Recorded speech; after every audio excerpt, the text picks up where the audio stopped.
Good morning. Welcome to beautiful Silverton, Colorado, 9,300 feet in the southwestern corner of the great state of Colorado. And it is Hardrock Day. Happy Hardrock, AJW. Great to be here, Chris. You can feel the excitement behind us in the gym. We're about 12 minutes away from the start. Race director Dale Garland has just gathered everybody together and let them know it's 15 minutes to go, and they're going to start heading out to the rock to the start right now. But as now our fourth year covering the race here for Mountain Outpost, I get the chills every time as these crews and runners and pacers are just feeling the excitement. Absolutely. And behind us, all of the runners have to check in the morning for this event because they have to put their spot trackers on and everything. We had almost a little bit of drama here momentarily. You have to be here. You have to be here by 5:45. That is a hard and fast rule. And if you're not, your spot goes to the next runner on the list. And we were down to one runner, Elaine Batson from the UK, must have felt like taking her time this morning because it came really close. Yeah. Yep, Dale called out her name and she appeared. Yeah, so. She had basically was just walking into the gym just as that timer was going off. And Elaine, one of 149 stories that we're going to be telling this week. Actually, I believe that Elaine is the oldest woman in the field this year. So, is that right? Yeah. Well, maybe that's fitting that she slept in a little bit then. Well, and it's a beautiful morning. The sun was rising as we were walking up here for the 6 a.m. start. 6 a.m. Mountain Times will be starting up here in about 11 minutes. And, clear morning, no wind, probably in the upper 40s. You see some folks with jackets on and, a little bit of long sleeve, but I suspect those will be removed relatively quickly, especially as they make that first climb up to Cataract and get this thing going. Of course, we will provide a link to tracking on the YouTube chat, so you'll be able to follow along with us because as is the situation with most events at Mountain Outpost, we're working with a lot of the same tracking tools that you are as an audience. Now, sometimes we'll have people in the field that will feed us information, but for the most part, we are here just to follow along and describe what we're seeing and use our experience and expertise. I've never run this race. You have. Yep. And first year I ran it, and we didn't have spot trackers. They weren't a thing back then in the dark ages. Second time we did have spot trackers. It's really nice. Let's give a heads up to everybody. Sometimes somebody gets missed and wanders off into the woods on the map, but you don't need to. We are using the same resources you are in that case, but everybody's picked up their spot tracker. Everybody is checked in. There's no lucky waitlisters getting in this year. We are about 9 minutes from the start. I did walk around the gym a little bit to catch the vibe, catch the feeling. Of course, we saw several people this morning. People at the front of the pack. I saw Ludo out there. I saw Casey Lichtheig, walking around, taking pictures with people. I saw Tara Dower with her crew up in the bleachers getting ready. We also saw some personal friends and people of interest to us, such as saw Dan Ryan here and his co-host Chris Twiggs at different points this morning.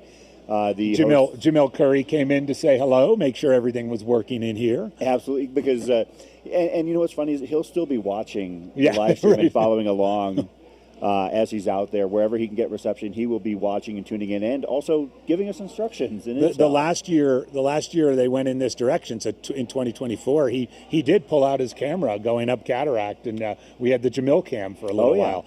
I don't think he'll do that this year, but you never know. It might just pop up on our screen.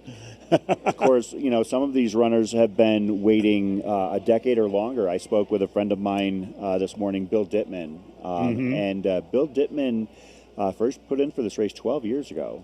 Of course, the number of lotteries compounded with the fact that there have been a couple of cancellations of the Hardrock 100 endurance run.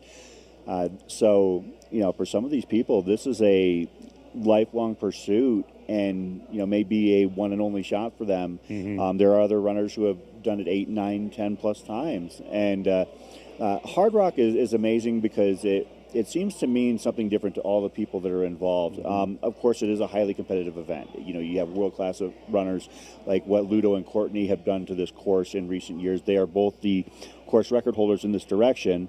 So, they are here and have stamped their name on this course's history at this point. But there are other people who maybe return year over year, who are, just in love with the San Juans and what this area does. It is going to be an interesting year.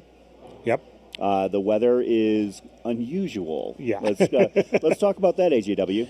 Well, it's as I think most people know, there are some fires north of us, north of Ouray, in fact. There's some smoke in the air, but it's really dissipated. The big headline, so that's not really a headline. The big headline on the weather is that it's going to be hotter than average for Hardrock.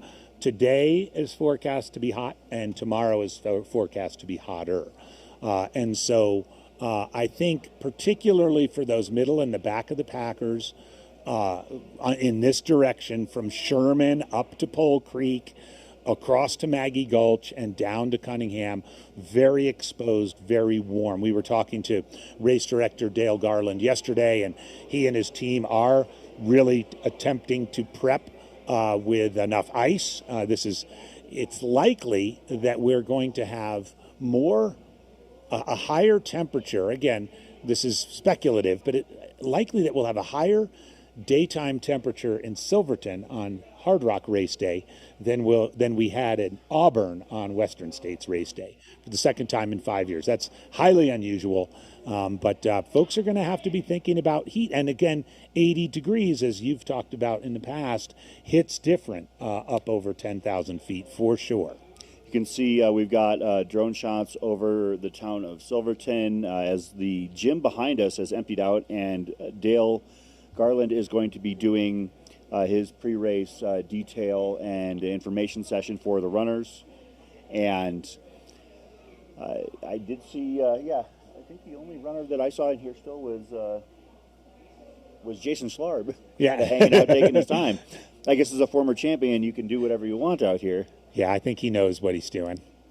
A couple folks using the restroom here to our left just real quickly, but let's real quickly with about 5 minutes to go. They're going to leave town. As we've said a couple of times, this year's course goes in the clockwise direction. I always mix that up. Goes in the clockwise direction, which means it hits South Mineral Creek about 2+ miles from the start. You cannot avoid getting your feet wet in there. So they run out of town.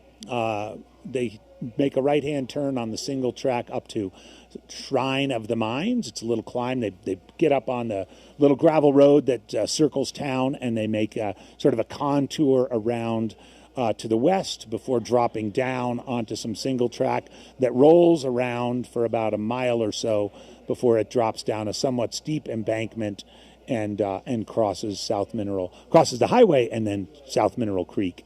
And then begins the first climb of many today up the grinding ascent up Cataract, where we've got a friend, our friend Aid Station Fireball he was in here earlier. He's heading up to put a Starlink up there so we can have some coverage from there. Of course, there is with the direction change for Hardrock year over year.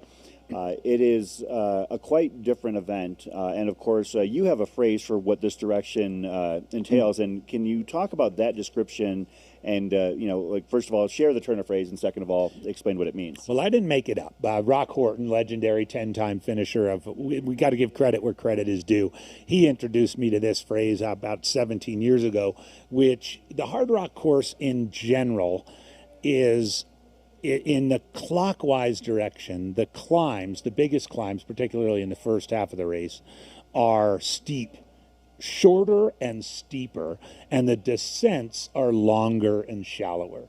And in particular, 3 of those descents down Campbird Road, down to Grouse, and down to Sherman are all on roads. Now, they're rugged roads, but they're roads. And so the phrase that Rock liked to use is you're going up the walls, the steep, short climbs, and down the ramps. Yeah. And in my opinion, and this varies from person to person, in my opinion, this direction is easier. If you add up the number of miles that those ramps occupy, it's 20 miles of the race. 20 of the 100 miles you're going down these relatively gradual dirt roads. And of course, you're going up these really steep, grindy climbs. The first one, just on the way here, going up to the Joel Zucker Monument, and then the famous Grant Swamp Pass and the view of Island Peak and so forth. So we'll see. We'll see if it turns out to be quote unquote easier. But the first of those ramps doesn't come until after they've topped out at Virginius and they're dropping down into Ouray. Runners are getting ready to start, where as soon as we are counting down, we will head to the start line. Yep.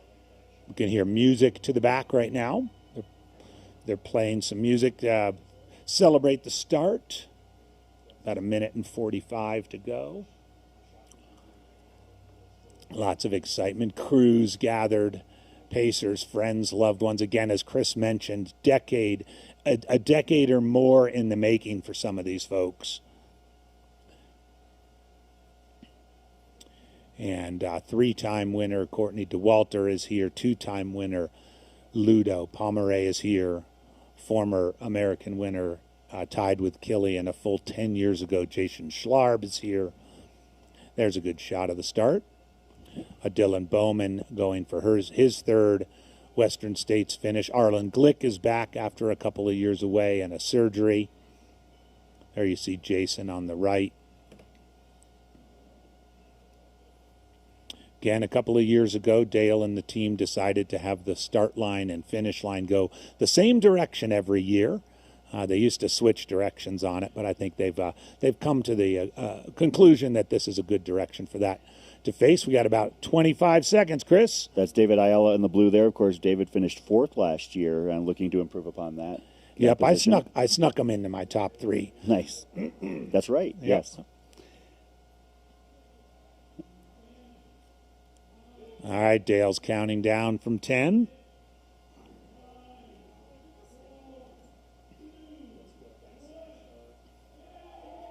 All right, they are off.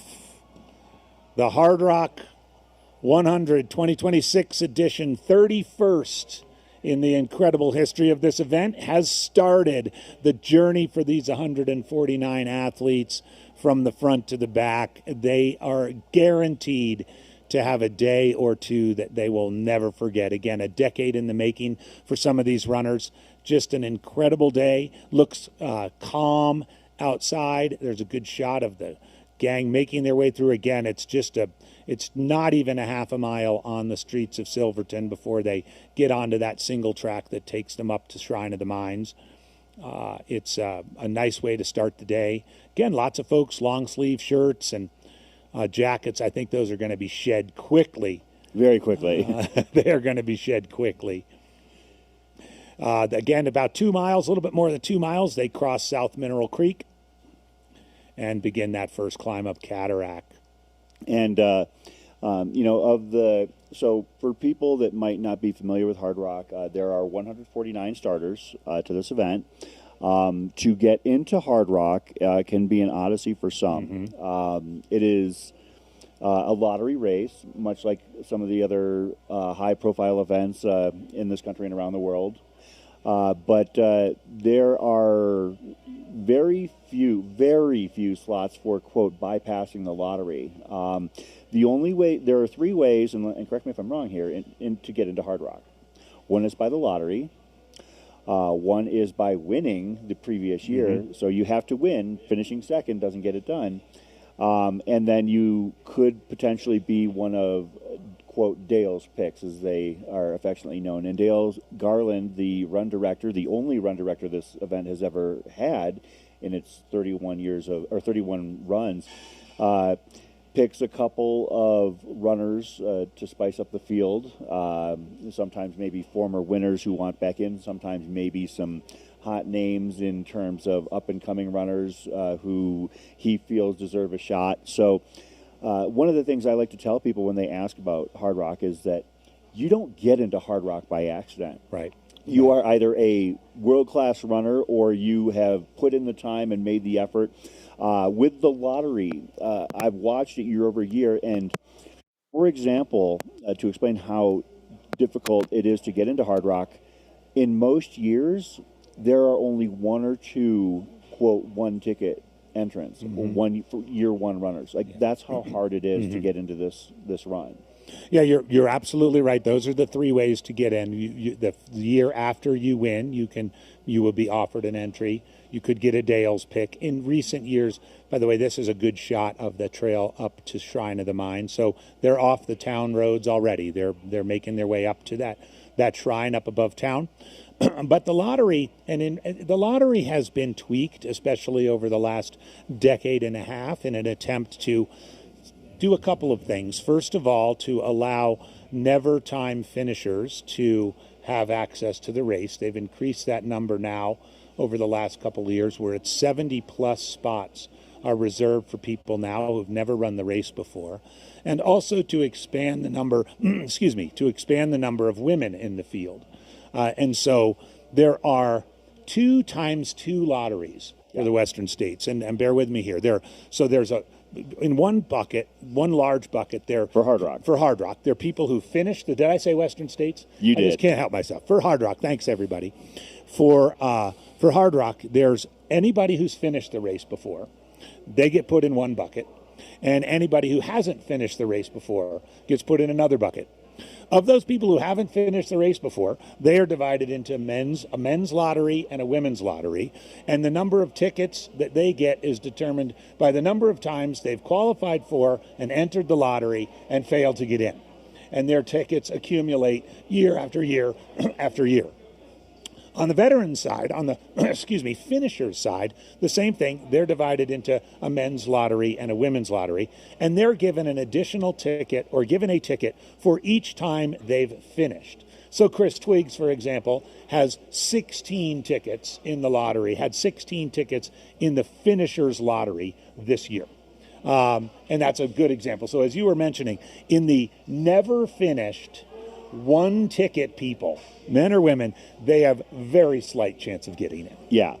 Of course, Hardrock was one of the first events to have an initiative to balance out the men's and women's numbers to increase women participation. And it's not there yet, but it is trending in the right direction. That's one of the things I do like to say is that, other races have taken a more aggressive approach, but Hardrock is doing their best to at least balance out with the participation they have. And of course, we talked with our one of our broadcast colleagues last night, Corinne Chalvoy, and she was imploring women who run these qualifiers who maybe don't want to run Hardrock to still run or to still enter the lottery to get those numbers up to balance out and hopefully have more women in this event, because maybe a decade ago out of 149 entrants there might have been 10 or 15 women. Yeah, it was not. I remember distinctly, Chris, 10 years ago, after the last time I ran the race in 2016, after the pre-race meeting, Dale gathered together the starters, the women starters that year. There were 15. This year, it's more than double. There's 32. So it may not sound like a lot, doubling the size of the women's field in a decade, or more than doubling it with 32, but it's been done. And I think it will continue to be done. Again, it's based on the number of spots in the race is a proportional percentage of the number of women that enter the lottery each year. So one of Corinne's points, and it's a good one, if you are a woman and you complete a qualifier, you complete Mogollon Monster, you complete the Bear, you complete Wasatch, go ahead and put yourself in the lottery. You're going to not only increase your odds of getting in, but you're going to increase the odds of women as a whole getting into the race. Good drone shot here looking back down into town. That's the highway, and just immediately to the left of the highway you can see that single track trail that the runners will traverse before making a somewhat sharp left and cross the highway and cross the river.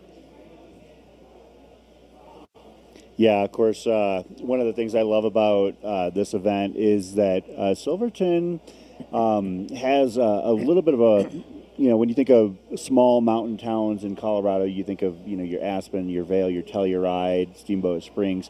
Silverton, a little bit more rough around the edges than these places.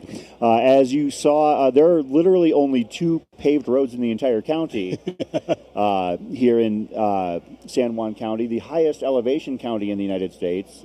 Average elevation over 9,000 feet. And Silverton sits at 9318, depending on where in town you're standing. And everybody comes to town, or everybody in town comes over to the gymnasium here, and then they make their way to the few coffee places that do exist, and there's lines for a block and a half down the street, but everybody is super excited. Of course, the crews that are going to be taking care of their runners, they do have a crew information session in the gym going on. Yep, they're gathering for that. I think they typically start that at around 6:30. It'll probably get a little bit noisy here. You'll have some ambient noise while we're talking as they I think they'd started doing that a few years ago. It's kind of a good way of having that captive audience of the crew. They can't see their runners until Chapman anyway, so it's going to be several hours. And it's not that big of a drive up Ophir Pass for the crews. So Dale and Brad Bishop will gather them together. Brad Bishop's in charge of all the aid stations. We'll run through the issues of parking and transportation and the bad roads and how crews can continue to make this a friendly event for all of the communities in the race. But that crew briefing will take place here in a few minutes, and then they'll be on to spending the day out chasing their runners around.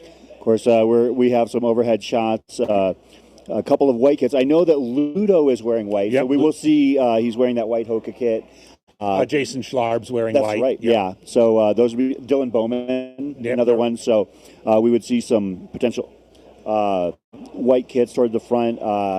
In the women's run, I know that Tara is wearing a lot of pink. So that pink pack that she has will be very noticeable, very distinguishable out on the trail. And I know I spoke about the 13-day double last night in our preview show. I'm pretty confident Tara's going to beat that 13-day double, which was set by Nick Clark back in 2011. He ran a little bit faster than Tara ran at Western States, but I have a feeling Tara's going to run a little faster than Clarkie did in 2011. So that'll be a fun little subplot to watch. Now, the women's overall double time Courtney Dauwalter has, and that was in a year that the races were 20 days apart. So you mentioned... You got the stats? I do. All right, good. I do. Shout out to our friend Liam, Aid Station Fireball, for giving me this detail. There are 5 people attempting the Western States Hardrock Double. Mark Marzin, Genkin, Tara Dower, Alan Barikovich, and Vishal Sani. And as you mentioned, Nick Clark, his combined time between States and Hardrock in the 13-day double was 43 hours, 33 minutes. And he ran a 15:50 at States. So Tara ran, I believe, a 16. I want to say 16:13. Yeah, was it faster than this that? This is going to be kind of close. So Tara's time at States was 16:13:07. So Tara would need to run a 27:20 to break the overall record from Nick Clark for the 13-day double. But if she runs at least any time faster than 38:02, she'll at least have the women's record. Amber Weeble had set it last year with a total of 54 hours, 16 minutes. All right. Well, that's going to be something fun to watch. Chris, I am going to sign off. I'll be back in a few hours. We have Rachel Entricken here to take us through the next couple of hours with you, and I'll be back. So take it from here. All right. Of course, Tara needing to do a 27:20 in order to set the Western States Hardrock 13-day double. That's high timber and rare company. Because Courtney Walter's course record on the women's side in the clockwise direction is 26:11:49. So Tara would have to run one of the fastest times in Hardrock history in this direction. I don't actually, now that I think about it, from what I remember, Courtney's time, 16:11:49, won that direction by several hours. So, of course, the overall women's record was set last year in the other direction by Katie Scheid, 25:50:23. And I am joined now in studio by our next co-host. You are familiar with her. This is Rachel Entricken. Rachel. Hello. Welcome. Thanks. Yeah. Lovely morning to be in Silverton. Absolutely. I got the chance to see you yesterday. Didn't really get a chance to talk, but Yeah. I figure we'll have We're busy. Yeah. We'll have our opportunity today for sure. So, I know you have not run Hardrock, but by golly, you are. I would love to. That'd be sick. Let's start dropping those hints right now. Hint, hint. I'd like to. So, looks like this is Ludo right here in the bucket hat and Hoka kit. So you're wearing a lot of hats this weekend. Yes. Care to tell us what you're doing out here on the Hardrock course? Yeah, I'm wearing less hats than I was at States, though. Admittedly. That's true. But yeah, I'm mostly I'm just pacing and crewing Tara. So I'll be taking her from all the names. Grouse Gulch, which was kind of near that Animas First Aid Station, but they kind of moved it down to make it easier, I think, for mostly crew, it seems like, because that road is atrocious. Yeah. But yeah, and so I'll be taking her from Grouse Gulch all the way to Maggie. So I get to go over Handies, which I'm pumped about. I haven't done that particular 14er before, and I'm really excited to do it in, like, the nighttime, because I bet the stars are going to be sick. And then, just spending a lot of time with Tara will be really fun. I'm excited to get to help her, especially given, like, the context of her race at Hardrock, given her incredible performance at States, like, not even 2 weeks ago. Yeah. The idea that she is back, like, less than 14 days later. Insane. Yeah. Insane. And this run entirely more technical, more difficult in terms of the terrain than Western States. Western States is more of a full-blown track meet. Yeah, you know, net downhill is several thousand feet, and you're flying down the Cal Street section, and you like quote the race begins at Forest Hill, that kind of thing. Whereas the race begins at the start line. I think it states these days. Well, nowadays that is true, but like the idea that Hardrock is just such a different journey. Yeah. Because you're going up some just absolutely insane hills. I mean, you've done, even if you haven't done Handies, I'm sure you've done your fair share of the course. Lots of stuff, yeah. Last year I was here, what wound up being a tragic story, but I was crewing Hannes Gehring. Yes. I love Hannes. Yeah. But I was his mobile drop bag on I guess like the opposite direction course, so the counterclockwise. Okay. Yeah, so anti-clockwise course. But I ended up running up and over Cinnamon Pass Road to get to Sherman to like meet him at like what was their mile 30. But yeah, so it was. I've definitely run my fair share of this course, but I have not done.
super fun.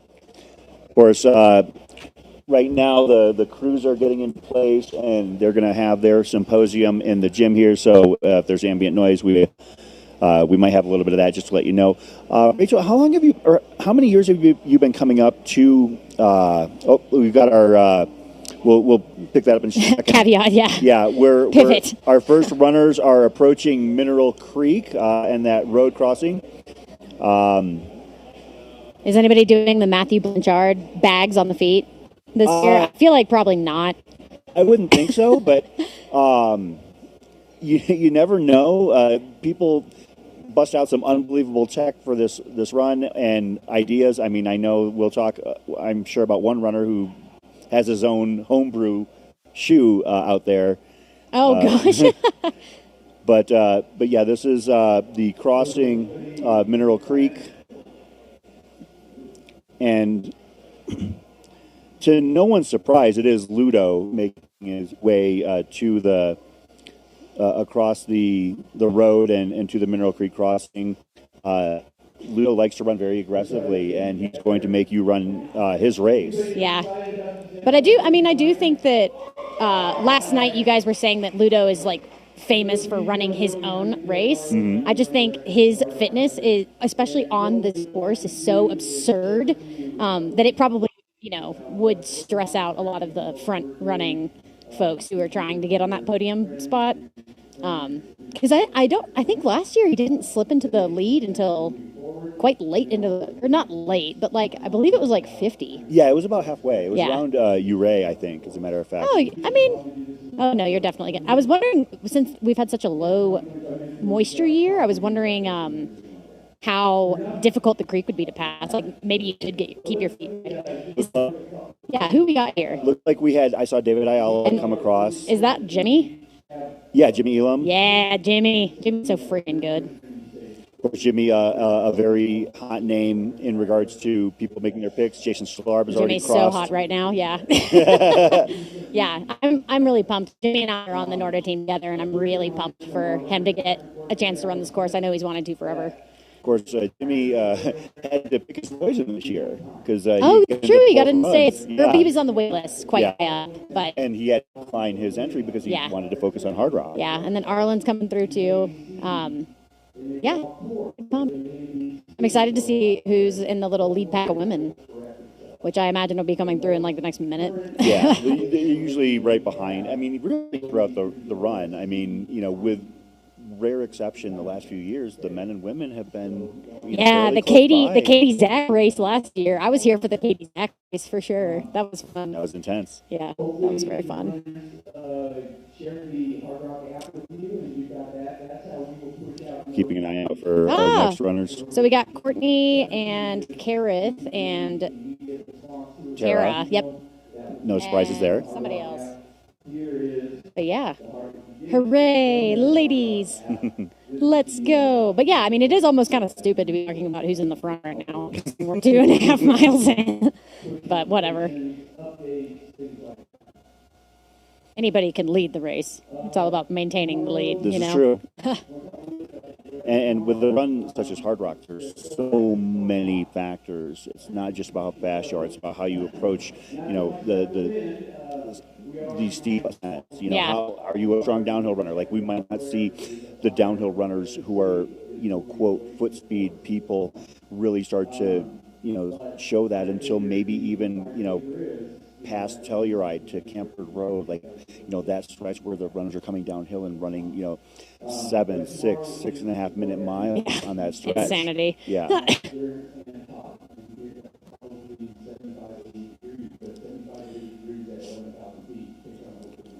Yeah, not getting much, because I know sometimes whenever runners are crossing this creek, it's or at least for the way last year, it's get in the creek, get cool, but they probably don't need that quite yet. Yeah, and but they are going to need to be cool. Heat mitigation is going to be for real this year. Yep. Yeah, it's going to be toasty. Yeah, of course we were both out at States, and it was a pleasant wonderful. Day out there. It was chilly, in fact. I would say at the start of the race. Yeah, and I paced overnight, and it was pretty chilly. I was there at like 4 a.m. at Greengate where I picked up Stephanie Irving, and it was, I mean, I was like in a sleeping bag while I was waiting, just like trying not to freeze, which you do not think you're going to do. Right. This, correct me if I'm wrong, but this may be among the hotter years. Yeah, I would say that it is, in my time coming here, it's one of the, either the hottest or second hottest at this point in the day. Yeah, so, pretty warm. Yeah. Pretty warm year. Oh, nice bucket hat guy. There's been several. Of course, the course record in the section for the men is Ludovic Comre with 21:33.06. Courtney Walter, the women's course record this section, 20:11.49. Yeah. Do we, I guess, particularly in regards to the women's event, like, do we think that course record could fall? I think so. I do too. I think that this just simply is a function of running in general. The one thing I've noticed is that, you think back to, maybe 20 plus years ago where the number of, quote, pro runners you could count on one hand that were focusing on trail and ultra. And nowadays, they're due to the proliferation of the sport, there are dozens of people. There are sub-ultra trail pro runners, there are ultra pro runners who are able to focus. And I think that the technology... And the information, like the nutrition alone. And I think, I can speak for myself, as the professional contracts are getting a little bit more lucrative, I guess. You are able to focus more full time on getting out and training. Like I know Robin Lesh, who's on Tara's crew, Tara and Kareth came out here for Kareth's been in Silverton for 6 weeks. Yeah. But they came out and did a very intensive training camp, which just was probably not possible even 5 years ago. Yeah. Because we just you're not able to do that. You're not able to dedicate time to training because you have to go work a second job at REI or whatever. Well, that's what's so interesting is that nowadays it is more of a surprising thing when you have a runner who perhaps has a job and finishes in the top 5. Of course, that was part of what was so crazy about the men's race at Western States. Yeah. You have a winner who actually has a day job. I know. Unquote, Yeah. And a little, maybe, I don't know. I wonder if it is easier to have success if you work in the outdoor industry. That's true. But I don't know. I mean, I'm a physical therapist, and I was able to, I guess, make it work. One of the things, mostly sacrificing sleep. Well, one of the fascinating things about Hardrock is that there are so many people. This is just a straw poll off the top of my head. The number of people I know with PhDs and graduate degrees rocket scientists. It is insane. Yeah, it's pretty funny. And it's been a historic facet of Hardrock is that it's a very intelligent field, and I think that probably is something that appeals to whether you're an elite runner, whether you're a back of the packer, the problem-solving aspect. And agreed. You can definitely attest to that because you obviously are, highly educated and also have done some really long, really difficult things where the constant exercise and problem solving. And problem solving in real time while you're actively doing the hardest thing you've ever done. Yeah. Yeah. And it really is a very unique challenge, I think. And I think too, grad school possibly prepares you very well for something like this. Because I remember during grad school and undergrad even taking all those prerequisite courses, you stay awake all night and you're expected to take a test the next day. So yeah, I definitely think I don't know, it probably does draw in a certain crowd. Yeah, absolutely. Of course, runners are still just approaching that Mineral Creek crossing about 2 miles into the course. They will be heading from there. They're making their way towards, I guess, would be the first major, quote, aid station set up, and that would be Chapman, about 15, 16 miles into the run, I believe. I thought it was sooner. I thought it was 11. Okay. I just remember the other direction where there were a couple of runners who were having a very trying race in recent years. Take that Chapman nap. Yeah. Gosh. Hopefully we're not getting any Chapman naps this year. Yeah. That'd be pretty insane. That would be a very early resignation. Early Chapman nap, yeah. Although, hey, whatever. I think... 48 hours, as long as you're hitting the cutoffs. I feel like somebody during Cocodona in previous years took a nap at, I don't know, 60? It might have... Was it... gosh, what's his name? Mike McKnight, I think, had like a really terrible early Oh, yeah? and then just like reset and then came back to win. Yep. I mean, I don't know. I think that there's, as far as like parallels go, I mean, I do think that like just difficulty factor and like length factor, Cocodona and Hardrock have some similarities, and like you kind of do have time sort of to like get your feet back underneath you if early on in the run something seems difficult. Of course. Okay, so it's KT that's mile 11, and Chapman is you're further right. up. Of course, one of the things that I'm really looking forward to, Rachel, I don't know if you caught the live stream 2 years ago. It was the first time we actually had coverage of Grant Swamp Pass. So And pretty. Watching the runners So pretty. fly down that hill was absolutely stunning. Yeah. It is like nothing I had ever seen, so I'm looking forward to seeing those visuals of the runners heading up and over. Of course, they pass Ice Lake, Island Lake, beautiful territory up gorgeous. there. And then they have this screaming descent on a scree field that you will see even the most adept, the most talented runners in the world kind of look like baby deer out there. A giraffe. As I remember, Jason Slarb went down it completely flying, and I saw Courtney DeWalter actually kind of have to. But after her way down. Cocodona descent, I don't trust what happened 2 years ago. That is true. People learn over time. Yeah. Also, one of the things that Hardrock shows us, I believe, is that we had a kind of a funny discussion last night on our preview show talking about Dylan Bowman. Of course, Dylan Bowman is the current American record holder for the men's run in this direction. And actually in the other direction, sorry about that. And people talk about Dylan, maybe his, that was the peak of his professional career. And, 5 years older, now a father, maybe, he's going to be somebody to watch maybe in the podium, but not necessarily, not a lot of people expect him to win. He's 40. Yeah. The guy who we're talking Is about 50. is Yeah. 50. Ludo Pomeray is 50 almost years 51, old. right? Yeah. So that's like his birthday's like right after the race. right. And I mean, So- like Courtney, who is probably at least a favorite, if not the, is 40 also. Yeah. So like, what are we talking about here? Yeah. Yeah, it is really. And how old is Jimmy? He's probably like mid to late 30s. I think he's got about 38, 39 maybe. Yeah.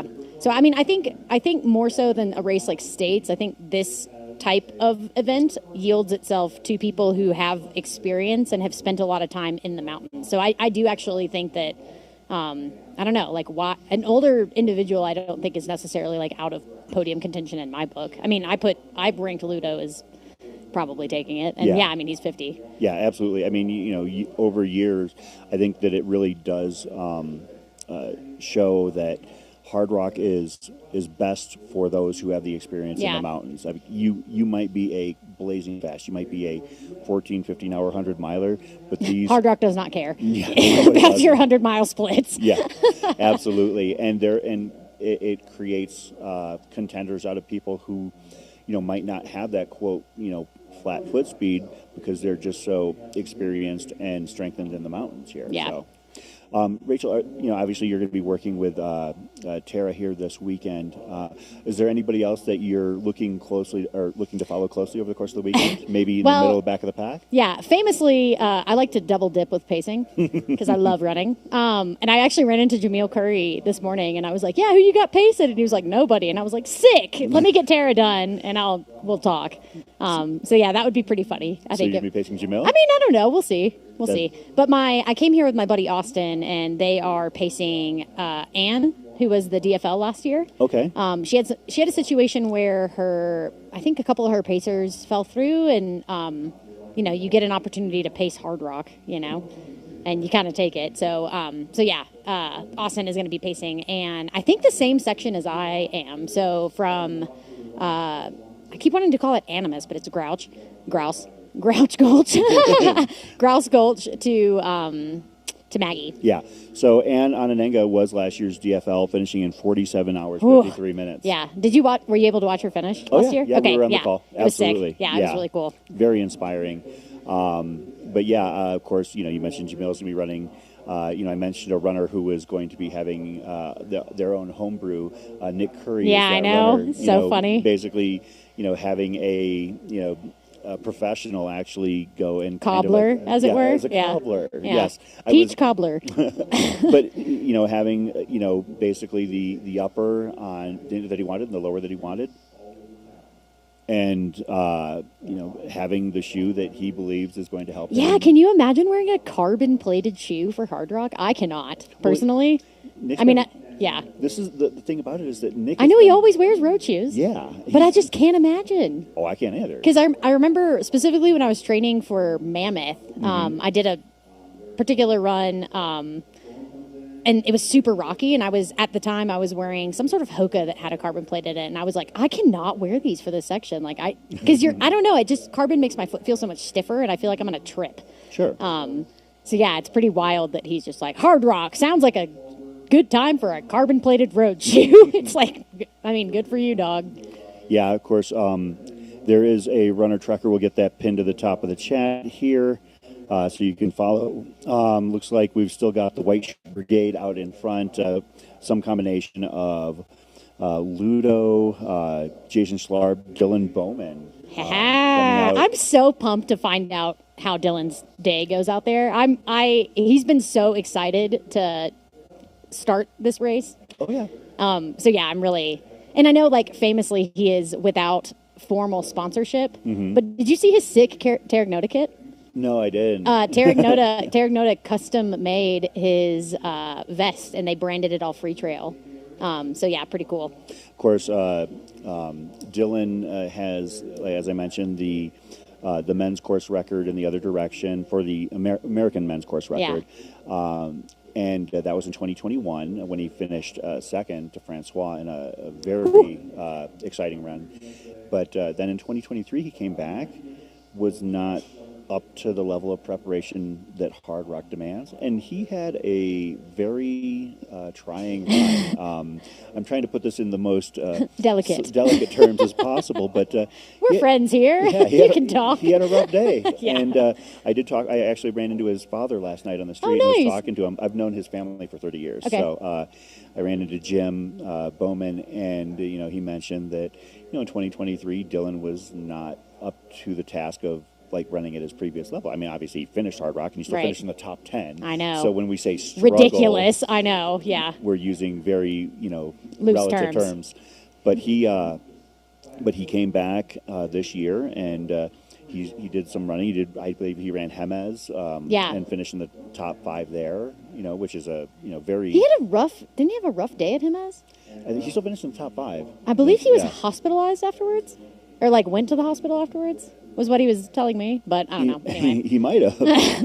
But I was chatting with somebody yesterday who was saying that particularly around Tarawara, so earlier this year in February, he was really fit. Mm-hmm. And then Dylan, I think, and I'm all secondhand quoting this from whoever I was talking to last night, but Dylan was saying there's a lot of events right before Hardrock that hopefully are going to not take away too much of his training time. Yeah. But that particularly in February, at least, Dylan was super fit and was and I've been watching his Instagram and I know he's been getting out here and training. So yeah, I'm really, Dylan is one of those people that you just love to root for. Sure. Yeah. Particularly, I have a soft spot for folks who haven't or aren't formally sponsored, as somebody who has historically not been. Yeah. You always love to see and it's hard to even call Dylan an underdog, but yeah, it's exciting to cheer for somebody who's unsponsored. Well, you want to talk about somebody basically in that same vein. There's another highly touted, highly anticipated runner, and that's Casey Lichtig. I know, yeah. It's a bummer that she hasn't been able to get in until now. Yeah. I would have loved to see what she could do 7-8 years ago, too. I'm stoked to see what she does now, but dang it. I still think that she's got, top 5, top 3 material. I don't see. I put her in my top 5. Yeah. So yeah. Casey, of course, previous winner of Western States, having a 100-year quote, flatter, faster runs. And the amazing thing about Casey to me in this run is that she's a Nebraskan. I know. And yeah. She got here by running a ton of mountain races. Running, at elevation with a ton of climbing, 20, 30,000 feet of climb.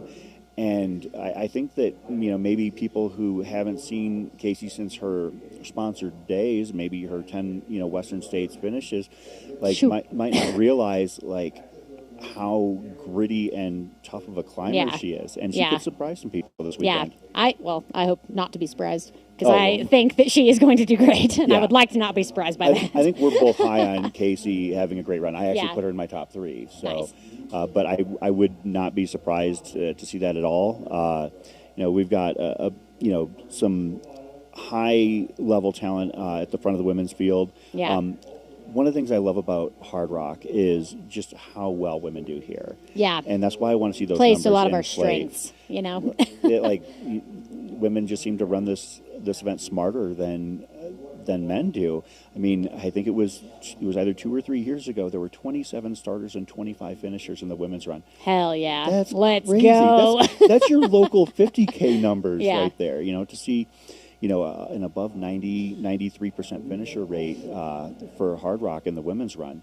Let's do it again. Yeah. Let's run it back. I wish particularly that number of women in the start of the race was a bit higher. I think you guys were talking about that yesterday of like, if you have a qualifier, apply for the race. Absolutely. Because that is how we get our percentages up. Yep. I've been telling all my friends back home in the Arkansas Valley, like, hey, if you can, just apply for the race. And if you don't get, or like if you get selected and you like aren't ready, fine. But like that is how we get those numbers up. Is like people who have qualifiers apply. Because I was watching the lottery this past winter, and I was like, oh my gosh, there's only I think there were 30 slots for ladies, and it was just dang it, that's not very many.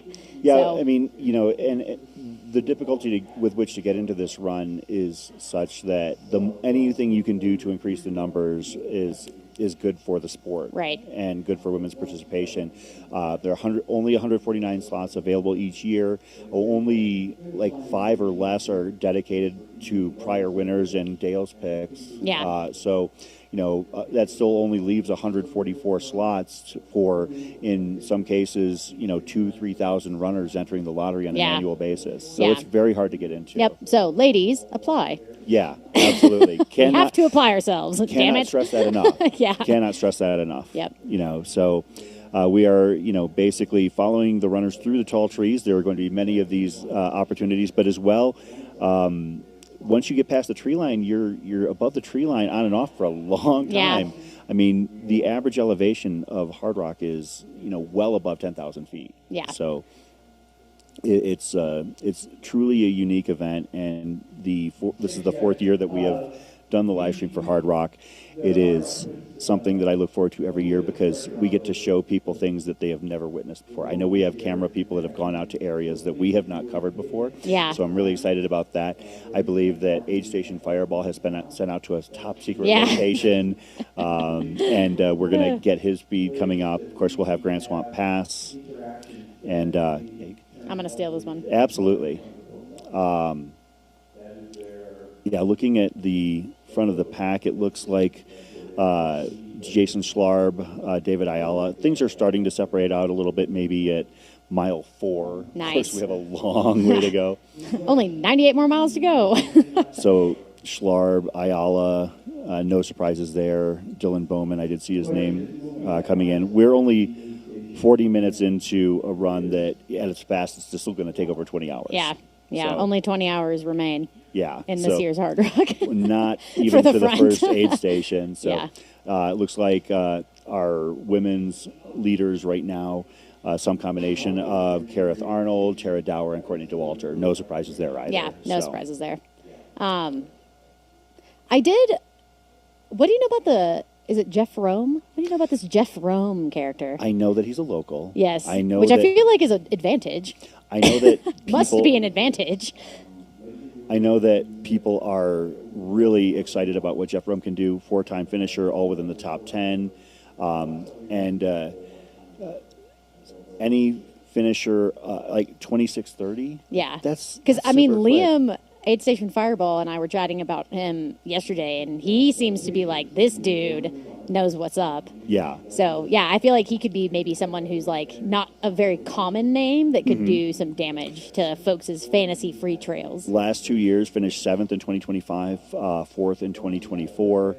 So has the Yeah, so fourth in this direction is pretty solid. Yeah, was runner-up in 2018, and in 2017 finished 7th. So has been at the very front of the run. Yeah, 26:30, and when he finished second to Browning in 2020 or 2018, was only 14 minutes back. Yeah, so very talented guy. What else does Jeff race? He actually. I Am Tough. Yeah, he's done. Oh, that's a great race. Shout out I Am Tough. He's done I Am Tough. So he's participated in the John Kappas, Okay. which I find Makes sense. Anybody who runs the Kappas, I automatically tip my hat to. Yeah. It's a local fat ass run basically here in Silverton, where to describe it, the way that I've been told is that it's basically if you see a high peak from Just go to Silverton, that. Yeah, just go ahead. You have to hit it along the Yeah. way. Yeah, I mean he's run the Bear, he's run It looks like the Rut. multiple Some times. Montana stuff. Yeah. Cool. Okay. Yeah. So definitely well acquainted with the mountains, particularly, I mean, living in Silverton. Yeah, Jeff Rome is definitely one of the people who Hometown favorite, maybe. And if you're a fan of the sport of the hard rock, those high mountain races, that Jeff Rome is definitely one. Much like David Ayala was last year. Yeah. For those who maybe weren't familiar with him because he didn't have those quote high profile finishes, David Ayala had done very well at things like Cascade Crest. And I mean, he had done Crazy Mountain, right? Yeah, Crazy. And done quite well. I think he ran it the same year I ran it, and I just was like, "Who is this guy?" Yeah. But and maybe some of those races don't have the same national international profile because they're hard as. Well, they're That's so for sure. They're so remote. Right. I mean, if you're going to go out and spectate Crazy Mountain, you're making a commitment. Yeah, So seriously. The idea that and also Crazy Mountain being a newer race that has really kind of shot up. Yeah, super like a fun. rocket Yeah, super fun race. In terms of a hard rock qualifier status and an international profile. But yeah, I mean, every year there seems to be a runner or two that kind of opens up people's eyes that is quote not sponsored or maybe not had the dark horse, the resume. as it were. Yeah. Exactly. So that is where the runners actually head up on that trail and then are going to be approaching 550, the lone highway through San Juan County, the only paved road longer than a few blocks in San Juan County, and the back of the pack should be hitting fairly quickly. So we are 45 minutes in. That'll be about 2 miles out. Yeah, so if they're taking their time, the beautiful thing about Hard Rock is that you don't have to be fast to finish it. You just have to be really tough, really steady, and really consistent. I have a friend, Robert Andrulis, and affectionately known to his friends as Mongo. Robert has 10 finishes, maybe 11, and his fastest finish is 46:01. Woof. So he has learned to make the most of his time out there, and he has a saying that and a way to determine whether or not he was going to run Hard Rock, because he's had a couple times where he's had to withdraw. So the way that Robert determined whether or not he was ready, and this is a guy, as I mentioned, 46:01 is his fastest time, I believe, 4 DFLs. Oof. And the year that Killian separated his shoulder, 2016, Killian ran him in through town. But Robert says if he can get from the base of Grouse Gulch to the top of Handy's Peak and back down in 5 hours, he will run Hard Rock. So a couple years ago, he ran it in. I asked him why he dropped, and he said, "Well, my Grouse to Handy's, I couldn't do it in time." I said, "Oh, well, what was your time?" He said 5:08. Oh my and gosh! I said, "And you decided not to run Hard Rock on the basis of 8 minutes?" He said, "It's Hard Rock." Yeah. He respects the run that much, and that's one thing that I love about this community is that they approach this run so respectfully, because in some cases it's so hard to get into, and even for those who have gotten in and have run it many times, they understand how hard it is for others to get into. Yeah, there's definitely a reverence, I would say.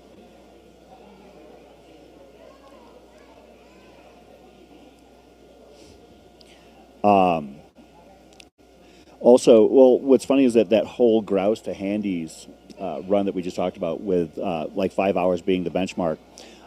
Did you see what Ludo did? Oh my God, that run was wild. Yeah, that was crazy. Grouse Gulch to handies, the top of handies and back down. It's about almost 5,000 feet of climb in about 10 miles. Yeah. And as I mentioned, if you can run it in 5 hours, you might be ready for Hardrock. And Ludo did it in under 2. Yeah, it was like an hour and a half. Yeah, it was something crazy. And gross. And you're starting at 10,000. You basically go up from 10 to 13, back down to 12, and then up to 14, and then you have to go back the same way once you hit American Basin. It's one of the cruel facets of that stretch of the course, which you'll get to know, is that you climb from Grouse Gulch up to the top and basically the edge of American Basin. And then all of a sudden you have like 1,000-foot drop, into American Basin before you climb the true approach to handies. And then after you get off handies, you kind of get a smooth little descent on a Forest Service road for quite a bit until you hit, I can't remember the name, Sherman, I guess, the Sherman aid station. But yeah, so you can definitely, make up some time if you still got your legs with you, then you can definitely make up some time. Absolutely. For the sections of the course that you run, and I know, like as you mentioned, you're going to be pacing handies this year. What is your favorite part of the areas that you have run of this course? I think that I'm really happy that everybody is going to get to see that Island Lake Grant Swamp Pass in the daytime, because that area is absolutely stunning. That was the very first run that I did in Colorado before I moved here. I came out, I think I was doing the Ute 100 and then just had some time afterwards and was like, I'm going to go to the San Juans because I've heard cool things. And that was the one that was suggested to me. And it is absolutely the most jaw-dropping spot. It's stunning.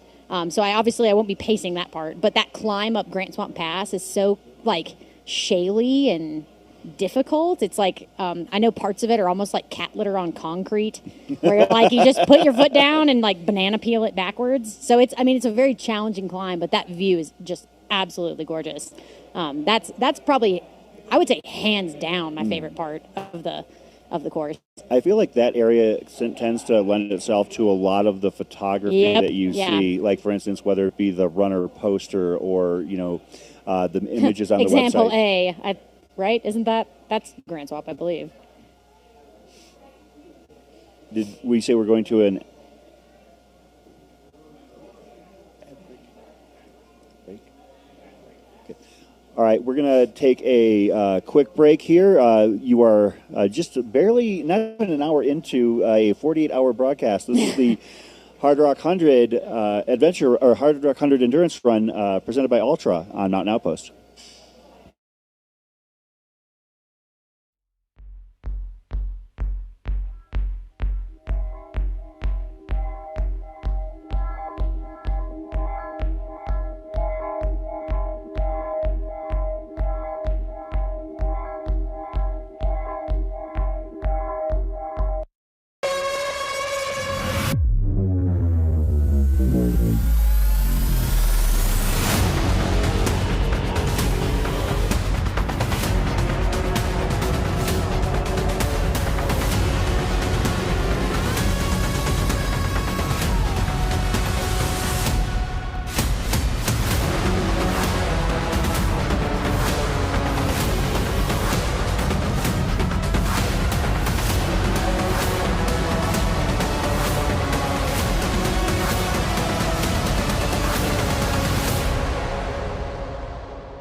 Believe has always been one of my biggest mantras.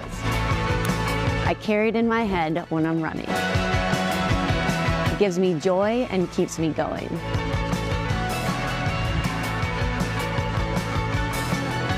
I never thought I would carry it on my wrist one day.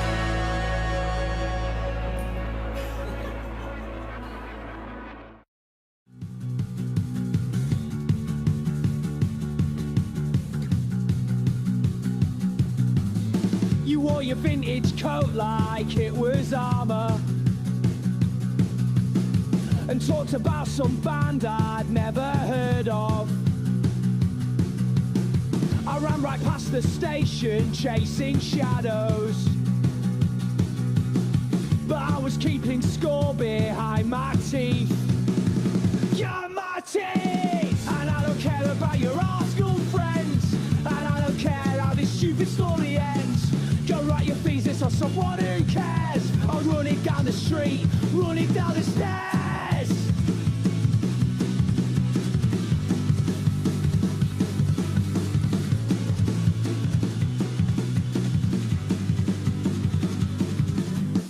You thought you had me figured out, but I'm just running on my own. Can't believe you left me here. Don't ever think you can call me on my phone.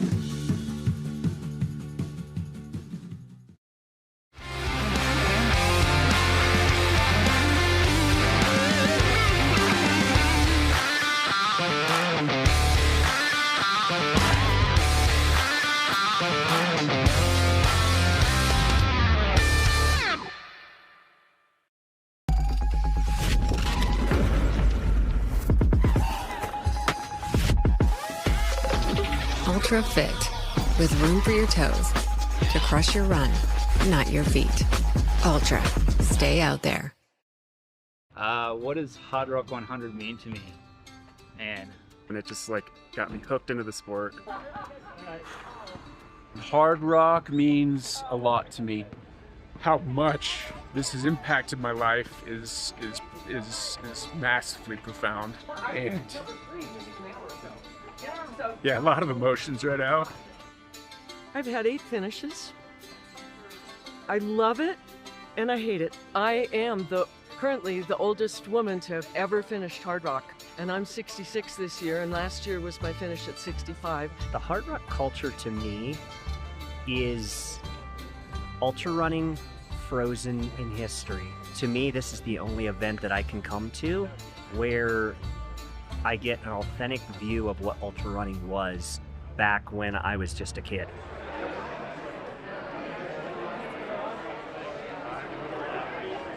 Yeah, I'm Allie Smith. I am the runner tracker coordinator for Hardrock.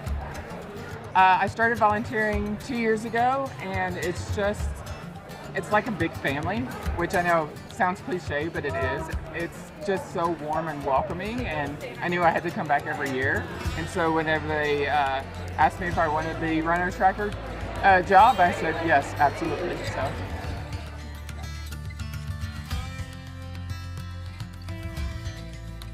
Patrick Stewart from Highlands Ranch, Colorado. Hardrock. So Hardrock was my second ultra ever back in 2012, and it just like got me hooked into the sport.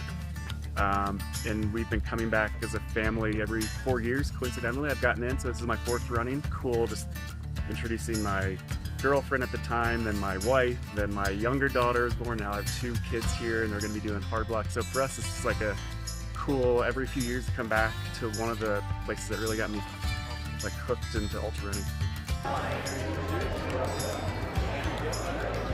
my name's Ian Turner. What does Hardrock 100 mean to me? And it's just the come together of all these years that put in all the training and everything, and finally getting here and going to do a loop around the San Juans, and hopefully, I mean not hopefully, I'm going to be kissing that rock here in a couple of days. It's going to be awesome. Yeah, my name's Roel Gonzalez. What does it mean to be a pacer? It's a little heavy on the responsibility, right? Like, he obviously asked me for a reason. There's a lot of trust between me and the runner. I also trust in him that we'll finish this together. So what does it mean to be a pacer? It means a lot more than what normal people think. And it's what keeps this whole thing kind of going, I think, in my opinion. Well, you should know, you two, like both of you, legends. Legends. Yeah, take a picture. Are you running? Well, no, I'm pacing. Good luck. I'm Jason Schlarb and run on the Norda Trail team. And Hardrock means a lot to me. It was one of the biggest motivations to start trail running from being a semi-professional runner on the roads. This loop is the most beautiful mountains that I know of, and it influenced me such that I moved here in 2014. Finally got to race in 2016 after trying for 4 years to get in, and even as a professional runner, it didn't matter. I had to wait in the lottery to get in, and which is beautiful. At the time, it was frustrating, but the beauty of having to earn a run around the Hardrock Loop is pretty special.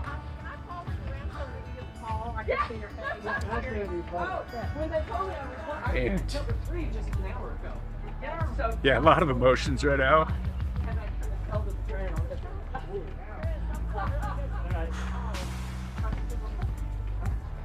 10 years ago, winning was, a defining moment. Being able to run with Killian, race, kind of launch my career or further my career into what it became and what it is now.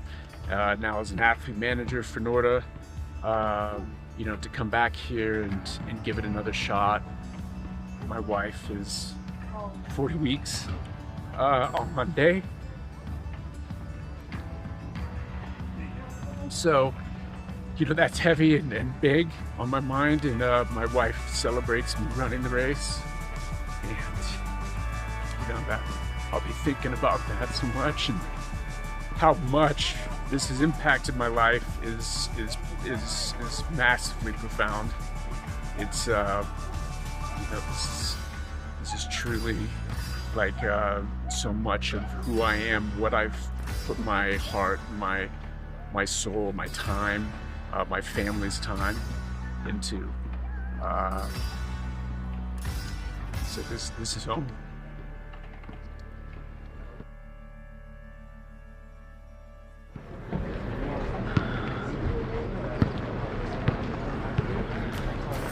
Okay.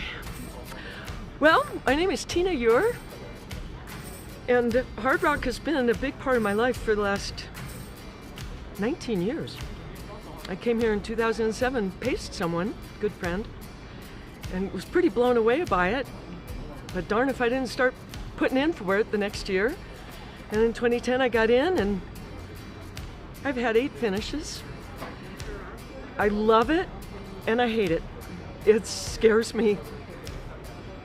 I love each section. Well, not Oscars.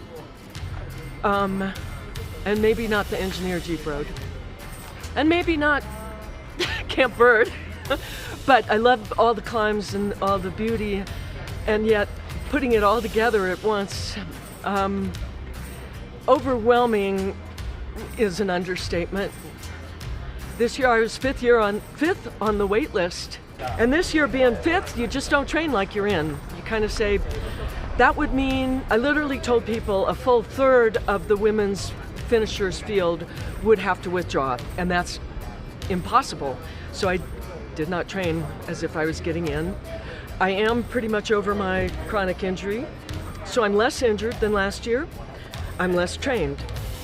I've been on the fence of if this moment came, would I even accept it? Because I don't want to take up a spot if I don't feel like I'm ready. But I've been acclimating, I've been climbing good. I didn't think I would finish last year, and it happened with a half hour to spare. So anything can happen in Hardrock, and I think I'll give it a shot, as frightening as that is. I forgot to mention in my 8 finishes that I am currently the oldest woman to have ever finished Hardrock. And I'm 66 this year, and last year was my finish at 65. Hopefully I can rack up another one at 66. I always take a picture of me in front of the rock before the start. Could you do that for me? Absolutely.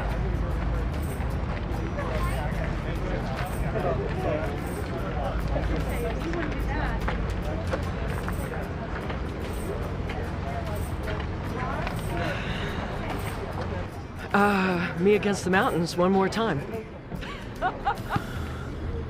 I'm Arlen Glick. I live in Ohio, and I'm here for the Hardrock 100. And the Hardrock culture to me is ultra running frozen in history. And it's one of the few events where it takes you back into the the 90s and where the culture has changed over time in ultra running, and some for the good, some for the bad. Regardless of what you love about ultra running and whether you love ultra running history, to me, this is the only event that I can come to where I get an authentic view of what ultra running was back when I was just a kid. So even though I wasn't part of the sport back then, but to me, that's what's special about this event. I got in on my first qualifier. So back in 23, I got to run. In 22, I ran the Run Rabbit Run 100, which was my first Hardrock qualifier. So I got in with one ticket. I know some people are going to hate me for that. So then it took me from 23 to 26 till I got my next ticket.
Welcome back to the Silverton High School Gymnasium, our studio for the weekend. This is the Hardrock 100 Adventure or Endurance Run presented by Ultra. Chris Warden with Rachel Entrikin. Rachel, so far we are watching runners make their way towards the true meat of the course. So we're not quite to, the super exciting portions yet, but we are seeing a little bit of, I guess, jockeying for position, in particular in the men's run. It seems like maybe Jason Schlarb, Arlen Glick, Tom Evans, some familiar names up there toward the top. Alex Docta, one that we're doing a little bit of intel on, trying to find out more about. In the women's run, Courtney DeWalter seems to be out to the early lead. No surprises there. And I would assume that we're going to see Kareth Arnold and Tara Dower probably shortly behind her here as we start to get our next cameras up in the air. Yeah, early on, certainly no big surprises, but it is still very early on. So it's hard to even take stock as to anything that's happening quite yet. You'd be surprised, though. I mean, of course, you've been on the course for this, but when we cover Cocodona, people are following very closely those spot trackers, either to tell us that there's been a lead change because the float on the pinging has taken place, or if somebody's tracker comes maybe a quarter of an inch off the trail that they must be lost. It is kind of wild. It's take everything with a grain of salt when it comes to the trackers, at least especially in the early going where they're all bunched together. It's very hard to figure out who's in the lead when we're not able to visualize it ourselves. Right. So, of course, the gymnasium here in Silverton, they've got the stores set up, and people do like to hang out here in town. Silverton's a wonderful place to just relax on an afternoon. I can't wait to do so myself. I was going to go up to Uray, but I don't want to be feeding into the traffic on the $1 Million Highway. So unfortunately, my son and I are probably just going to hang out here in town. Terrible place to hang out. I love Uray too. I mean, well, see, for him, he likes the Hot Springs Park. I guess I hand him a 20 and tell him to go in there and hang out at the pool all day. So yeah.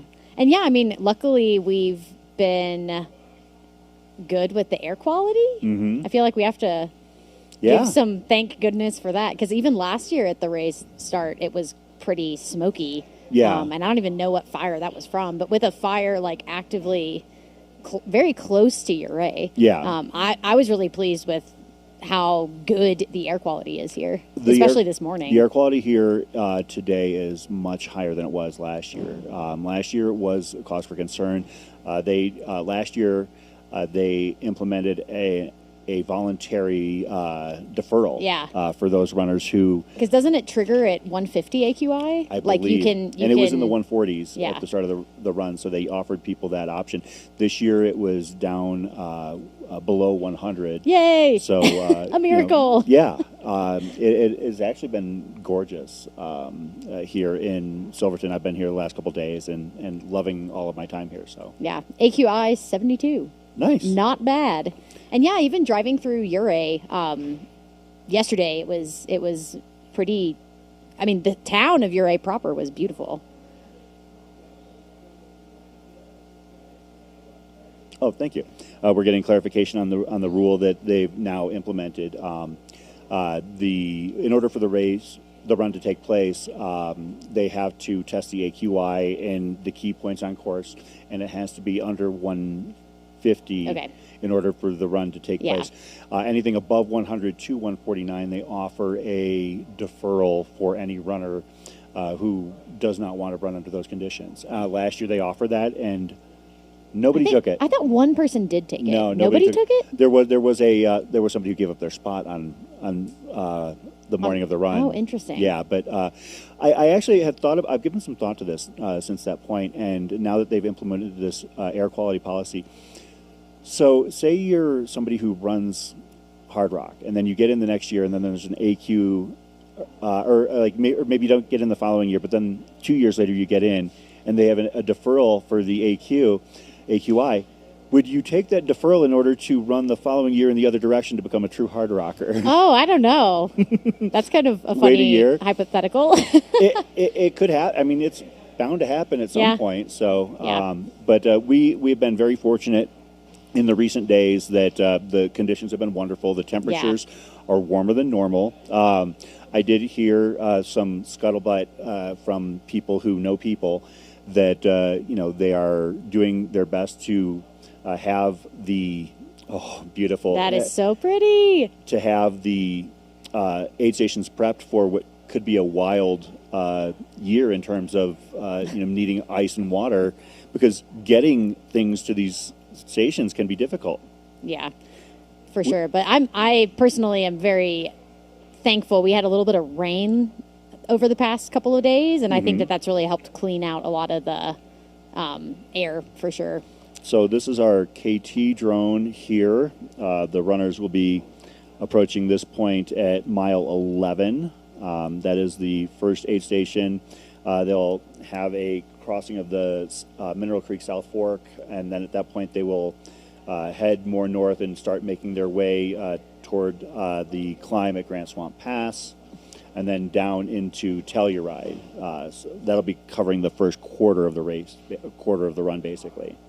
I keep correcting myself. I don't know if anybody notices this, but I always do my best. I was told in no uncertain terms that when you talk about Hardrock, it's the Hardrock 100 Endurance Run. I know. I keep calling it a race too. Oh, and it's just natural. But they are obviously we would be ignorant to not say that there is a component of people attempting to win this run and to treat it as a race. But in the ethos and the spirit of Hardrock, they try and keep it. They do try and label it a run first and foremost, because as many people as there are here to compete, it is more of a celebration of the course and of the time spent in the San Juans. Yeah, there's compete and there's complete. Yes. I like the way you put that there. Of course, in the way too early runnings of Hardrock, things are starting to round out into form. As we mentioned, the spot trackers are going to be wildly volatile for the first several miles. Yeah. If you are looking at the runner tracker pinned to the top of the chat, Ludo Pomeray looks like he is in the lead as our part of the White Shirt Brigade. Dylan Bowman in second, Jeff Rome in third, David Ayala in fourth, and Jason Schlarb in fifth in the men's run. In the women's, it was Courtney DeWalter, and we're kind of hedging on the women's run right now simply because we know that the women's run had 3 people kind of closely tied together early on, and that was no surprise. It seems there is always going to be some semblance of packing together, and that would be Courtney DeWalter, Kareth Arnold, and Tara Dower. Yep. Haven't checked to see who is following up behind them. I see a name, Emily Wanless, potentially. I did see Megan Slavin's name pop up in the tracker. Megan Slavin, somebody we haven't really talked about, but somebody who I am very familiar with. She is my PT. Oh, what? She's a PT? Yeah. Heck yeah. Shout out to the PTs. So Megan Slavin, shout out to her. If you're a Phoenix Ultra Runner, odds are you have either hired, retained Megan, or you've consulted with her, because she is very familiar with the sport and what it demands, and has centered her practice around it. She came up here 2 weeks in advance, and one of the things that she and her husband Brian, shout out Brian, one of my close friends, talked about was the idea that we're trying to build this practice, and how can we go away for two weeks? And I said, why don't you just practice up there? I said, you probably get a pretty good client list. And I don't know if they've been doing that. I know that a couple friends who are running high-low have been in contact with her and probably seeing her. But yeah, Megan Slavin. So I spoke with her coach at Western State. She's coached by James Bonet. And I also spoke with her last week. And I know that she's got multiple multiple podium finishes at Mogollon Monster. I believe finished top 5 at the Bear, San Diego 100. And I said, well, as long as you're ready for your longest day ever, I said, you're probably going to have a good one.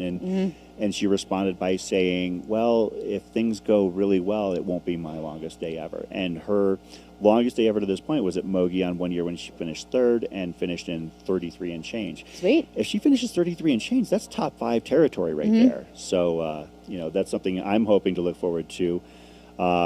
Seeing, some, again, like with the trackers, they're all moving around so quickly because now we're showing Jimmy Elam in the lead. I would take all trackers with grains of salt. Yeah. I mean, if you drag a mouse over the runner, you can see how long ago their tracker pinged. Like, for instance, now it's showing Tom Evans in the lead because it just pinged 8 seconds ago. But Ludo was 3 minutes, 34 seconds ago, but it was, a quarter of a mile back. So, there's definitely a lot of jockeying, especially in this runnable portion of the course very early on in Putnam Basin. Of course, as we mentioned, that is KT up there just outside of the very first aid station. Scout out to Morton for the Skycam.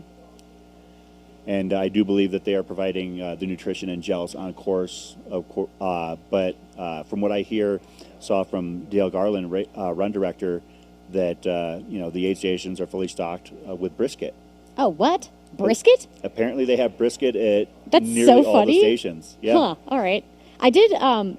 It's funny that we're talking about brisket, actually, because I was talking about, I'm a vegetarian, full disclosure, but I have only really heard about Amish style brisket. And I'm dating somebody from Texas, and so he's very into Texas brisket. So there's a lot of different types of brisket. I wonder what type will be at the aid stations. Rachel, barbecue is a rabbit hole that will draw you in if you really want to go in. You've got your Texas, your Kansas City, your Carolina styles. Yeah. I mean, I've only dabbled in it, but it is a fascinating aspect. And basically what they do is, it's basically, to me, who can take the cheapest cut of meat and make it the best. Make it the best. Yeah. Absolutely. These wonderful morning shots of the San Juans. I live for these every year. If you haven't had the opportunity, if you're a trail runner, if you're a hiker, or if you're just somebody who loves the outdoors, make your way to Silverton, to the San Juans, to Ouray, to Telluride one of these years and see it for yourself. These drone shots are wonderful, but it truly doesn't do them justice. It's so pretty. I mean, every time like I said, I've been here the last 2 years, and I remember the first time coming just through or towards Ouray, I guess. It looks so fake how, I don't know, the mountains are just beautiful. But yeah, you can see a little bit, I guess, of smoke in the valleys, which is not unusual, I would say, for the morning. I do think that smoke tends to settle in the valleys in the morning, and then as the winds pick up, it kind of blows its way out. And it has historically, from the Ouray fire, been blowing northward away from the course. Yeah. I don't know, have you been using the Open Snow smoke map? I have not, but I've seen like a lot of people that have shared screenshots. Yeah. Of course, we are it's in pretty this cool. part of that happens to give us all the intel that we want. Yeah, but I have access to the Open Snow smoke map usually, and it did look like it might blow towards the race, like intermittently throughout the day, which is kind of unusual. Because like I said, it has been blowing northbound, and it looks like it will turn around and blow southbound, but at some point today. But yeah, I mean, generally speaking, I've been, especially with the proximity of the Ouray fire, I was surprised at how good, even in Ouray, the air quality was. Yeah. We have a very poignant comment in the chat. Shout out to Corey. Barbecue is the ultra running of cooking meat. Ha! I kind of like that accurate. parallel. Probably accurate. I mean, they say slow and low. Yeah. You know, that's the Hardrock for sure. Yeah, it's more art than efficiency. You know, I mean, that's definitely something that ties into what we're seeing here, and that's why perhaps it is appropriate that brisket is going to be at many of the aid stations that's here. Funny. So I can't believe they're having brisket. There's a brisket macaroni and cheese at one of the aid stations at Cocodona, but I obviously don't know which one because you're not. I'm not eating brisket macaroni and cheese as a vegetarian.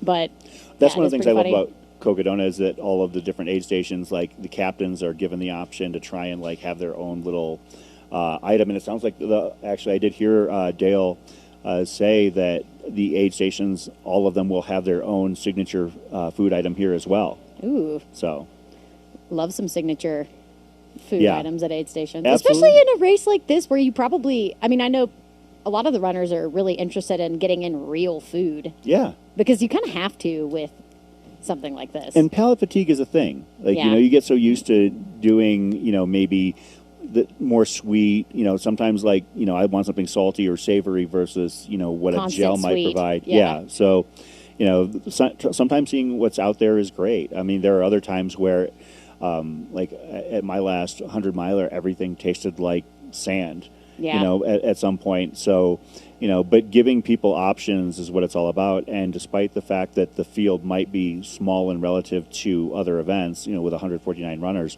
they're going to have a litany of options, and maybe we'll get an opportunity to see what's out there at these various aid stations.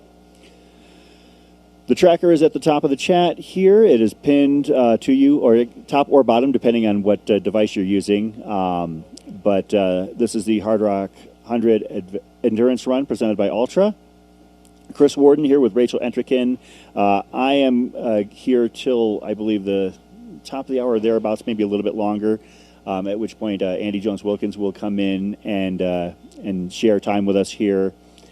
And we've got a great crew of people being a part of this broadcast. One of the things I love about Mountain Outpost and getting to do this event is we bring in people who know much more about this event and others than I do. I'm just here to kind of direct traffic. Of course, we're here with Rachel Entrikin. We're going to have Andy Jones-Wilkins, Jeff Browning, Corinne Chalvoy, Graham Chalvoy. You know, we've got a lot of very familiar faces, people who know this course, people who know this event and what it takes to succeed here. Yeah.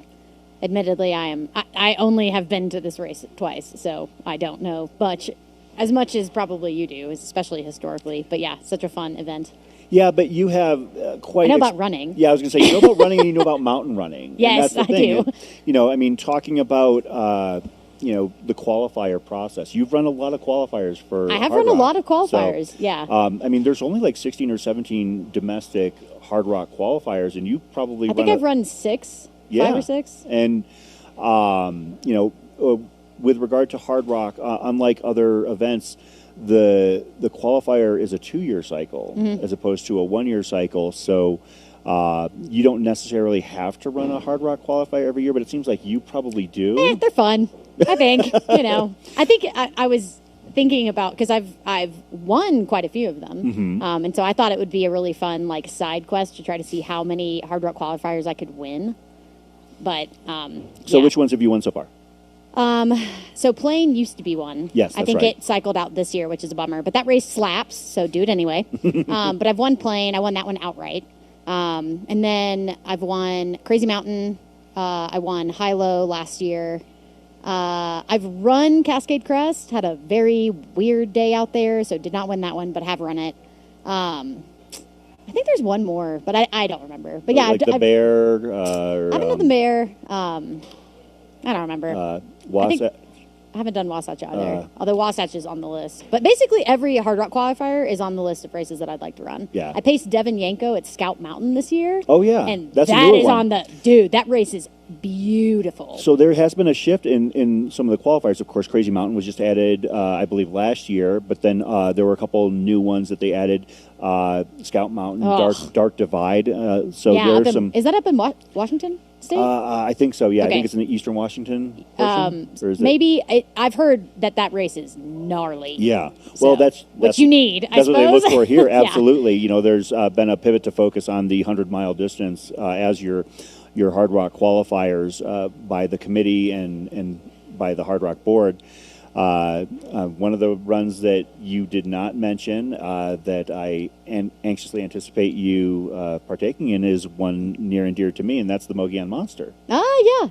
I have been around the Mogollon Ridge before, and Sure. it's such a just like butt kicker because you're just up, down, up, down, up, down, up, down all the time. Which, I mean, if you look at the elevation profile for this course, you're basically doing like infinite amounts of 3,000 to 5,000 foot climbs. Yeah. So I don't think Mogollon quite it's- goes that much, but No, but yeah, you basically start at the bottom of the rim, you make your way to the top, and like you said, back up and down multiple times. Which I think up and down for this race is like necessary. Absolutely. Necessary to practice.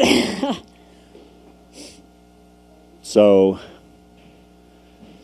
let's see. Somebody mentioning, is Jimmy Elam a sneaky pick to win?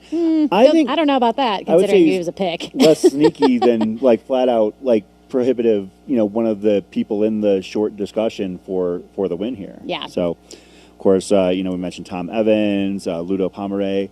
I would say that like in the men's run, those are the three that really seem to be at the tip of the tongue. Now, there are other contenders. We mentioned David Ayala, Dylan Bowman. I still feel like Arlen Glick, we don't know what to expect from I mean, Arlen. I think Ryan Smith is also a really solid choice. And, of course, we also talked about the individual, who was it that we were just talking about? Are we talking Jeff? Yeah. Okay. Jeff Rome, Yeah. they're Hometown favorite. We didn't even mention Nick Curry, True. who is has multiple top 10 finishes here. Not necessarily known for his mountain running prowess, but a truly strong and analytical runner. Probably one of the most analytical runners you can find, the way he approaches these events. Yeah. And it's funny because I think, isn't Nick Curry, he's been on the 24-hour team for the U.S. quite a few times, right? At least twice, yes. Yeah, so it's funny that, like, he does, because he historically does quite well at Hard Rock, and also historically has a very great back half. Yeah. Well, so the first year I attended Hard Rock, I went to the Legends panel, and you get to hear, a half dozen of the people I believe that there were 135 finishers amongst the 8 people on the panel.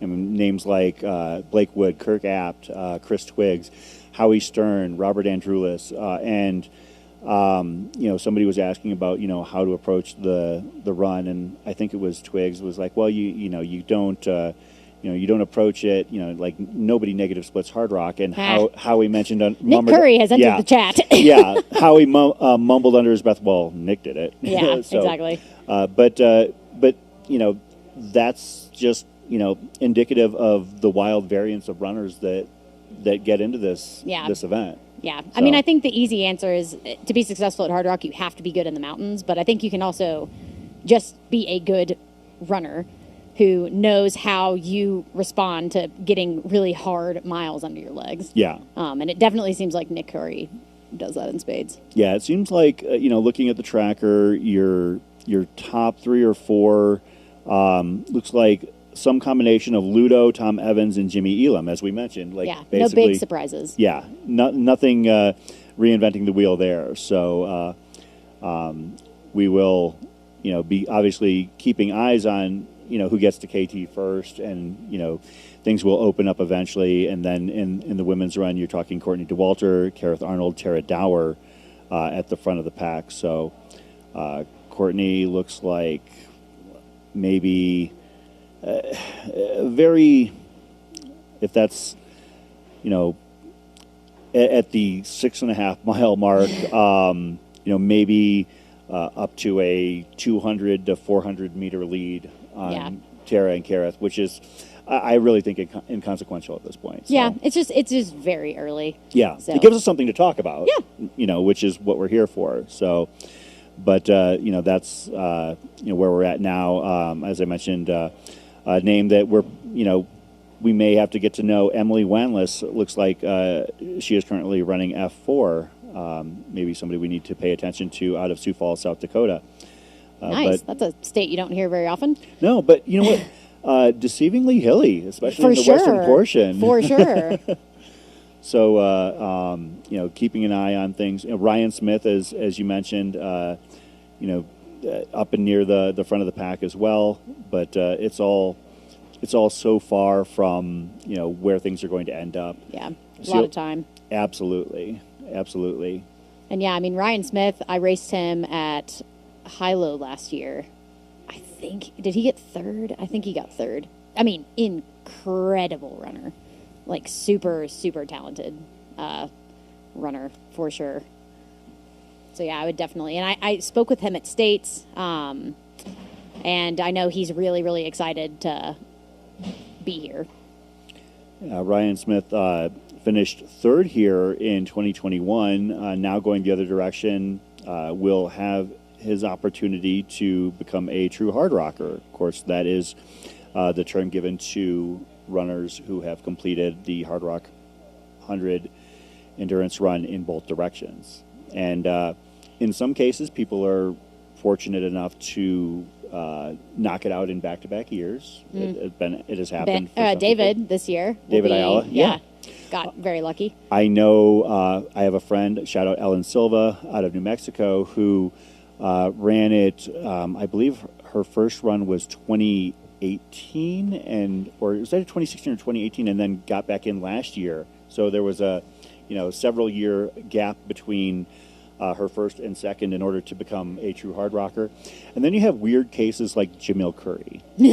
Have you heard about Jamil's? Well, yeah, because he finished like 5 times or something in one direction. 4 times in the same direction, and then his 5th one was finally the other direction. He kept on getting in on, I can't remember if it was odd numbered years or even numbered years, but it was every other year he would get in. Yeah. And such as it is, if you get into hard rock, you run hard rock. Right. You don't pick and choose your spots, and I'm not going to do it this year because I want because you improve your odds for future opportunities. The more times you run, the more lottery tickets you have. Yeah. And the number of people who are going to be getting into hard rock, with the opportunity to do that is going to probably become harder and harder because of the demand of the run. And also, we actually have had several of the veterans who used to be regular sites on the course have maybe taken a step back. Some of those runners who had success in the early years of hard rock that are now they're still a part of the run. Maybe they're on the board, or maybe they're involved in volunteering, but like working at aid stations rather than pinning a bib. Yeah.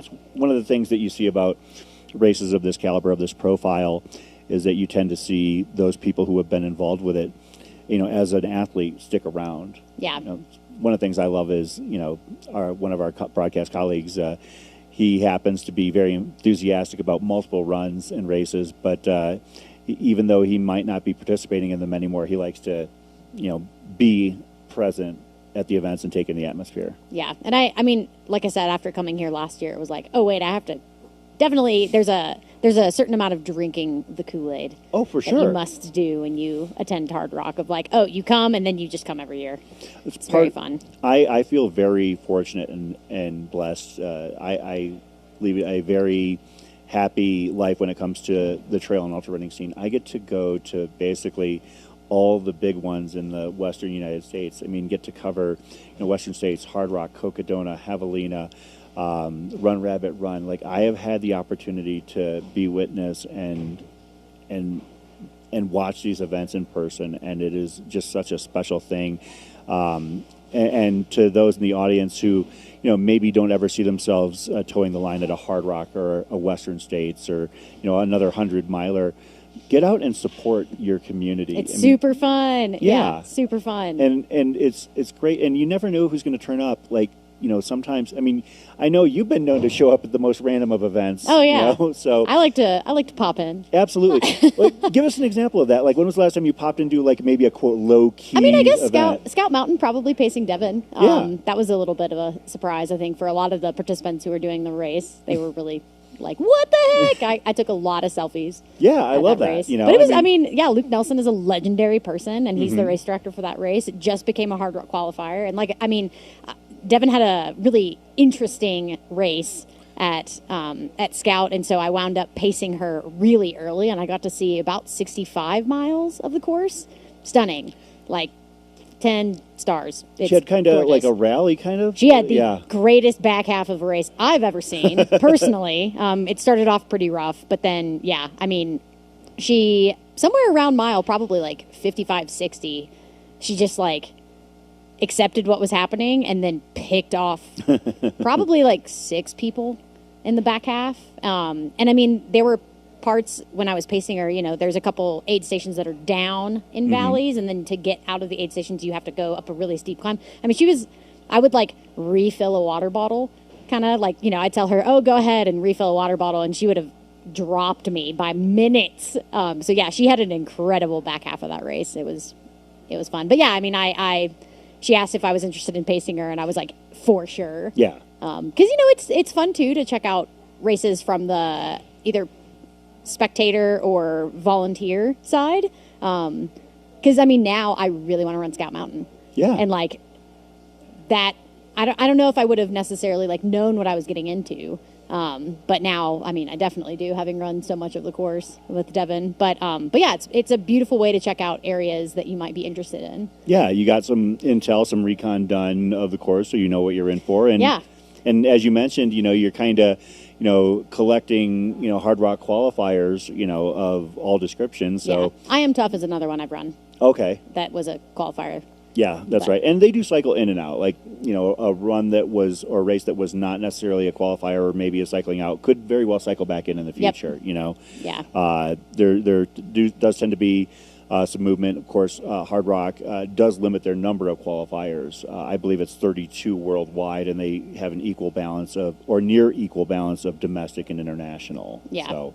And I know they have to have, like, very strict, like, certain amount of, like, one climb has to be at least a certain amount, and like you have to have at least like some amount of time at altitude. Yeah. And they have to be remote. So yeah, definitely not just like any old race can be a Hardrock qualifier. I know there was a race in Alabama, where I'm from, called Blood Rock, that was trying so hard to get the Hardrock qualifying status, but in Alabama, the tallest climb that you can get is like 2K. Did they like maybe add a staircase at the top of the I know. hill? We just need to build a tower. But yeah, so it's, the qualifying standards are definitely like there for a reason. Yeah, and because you have such a brutal run once you get here, and I know that there's only 1 or 2 in the U.S. East of the Rockies. I know right? Hellbender, I think, is one. Cruel Jewel. Okay. Is Grindstone? Grindstone is not one? It was. I don't know if it still is. Okay. But yeah, it's just it's a testament to the physical geography. Like it's that's what they decided to do because they wanted to make sure that runners are prepared, when they get here. And it's one of the things AJW and I talked about. Nobody gets into Hardrock by accident. You are either a former champion, you are one of Dale's picks, which means that you have a resume of running that is at the top of the sport in the short term, or you've been trying for a really long time. Yeah. So. What a pretty shot. Yeah, this is wonderful. Of course, this is, just another great sample on the Morton Skycam of the beautiful topography of the San Juan Mountains. I remember the first time I came here 10 years ago now. This is my 10th year being in the San Juans. And I drove up with a couple of friends from Phoenix. We decided on a lark to just come up and try out the Kendall Mountain Run. Oh, nice. And we drove up, and we were told, we were given a heads up that we needed to go to Mineral Creek to go camp. So we got into town.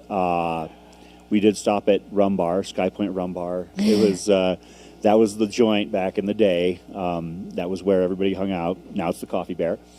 But we went out to Mineral Creek, and this was all in the dark. And we set up our tents and we camped, and it was just one of those like Wizard of Oz moments where you like open the flaps of my tent and looked outside, and I was like, oh, exactly, exactly. Just such a stunning view of the Mineral Creek area, and and that change, it was life changing. It really was, because since then I have spent a minimum of 4 nights in San Juan County, just simply because I love being here. Whether or not I was a part of the Hardrock event, whether pre-live stream days, I just love it up here. I can't get enough. How could you not look at that? It's so pretty. So pretty. I have been told by those who are locals that, this is, obviously a wonderful time, but being here in the winter is a little bit of a different experience. Yeah, but, probably quite cold. Haven't done that. Maybe done not that this one year. yet. Yeah.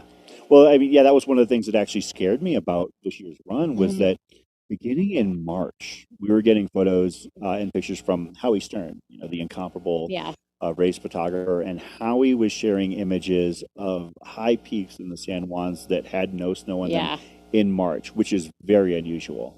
Yep. Yeah, it's been, and I remember even preparing for Cocodona, just being like, all right, it's going to be a hot year. It's going to be a hot year. And like states the same, because the spring was just like, the winter and spring were very unseasonably warm. And with like very little precipitation. So yeah, I think it's pretty lucky that, with Ure being canceled, I think it is pretty lucky that we're able to have Hardrock this weekend, considering all of the stacks against it. Yeah. No, it really did. It was kind of a touch and go situation for a couple of weeks, but we're here, we're celebrating. Yeah. Big time. And of course, neither one of us have run it, but one of us has a very big desire to do so. Yep. And when you get in, we'll right after this we'll do an ad break. But when you get in, which direction do you want to run first? I don't care. I don't care. I don't care. Well, on that note, we're going to flip to a quick ad break. We are here, Chris Warden, Rachel Entrikin. This is the Hardrock 100 Endurance Run presented by Ultra on the Mountain Outpost YouTube channel.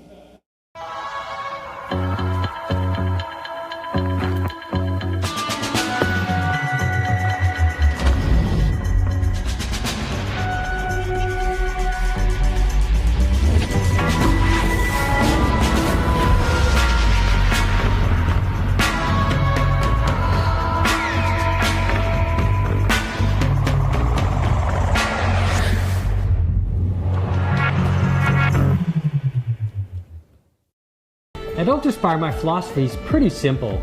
That is, create the best product for the athletes so that they're able to enhance their performance.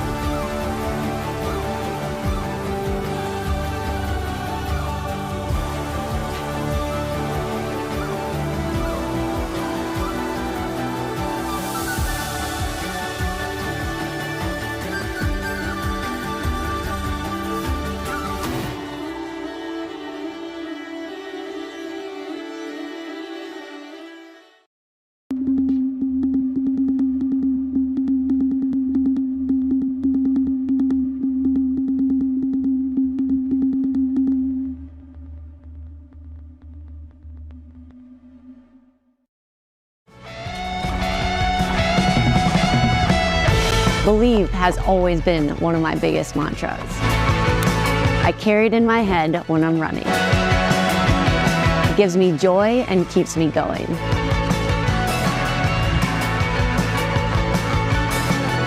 I never thought I would carry it on my wrist one day.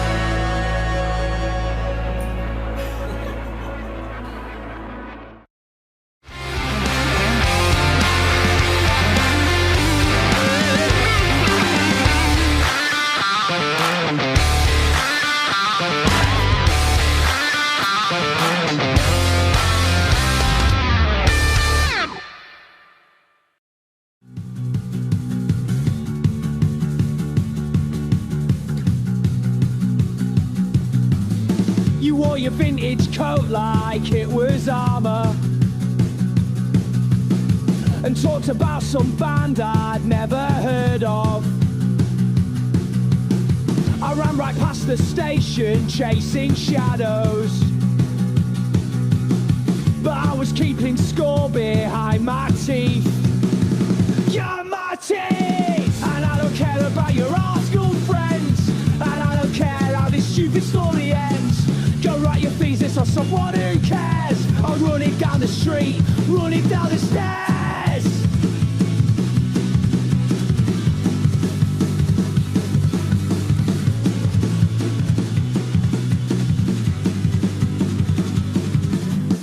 You thought you had me figured out, but I'm just running on my own. Can't believe you left me here. Don't ever think you can call me on my phone.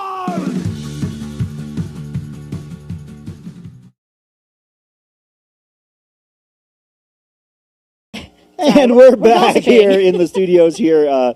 This is the Hardrock 100 Endurance Run presented by Ultra. Chris Warden and Rachel Inchkin. Coming in hot. We are here to share the early miles and early hours of what is going to be undoubtedly a huge odyssey for 149 brave souls. Shout out to the brave souls. Absolutely. Of course, thank you very much to all of our sponsors that make this possible. You can see Morton Bottles. We had Tantrum sponsor our pre-show last night.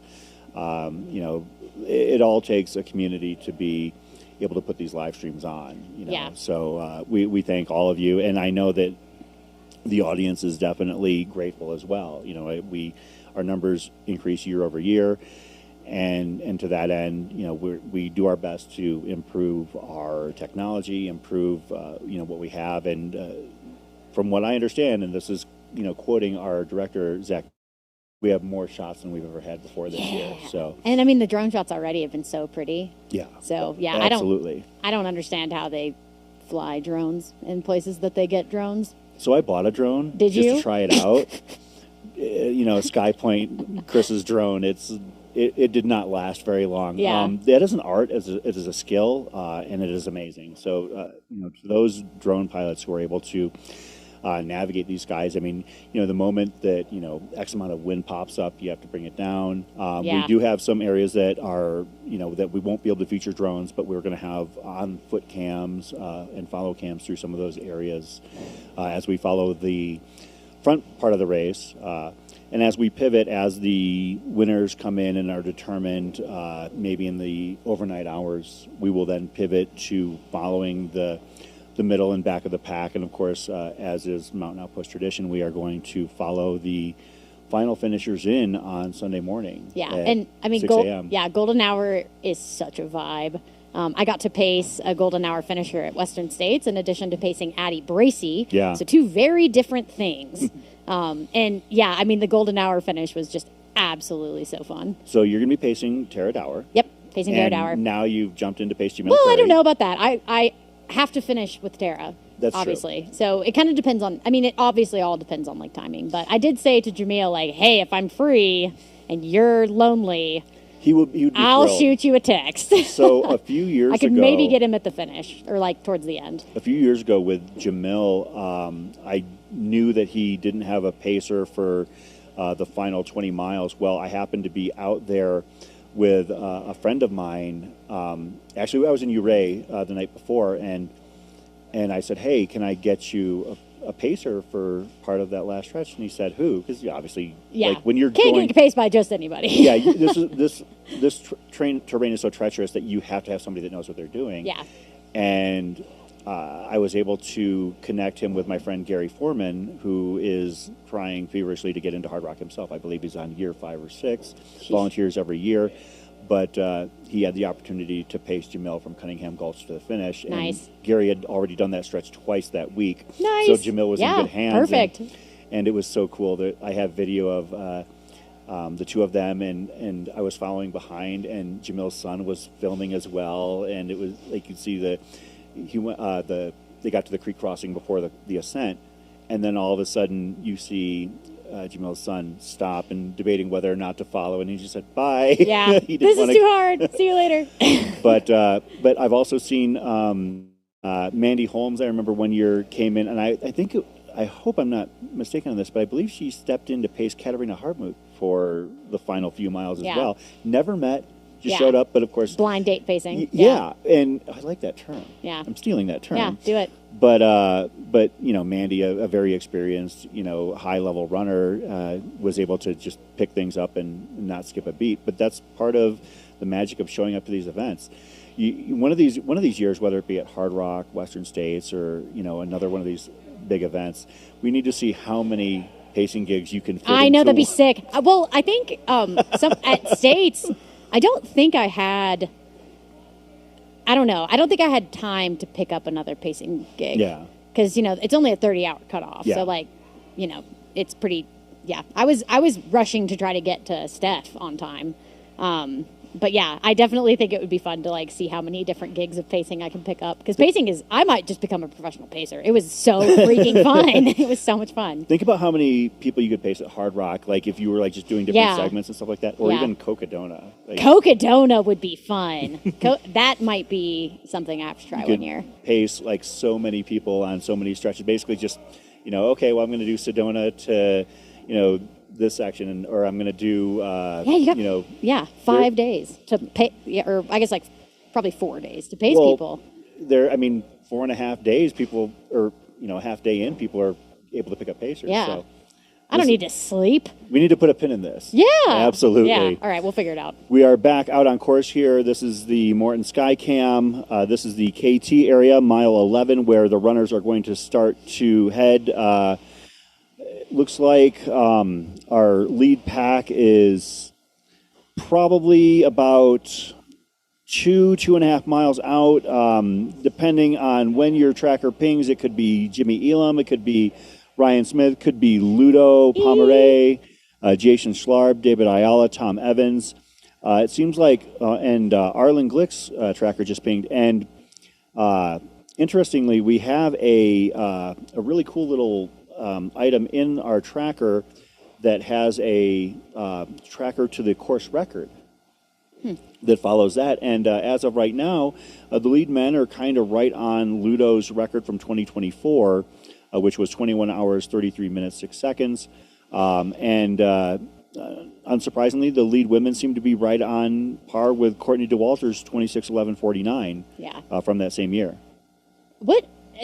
Is it a general consensus that one direction is faster than the other, and that this is the faster direction? Yeah. Okay. So I would kind of expect that 26 to possibly. It's under duress for sure. It's under duress. But one of the things about the Hard Rock directions is that this is the up the walls, down the ramps direction, and what that entails for those that aren't familiar with Hard Rock is that the ascents are just as high as they would be the other direction, but they're punchier, they're shorter, and you will see that as we move our way through the course, especially when we start to get towards Grant Swamp Pass, and more starkly, I think you see it as the runners come into Ouray. Yeah. Like that 6 or 7 miles down Camp Bird Road, where Yeah. you see people running at the front of the pack, without exaggeration, 6:30 in both the men and women's side. They are absolutely flying, picking up Animals. the pace. Yeah. Animals. I remember back in 2021, or no, it's 22, because it would be this direction, watching the lead men's pack. Oh, and those are our first shots Lovely of aid KT. station workers. So in 22, it was a 3-horse race at the front of the men's event, and that was Killian Jornet, Francois Dehane, and Dakota Jones. And Dakota famously went for it after Ouray and actually put some distance on the other men. But the thing I remember the most about the 3 lead men, because they came down together down Camp Bird Road, just flying. But you could see that Dakota and Killian were the ones basically setting the pace.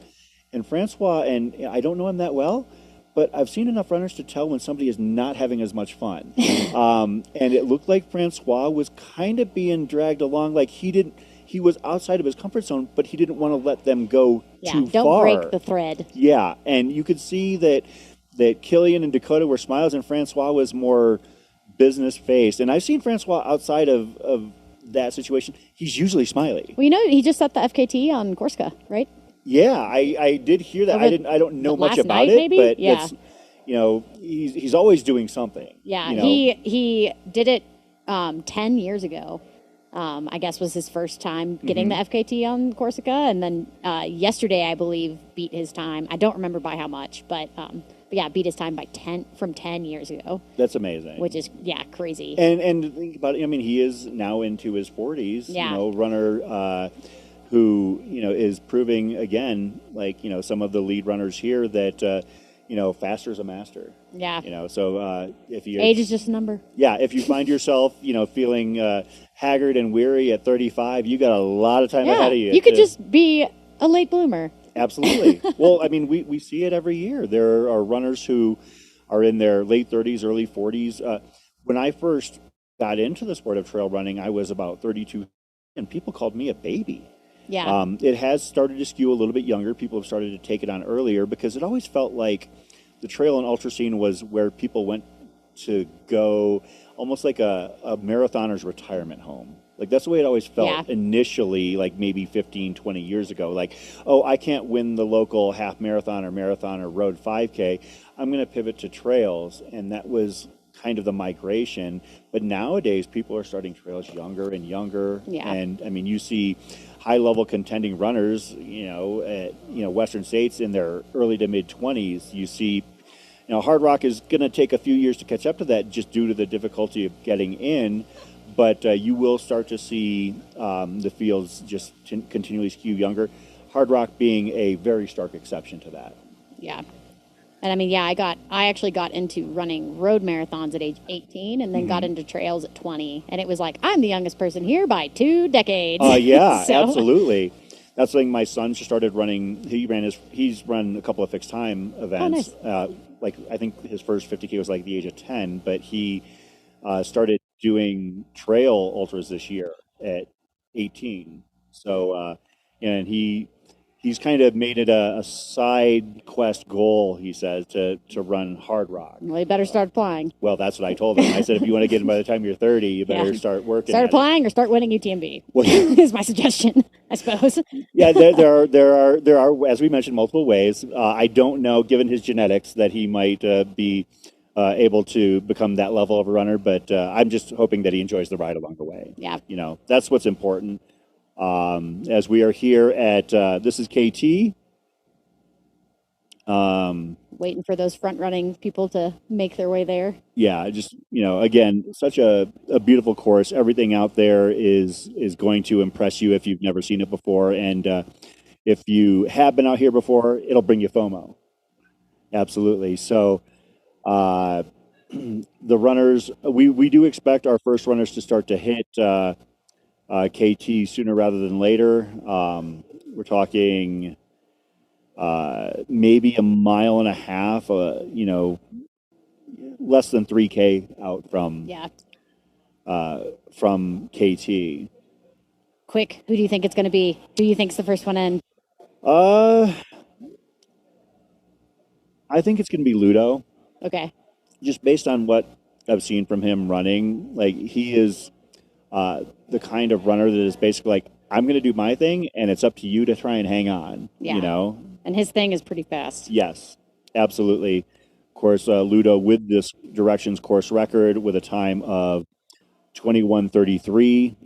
Courtney DeWalter holds the course record in this direction at 26:11, which again is so amazing given how technical and long this run is. I did speak with somebody today who ran with her when she set that course record and said that he firmly believes that she has 2 hours to improve on that time.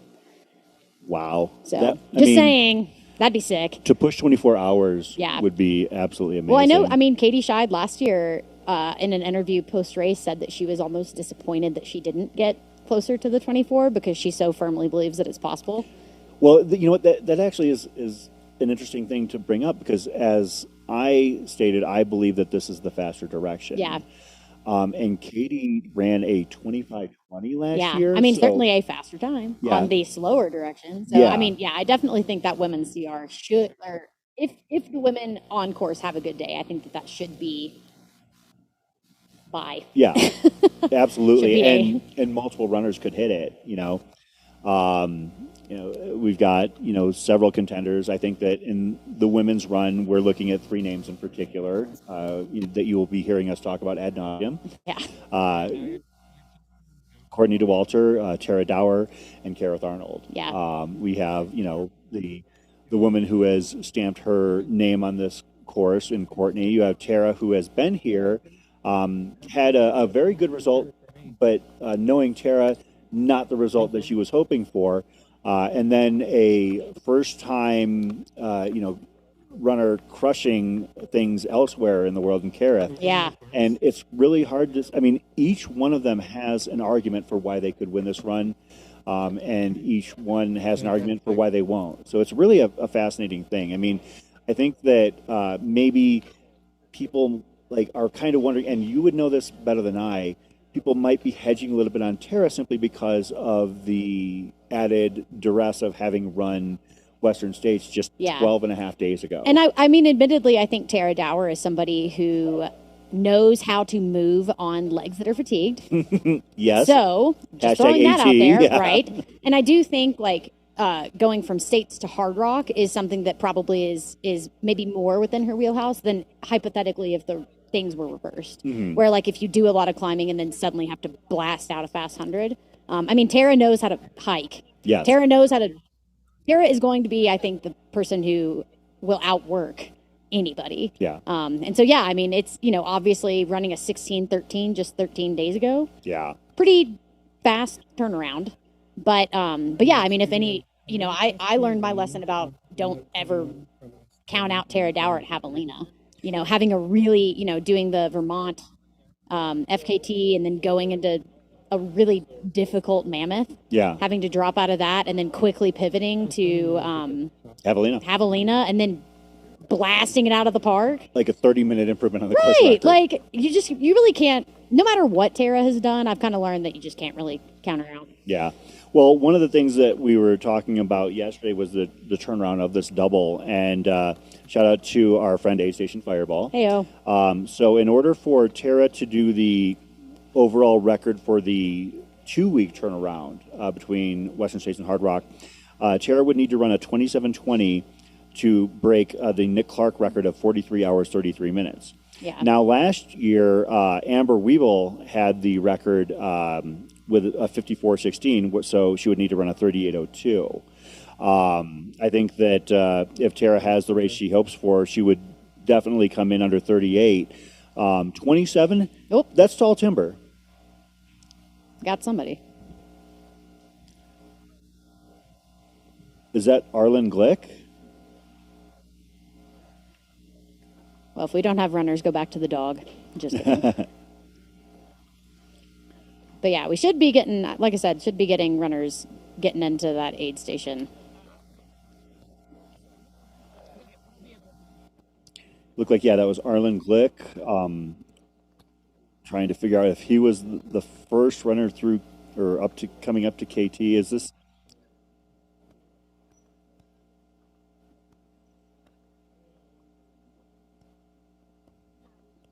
It would be a mild surprise if it was Arlen as the first runner through.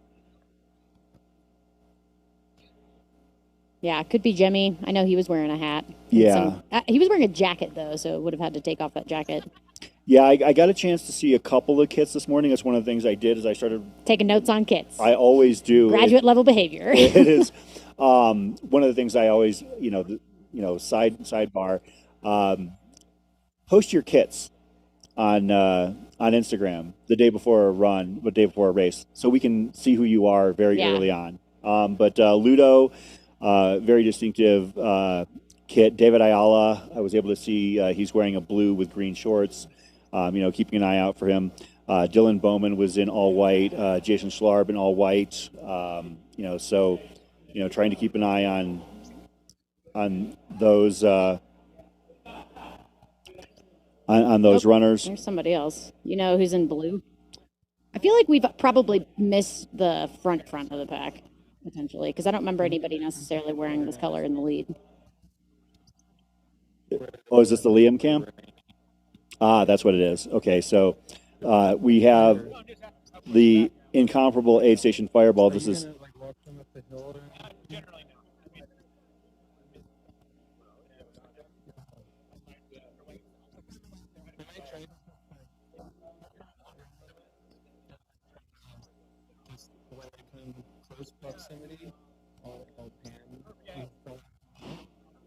Yeah, super pretty. And I mean, you do get a nice little descent going into this aid station. So, yeah, I'd imagine we should be getting to see those leaders pretty soon coming into the aid.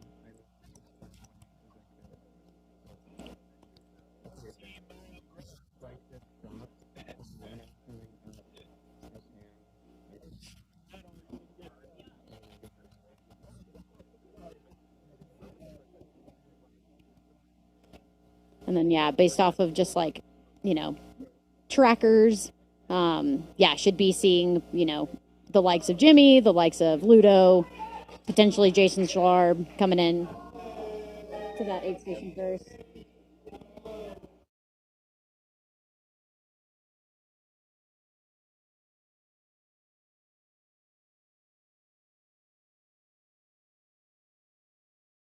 It appears like from the tracker, Ludo is in the lead, but like I said, just kind of bouncing around. Those trackers can ping at random times, so just a little inconsistent. So once we get eyes, that'll obviously confirm.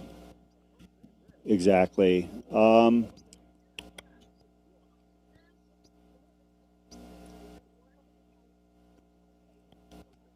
Yeah, shout out to Liam for hiking it in this morning. I know. I know. I saw him at the start, I think, and was like, yeah, I got to go.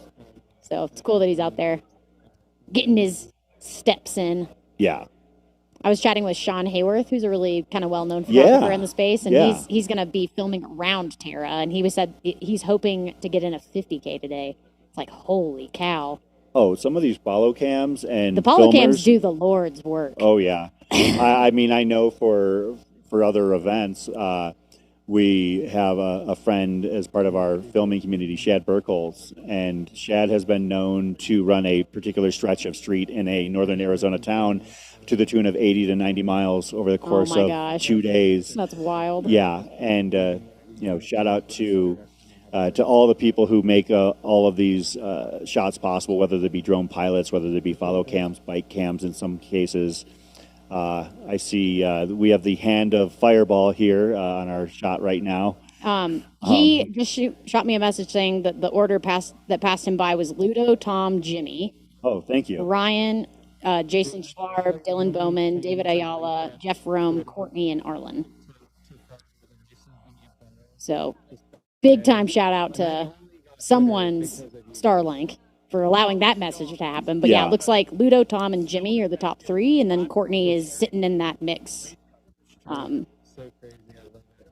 that's exciting. Awesome. Thank you very much, Liam, for letting us know. But yeah, Ludo, Tom, Jimmy, and then Courtney leading. Courtney leading the women, but you got in that kind of top men, you got Ryan, you got Jason Schlarb, Dylan Bowman, David Ayala, Jeff Rome, and Arlen Glick.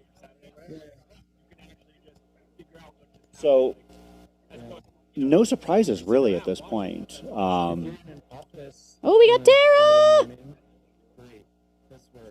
Oh, there we go. Nailed it.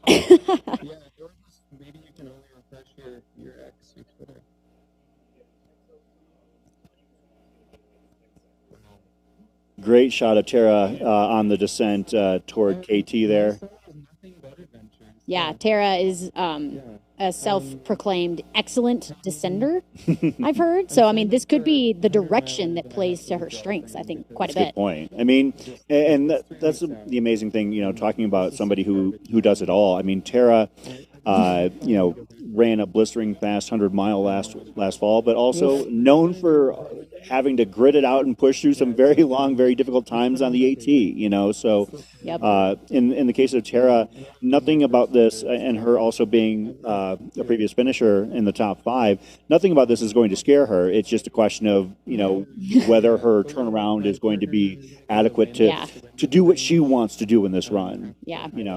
Yeah, and again, Tara, no stranger to running on tired legs. So, yeah, absolutely. Per Liam, Tara is, quote, cruising. Shocking. I believed it. She looked great. And, and Tara, like, the way that she runs with, the term that I would use is reckless abandon. Cheers. I've never, and I don't mean this as a pejorative, but I've never seen somebody run so... fearlessly. Yes.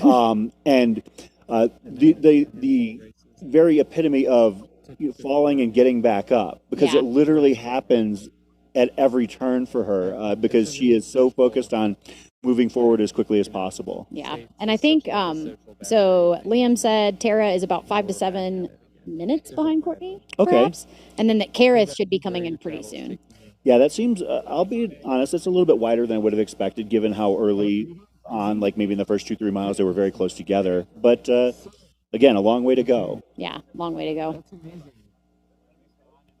Obviously, you don't want like a giant gap of 30 minutes, but True. Still 5 minutes, and at this point in the race is an aid station stop. Honestly. Exactly. So you can make up that time pretty quickly. Got someone. I think we have a little bit of a lag, but I see somebody, and I think it's Kareth. Yeah, so there goes Kareth. Kareth rocking the bucket hat. Yeah. So yeah, Kareth is not. Kareth's not too far behind Tara. No, maybe about a minute and a half. Yeah. Yeah. So that's cool. So there's our top ladies. We got Courtney, we got Tara, and we got Kareth. So no shocks there. No. All 3 women are the discretionary entries this year. So yeah, not a big surprise that they're doing well. Yeah, and on the men's side, we mentioned no real big surprises there either in the top 6 or 7 that have come through. So. Yep.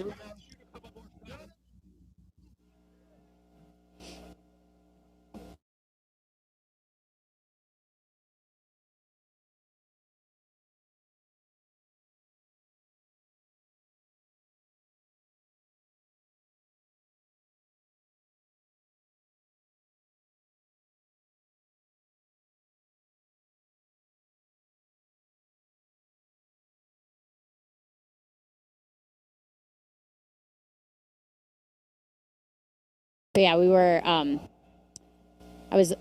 were chatting among the Tara Dower crew that I'm part of, how many falls we think she'll have. And as her pacer, I said, I think I'll have 2.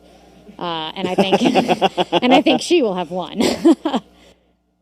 Well, you're going to have a pretty technical descent coming off Handy's. Yeah, so, at dark, in the night. Yeah. So, whatever. But I'm not. I think neither Tara nor I are strangers to falling. I think we are usually covered in blood and dirt. So, although Tara is like legendary for her falling.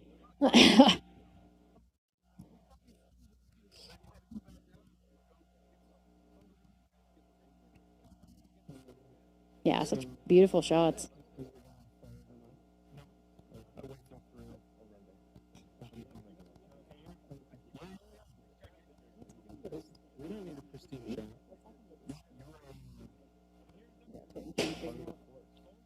Yeah, we are our monitor is getting some being worked TLC. on. Yeah, it's getting some love. Shout out to our producer / director Zach Marion on the scene, doing the tech things that need to be done on the back end. But as far as I can see, it does look like someone is heading up into the aid station, whether I'm behind by 10 seconds or not. Of course, there are links to the runner tracking in the chat. You can see open split time as well. If you go to the Hardrock page, you can go and see the actual spot trackers themselves. Of course, as we mentioned, the spot trackers are pretty on point, but this early in the run, it is going to be not necessarily exact. Is this a bucket hat? Do we have Ludo here? If he shed his sleeves, yeah. Yeah. Okay.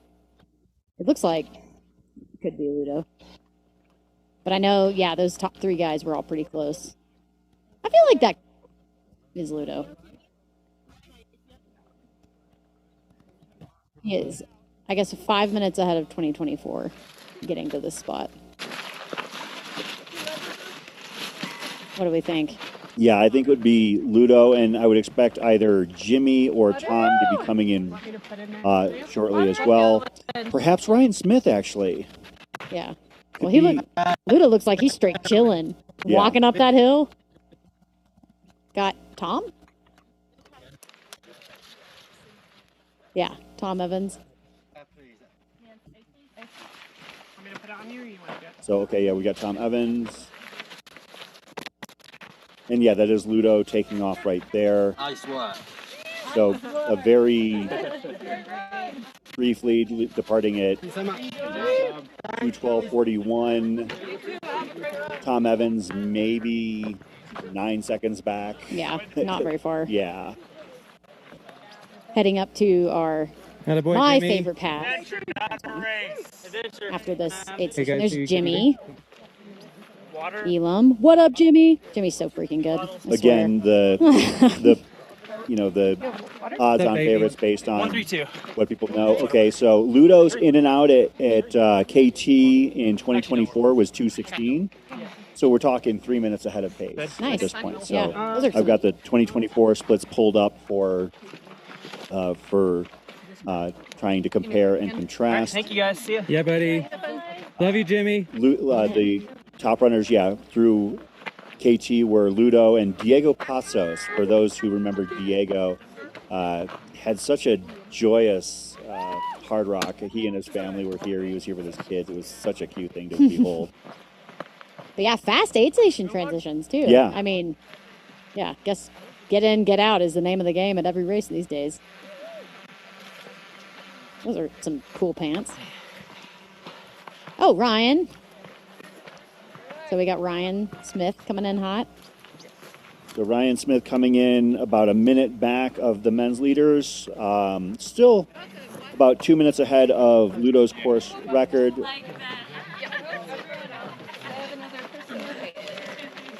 Good 2:10. That was fast. Oh, no, wait, getting rid of trash. I was like, is he already leaving?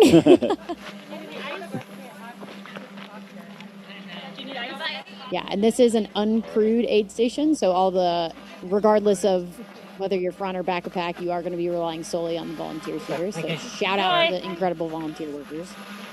So yep, These are yeah, quick. pretty quick aid Try to be transition efficient. for everybody in the front of the pack. But yeah, so Ludo, Tom, Jimmy, Ryan, and then heading out toward Ice and Island Lakes, heading up and over Grant Swamp Pass next. But yeah, I mean, obviously it's still pretty early, but all of the front runners looking pretty collected as they come into that aid station. So I had tracked 2:12 for Ludo, but our tracker says 2:11. So basically, 1 per minute has been these first 4 men. Ludo, Pomeray, Tom Evans, Jimmy Elam, Ryan Smith. So that's your top 4 through KT. Next stop is Chapman, about 6.5, 7 miles away.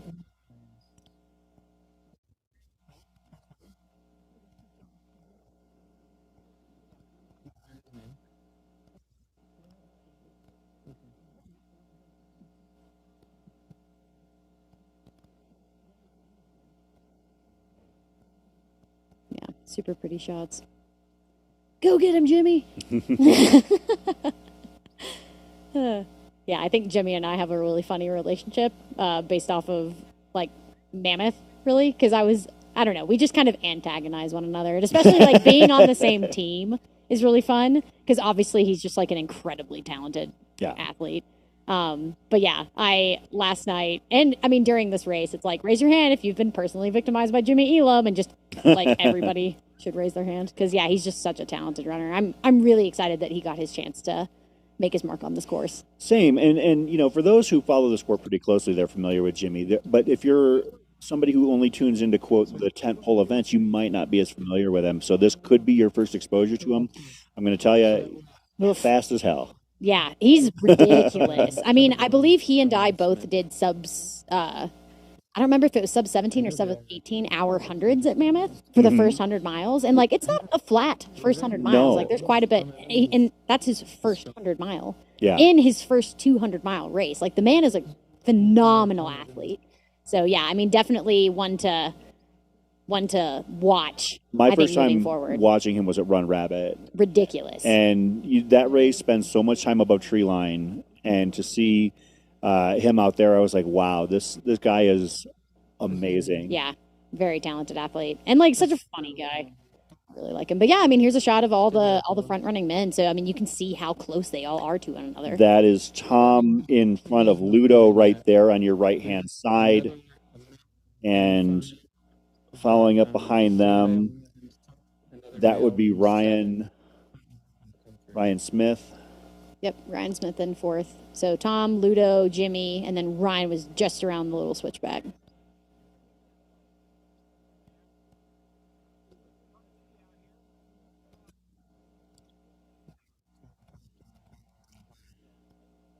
But yeah, and then possibly after Ryan, we could be seeing the likes of Jason Schlarb, as well as Dylan Bowman, David Ayala.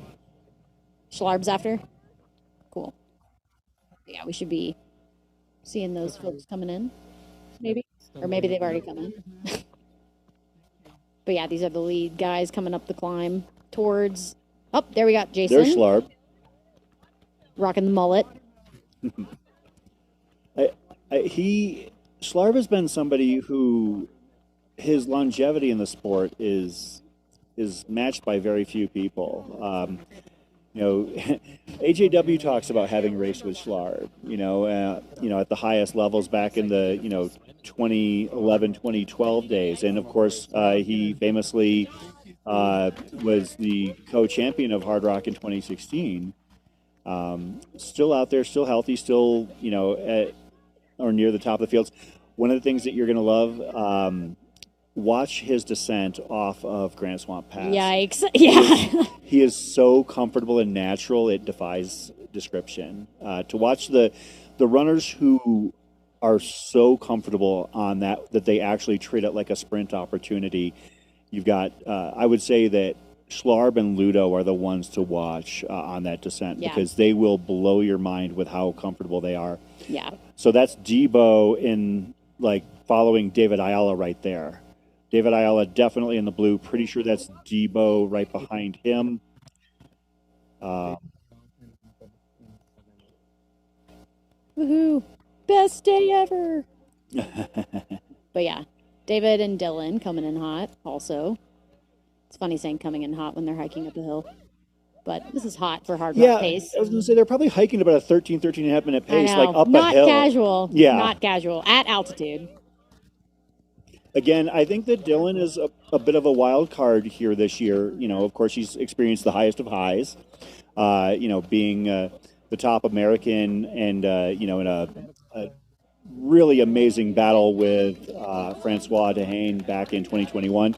And then 2023 had what we would consider by most measures a very trying day, finishing, several hours back from that, but still finishing in the top 10. Yeah. When I spoke to his dad, one of the things that his dad said was that he went through on the coffee mugs, they show the top finishers from previous years. So he had the 2021 mug, and then he got the 2023 mug that showed Dylan's name on both of them. Nice. So that's his daily coffee mug as Dylan Bowman heading out from Camp Traverse, KT Aid. It seems like Dylan is the only one who got wet at the aid station. So put some water on his sleeves and then dunked his head. So I do wonder what the temperatures are like out there, if he's just preventatively kind of getting... I can see that. Especially yeah, going up and over a pretty significant pass, But yeah, he was the first one to start dunking. But yeah, so then I suppose next, we could see our F1 here coming in real soon. Ah, yeah. So, and we should still be seeing Jeff Rome, maybe Courtney and Arlen coming in pretty soon. Assuming that Fireball's folks haven't shifted around too much. Man, they're running up the climb. Look at that. That's crazy. Yeah, that's a beautiful shot right here of what these runners are experiencing. That is Ludo in front. That Tom Evans right behind him. Mm-hmm. Man, that is a beautiful shot. Is that Jimmy or Ryan? I believe Jimmy. Okay. Because, yeah, Jimmy had that dark pack in the hat. The White Shirt Brigade. Yeah, the White Shirt Brigade.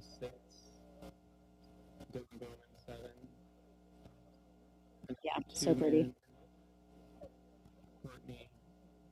If you didn't already want to run this event, this shot shows you some of the pure beauty of this course.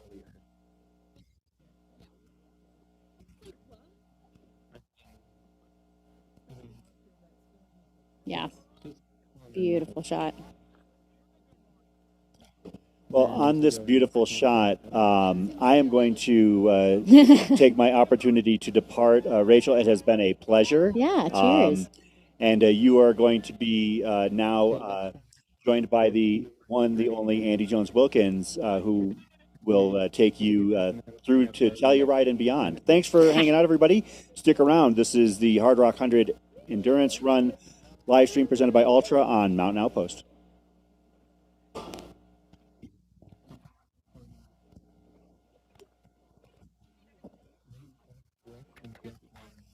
So yeah, coming up this climb towards Grant Swap Pass and Island Lake, one of my favorite trails in the entire state of Colorado. Oh, we got Courtney.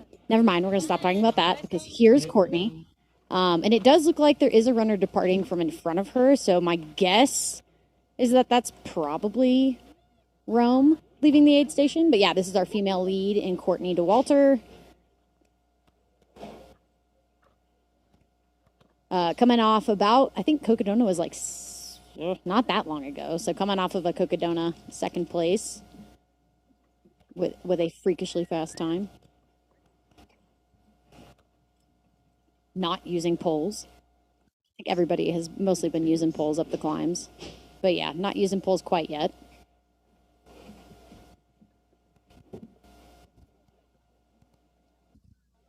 Good morning, Rachel. Hiya. How are you? Great. Oh, I love your shirt. It's very colorful. Good to be here.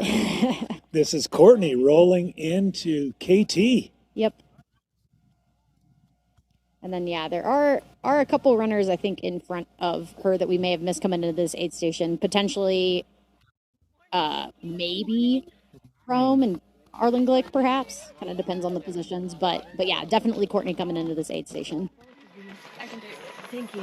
Do you need any ice? Water? Yep.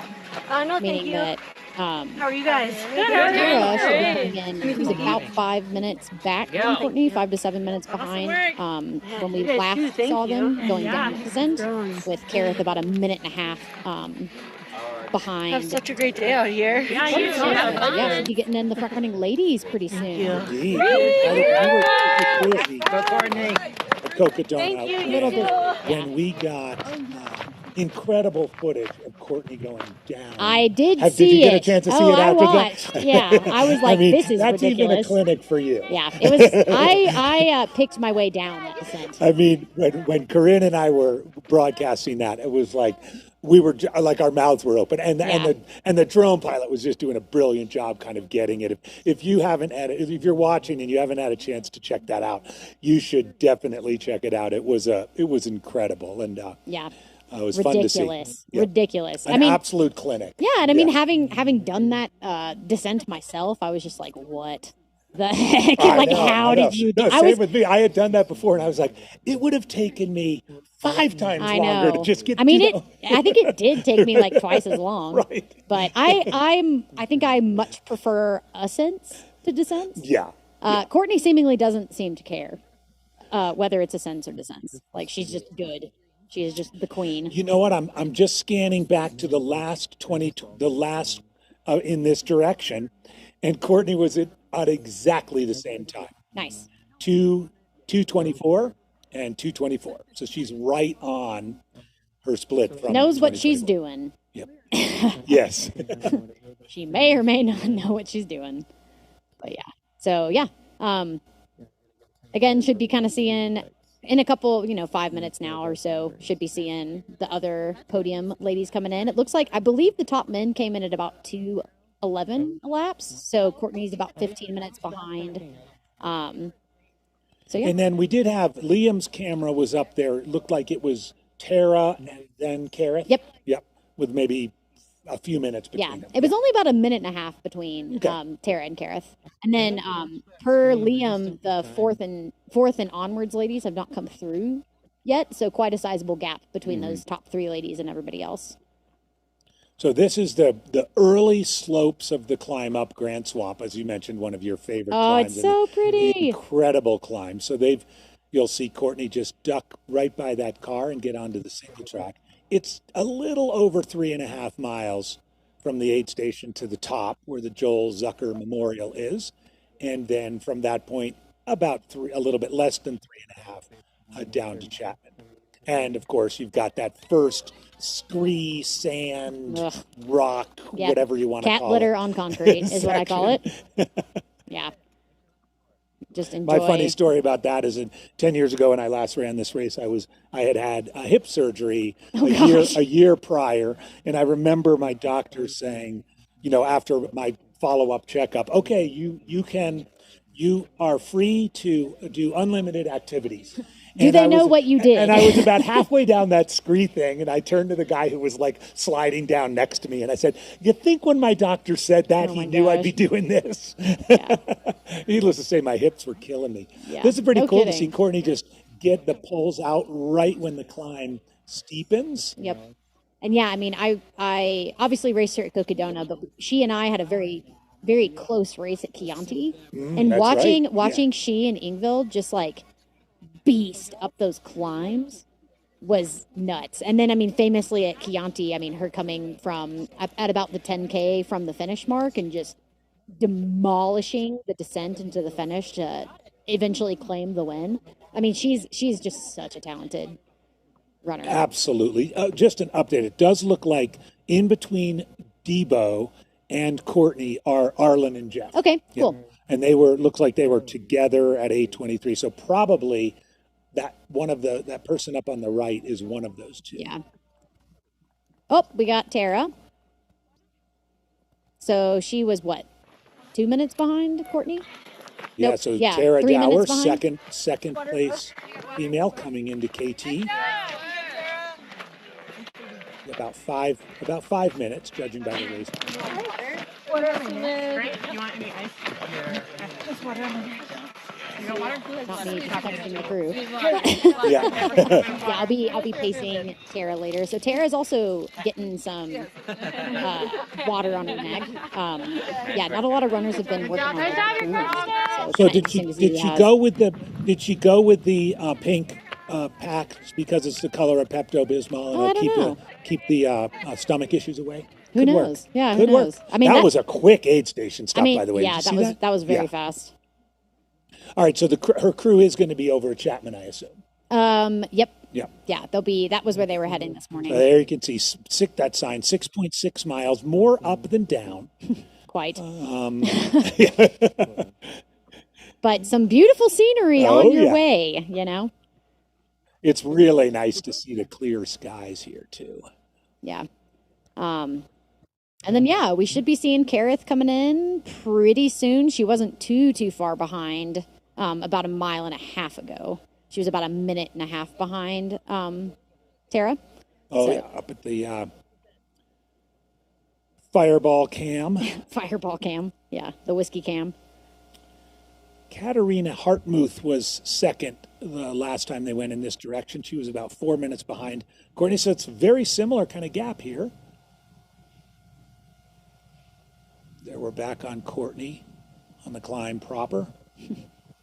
Yeah, so officially by the race timing, it's about 5 minutes between Courtney and Tara. There she goes. Tara has poles? Yep. Yeah, she has an integrated quiver into her pack. I can kind of see it. Yeah, it was pretty sweet. Her pack is awesome. It's an Ultra Spire one, I think. But yeah, so it's not one of those you have to strap on. It's literally it's a part of the pack. That's cool. Yeah. So, and I know she is planning to try something different with her hair this race. I don't know if you've noticed her post-race hair is usually pretty aggressive. But yeah, I know she's trying something different this time. So be curious to be less of a tangled mess. Yeah. You know? Yeah, because that post-race hair can be... Better for you to say that than me. Yeah. Post-race hair detangling can be really... I've figured out... I can imagine in your Yeah, but I figured out the bun method. Right. But I understand the bun method does not work for everyone. You just put it up there and keep it there. Yeah, it's like fine. I never have any tangles. But yeah, I know Tara usually does braids, and it winds up being pretty painful. Having seen Tara race a lot on some of the runnable stuff too, I think these kinds of sections right here, and there are several of them, the sort of gradual climbs are really going to benefit her. I think she's going to be able to, run a little bit more than most people before breaking into the hike. Yeah, and I mean, Tara is a self-proclaimed descender. So I do think that this course is going to play to a lot of her strengths with the climbs being steep, where everybody's kind of struggling going up those climbs. But she's so... I mean, I raced her at Mammoth, and I would usually kind of get a little past her, a little bit of a gap on the climbs, and then she would just immediately catch me. You kind of played tag. Yeah, I mean, just immediately would catch me on the descents. So yeah, she's definitely... Well, and as you and Chris were talking about, the two of you do have... Oh, there's Kareth. There's Kareth. Oh, that's the same pack, same Pepto-Bismol pack. Yeah, same shoe sponsor also. Oh, right on. So Team Ultra 1 and 2 also sponsoring the race. Yep. Good one. You look really good. Really good. And we chatted with You're running down the road for a Avelina minute before that race, but I still think her TDS in 2025 was one of the sneaky best performances of 2025. Yeah.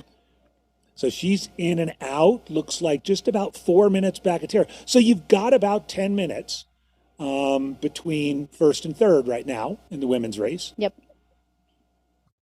It's about 5 minutes between first and fifth in the men's race. Neither of those statistics are all that surprising.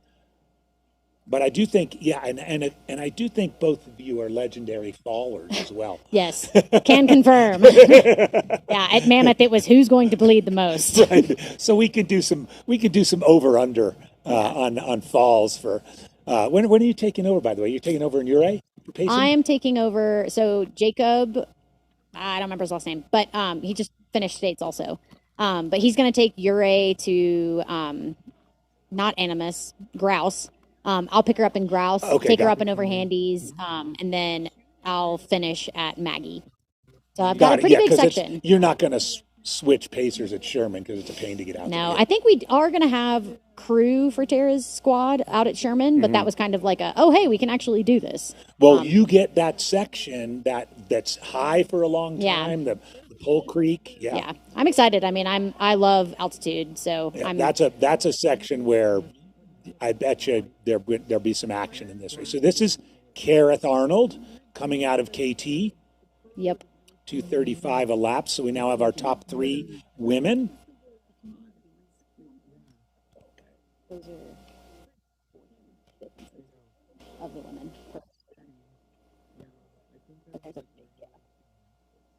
But yeah, I got Kareth climbing up this hill. I raced Kareth at High Lonesome last year, where I think she struggled a little bit with the altitude, but has been definitely out here training for the last, I think it's 6 weeks. Tara, and Robin Lesh did a training camp out here a couple weeks, I think, before states. It looked super fun. I had big FOMO. But I know Kareth, they said Kareth was tackling huge portions of the course and doing some of them multiple times. So, I mean, she's definitely someone who has waited very patiently to get in this race and is now getting her turn and not wasting it. She's not gonna waste her spot. No, so yeah, she's not gonna waste her spot. A little bit of detail we've gotten from Liam. So 4th place woman by him, and it's a pretty big gap, he says, between Kareth, who we're looking at right now, is a woman by the name of Erin Shaw, 44 years old, out of Superior, Colorado. bib number 203. And then Eliza Lapierre from Vermont in 5th place. And in 6th place, I'm going to look this up real quick, Jenny Pierce from Livingston, Montana. So we do have 4th, 5th, and 6th women en route to the aid station. But yeah, here we have Courtney past whoever was in front of her. So again, it's either Arlen or Jeff. It doesn't look tan enough to be Arlen. Yeah. I don't think so either. So it might be Jeff Rome there with the getting passed by Courtney DeWalter. Getting personally victimized by Courtney DeWalter, What like else the rest is of new? us. Yeah. She greets you with a nice smile. Yep. Great job. See you later. Yeah, when she passed me at one point during Chianti, she just said boop boop, and I just thought that was so funny. But yeah, that is funny. This is a good shot of our drone closing in here. Yep. So yeah, we're pretty sure this is Jeff Rome in the blue, Courtney DeWalter. Yep. So Courtney making her way towards Arlen, who is just in front of Jeff. But yeah, so all the top 3 women have been through that first aid station at about 11 and a half miles in. So we got Courtney in the lead about, I don't remember how many minutes later, 5 perhaps. 5 to 7 minutes behind her was Tara Dower, and then about a minute and a half behind her was Kareth. So they've all kind of kept their gaps from each other since passing by Liam at about mile 9. Yep, and within 10 minutes. Yeah. In between Courtney and Tara, we had Alex Docta from Ogden, Utah, would be the 10th place man through there. And Richard Cook is in the aid station now. Yeah, and I know Alex Docta is not necessarily a name I've heard before. So cool if he has a good day out here. Great shot again, climbing up the lower slopes of Grant Swamp and do a big sweep around this hill, and then the hill that, and then you come over this little saddle, and there's the basin with Island Lake and the ice. You can see the big parking lot down to the right where everybody parks for the Ice Lakes hike, and you can see up in the distance Grant Swamp Pass. Yeah, Ice Lakes, where I will be going later today. I'm super pumped. My buddy is in town. He's going to be pacing Anne, who was the DFL last year. Oh, right on. But we have a little bit of time before I need to pick up crew duties for Tara, and so I was like, let's go to Grant Swamp Pass. That's a good call. So you make a little trip out to Grant Swamp, Yep. do a trip up there. Probably get to see some runners on the course and give them high fives. That'll be cool. All right, here we are back at KT. Water too. Mile 11.5. Yeah, that's fun. I'm gonna in my break. I'm gonna go out to Cunningham and just go up. Everybody's so helpful. Go up Little Little giant. Yeah. So that was also on the docket, was potentially doing that. But couldn't Oh, figure Paul out the time. Terranova, a veteran of Hardrock and a you want that one bunch of filled too? races. When it's in your left hand. Lives in Leadville. Nice. So altitude, Yep, pretty I got okay water. for him. Has been part of Courtney's crew for several events, along with his wife Meredith. Somebody has a full empty hand just for this stuff. How old CTS how old athlete, is been coached by Jason Coop for a long time. how old is Paul? He is definitely in his 40s. Paul, how old are you? Anything you want to say to the live stream? I'd say that 52 is old, but I know Ludo's at her, so. He's saying, I'm having the best day of my life. I'm running Hardrock 100. Yeah, this can go in back too. 52 years Nice. young, Paul Terranova. I'll take a gel if But hey, I mean, again, Ludo's 50. Yep. No I guess So, technically who cares? lives in Twin Lakes, but It's everyone calls it Leadville. Yeah, I mean, Twin Lakes is at 9K, so it's like. Sweet. Yeah, Twin Lakes is a beautiful area. Addie Bracey has a little lodge up there. Mm-hmm. It's really, really nice. Although the lakes are not very high. I think he's the first person we've seen actually go to the aid station, like and get food and snacks and stuff. So love this guy already. Oh, exactly. Yeah. He too knows what he's doing. Yeah. Nice work. So again, we're looking at Paul Terranova. He'll be the 12th place man through here. Let's just top it off. Richard Cook was just in front of him out of Seattle, Washington. So we've got 15 runners en route to Grant Swamp. And quickly summarizing, Ludo Pomeray in the lead, pretty much step for step with Tom Evans, followed a minute later by Jimmy Elam, another minute to Ryan Smith, and then Jason Schlarb. Those were your top 5 for KT, and here we're seeing Courtney DeWalter. Yep, Courtney with Jeff, and it looks like Arlen probably up in front. Here's what I was talking about. You make this bend to the left and around those, kind of through those trees, and then looking down to the right, you will see far, far down that Ice Lakes trailhead. So pretty. But I love doing that little giant climb just because it just kicks you in the teeth. It's just so steep. You can get altitude quickly. Yeah. It's a lot of fun. Yep. And yeah, all the runners have about a little over 6.5 miles to the next climb. Basically going up and over Grant Swamp Pass, past Island Lake, and then down into the next aid station. So, which will be the first time they can see their crew at Chapman Gulch. They get not quite down to 10,000 feet, but Grant Swamp is the first 13er. Putnam Cataract Ridge is a tiny bit under 13, so it doesn't really count, but Grant Swamp Pass does count. They go down to Chapman and then turn right around and grind up to Oscars. Yeah. Basically, once you go downhill for more than about an hour, you're just going to go back uphill. You're just going to go back up. Especially, welcome to Hardrock. Especially the course going in this direction. Right. I mean, it just does this all right at the get-go. Oh, I got a sick precision bucket hat on this guy. 174. Does it look like he did those holes himself? Are those do-it-yourself holes? This is Shad Micah. Oh, he's a veteran. Nice. Westminster, Colorado, another 50-year-old. Good spotting on the bib there, Rachel. Do you need any real food? Eagle eyes. Yeah, I'm going to grab a snack here shortly. I don't know what yet. Yeah, we got bacon, tortillas, potatoes, peaches, watermelon. Don't know what that vest is. I was trying to decide if I thought it was a Terragnota one, but I don't think it is. Well, there's white. But yeah, I know, Dylan Bowman had a specialty made Terragnota vest. I don't know if you saw that. Yeah. They branded it Free Trail. He posted a photo of it. Yeah, it's the new one that just came out from Raid. Anything you want to say to the live stream, Chad? Hey guys, how you doing? Chad. Thanks for watching. We appreciate you. Doing I great can out only here. assume he's also saying this is the best day ever. Good. Let's hope it's that way. Take care. I gotta get out of here. Have fun.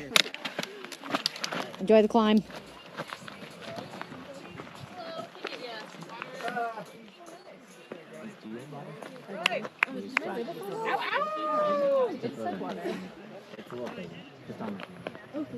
Got another guy coming in here. Show me your number. 167. 167. What do you need? Yeah, I'm gonna fill all these up with water. All right, rolling in And your is back Mark bottle is Marzin, empty, too. Yeah. 39 years old from Lakewood, Colorado. Thank you guys. I appreciate you all. Thank you. Here we are back, Tara Dower. So as kind of mentioning, she's going to run some more sections, I think, than the average person in this area. Take advantage of a little bit more of the gentle grade in the first part of this climb. Mm-hmm. I think wherever Tara can run, she will be running. But even, her hiking speed is so impressive, just from all those times grinding it out on super, super long things. So, yeah, I wouldn't be surprised if her hiking speed and her running speed is less than like a minute apart. Right, and the miles on things like the Appalachian Trail and Vermont Trail are not easy. Not miles. easy. Yeah, if you have a ladder on the trail, it's a tough trail. Yeah. So, yeah, she's no stranger to technical routes. Absolutely. And also, her passion for this race is so palpable. So, I know, like after last year being first on the wait list and not getting in, she's been wanting to run this race for a year now. So I know that she's really, really excited. And in the early going, really, really running well. Looks like she's running within herself, but definitely running. Yep. She had Alex Docta just a little bit ahead of her. All right, thank you guys. Nice job, have fun Quick out there. peek back to see if Kareth was back there.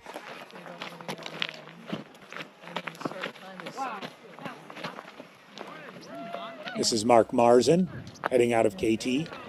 By the way, KT Cam Traverse gets its name from Uli Cam, the legendary Western States. Oh, sorry, West. I do. You got to drink, everybody. A legendary hard rock runner. In fact, a walker.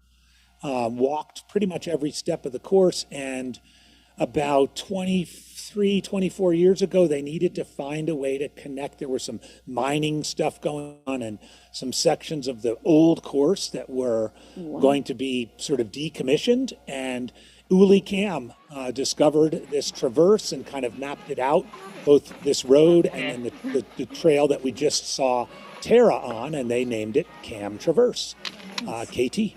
And then, yeah, this is 156. All right, so after Mark Marzen, coming in here is Scott Hollister, 42 years old from Colorado Springs. Okay. And you can see everybody here is pretty much topping off. It's 6.6 miles, but it's not long an easy 6.6. Even for the front folks. Yeah. It's if you want to be topped off, looks like he's got even a little bigger than 500 milliliter bottles. Those might be those 800 ones. Yeah.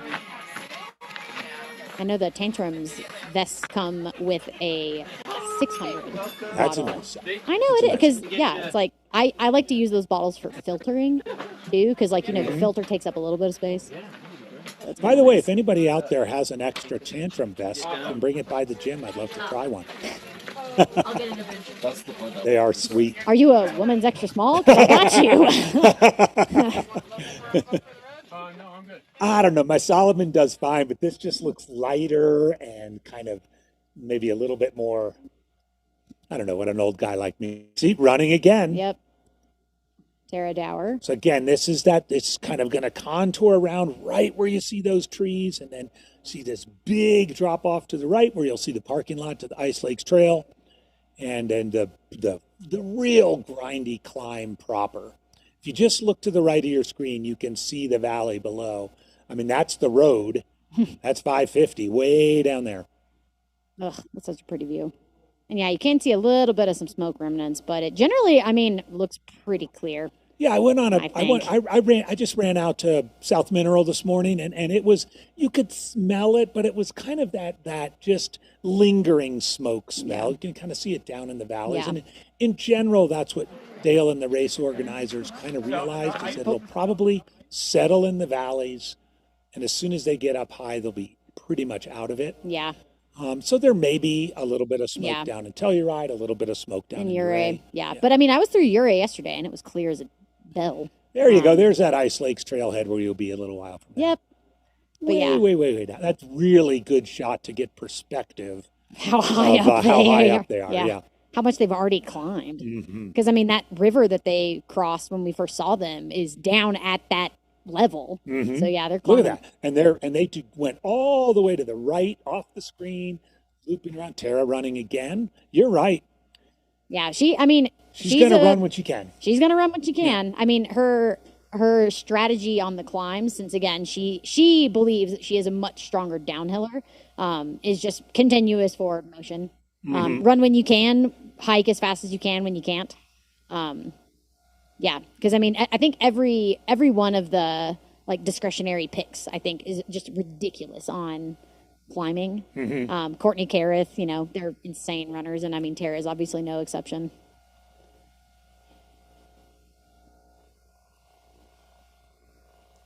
Great view looking northeast. So pretty. Yeah, I know Zach, our producer, mentioned, you know, we've had the Hardrock organization as well as the local officials have been reticent for too much drone coverage. Yeah.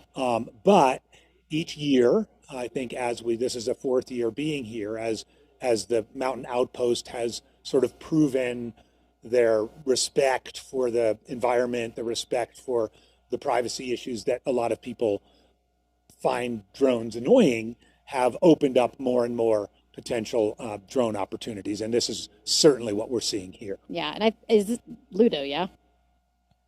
No, Who is Ludo this? had tall socks Okay. on. So this is another guy in Oh, this- white. with a bucket hat. Yeah. All right. Another one. Yeah. I'm wondering if this is our precision friend with the precision bucket hat. I don't know. It could be Mark Marzin. Yeah.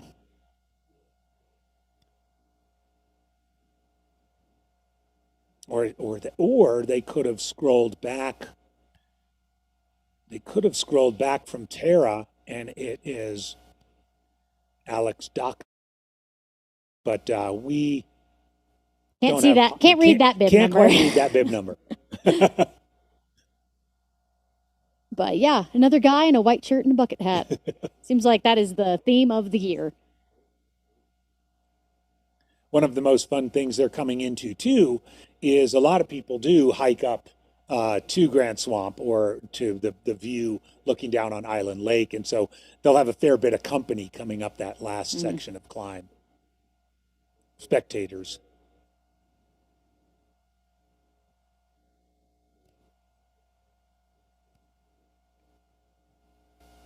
Nice. Ugh. That's Kareth, I believe. Yeah, now we have Kareth. Also running. What a shock. Yeah. Yeah, definitely not taking the discretionary pick position lightly. Putting in a lot of work in this training block in preparation for this race.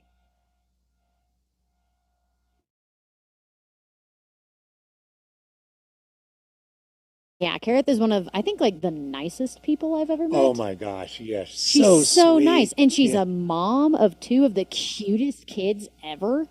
So yeah, mom strength coming in hot. And then she comes out here and she's an assassin. I know, she is. Yeah. I remember during High Lonesome, there's a section of the course where you do a large out and back. I think it's like 27 to 40. And you do a turnaround at like, I don't know, 33 or something.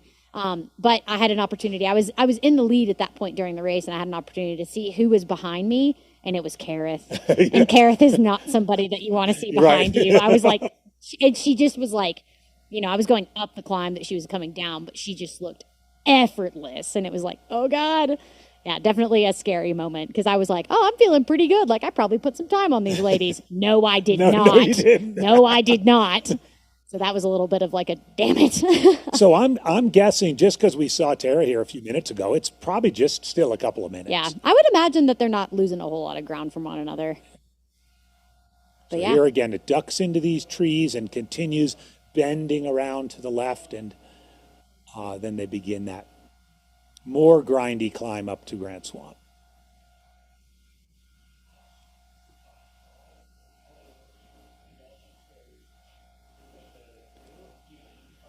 For those of you keeping score at home, and to give you an idea of how much of a climb Grand Swamp is, last time the race was in this direction, 2024, Ludo hit Chapman, which is the next aid station, in 3:40, which would be 45 minutes from now. He was about 5 minutes ahead. So it is a climb. And the descent's no picnic. No, the descent is no picnic. I don't think any of the descents are necessarily picnics. No. There's very little about this that screams picnic. Yeah. Maybe when you roll in. Maybe if you're hiking to spectate. Right. You might have a nice picnic, but yeah. Definitely a like very graduate level race run.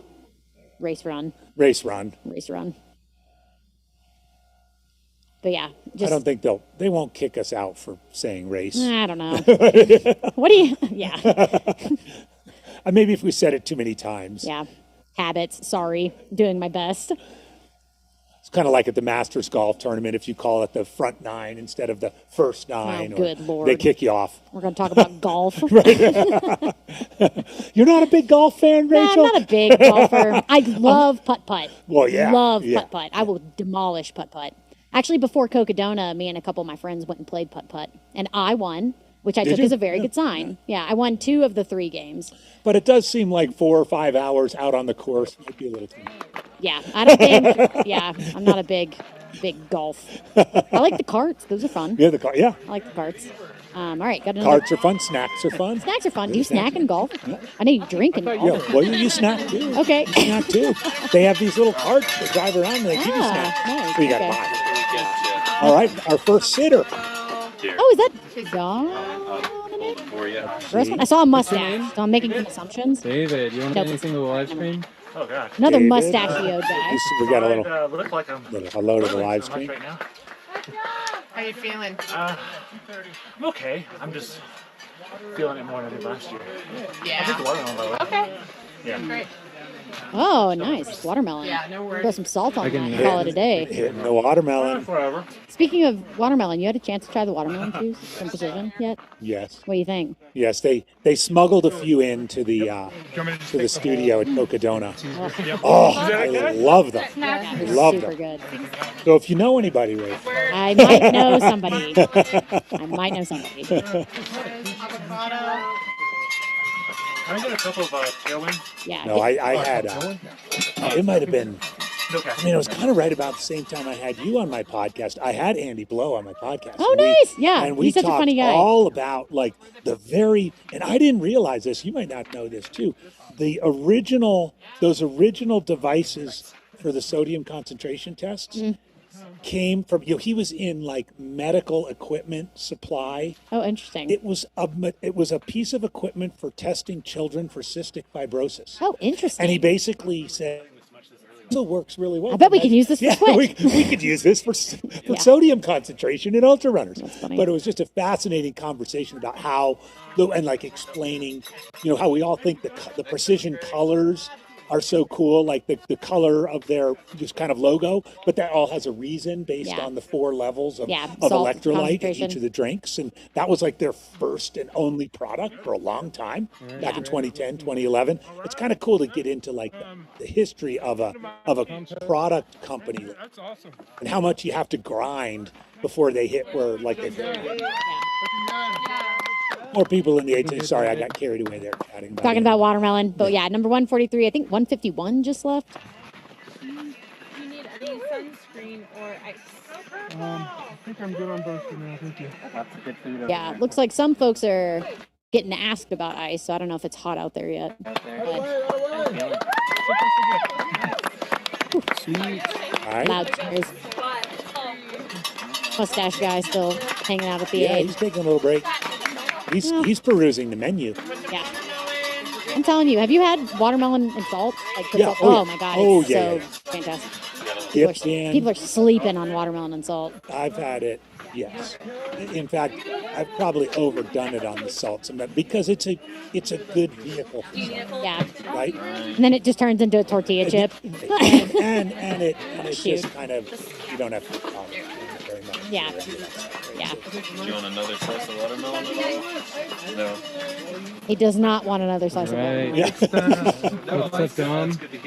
All right, so we're getting some runners in here hot and heavy into at this point. That's Dom There's Grossman. Dominic. And half of the Between Two Lines pod. Green guy. I think they just had Sage on. What's that? Yeah. Oh, that's his bladder. His Okay, bladder, that's yeah. his bladder. One of the few How using nice a of him! bladder. He took his bladder out. Yeah, I know. I have to admit, I like the bladder. I do too. Like Yeah, I do too. If I'm not wearing a pack, I'm a handheld guy. I've always kind of like the bladder. I mean, Yeah. the bottles are okay, and if it's something like I that. just find that I drink more from a bladder do too. because I can move. I don't have to like look Especially- down. I don't have to kind of do Yeah. this deal. I feel kind of But also, dumb with especially bottles. if you get it just right, and you can just kind of go, wink, Yeah. kind of zip it in there. Yeah, I am definitely a fan of the platters. I haven't been using them as much. I don't quite know why that is, but Well, I mean, you might be going fast enough where you don't need. You can just go with 2,500. I guess. And be good. I mean, obviously, Nice that work. Thank you. Donut. I used. Yeah. Did I use bottles? You probably use bottles and a bladder. I don't remember. I think last year I used like Looking stylish. or something insane. I was like, we're not doing this again. We're not doing this And again. how many bottles can you have? I You don't got a know. bottle in here, a bottle in here. Stupid. Yeah. Good idea. You want me to help on this one? Again, we're looking at the eight station, mile 11 and front pack are making their way up Grant Swamp. And yeah, I'm not quite sure. It sounds like the Nice work, Dominic. 4th through 6th ladies were quite a ways behind the front women. Let's go, team. So potentially, I mean, they came through about 30 minutes ago. Yeah, I would maybe expect Here we to see go. that is somebody. Okay. Yeah. That is 203. All right. We have 203 good spotter rate. So 203. Erin Shaw. Okay. That was. Yep, and she was the fourth place Fireball woman. did Erin Shaw. Yep. Oh yeah, no caffeine. Water. From Superior, Colorado. 34 years old. And then Eliza should be fifth, followed by And number. then it was it 186? 185. 185. Right? Because they're You would expect where you know, our fourth, fifth, and sixth women in somewhat close proximity to each other. By the way, the yellow sun hoodies for the volunteers, that's a great touch. Yeah. Jenny Pierce is actually somebody that I put in my top 5. Oh, did you really? Yeah, I sure did. Tell me about Jenny Pierce. Is she a little kind of a dark horse? Well, she is really, I think, consistent with her times across a lot of technical mountain races. She's done Cascade Crest, finished in about 24 hours. Oh, okay. She's done Bighorn. She did the 50 miler, but did it in 10 and a half hours. So I mean, she's got some. Yeah. She's done Crazy Mountain. She's done Wasatch. So she's done the mountain stuff. She's done the stuff. I mean, she's I don't know. She won Crazy Mountain in 2022. Rocky Mountain Runner. I want to do that race sometime. Crazy Mountain? It's great, isn't it? Crazy Mountain slaps. Yeah, it's really fun. I had a wonderful interview with the race directors when I was doing a sort of Megan is radar awesome. races. Yeah, They're Megan is so cool. awesome. Yeah. But yeah, so Jenny is somebody that I just was like, huh. I looked at her results and I was like, this seems like somebody that probably knows how to race in big mountains. Good call on the ice bandana here, hitting it early. Again, we are looking at fourth place woman. Great job. Good work. You're doing good. Keep going. Good job. Thank you. Erin Shaw, Superior, Colorado. Yeah, we have higher than F6. Yeah, I'm gonna go grab it. And then, should be getting in. Would be Eliza LaPierre and Jenny Pierce. Eliza and Jenny.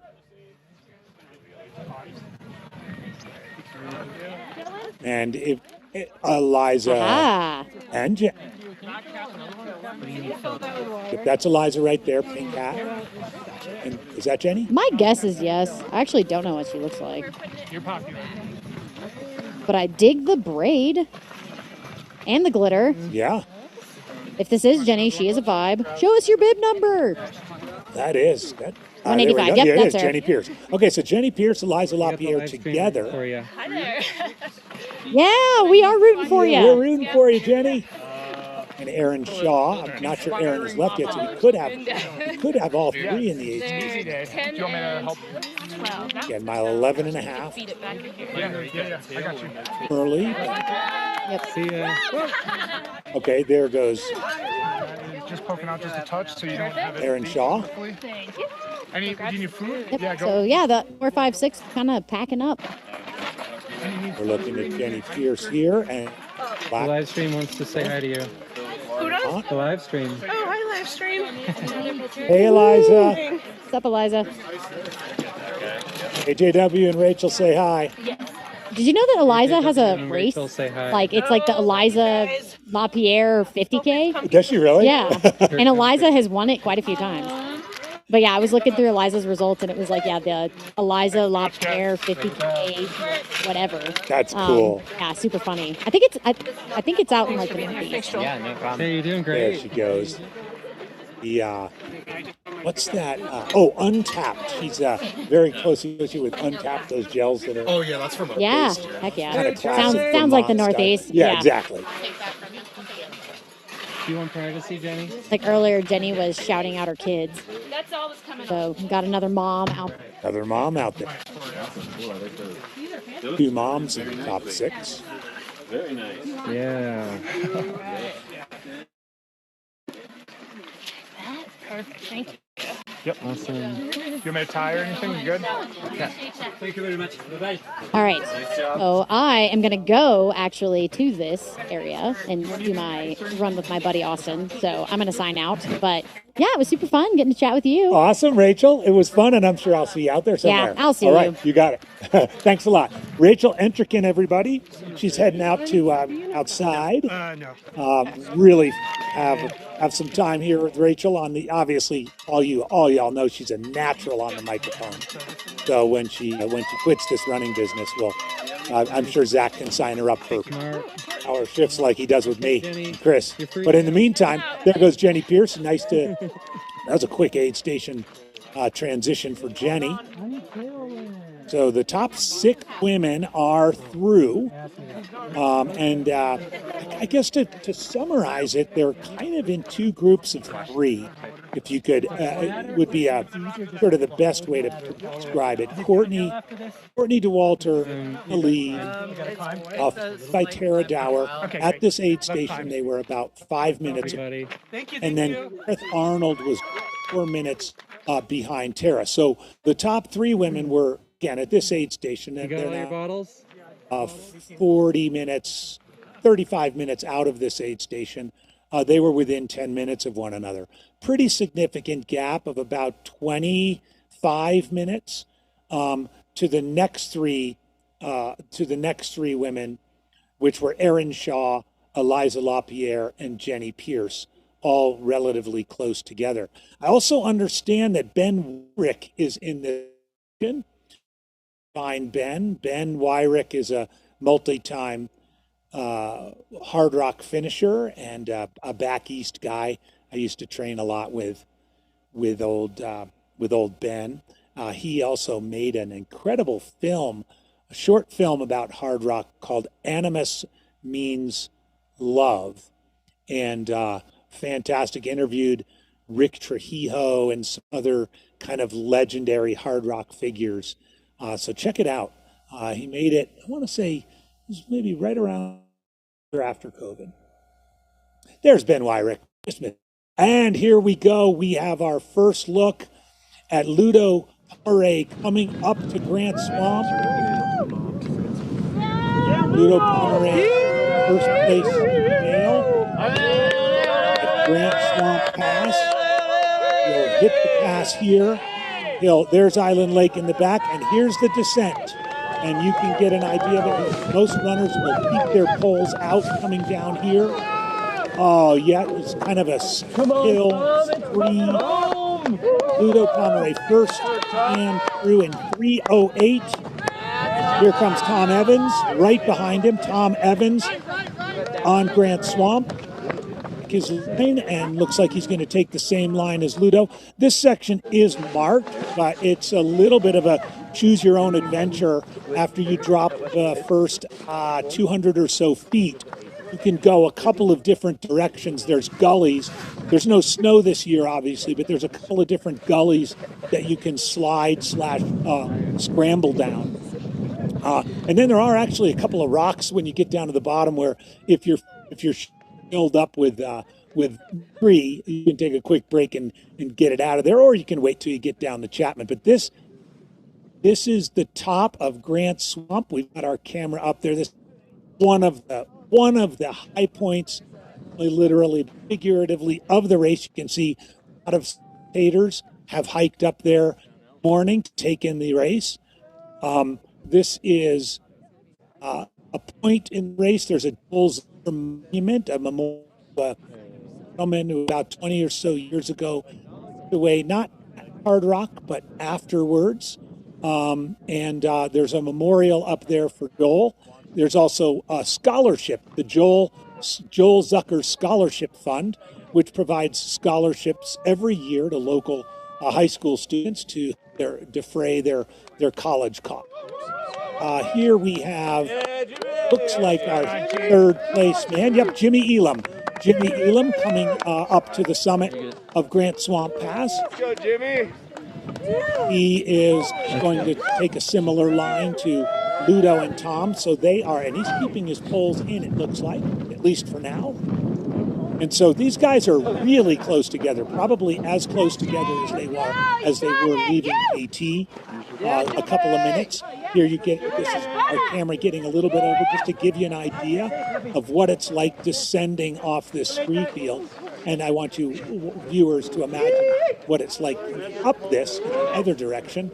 It is the definition of one step forward, two steps back. Grant Swamp Pass. The first three men are through. Ludo Pomeray, Tom Evans, and Jimmy Elam. Great view looking off Grant Swamp Pass. This is the first 13,000 foot pass of the race. They did have one significant climb before this, the Cataract climb. It's a slightly below 12,000 feet, so it doesn't, or 13,000 feet, so it doesn't actually count for a 13er. But here they have the screaming descent down. It's scree for about a mile. They will come out onto a trail. It trails, it switchbacks a little bit. And then as it gets down, as you can see to the left of those snow patches, those remaining snow patches, there are a couple sections of grass. The trail meanders through those grass sections and then gets onto what would be a trail proper, and it switchbacks down to the Chapman aid station. The Chapman aid station is a full 2,500 feet below where this camera angle is right now. It is a significant descent in a very short period of time, 2,500 feet in about 2.6 miles. If you look way down there at that triangular shaped grass patch in between, thank you camera crew, that triangular shaped grass patch right there, that's the objective. And then there you can see it looks like Ludo has made his way through that section and is now on something that you would consider more a trail as he begins the descent to down to Chapman. Again, in 2024, the last time the race went in this direction, Ludo was in the lead. He hit it at 3:40 elapsed. We're currently at 3:13. So I'm guessing that he's probably still 4 to 5 minutes ahead of that for the pace from 2024. Again, the race goes into different, switches directions each year. This is the clockwise. So they begin this descent down to Chapman. If you look at the top of your screen, you can see climb up Oscars, the next 13,000 foot objective, a sheer head wall that climbs 3,200 feet straight up on what the people out here, the locals, sort of, I would say tongue-in-cheek, call a road. I would not want to drive anything on that. And then there's about 5,000 foot descent into Telluride. But we get ahead of ourselves because here we are up at Grant Swamp. You can see, just judging by the layers people have on, it's chilly. A little bit of wind is going through there as well. And fun to see. So again, summarizing, we've got 3 runners right now that have crested the pass, Grant Swamp Pass. Ludo Pomeray in the lead, followed by Tom Evans and Jimmy Elam. Ludo had maybe a 2-minute, 1.5 to 2 minute lead. Again, this is just ballparking in the back of my head over Tom, and then between Tom and Jimmy, it had to be less than a minute. They were really close together. So we would expect some version of Ryan Smith, Jason Schlarb, David Ayala, Arlen Glick, Jeff Rome. We're back down at the KT, Cam Traverse aid station, with another one of our female runners who's hit the aid station.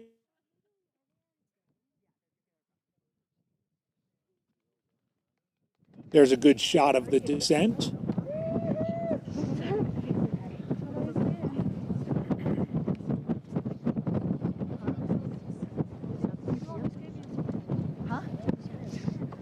Brian Smith descending down. Again, if you look at that green grass patch at the top of your screen, there's a cairn on it. That's his objective. Down below that looks like a camera person or a hiker. But there's a very, very faint trail but really to call it a trail is really cruel. But he's making pretty good time down here. Again, the descent off of Grant Swamp Pass, probably one of the most technical descents going in this direction. With the exception, I would say the more technical in this direction will be the descent off of Virginius after they pass through Kroger's Canteen, which comes in between Telluride and Ouray. But here is Ryan Smith. He's kind of getting beyond now the most severe part. He'll be somewhat relieved to be down there. Then there's a couple of rollers that'll bring them to the trail proper. But this is what great camera work here as we're looking down off of Grant Swamp Pass into the basin that ultimately holds Chapman Gulch aid station down just above 10,000 feet. So once again, there you can see Ryan has made it out into what would be a running area. It's going to go by that cairn across this little grass patch. You see the trail there, and again, so this is a relief to get off here. Believe me, even for the most seasoned mountain folks, this is a tough technical section. Fortunately, in this direction, nobody is traversing this in the dark, which is a blessing going in this direction. Traversing it in the dark in the other direction can be a little bit challenging, as you might expect. Traversing a lot of the sections of this course in the dark are challenging. There are years where those snow fields are completely covering the little dome that Ryan is running across here. Obviously, very low snow year this year, so a couple of snow patches, but the course is completely snow-free this year. Even American Basin, which is the basin below Handy's Peak, I have on good authority that too is snow-free. What fun it was to have Rachel Entricken here. What a great, incredible ambassador to the sport. A lot of fun to have around. It was incredible to have her here with us, watching her Cocodona 250 run from the perspective that I was able to as part of the Mountain Outpost team was just incredible and really fun to share time here on the mic. Here's Jason Schlarb, fourth place man, the winner 10 years ago in 2016, tied for the win with Killian. He knows how to get down this, so this will be good to see. You'll get a little bit of a clinic. He's not going with the poles. As you may know, Jason too is an accomplished skier. So here you can see the most technical part. He's traversing it right now with little steps. Let's just watch this. Derek, where are you going next? Jason Schlarb descending Grant Swamp. Doesn't seem like it's that hard a thing to carry. They're really close. 9-12. Make your life a little bit happier. The cheap one, the Wells Fargo. No, there was no live stream here when I did this. Yeah, maybe a couple minutes.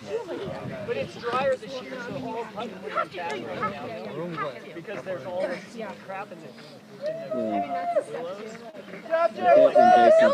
Kisses the rock. It's not by his hand. Schlarb out of Durango, Colorado. As Chris was mentioning earlier, one of the true veterans of the sport. As I mentioned, he won the race 10 years ago. I remember running with him all the way back in 2010, 2011. Very accomplished and kind of getting towards the bottom of the most scree-y section. Jason Schlarb. So he made pretty good time, by the way, up from KT. We would expect David Ayala and Dylan Bowman pretty soon, followed by Arlen Glick. They were only a minute behind Jason at the KT aid station. Looks like Jason's gotten a little bit of a gap on them. Again, super early in the race. But we have a crew up there on Grant Swamp. It's and he's getting down to the most. Now we're back to KT. This is the middle of the pack now, making it through the creek they have to cross before that final little kicker up to the aid station at KT.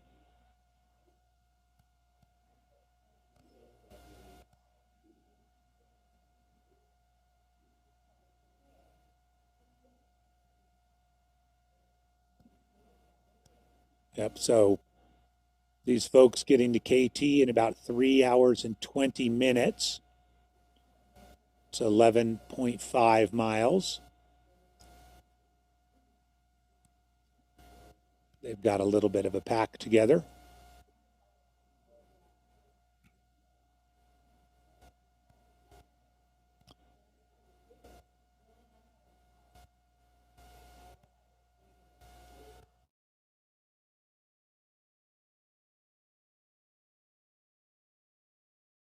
Five, 6, 8 runners on their way into KT, their first aid station. They're definitely going to want to fuel up for the 6.6 miles between here and Chapman.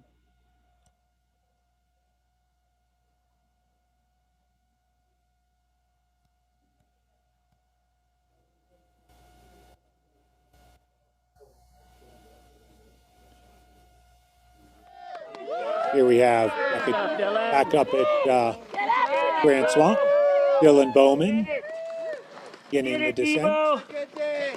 Made it there in 3:22. We're so proud of you. Take it easy. You're amazing! Yeah, dude! Not everyone can commentate while they're going down. Keep it upright. Dylan doing a good job here getting over to the less scree part. Living on the free trail. He looks good. He looks happy. Oh no! So Katie, you're doing UTMB? This would be the Kate, loop. you're doing UTMB? Nice. He's got a great loop. I've done TDS and CCC. Nice. His money's worth on a loop. I know. See which loop he's gonna have today. So cool. Interesting to note, those who've Dylan's kept his poles out. Others have kept them tucked in. We saw Jimmy Elam keep his in. We saw Jason Schlarb keep his in.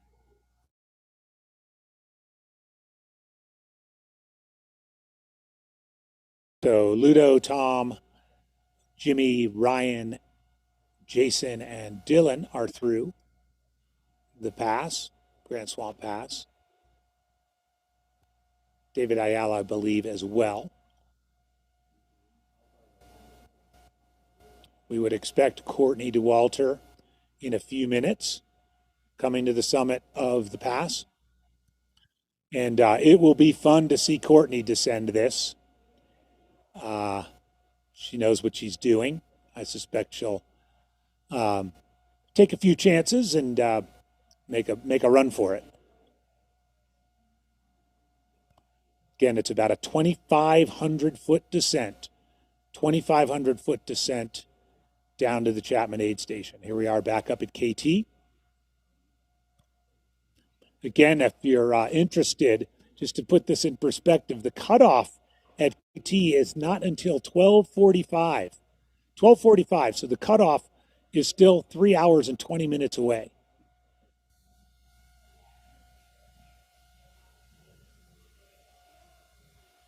Here's David Ayala, just behind Dylan Bowman on the descent. And there's Courtney DeWalter, just behind David. Courtney DeWalter.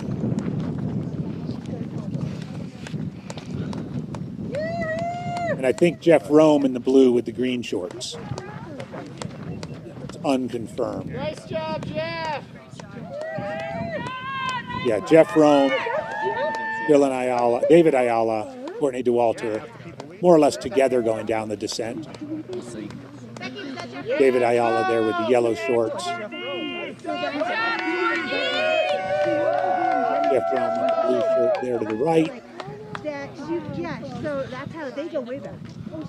Courtney dropping down again, right on her split time from the last time the race went in the clockwise direction in 2024.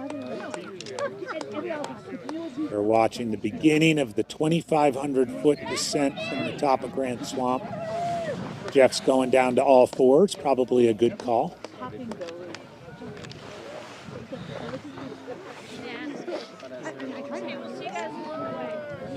David Ayala hopping rocks a bit. Again, the base of the descent is objects are closer than they appear.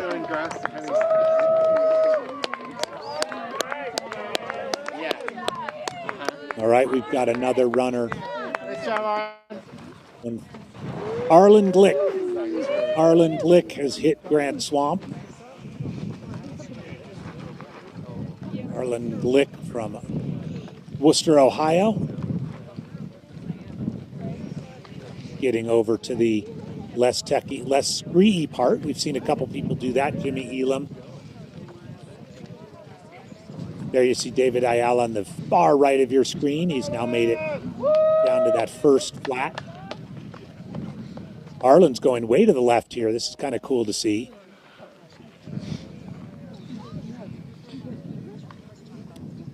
So we have Jason Schlarb, David Ayala, Dylan Bowman, Arlen Glick, Jeff Roman, Courtney DeWalter, all on the first part of the descent off Grant Swamp. So pretty good group together. Arlen's decided to keep his poles put away. He does seem to be using his hands nicely.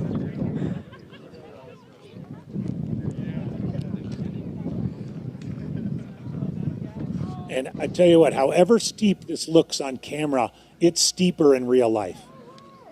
You're going to have to trust me on that one.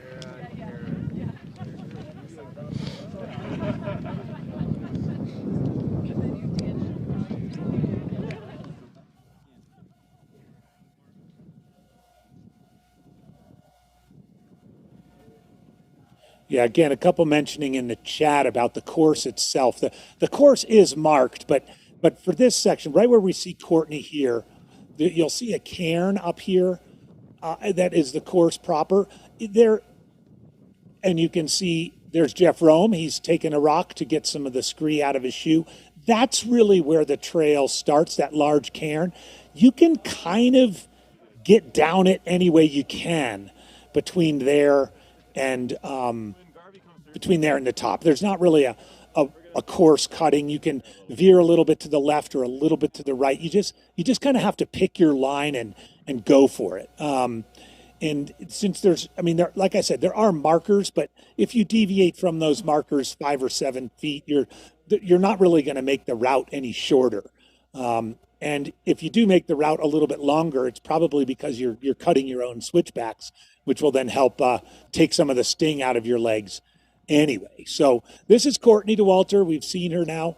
It looks like she's gone past Jeff Rome and David Ayala on the descent, and this is where the steepest part is over.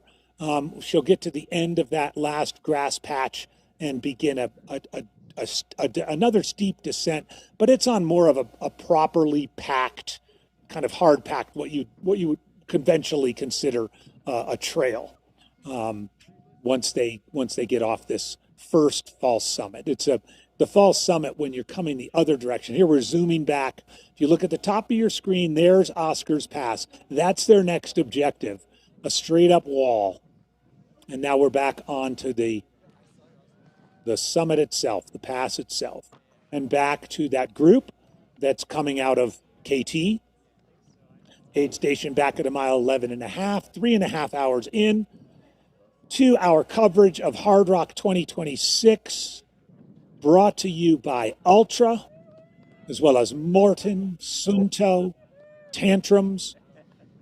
Thank you to all of our sponsors.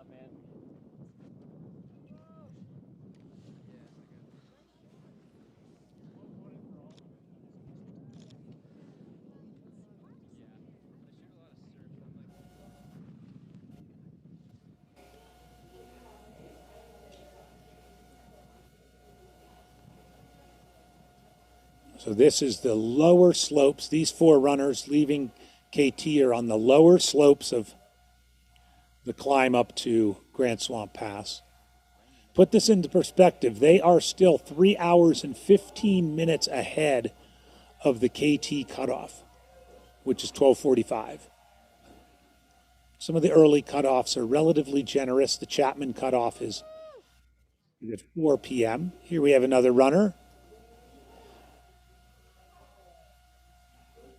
Alex Docta, I would guess. And we should be seeing, based on the split last time, we should be seeing Tara Dower and Kareth Arnold soon here up at the pass. Tara was about 6 minutes behind Courtney at the last aid station, and Kareth another couple minutes behind Tara. They were 10 minutes apart total. It's Alex Docto taking the right-hand route down. Again, there's sort of two gullies you can take. You can't see them here on this angle, but once you get past this little head wall, there are two gullies you can take down to reach that faint trail where the cameraman is right now. That faint trail there is where you feel like, oh, okay, there's a trail here, actually. Grant Swamp Pass, one of the epic sections of Hardrock 100, no doubt about it.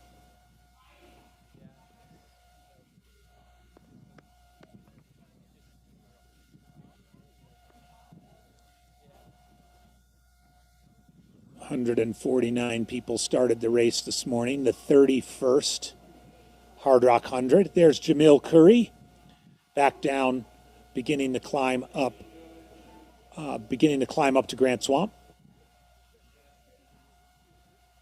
Jamil is running his 9th Hardrock, but only his 3rd in this direction.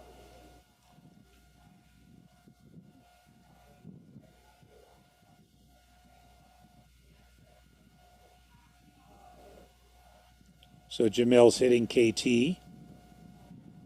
I chatted with Jamil this morning. He said he hasn't run much in the last 5 weeks and was kind of guesstimating that he'd be targeting somewhere in the 39 to 40 hour range for this year's Hardrock. Jamil has so much going on in his life that it's often difficult for him to get consistent training.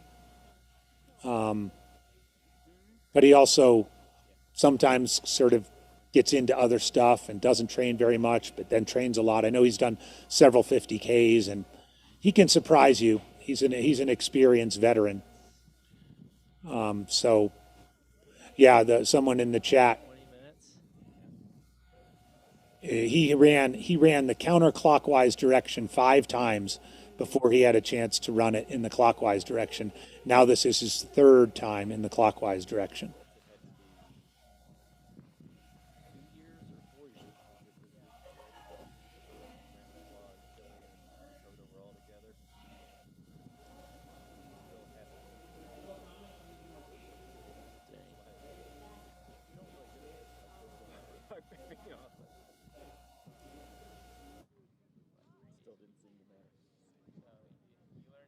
KT aid station.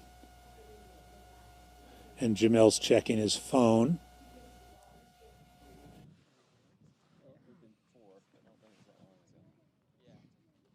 Took a picture of that orange slice.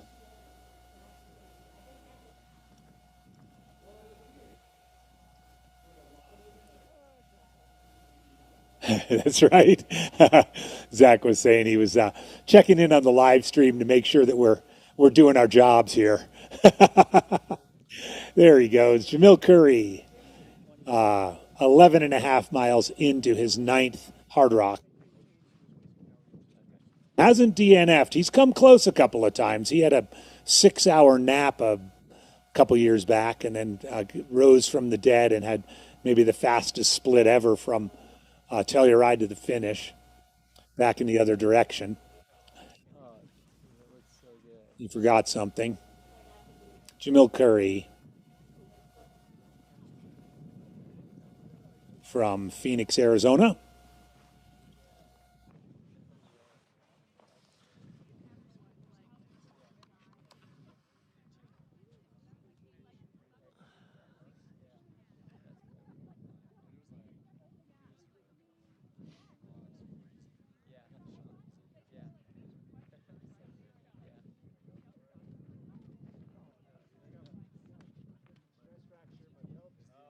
Got a little section of road here, and then they make a left fork onto the single track, and it's single track all the way to the summit of the pass, where we are expecting the second and third place women in the next few minutes.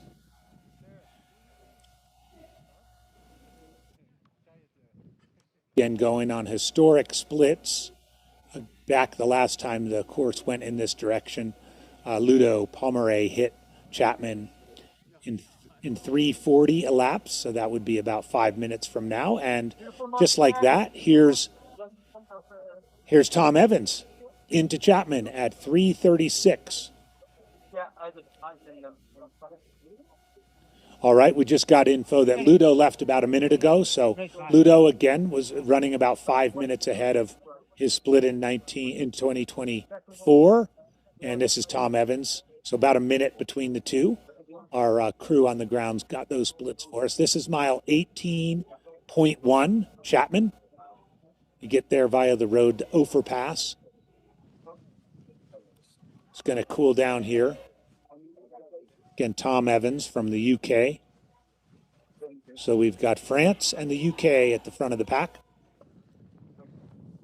France is already through to the semifinals of the World Cup. The UK is going to try and make it later today against Norway. But here goes Tom. Someone will have to give him an update on the score. Tom Evans leaving Chapman. They've got just under 10 miles to Telluride.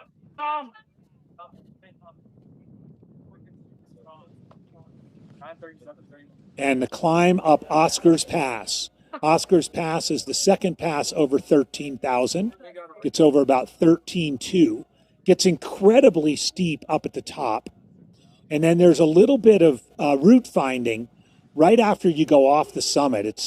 It's well marked, of course, but it can be confusing. It can be more confusing in snowy years. This is not a snowy year, but the top of Oscars is some place where you want to be particularly careful. Just make sure you find the marks. It's obviously way above tree line, so they've got to stick the marks kind of in the rocks or wherever they can.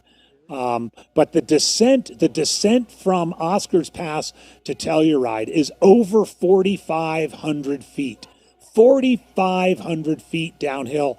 It's second only to the descent from Virginia's Pass down to Ouray, which is over 5,000 feet, as the longest descent of the Hardrock course. So in this direction, the climbs hit you fast and furious. You've already done Putnam Cataract Ridge and Grant Swamp, and now it's a gentle start. You're still below tree line for about 3 miles, and then boom, the steepness hits, big rocks, big boulders, and you make your way up to Oscars Pass before that 4,500-foot descent to Telluride.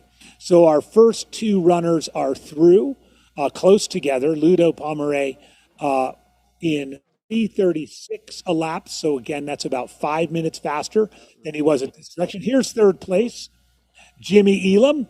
Third place, Jimmy Elam has kept a pretty good gap on with Tom Evans. There's a good crew stop here. Jimmy Elam, also under Ludo's course record split from 2024. Pick up a little bit of the audio here.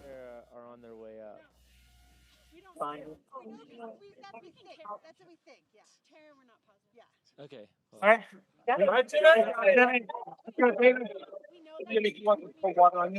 Super quick. Are you like out of your pocket? Is that how it normally is? You want me over here now? Yeah. What number are you? 32. Over time from 2 years ago. Good work, Jimmy. Go get him, man. All right, Jimmy. This is Jimmy Elam leaving the Chapman Gulch aid station, just a couple of minutes behind Tom Evans. So all three of those current top three within 5-6 minutes of one another. Ludo Pomeray followed by Tom Evans, followed by Jimmy Elam. Jimmy made a very quick aid station stop, met with his crew, iced up, topped off his bottles, got on his way. It's a long stretch. It's just under 10 miles to Telluride. More downhill than up.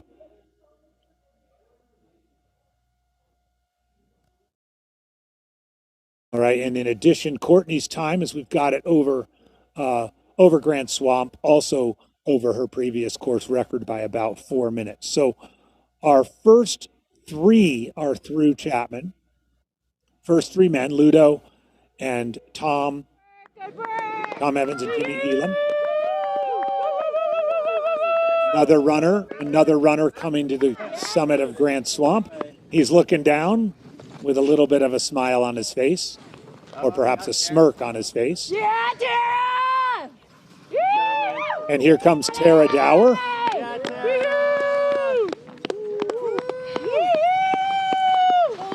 Second place woman, Tara Dower, into Grant Swamp Pass.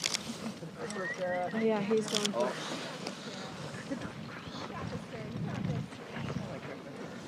And she's going to butt slide.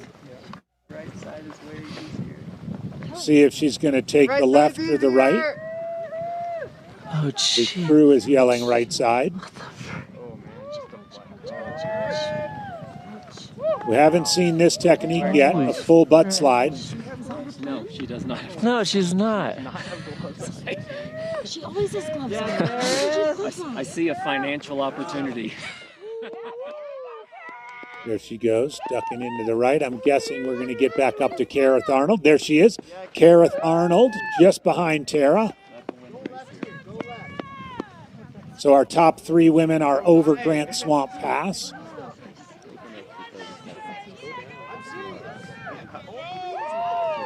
Tara was implementing the butt slide method.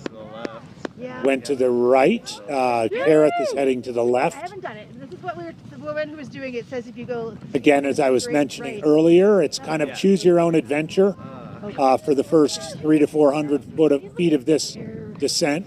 I'm like planning, like bike, like the bike with the chamois or whatever, like the bike path.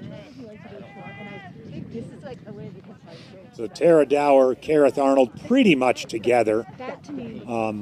Maybe Tara has a minute lead, but inconsequential at this early stage of the race. Do you do that weird, you're gonna strain? I got a shot of Tara, but that's it. I would not have a perfect one of those. Yeah, that was Yep. like they call them professionals.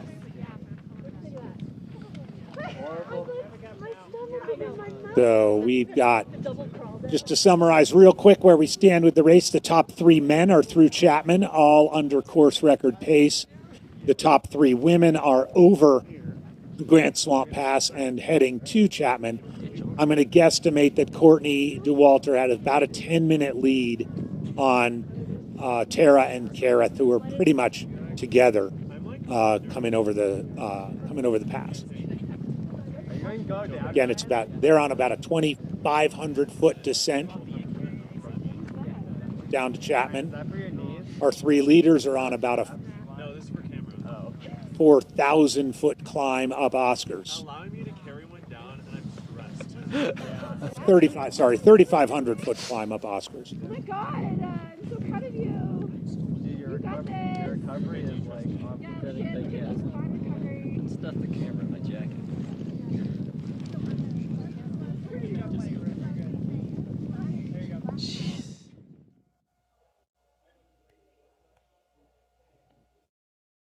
All right, we've got some costumes out at Chapman. Hip number. And this Thank you. Your carry bottle. I'm going to switch out the filter. this looks like Ryan Smith. Oh, he's got Ryan Smith into Chapman. Want ice. Maybe it's going to be hot. Yeah, this time is going to be. God damn it, they're wrong. Ryan, do you want electrolyte in your other bottle? Liquid ID is a no. Get back. Wonder where the getting is at this point. Back. That's gone.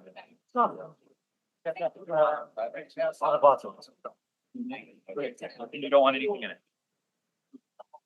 Good.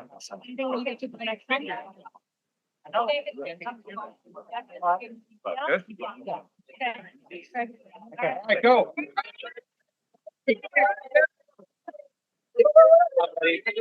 Ryan Smith, quick crew stop there. Got a little bit of the audio. That was crew stop. Get a little.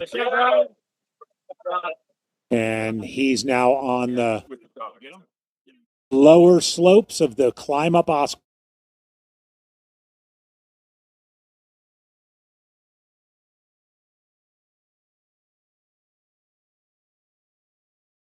Aid station mile 18.1. There's Tara Dower. Now past the most technical part of the descent. Along with Alex Dakta, the leave. Gareth Arnold in close arrears to Tara.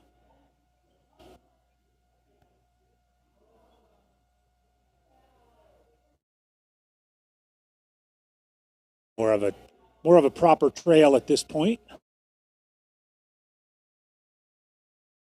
Off of island between the two gullies. Provides nice sense the end. There's Kareth. So you can see how close second and third place women are at this point. Great shot here, looking down the descent in Chapman Gulch. Basically nearby the old ghost town of Ophir, Colorado. So again, second and third place women, Tara Dower and Kareth Arnold.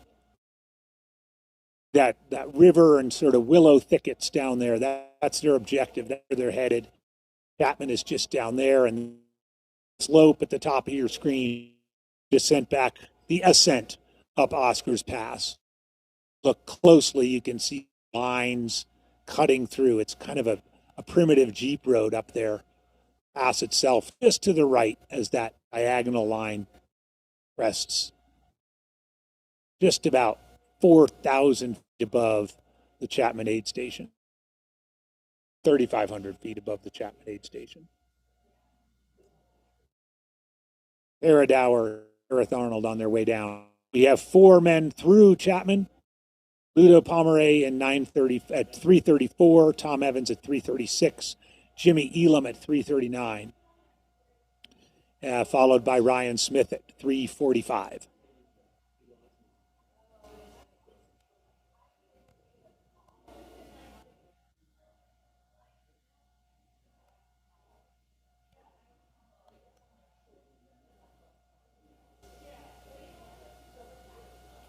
Great view looking down from Grant Swamp and up to Oscars Pass.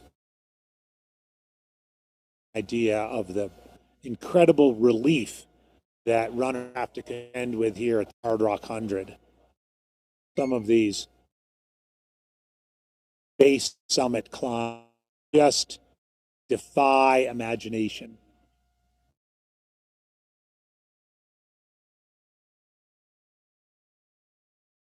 Miles back out of tree line. Oscars, another runner coming into Grand Swamp. This is Paul Terranova, Colorado, hugging his wife Meredith. Oh my God! If we can pick up some of this audio. There's Meredith. Press the button, it takes you down.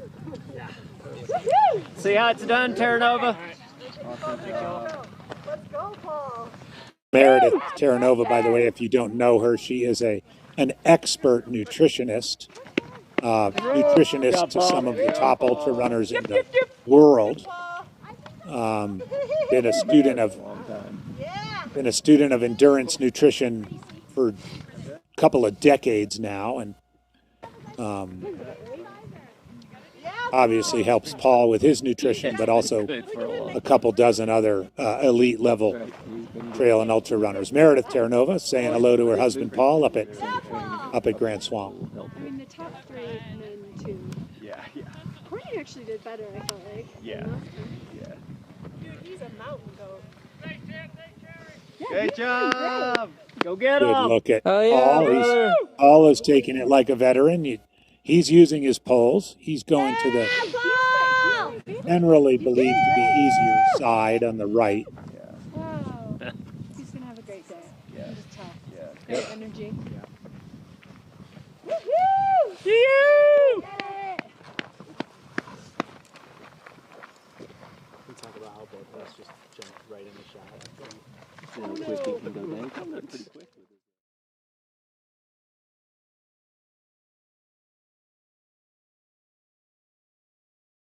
Guessing this is a camera crew. Don't see a bib, and there's lots of equipment on that thing.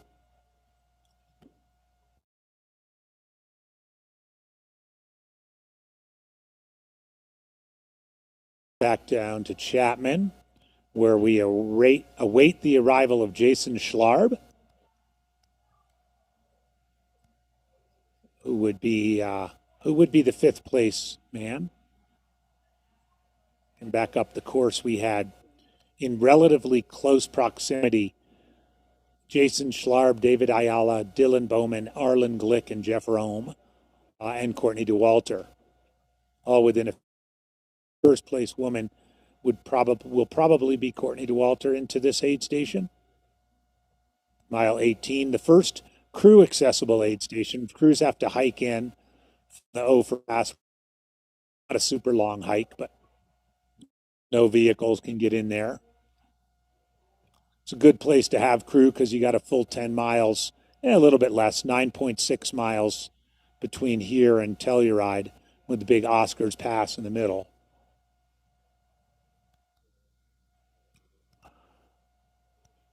Here we got a runner coming in. It looks like Dylan Bowman into Chapman. Be his first time he can see his crew.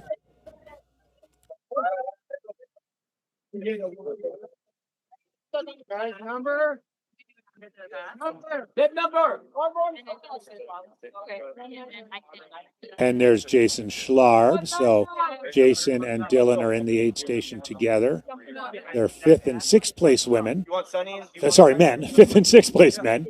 I was scrolling ahead to the women's results and I mixed up my words. This is Jason Schlarb we're looking at. Getting ice down. Fifth place man. About 8 minutes behind Ryan Smith. All right. See you guys. Who's in fourth place. And looks like Jason's going to leave. Jason's going to leave before Dylan. Again, 8 minutes. 8 minutes in arrears of Ryan Smith. 19 minutes behind the leader, Ludovic Pomeray. Now we're getting back to Dylan. And he's going to bust out here, more or less together with Jason.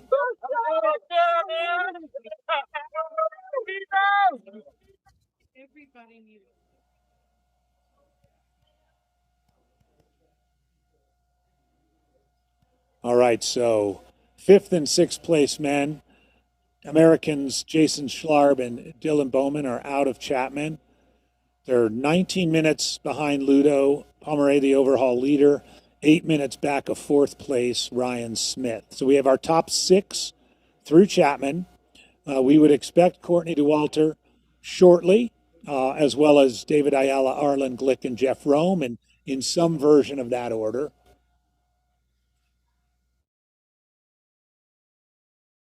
The climb up to Oscars Pass is no joke.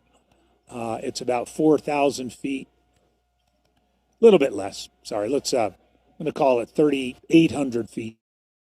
And then a full 5,000 foot, just under 5,000, 4,500 foot descent to Telluride. Another runner hitting, this is Shad Micah. Shad Micah hitting Grant Swamp. Looking good. You got it, you got it.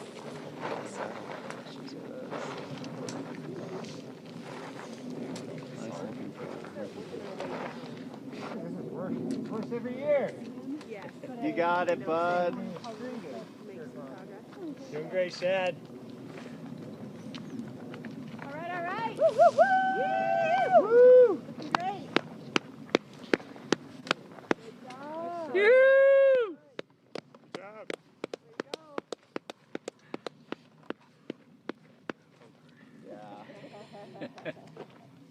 Chad Micah on the descent now. Take or not to take? Yeah.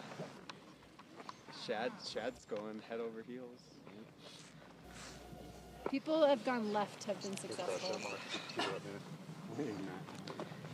All right. All right. Come here and shake. Come on, Good. Yeah.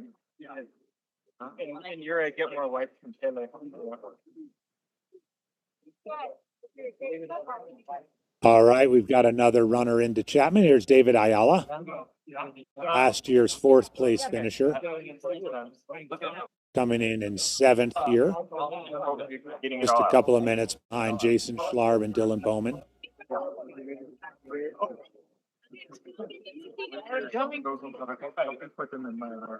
Put them in your pack card, yeah.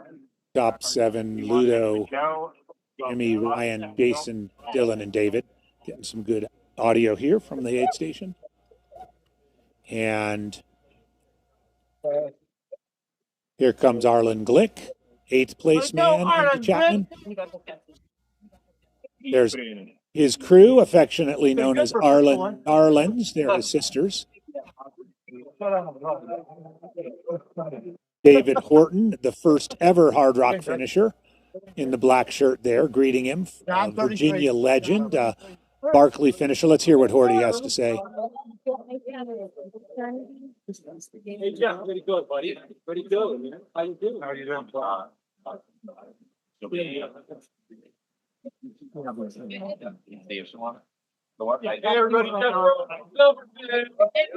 There's David Horton in that black Hellgate shirt.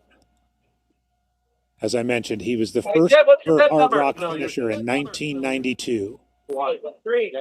Legendary racer from Virginia, mountain masochist, invented grindstone, and still the race director of Promised Land and Hellgate. Okay, this is Arlen Glick icing up. They're his two sisters.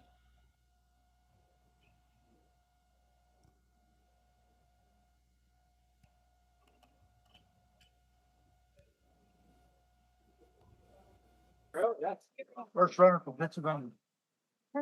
Yeah, you're the first runner. I'm in Ohio. I'm sorry. I'm no way.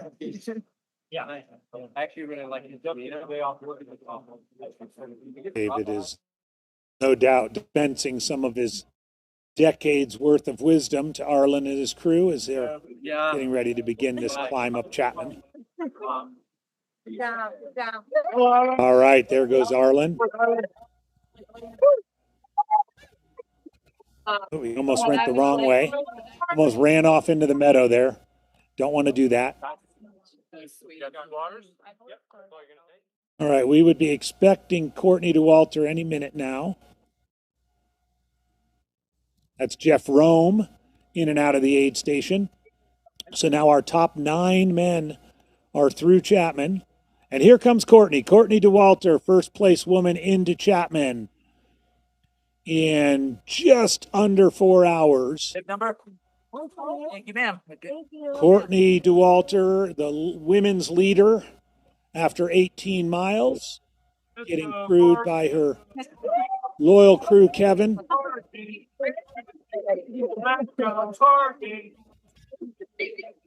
Getting a little chant there.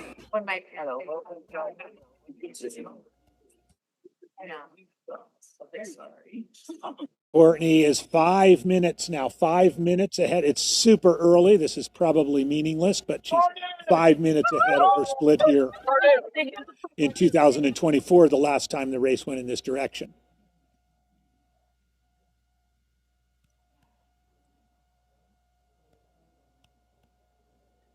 She's probably going to load up with a little bit of extra water for the just about 10 miles in here in Telluride. So in the 10th place position overall, and first place woman from Twin Lakes, Colorado, Courtney DeWalter, 3-time winner, course record holder in this direction. Courtney DeWalter is in and out of Chapman Aid Station. Yeah, Courtney, a smile and a wave, and she's off 3,800 feet up, 4,800 feet down. about 5 minutes ahead of the clockwise course record pace that she set back in 2024. 25 minutes behind overall leader Ludo Pomeray.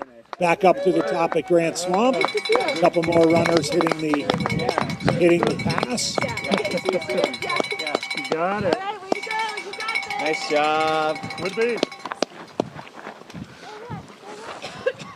I know Donald Buke is out of Broomfield. Oh, okay. Down the descent to the Spree Field as we've hit the 4-hour mark. Same school district that I teach. Okay. We have 10 runners through Chapman. Here's a runner descending off Grant Swamp. He had sort of like took in one of my students. Oh. He like knew the mom, and the mom was like going through like a real tough time and couldn't take care of her kids. And so he like took in the son, and then his son was still with him for a few months. So when I saw him, I was like, "Yeah, how's Phil doing?" And he goes, "Oh yeah, the son was doing okay and was at our school for a while, and then moved with some family." Ethan, did you get your shot? Yeah. Heck yeah, dude. Love it.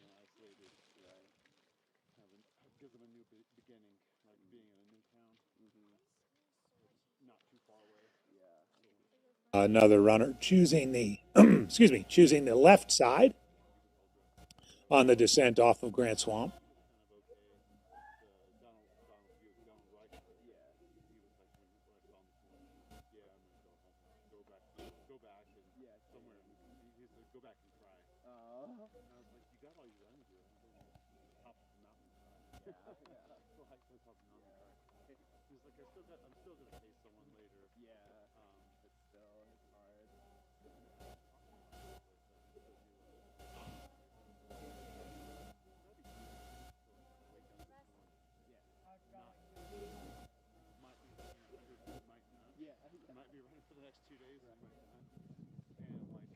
That's Shad Micah in the further away, just hitting the faint trail. This is insane. It's a real relief to get down to that, believe it or not.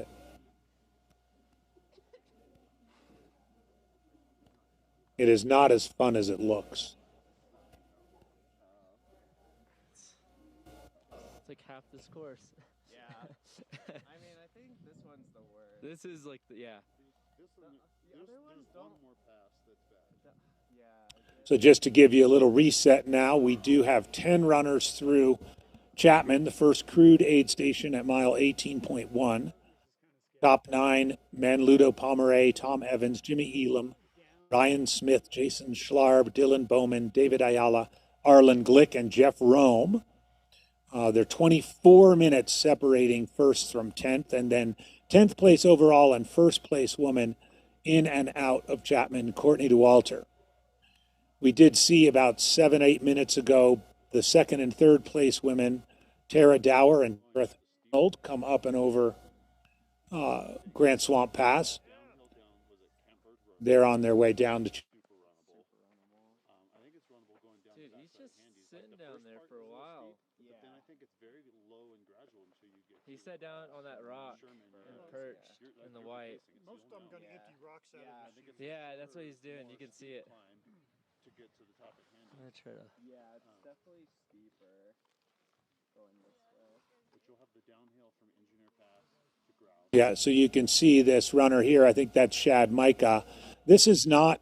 This is a smart move, actually. So you, depending on your gaiter or shoe setup, your feet can get really filled with scree coming down that descent, and so it's a smart move to stop for a few minutes, get the stuff out of there, shake your shoes out, maybe rinse your, get get the grit out of your socks, and then make the rest of the descent. It's the 5 minutes or so that you spend doing this is well worth time later in the race. You can see Shad there getting everything out of there that builds up. It's even with gaiters, it's almost impossible to avoid getting stuff into your shoes coming down this descent.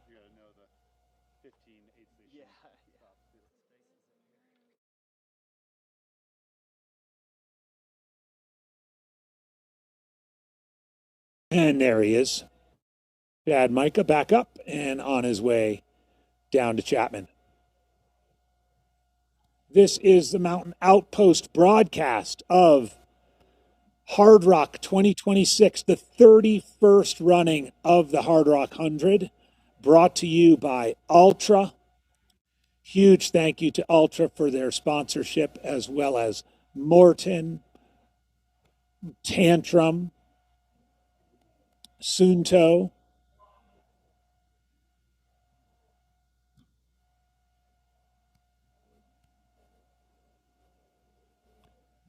Here we're watching Shad Micah at the bottom of the first steep pitch off Grant Swamp, getting some stuff out of his shoes.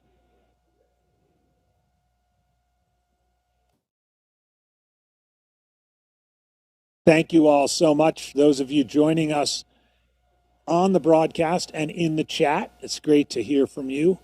Thanks a lot for watching. This is the fourth time we've live streamed Hardrock with Mountain Outpost. Our producer, director, Zach Marion. We've got a whole team out in the field of cameramen and women, drone pilots in various locations. Obviously, you can tell this is a camera that we're getting a shot looking down from Grant Swamp Pass.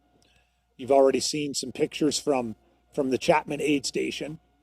We've got a team of many out here kind of following along the race, and we'll be here for all 48 hours. While the early part of the race is focusing on the front of the pack, we will be here for the duration till 6 a.m. on Sunday. In fact, Chris Warden and I love doing the section. We will go on the air at 10 p.m. Saturday and stay on consecutively for those final 8 hours from 10 p.m. Saturday to Sunday morning at 6 a.m. to bring in every finisher of this edition of the Hardrock. I suspect we'll have another high finishers rate. A lot of it'll depend on how hot the daytime temperatures get. Not so much today, but tomorrow.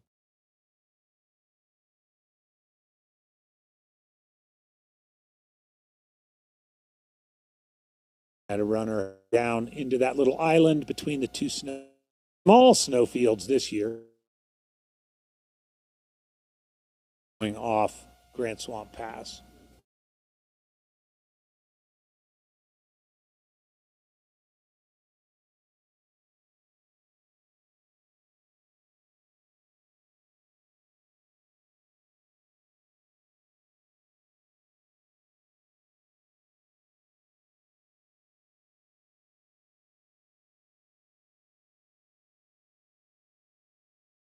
Leaders are now on the slopes of Oscar's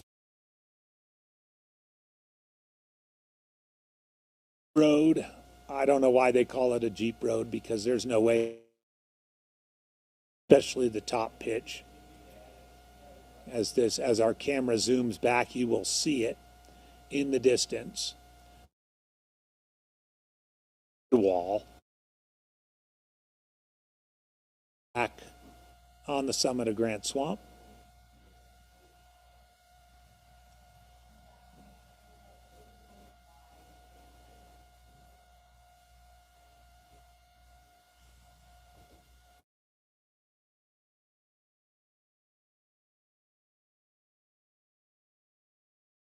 The runner getting to the summit, make this turn and look down and get an idea of what he has coming up.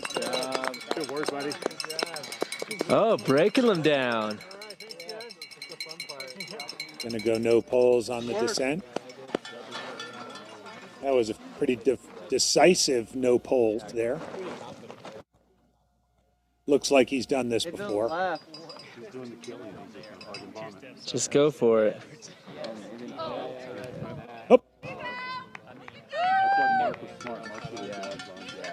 Moments ago, we saw Tara Dower do a bull butt slide down this. He's going the left route. He's moving. Yeah, he might be doing a lot of butt slides, though. Yeah. If you keep your feet moving fast enough. Nice work. Nice work. Here we are back up at Chapman. 11th place overall, 10th place man, Alex Docta. There's bacon pancakes, avocado rolls. How's Dave doing, man? Regular pancakes. Good. He's only 2-3 left. Okay. Thank you.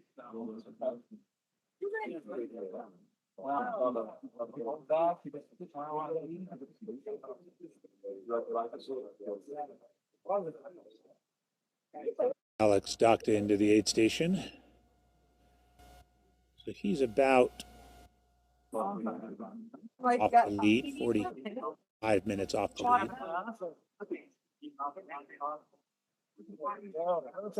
Hey, nice job. See you, dude.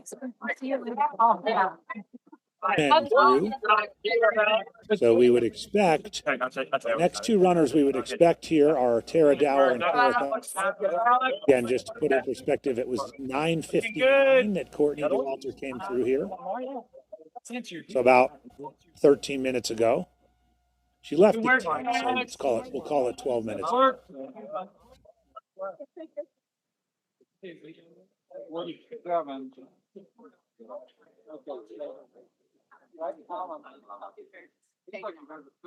Again, this is the Chapman aid station. You can see how green it is. It's blessedly a little bit below tree line here, about 1,000 feet below tree line. And it's a hike-in aid station. It's first aid station. Runners' crews can meet them. And it's a welcome place to meet your crew. You'll see a lot of these runners are icing up. Good view, thank you. Our camera crew is going to give us a little bit of a tour of the aid station.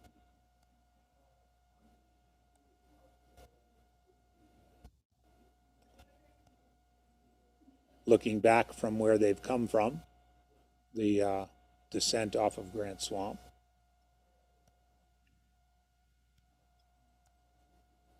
That's Oscars, so that's Ludo Pomeray on the climb up Oscars.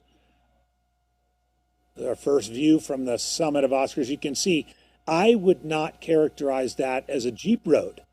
I mean, the part where he is, yes, but those rocks in the foreground, yeah, I dare you to put a Jeep on that thing. So he's going to grind up, he's going to switch back to the left, back again to the right, and ultimately be up here. This is fantastic. Here is Ludo Pomeray grinding up Oscars Pass. Oscars is the third major climb of the race. They've done Putnam Cataract Ridge and Grant Swamp already. Now they're going up Oscars over 13,000 feet again. It's just under 3,000 from Chapman to the summit of Oscars. And as I was mentioning earlier, it's a little tricky to route find once you get to the top of Oscars. Less tricky without snow, but you want to have your wits about you and just make sure you don't miss the markers. There's no trees or even bushes to tie the markers to, so they're all pin flags stuck into the dirt rocks, so it can be tricky to route find up there. Ludo's still probably 10-15 minutes from the summit. You can see a good view of the switchbacks. He's going to go back that direction, back up again this way, getting higher and higher till he crests out at about 13,200 feet. There's the look back down to Chapman. Yep. And then the look back across to Grant Swamp. Now we're looking back from whence they came, also the direction the race.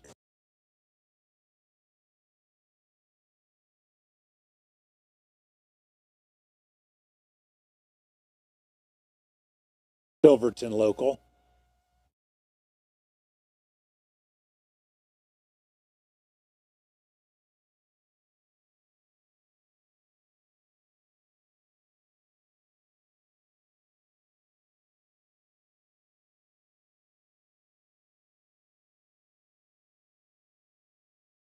Hard. Let's look just to large. That's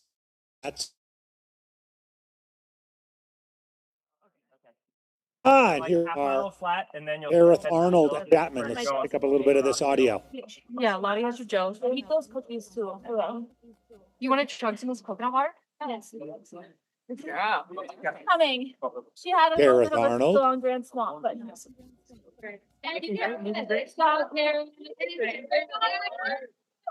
Ultra teammate Amanda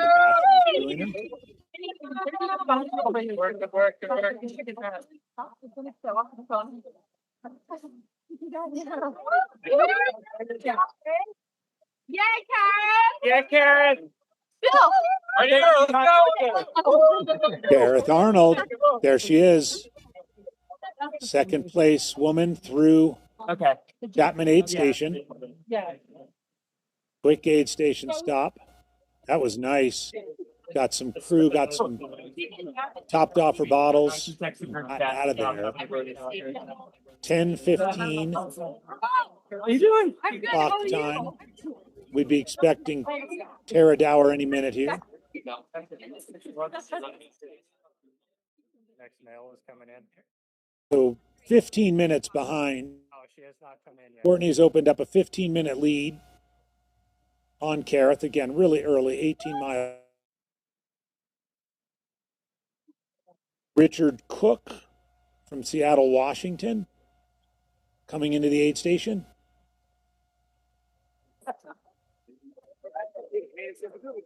It does look like, don't have official confirmation, but it does look like Kareth did overtake. Here comes Tara. Gareth Arnold did overtake Tara Dower on the descent. There we got some audio again. We'll get the audio down on Chapman. Next up would be Tara Dower into the aid station, just a couple of minutes behind Gareth Arnold. Here comes Tara. What number? 131. 131. Sorry, bloody. Oh, yeah. Pick up some of this audio real quick.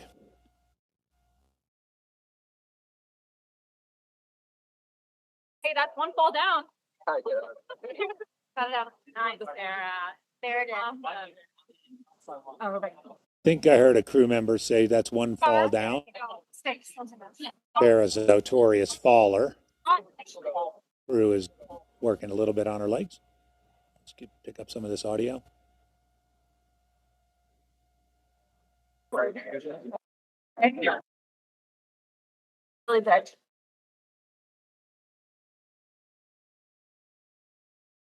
No. No puking here. No puking. Gordon asking if she's been puking, of course. Want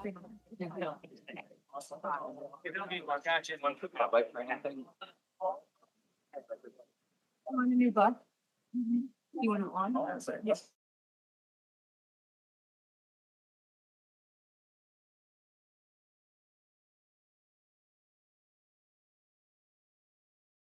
Tara just a couple of minutes behind Kareth coming into this aid station. Top three separated by about 18 minutes. Left at 4 hours flat. Kareth left at about 4:15.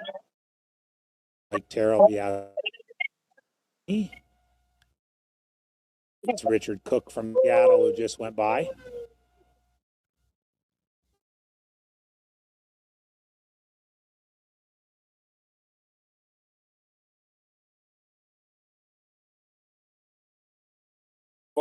Yeah. Not bloody, you're not doing it right, right? Nice. Yeah. She's doing it right. Yeah. I think You always get that. Hurts are really not Andy Mont trail name.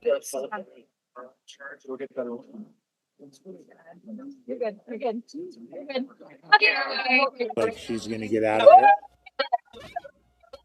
Again, this is Tara Dower leaving Chapman Gulch aid station, mile 18.1. Let's go, Tara. So, There you go, Tara. Good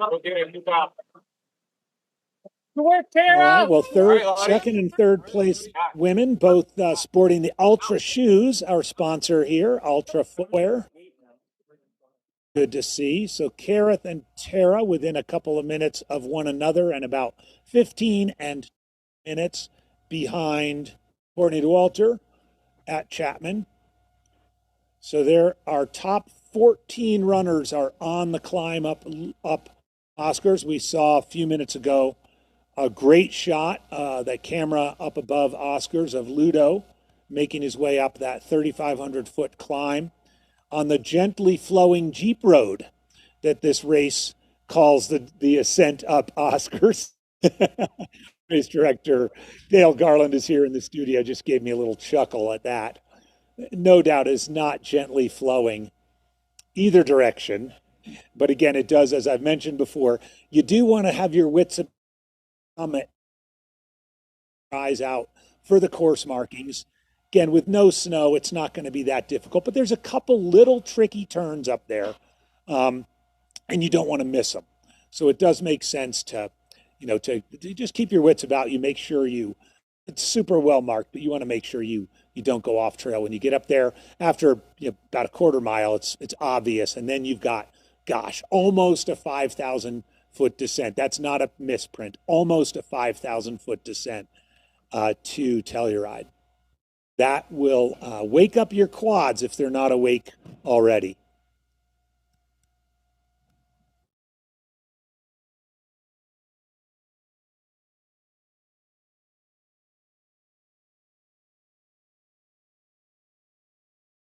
Got another runner up at Grant Swamp. Nice job. Good work. Great. It's interesting too to see the choices, the runners that have made the choice to keep their poles out on the scree descent down Grant Swamp or tuck them away. But great camera footage here. All right, well, hey, I'm excited to welcome into the studio race director Dale Garland. Dale, how are you? JW, it's so good to see you. I'm doing really well now. We've had a great morning so far. Well, yeah. I mean, we're 4 hours and 22 minutes in, and of course, you've got 44 plus to go. Actually, with the closing ceremonies and everything else, you got about 50 hours. It's not a marathon, though. It's a sprint. It's not a sprint. It's a marathon. Yeah. So things went off. The start went off without a hitch. Everybody showed up. All the running, all of our map progress trackers are tracking, and we've got great camera work from Mountain Outpost, and we're really pleased with how things have progressed so far. And and Mother Nature is working with us today. That's right. That's right. It is as we're seeing here on the footage. It's this is great footage and crisp. It looks like, gosh, the Chapman aid station, Dale, seems to just kind of get sort of more fun and more every year, doesn't it? Yeah, well, and Bill Shum, the aid station captain there, is very proud of what he does and how he does things. He's also our volunteer coordinator, so he has kind of first pick of the people that he wants to have at his own aid station. But it's great sitting here watching it and seeing the energy and the enthusiasm of the crews and the volunteers and things. So I'm just really proud of the work that Bill has done. He's really proud, especially of what his finishing rate. If you get into Chapman Gulch, especially in the other way, in the other direction, you're going to finish. Yeah. He's like, no, we will have no DNFs. And if you want to check that out, check out his from a couple years ago with Dylan Bowman, and That's right, Dylan. In the counterclockwise direction, Dylan took an break there at Chapman, but Bill was determined to make sure he got out. Just a minute, I want to highlight this woman in green. This is Erin Shaw. So she's as you might recall, we are seeing a significant gap between our top three women and fourth place. So this is Erin Shaw from Superior, Colorado, in the green shirt there. And she will be followed relatively closely by Eliza Lapierre and Jenny Pierce. So those are women runners 4th, 5th, and 6th place. And gosh, Dale, you can see this. There's reason for celebration on Grant Swamp Pass. I made it off that first little pitch. Yeah. This is and Andy, it's been really interesting. We have certain iconic things at Hardrock in terms of places on the course, Island Lake and Kroger's Canteen aid station and things like that. But watching these runners do the backside of Grant Swamp, something I'm sure they will remember forever. Yeah. I was mentioning it to Rachel when she was on earlier. So the second time I ran the race, which was 10 years ago now, I had come off of hip surgery. Both of us are hip surgery survivors, but I was down where the gentlemen on the right were, and I sort of did a butt slide and kind of went down, and there was a gentleman next to me, and we were both sort of butt sliding down, and I turned to him and I said, you know, when my hip surgeon said you're free to do any activities, I'm not sure he was thinking about this. I don't think, you know, and I had the same thing when I had my hip. As you say, we both had hip replacements and that kind of thing, and trying to explain to my orthopedic surgeon, I just had a revision on one of my hips, and trying to explain to him what I did for fun. He's like, yeah, that's not what normal. That is not what we mean by normal physical activity. When we say you have no restrictions, right? Yeah, that's not. And I'm sure sliding on my butt down Grand Swamp Pass wasn't part of the equation. But yeah, it is. It is. Having done it just once in both directions, I have to say I prefer going up this, even though it does. Yes. There is a lot of slippage, right? And, you know, because that you can arms out. It's not fun. No, and it's always interesting at the finish line too. You can when you get somebody here, and one of the first things you look at is how much dirt is on your backside, because we know that you've spent a little bit of time on your backside. Yeah. It's so fun when you get to those little grass patches, which some you have snow, but the little grass patches where there's actually a trail. Right. Yeah. Yeah. There's a lot of folks on this descent right now. Again, so there's and you know, I don't know what you think. It's really interesting here to watch this AJW. You know how some of them are using stability and holes, but some of them are just going for it without them. Yeah. So I don't know. Do you know if is there a better way? I don't know. We've I would say we've almost unscientific survey. We've kind of seen a mixture, like you're seeing right here. You see Aaron with poles, but the gentleman windmilling surfing his way down in the red is. I don't know if there's a preferred. There's another pole person. Yeah. I kind of, for those in the audience who do some skiing, you know, I equate this to standing at the top of like Corbett's Couloir at Jackson Hole, or something like Pallavicini at Arapahoe Basin in Summit County, and like, okay, there goes another one, and just kind of steeling yourself for the trip down. On some of those kind of legendary ski runs, you get off the lift and you get to the edge, and if you're seeing it for the first time, you always kind of get a little it kind of takes your breath away. Right. Like, and you see that look on some of these because they're picking their line. They come around on the beautiful climb, Island Lake there, and then it's like, we're going down that. Pick a good line. We've also got not surprisingly, an exciting race in the front so far, Dale. We've got Ludo Pomeray, who's won it years in a row. He's in the lead, but they're runners. I'm honest. Tom Evans has been here on the a couple of weeks. Is running well. Jimmy Elam running well, which is so cool to and I think that shows how much of a benefit knowing the course, being familiar with the course, it helped, because me and Tom and other people. I mean, obviously Ludo doesn't need to do it, but he still respects the course enough that he is. I'm really not quite sure that Ludo comes here just to run the course, because Ludo's pretty well ingrained into the whole Hardrock community. I think he has as much time just hanging out and having fun in San Juan's as almost anybody I know. And then we've got Jason Schlar, 48 years old. Right. This is believe it or not, the 10th anniversary of his co-win with Killian. Killian Jornet, and he's running really well. Right. Oh, here we go. What did you call this? The Oscars pass? The gentle flowing Jeep road. Yeah, there you go. There you go. So here's a good shot. We've got now our camera up at the very top of Oscars Pass. if I'm looking and I can't really see here, but if the sun is out, having run this particular pass many times myself, if the sun is out, this is just brutal.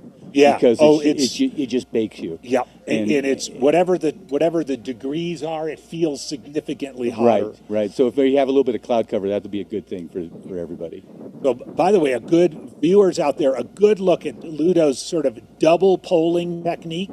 You can see he's planting both hands at the same time, kind of taking 2 to 3 strides between each pole plant, and just kind of leaning on them. This is a grade, especially once they get above tree line. It's just relentless. There's our fifth place woman. This is great. We're jumping back and forth. And Nick Curry. Negative splits, Nick Curry. Negative Nick. Yeah. I remember I crested this with Nick. You see how he has gloves on. He got to the top and reached into his pack and put on a couple pairs of gloves. Yeah. For this exact reason. So that's Nick Curry, the first of the 2 Curry brothers, up and over the top. Yeah, with his Vibram sole shoes. Yes, indeed. Yeah. Put together by a cobbler. Yeah, we had that you had that conversation last night, didn't we? It's like, what is a cobbler? What is a cobbler? And I'm thank you as a teacher and an educator. Again, both AJ and I are former educators. It was good that you had the wherewithal to make sure that our viewing audience knew what was going on. A generation behind us would know what a cobbler is. Right. We're back on Ludo, but I wanted to make a note. We did see Jenny Pierce, fifth place woman, is there in the same area as Nick Curry. So our top 5 are now over the summit. Here we are back with Ludo. Just relentless. Look at it. I mean, he's really just like a metronomic, just working his way up the gentle rolling terrain, to paraphrase Andy Jones Wilkins. Gently flowing Jeep road. There you go. Yeah. Ludo Pomeray going for winning the race for the 3rd time. Yeah. But anyway, he's nearing the top. Let's hear a little bit of the audio here.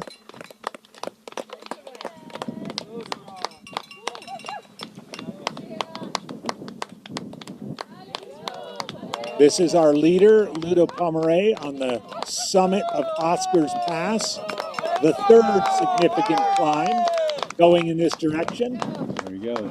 There he is. And there the world awaits. That gentle rolling terrain down into Telluride. He has an almost 4,500 foot descent now.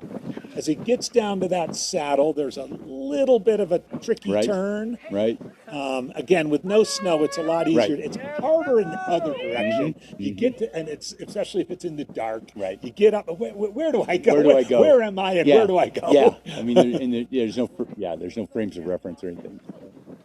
Look at this. He's prancing down this descent. Yeah.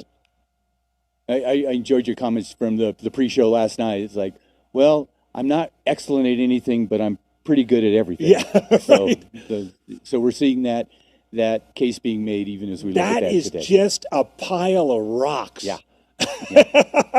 We have a gentleman who is the former director of the Los Alamos National Labs, Terry Wallace, who comes in during Camp Hardrock every year and does a whole session on the geology and everything of the San Juans, and it's really cool how he melds the geology. I mean, he's a very passionate geologist. Spent almost every weekend here with his dad exploring the backcountry and exploring the mining and stuff like that. So he's got this geologic sense, this history sense, but he's also become really enamored with how do our runners navigate through these different environments in these different mountain scenarios, and so we're seeing this scree slope that just seems like it's going on and on and on. Yeah, and you do go through a lot of geological zones in the course. Right. There's also a lot of sort of the history that you see with the mining ruins and so forth. Right. Here we are back up on Grant Swamp and looking straight ahead. I know I've said this. That's the pass that Ludo has just gone over. Right. Where do I go? This is Eliza LaPierre, our 6th place woman. Doing that. Okay, where are we going? Looks like Eliza's going to keep her poles out. Oh, looks like cameraman went down. 2nd place man, Tom Evans, I'm assuming, but we'll get a confirmation of that in a minute, nearing the top of Oscar's Pass. Tom Evans using that from same Great kind of Britain. that's what you've talked about, that double pulling technique. It looks like Tom kind of Tom's doing adjusting the same thing. Yeah. So remember, and you and I've been in this sport a long time and that kind of stuff. What do you think the advent and the effective use of poles, how has that changed strategy and changed running, running these distances and things like that? I think I think it's changed. It's changed training first. Mm-hmm. Certainly you can't just whip out poles on race day Right. for the first time. So you've got to practice with it. Right. You've got to figure out the sort of putting away, taking out, putting away, when you're going to use them, when you're going to not use them. I think I know that gentleman in the back. That looks like Ricky Denisick. That is Ricky Denisick. That looks like Ricky Denisick. That is Ricky Denisick. Ricky Denisick, a former first finisher, resident of Telluride. He's been around Hardrock a long time. Indeed. I remember my first run of it in 2009. Yeah. I spent quite a bit of miles with It Ricky. We did the Hardrock Hall of Fame on Wednesday night, and we inducted our 2nd class, and one of the inductees was Rick Trujillo, who was a great friend. He and Ricky Denisick were great friends who just have shared this love of nature and these love of big mountain kinds of things, and it was so fun and he did the kind of the testimony for Rick Trujillo, and it was like just a real treat to hear him talk about the adventures Ricky, and things great like guy, that. and I'm guessing he hiked up from his home in Telluride. Probably, yeah. Just out for a morning stroll. Exactly. So Tom Evans nearing the top again. That double polling technique. I do think it takes practice, and I do think you want to experiment a fair bit with. When am I going to be faster using poles, or are these poles going to slow me down? Right. I think for an older, such as ourselves, I think having that little load that it takes off with every stride. Legendary hard rocker Rock Horton used to say, you just have a 3rd and 4th leg. Right. And it's not a full leg, but it's a 3rd and 4th leg. So here, resting. I'm going to guess he's about 6 to 8 minutes behind where Ludo was. Yeah. Going into the running side down that pile of rocks. A big pile of rocks. Yeah. Terry Wallace, where are you? You could explain to us exactly what's happening there. The other thing, too, and we've both seen our fair share of let's just call them leaners over the years. Right. I think most people who follow the sport know there's an affliction that happens from time to time with runners, most of the time a little bit older, where their body posture gets the best of them, and it's kind of a mystery. Some ab strength or hips or poor electrolytes or all kinds of whatever. things. But you see the runner taking the lean, and poles do help with the lean. Right. I mean, at least it can get upright. Yeah. We remember that finish bogey years ago where he came in with a stick. Right. Yeah. Something. Yeah. Tom Evans is flying down this downhill. Prancing. Yep. Well, hey, Andy, I'm going to thank you for all that you Dale, do. Dale Garland, you have work to do. Thank you so much. I'm heading out to see this firsthand. So that's where I'm. Oh, now which aid station are you going to go to? I think we'll go by Chapman. We have this thing we call Day with Dale. Oh, okay. And so we're going to go to Chapman, then probably try to head over to Telluride and see how things are going. Are you going to make it to Grouse with the aid station back down at Grouse? That's kind of one of my priorities this year, just because it's back in that it's back spot. In that one. I'm going to see how things are going. Yeah. Well, have a good day, or more to the point, days with Dale. Days with Dale. Okay. All right. Bud. Take care, buddy. Thanks man. for coming on. Thanks. Dale Garland, everybody, the race director of Hardrock 100.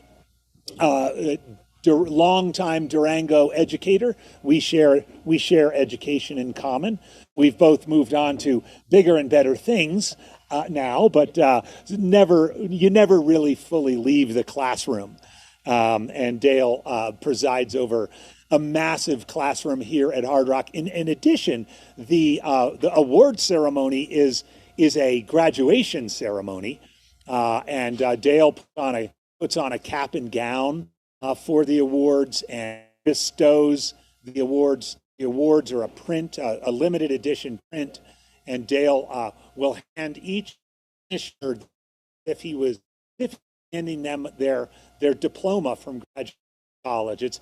It's one of the great traditions, of the many great traditions at Hardrock, that feeling of graduation. They've always called Hardrock a postgraduate run. They come to Hardrock running up, and Dale really does treat it as such, as a graduation ceremony. Here's a runner looking down the summit from Swamp, gonna top off on calories before he does so. Probably a good idea. Great to have Dale Garland on. I love gives us a little bit of time. Come on the live stream and talk a little bit about how things are going with the race and what he's up to. And he does go around. He hits a lot of the aid stations. Says hello to the aid station captains and the volunteers and crews. Here's another runner looking down onto what awaits her.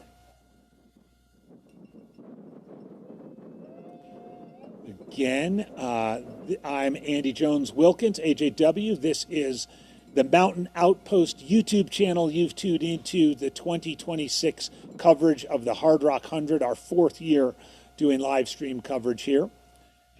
Sponsored by Ultra and Morton and Tantrums and Sundo. Thank you to those sponsors.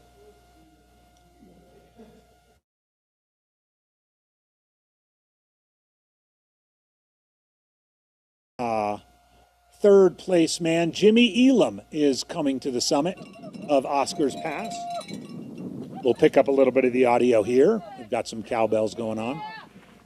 Jimmy Elam from Midway, Utah, hitting the summit. Just a couple minutes behind Tom Evans.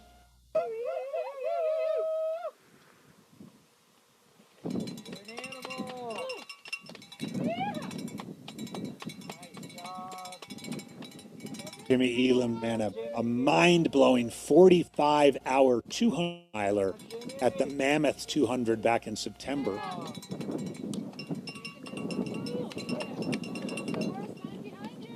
And now he's summiting Oscars and beginning the 4,500-foot descent to Telluride. To tuck those poles away. Did about 13,200 feet right here. He's headed down to about 8,700 feet at the Telluride Town Park. So it's about a 4,500-foot descent. Going to tuck those poles away and chase after Tom Evans. So our top 3 men are up and over Oscars. Ludo Pomeray, Tom Evans,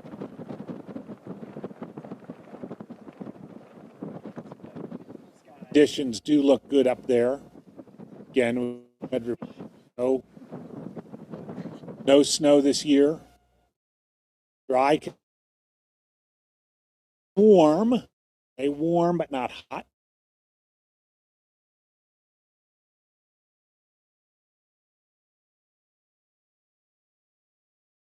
Back out gives you a sense of the scale. Oscar Telluride, the first of the towns that the race goes through. In mile 28, the aid station is set up in a beautiful Telluride town park.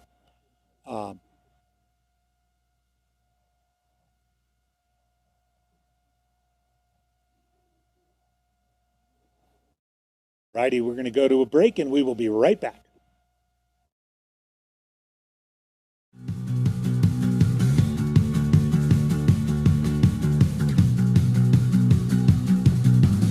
You wore your vintage coat like it was armor,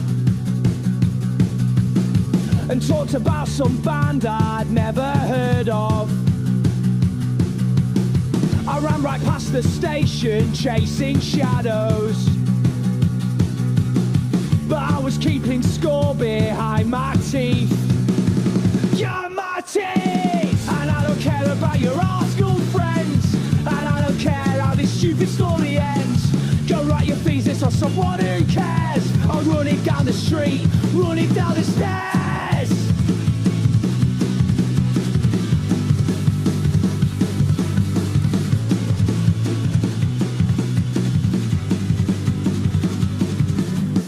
You thought you had me figured out, but I'm just running on my own. Can't believe you left me here. Don't ever think you can call me on my phone.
Finnish engineer and orienteer Thomas Volonen invented the mass production method for the liquid-filled field compass in 1936, Suunto was born.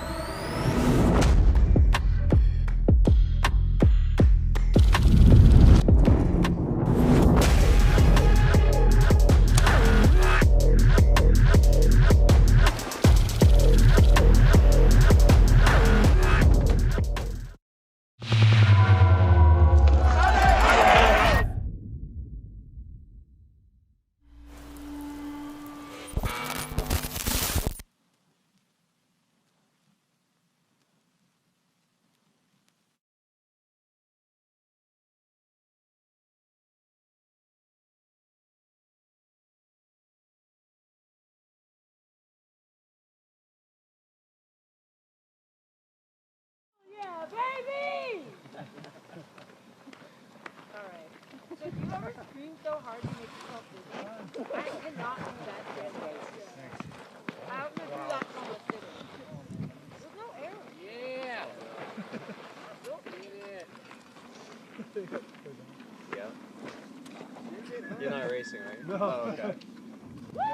Yeah, thank God. One of these years, maybe. Yeah.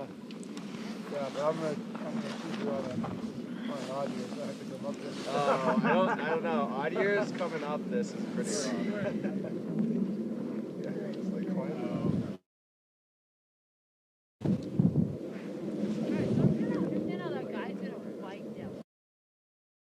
I just saw a video of Pluto going down. Yeah.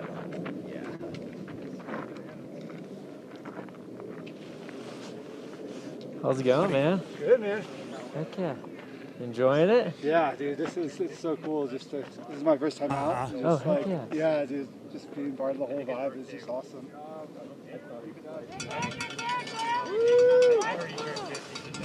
Hell yeah! It's always nice to bless it. I'm ready. Touch its skin.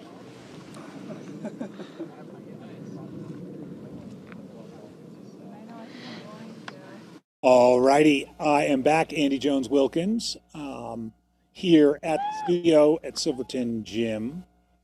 This is the Mountain Outpost production of the Hardrock 200 2026 edition, brought to you by Hardrock 100 2026.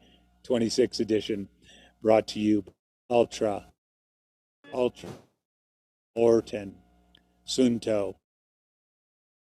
Tant. Thank you all very much, sponsors. Just a quick update. Our top three are up. What we're looking at right here is sent off of Swamp.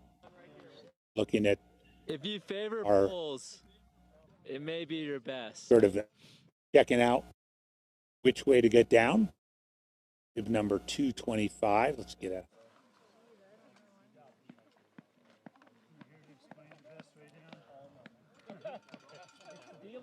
number 208.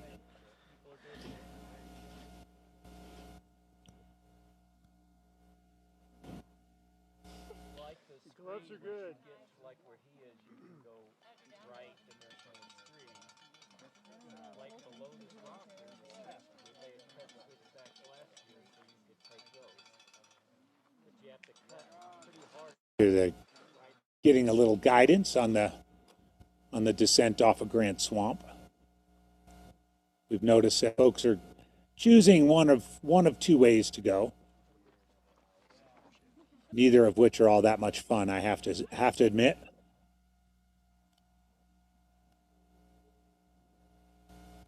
Another one, another runner reflecting on how to get down this thing. Got to send it. Quick summary, our top three men are up and over Oscar's Pass. Luda Pomeray, Tom Evans, and 500-foot down to Telluride Town Park. Heck yeah, dude. Last time the race section. Go hit 5 laps, so that would be about 5 minutes from now. He was running a little bit ahead of Chapman. I would expect about 40 minutes, 35, 40 minutes, get our front 7 point. This gentleman is contemplating his way down.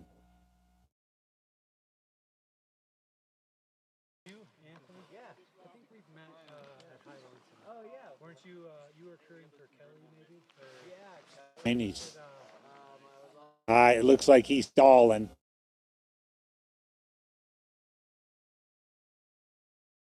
All right. Got to get down this thing eventually. Sauna, yeah, that's right. Yeah. Kelly's a great friend. Yeah. What's your name? Bill, yeah. Go, Bill! It's nice to meet you. Yeah. Bill Dittman, one of Chris Warden's early picks. Bill Dittman out of Brookfield, Wisconsin. The dual flask holder on the side. Also Derek Call. Yeah, Bill! Else stopping. Who's your friend? Megan! Let's go, Megan! Yeah. Let's go, Megan! Yes. Megan Steven from Phoenix, Arizona. Regular on Vipacine. Look at Bill's just looking down like, Hey, Ethan. what are you going to do here? After you're done shooting that, can you grab a battery out of there? Yeah.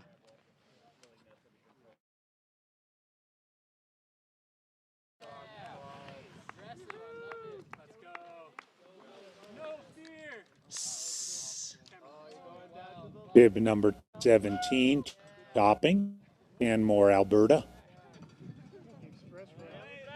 Dude, she was like, I'm not waiting. All right, we've got this happens at this stage in the pack. You get kind of a group, kind of One of the backpack, just And? grab one of the extra batteries. figuring out how to get down. Straight down. Behind you, this is about mile 14 and a half to this race. Dude, trying to catch a long shot. Freaking rock star, dude. Thank you. Where's Jamil at? Should be coming. They're heading down to those 3 patches of grass in the distance. Okay, good. That's when they're back on Tribe Moore as a trail. Dude, he's about to take the guy's cameras. Going to send it whole Ezra.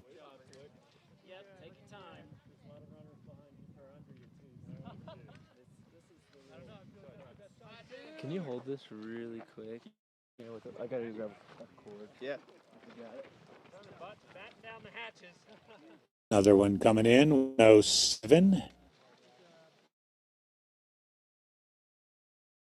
Well, from San Antonio, Texas. Rock. D.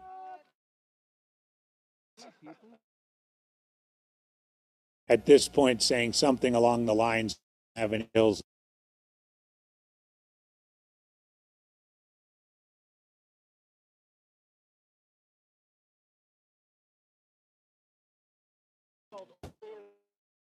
Got a dozen runners right here on this. I guess there's safety in numbers. Some people taking that left route. And here we are back at the descent off of Oscar's Pass. This is our fourth place man, Ryan Smith. Ryan Smith is Oscar. Now beginning the 4,500-foot descent to Telluride. So we have Ludo Pomeray, Tom Evans, Jimmy Elam, Ryan Smith up and over the pass again. It was 5:36 elapsed last time they ran in this direction that Ludo made it into Telluride. So we'll be talking about a half an hour, I'm guessing. He had like a funky hat this morning. So those lead men get to.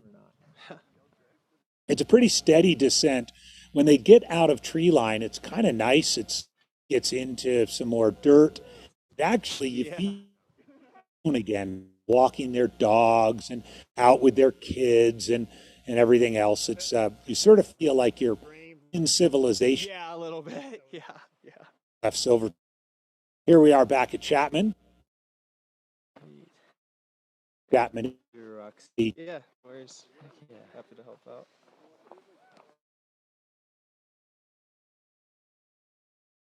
Dustin Simeons from Gunnison, Colorado, is through Chapman.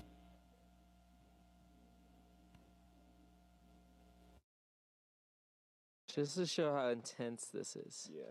Good view of the Chapman aid station. The aid station proper is, from our perspective, to the right, and where runners meet their crews is to the left, where that coned off area is. Oh no. You guys getting biked out? In mile 81, first place. Oh, good. Crew. Hey. Oh God. Yeah. Oh my God. Quick in and out there for that runner. As we close in 5-hour mark. Dude, that would scare the heck. I don't. Yeah. No, you couldn't. No. You couldn't. Like that's crazy that they're even up here. Right? Quick summary of our top run while we see others through. Joe Pomeray, followed Tom Evans, Jimmy Elam, and Ryan Smith. Those are the first and only four up and over Oscar. Next up is Jason Barb, Dylan Bowman, David Ayala, Arlen Glick, and Jeff Roan. That's your top 9. 10th place overall, and first place woman is Courtney Walter. Here, Dylan Bowman, Oscar's Pass. Dylan Bowman passed Jason Barb. Grip shoes. I'm 5th and top of a.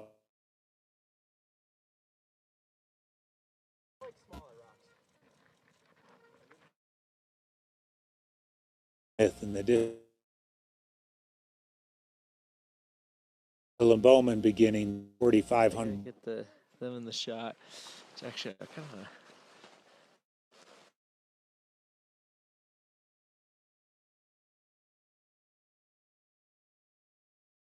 4.5 miles, almost 1,000.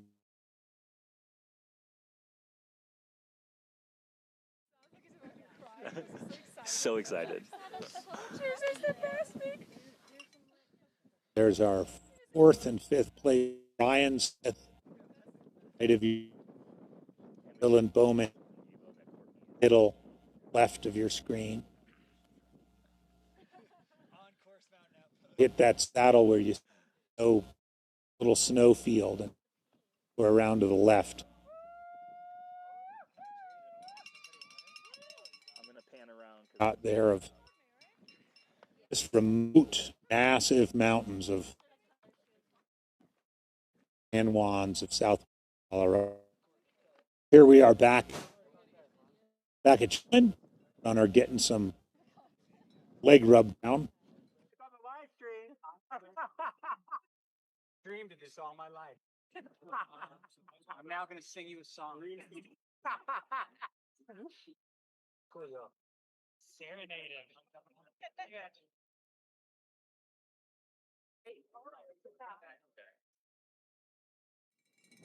Courtney Dauwalter jumped over several runner looks climb up Oscar. Back at aid station 9, Dave Ayala, Arlen, Jeff Rome, Don Caraval, 4 of them. Runner overall over the pass. First place woman. Walter nearing the top of Oscar Pass.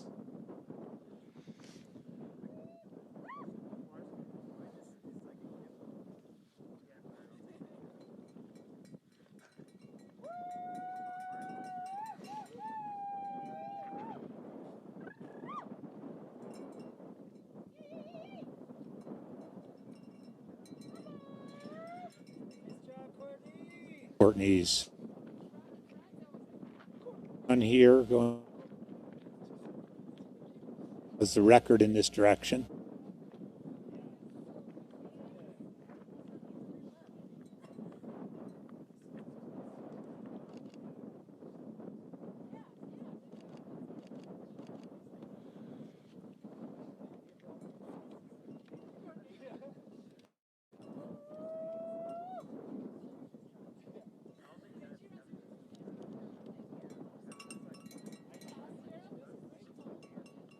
Five hours elapsed, coming up over Chris Pass. Dauwalter, our women's leader.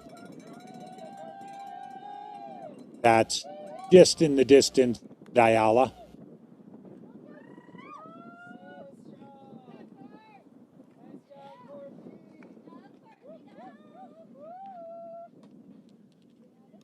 Courtney Dauwalter, 41 years old, out of Leadville, Colorado.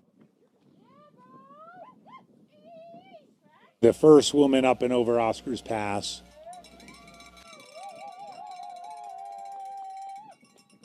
Sixth place overall. Great, what a great climb up Oscars. I have to imagine when the dust settles on this, he's going to have the fastest split up Oscars of these first 6.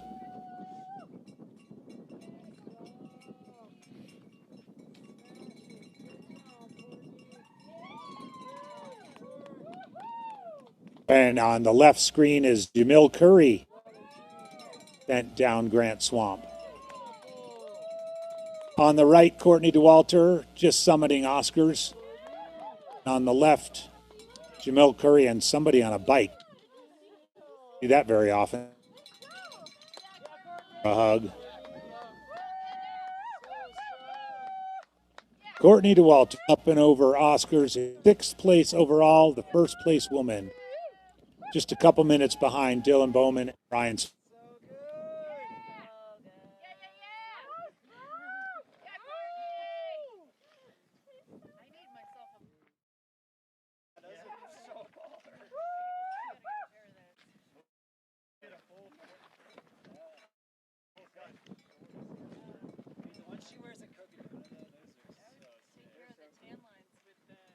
Yeah, you have like a 2-inch. Yeah, my knees would be all like. I love the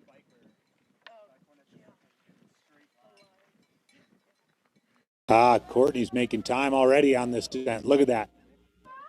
I was mentioning earlier when Rachel was on, it was such a treat to watch Courtney off of Eldon during Cocodona.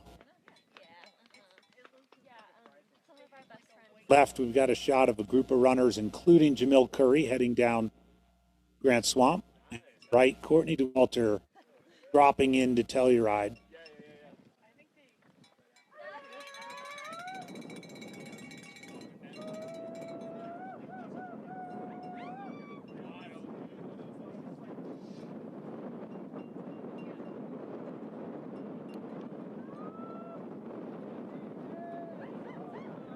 I do think the bikes are adding a little twist for the. Not sure why they're there at all.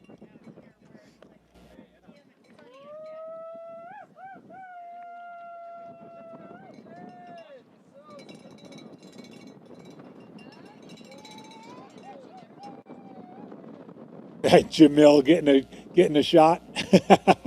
Of course, always filming.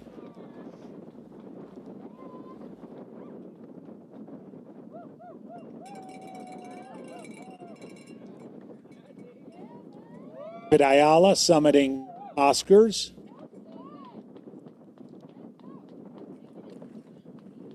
Behind Walter.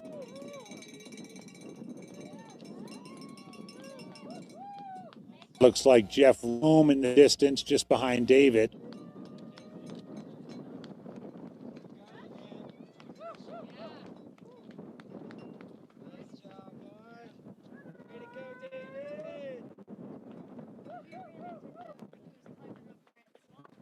All right, David Ayala up and over Oscars.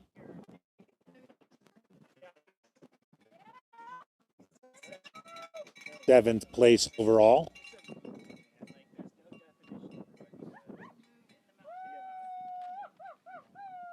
Back to Grant Swamp.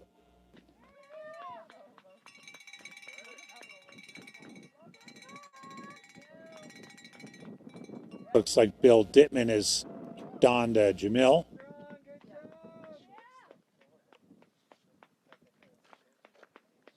Our move actually to hook onto Jamil.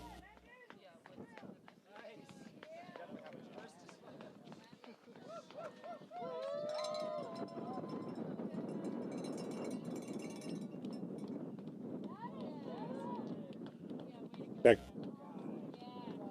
couple of runners up to Oscar's path. Arlen Wick, Jeff Rome, Alex Docta.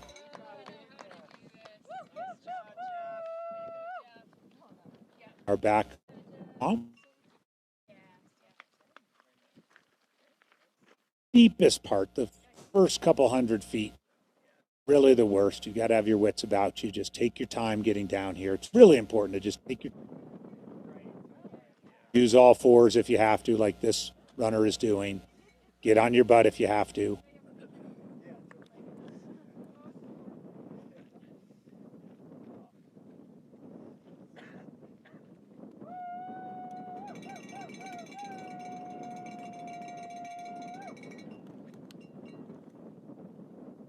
Group hitting, when you get to the nice runnable part, it's like, oh, it's so nice to have that scree done.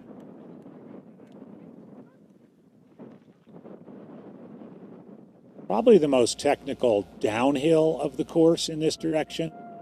There's a tiny section coming down off Virginius in this direction, somewhat as well. There's Nick Curry in the blue visor.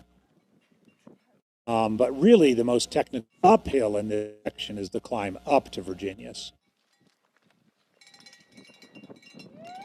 Usually have a rope there.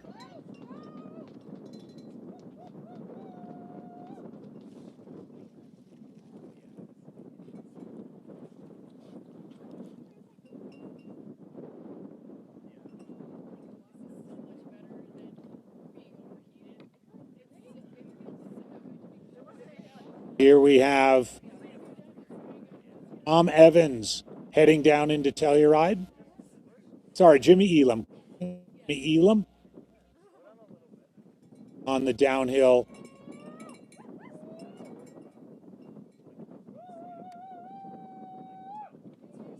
That's a great shot. It's just all right here, just down the valley. They're just down that. I'm assuming Leo and Tom are ahead of him. We're going to get.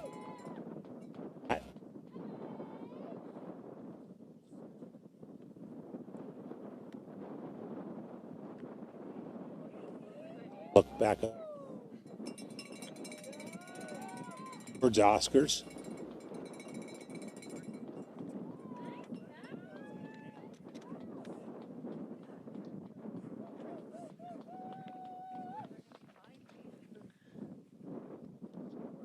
And Arlen Glick summiting Oscar's Pass from Massillon, Ohio. Looking good, almost always smiling. About to add 500.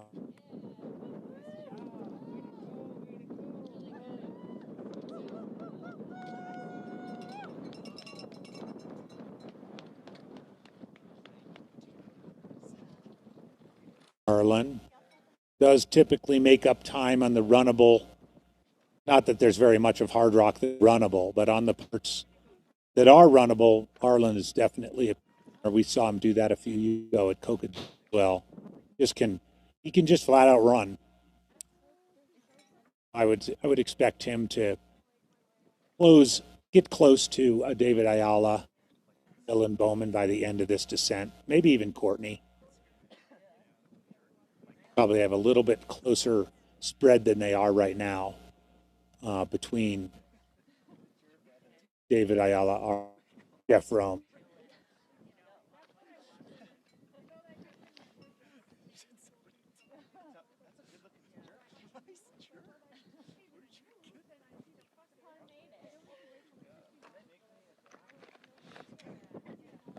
The aid station at Telluride actually sits about 600 feet lower than Silver. So aside from Ouray, Telluride is the lowest point on the course at about 8,700. Telluride. You do feel a little bit more refreshed there. Easy to breathe. Definitely easier to take it. You get to 9,000 feet. So runners will take advantage of that. On the flip side, it can warm up, obviously, when you get down there. And Telluride, too, for whatever reason, it just feels a little bit humid when you get down there. I mean, not like East Coast humid, but it does feel a little bit humid. But being at 8,700, it's a great place to get some calories down, because the climb to Virginius is no joke. Completely exposed after about the first 1,000. And relentlessly uphill all the way to the top of Virginia Pass, the Kroger. But getting ahead of ourselves, we are still awaiting the second and third place women to come through Oscar's Pass. While we also have had a couple of shots of the lead men making their way down into Telluride. We just saw Jimmy Elam a little while. This is a great panoramic shot looking back towards the Oscars summit. A great shot.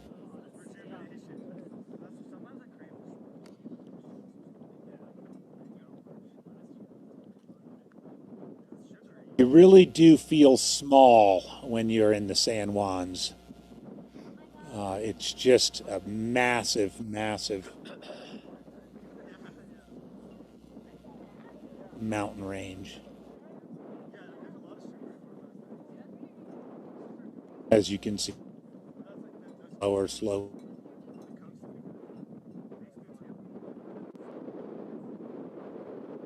Unless we missed them. Haven't seen Jason yet. Here's Dan Ryan. My human interest stories going into the race. Dan Ryan, number 196. He's the media and communications director for Hardrock. Does an amazing job of that. And now going to make his way down. Again, the first two 300 feet, artist.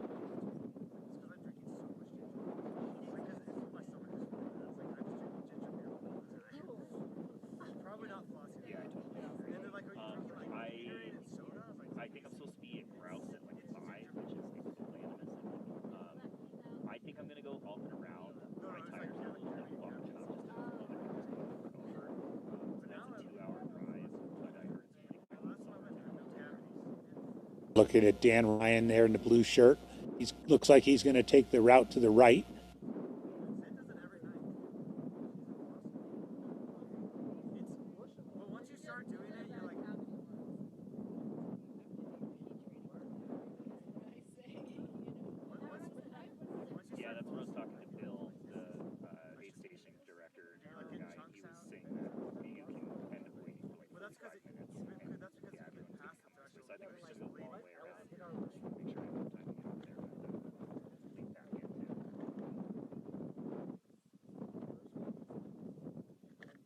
I'll just stay up here and release me when you want. Not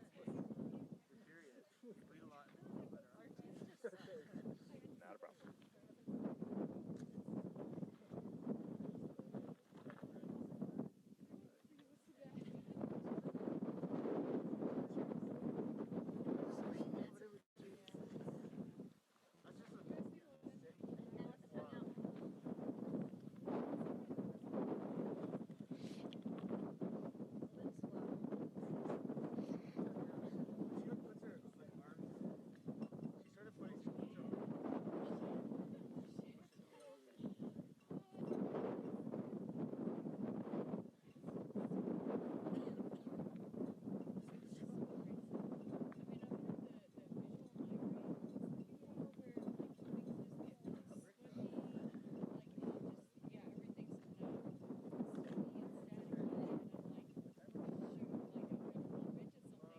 All righty. More runners going down Grant Swamp.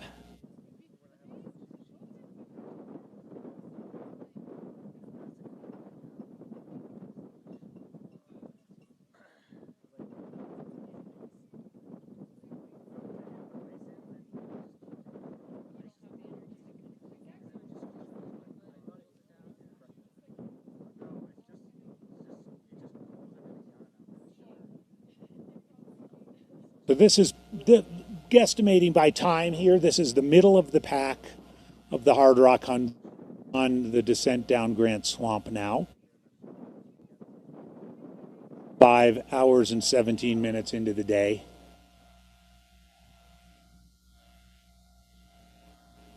They said this is That's terrible. Capital R, capital S.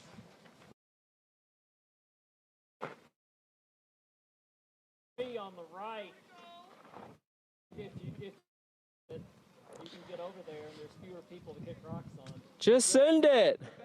You'll be down there in a second. Yeah, if you can ski the screen.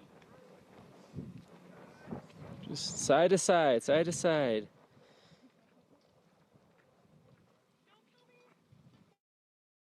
Okay, I got a text from Alan saying he was through KT at 9:55.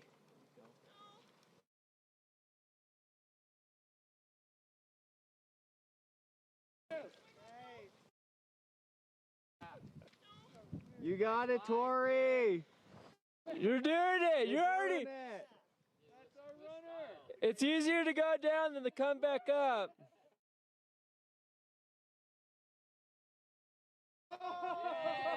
Breakdown! Nice! You don't take shit from no screen! Yeah, Greg!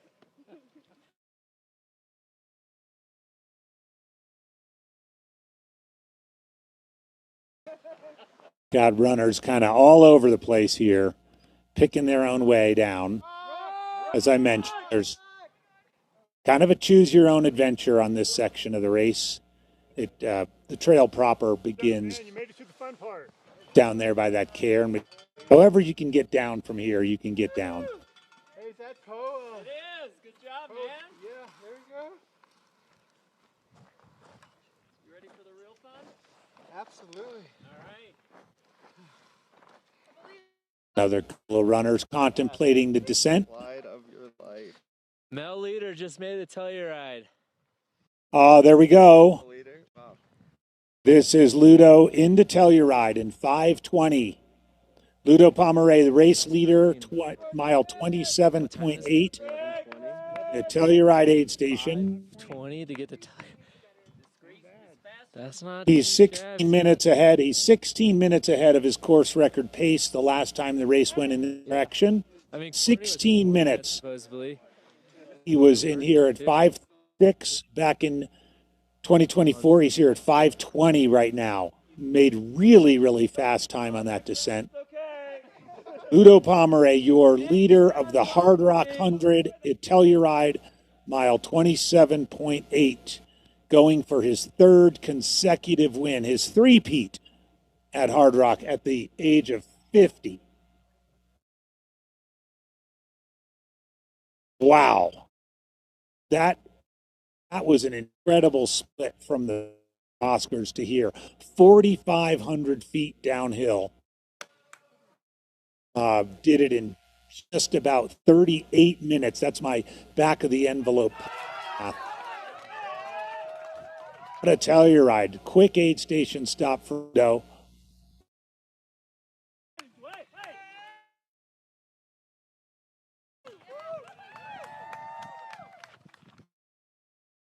Ludo Pomeray now has just under 5 miles straight up to Kroger's Canteen, the summit of Virginia's Pass.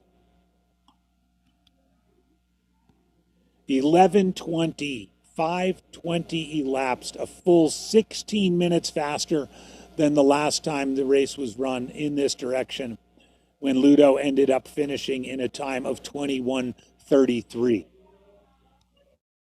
If this holds, Chris and I are going to have to get up even earlier. But what a race. This is a good drone shot over Telluride of Ludo heading out of town. 16 minutes ahead. Good view of downtown Telluride, the historic, beautiful town. Mile 27.8 aid station, as well as in the other direction, the mile 72 aid station. And, you know, to be perfectly honest, the townspeople of Telluride don't really even know the race is going on. They just kind of go about their business. It's kind of cool, actually, but there's lots of great shops and restaurants and bars, and there's Ludo down in the foreground. You run through town for about half a mile, kind of right in the direction he's going, and you pick up the trail up to Virginia. So it's 2.5 miles on Jeep Road, and that's actual Jeep Road that you could, that one could ride a Jeep on. Then you get onto single track. All of it's exposed. All of it's out in the sun. So if it does start to warm up, if predicted temperatures of Hardrock do happen, it can be warm on the descent up to Kroger's Canteen. Here comes Ludo. Again, it's a little, this is deceiving. It's a grindy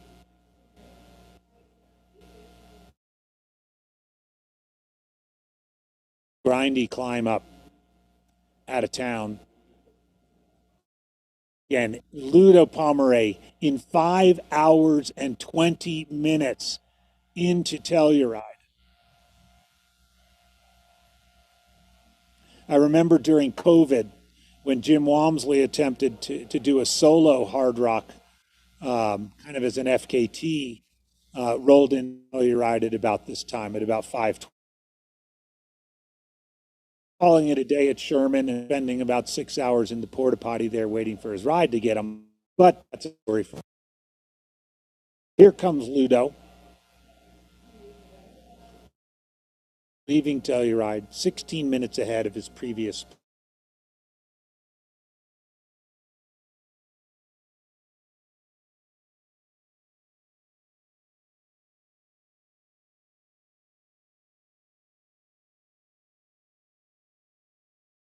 Kind of goes up this kind of driveway and onto the gravel road. This is the start of the climb up Virginia's, to the iconic aid station of Kroger's Canteen, which sits on a small platform, 13,100, 4.9 miles, 43,000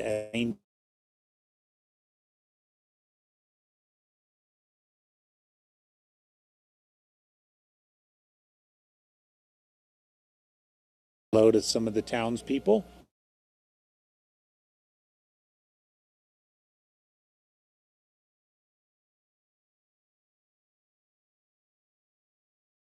$390 here.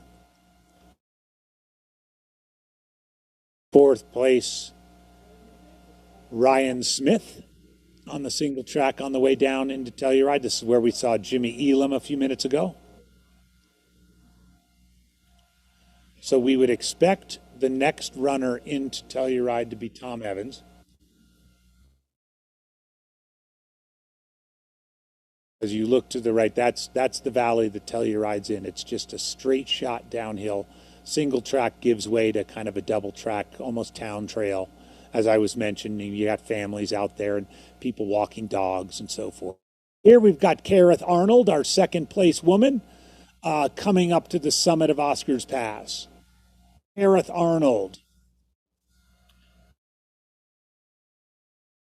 For Courtney DeWalter got over here right about 5 hours flat. Here's Jason Schlarb and Dylan. Jason Schlarb, Dylan Bowman together, just a little bit by Brian Smith in 5th and 6th place on the descent down to Telluride.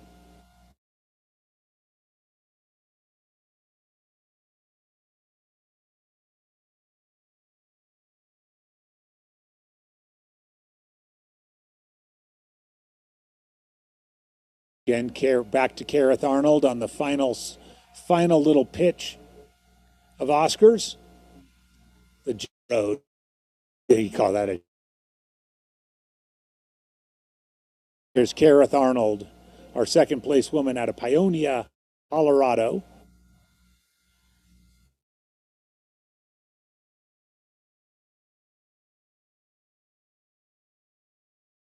Our top 6, we've got one runner through. Telluride looks like there's a good shot of Ludo transition out of the sort of Telluride city streets. The dirt road that will then track that will then take them all the way up to Virginia. That's it. Got uphill now every step from here. Kroger's Canyon.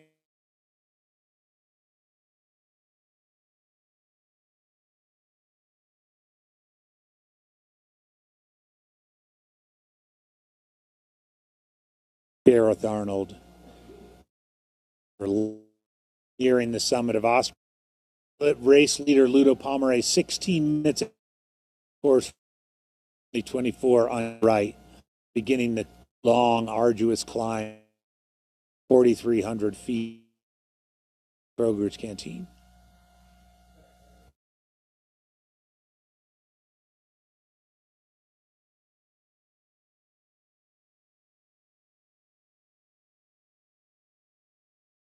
Kareth, a smile on her face.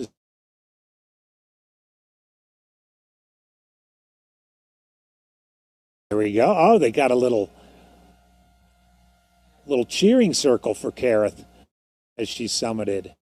About 30 minutes behind by my back of the end at the Oscars Pass. Next woman we would expect our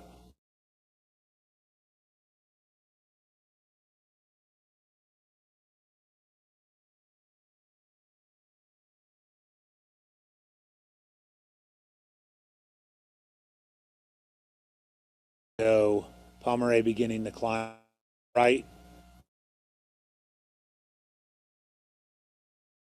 We are back at the city park in Telluride.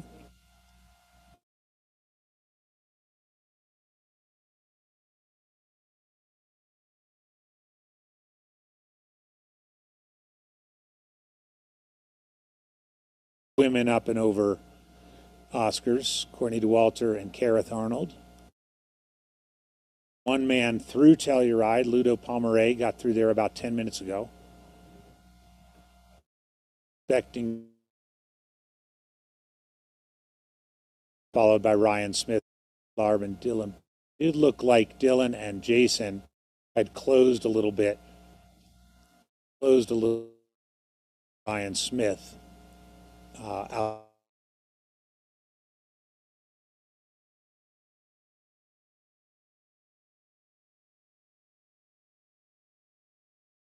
We had Ludo Pomeray a full 16 minutes ahead of his split, his course record split from two years ago. Here's Tom Evans from Great Britain coming into Telluride in second place.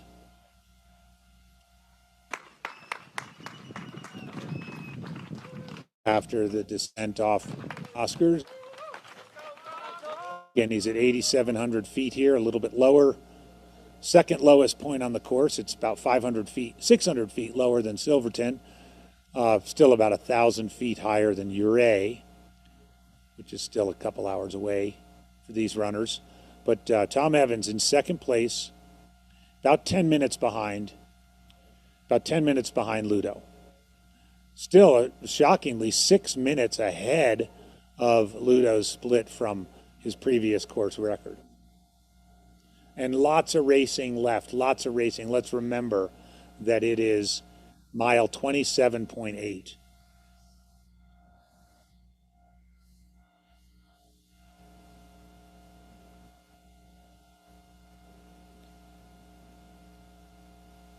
So again, about 10 minutes. We'll call it 11 minutes.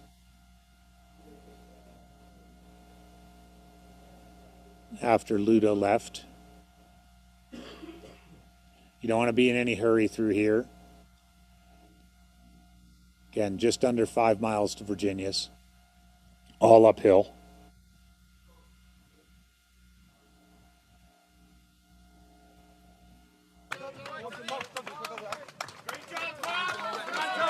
A little of the audio here.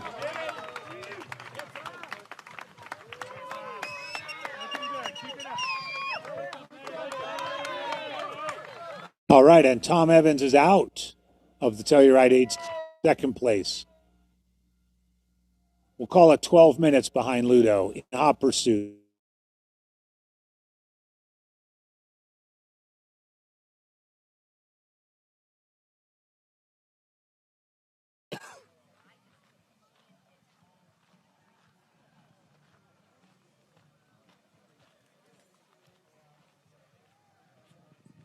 Good look at the Telluride 8 station here. Ludo Pomeray. Still in the trees, but probably 10.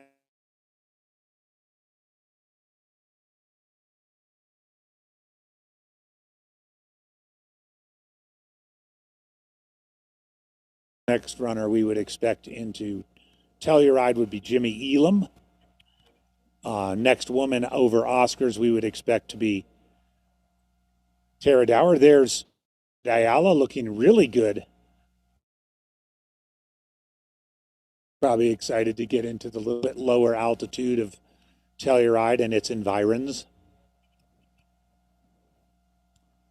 Heading down that way. Clouds look a little gray, but I don't want to jinx it, but it doesn't look thunderstormy at all from that vantage point. Thank you, camera crew. That's looking back up.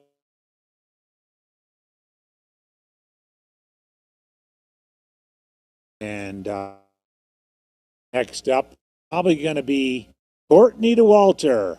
So a couple of the guys, it looks like David Ayala passed her on this descent. But this is Courtney DeWalter in eighth place overall. Place bending down and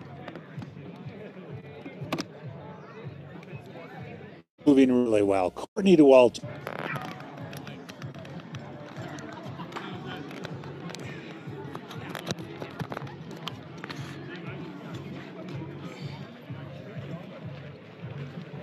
So it should be working if I just, oh yeah, I think that's what.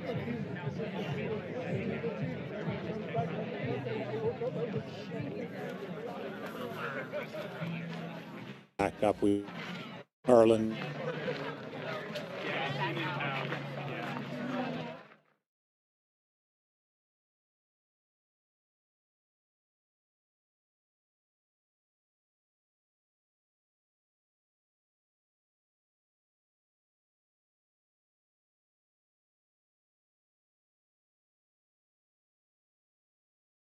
Is whipping up a little.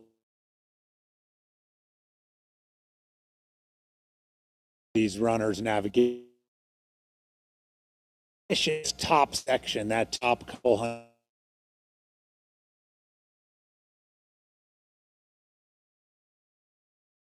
They're taking a left route.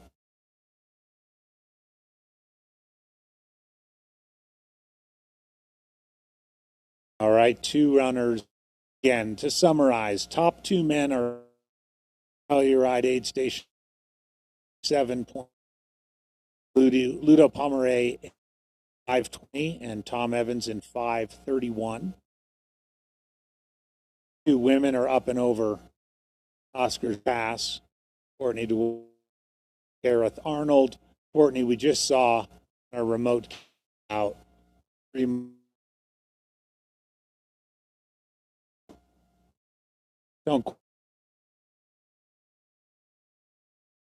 Ludo and Tom have a 4-point climb from the town of summit of the wind does like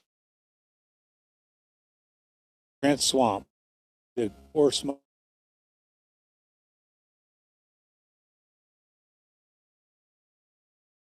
Oscars in back next to.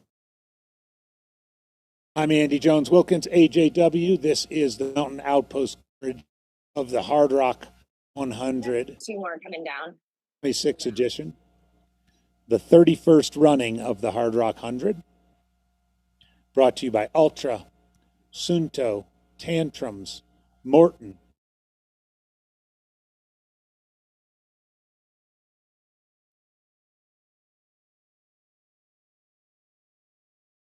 the whole team working. We've got people out in the field. We've got drone pilots, more commentators. A former champion counting will be States finisher Ryan Williams. 10 overall in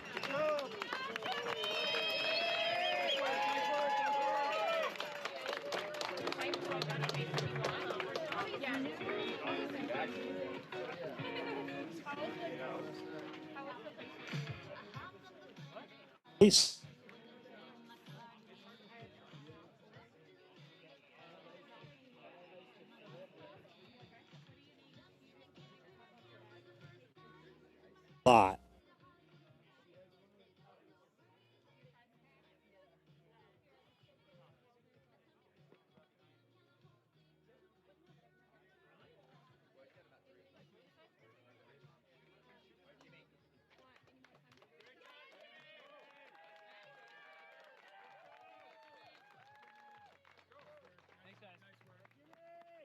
Here's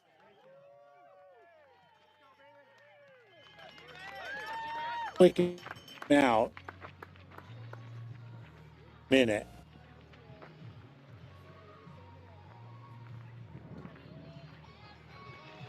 Yeah.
Jimmy Elam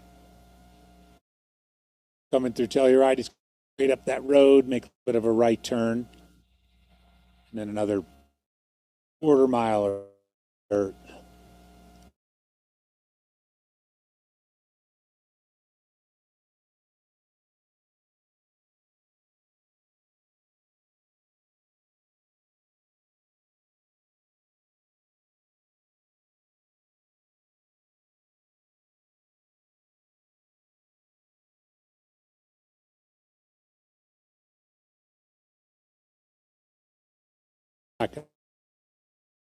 women for Oscars, Walter, Gareth Arnold, Apps, Miles Change,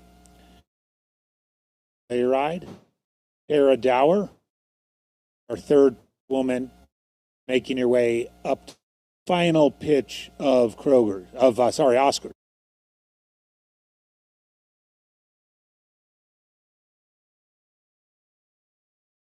Tara Dower, most folks know, ran West age 13 ago.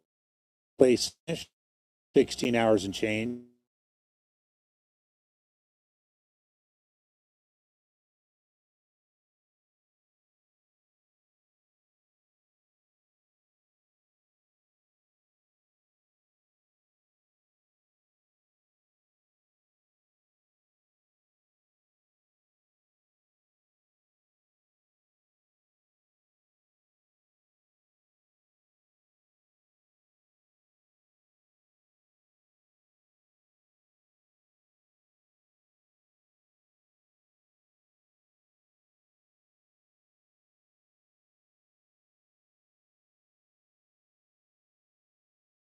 Last little done.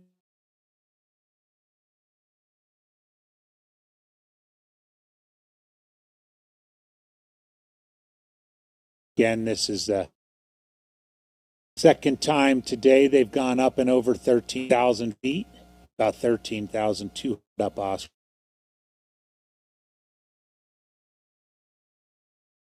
$3,500 coming up down to Telluride.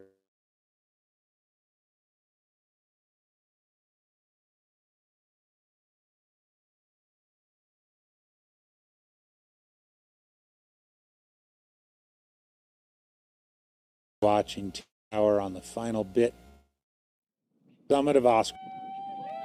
Third woman up. Nice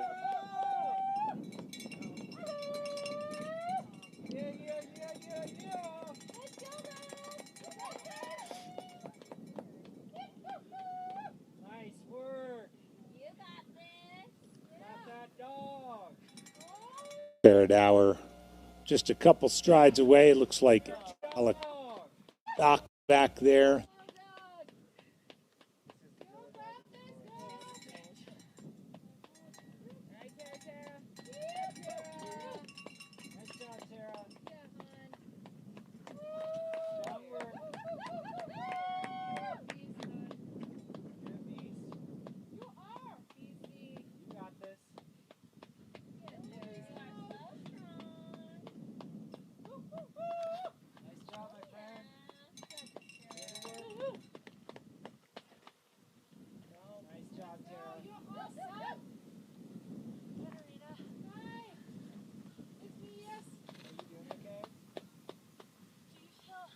All right, third place woman Tara Dower making the summit of Oscars Pass.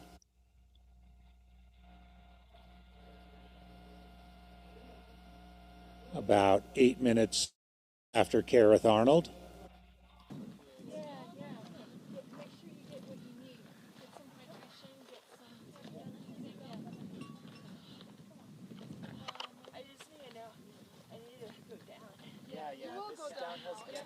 Like she's chatting with some of the spectators up there.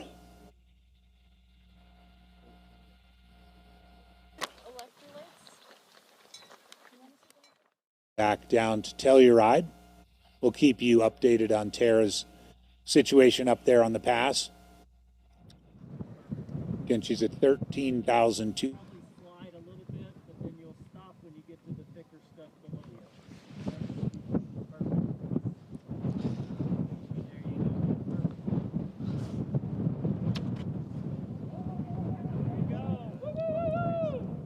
Expecting Ryan Smith, Dylan Bowman as our next three.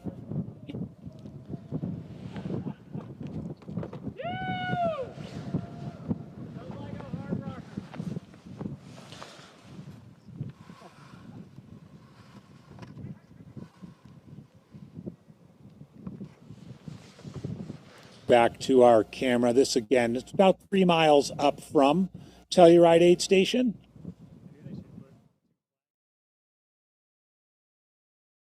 Could be Arlen Glick. Oh, it looks. Oh.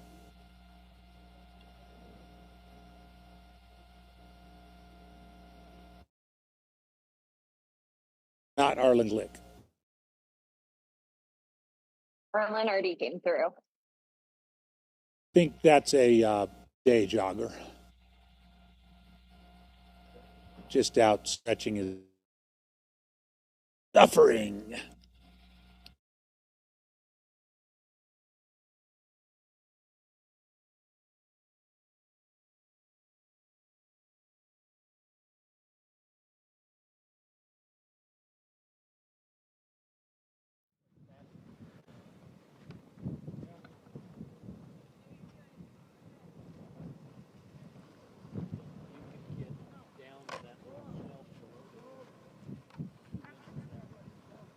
That view of Island Lake, followed Hardrock at all, you're familiar with that.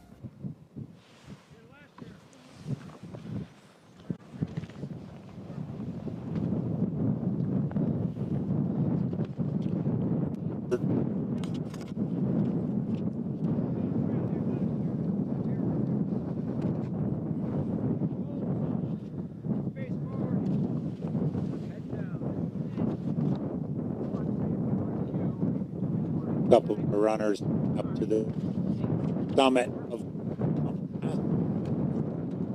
old Zucker Memorial.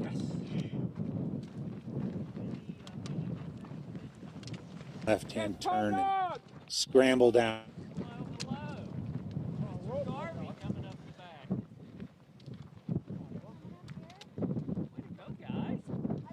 First 200 worst, and it gets a little bit better.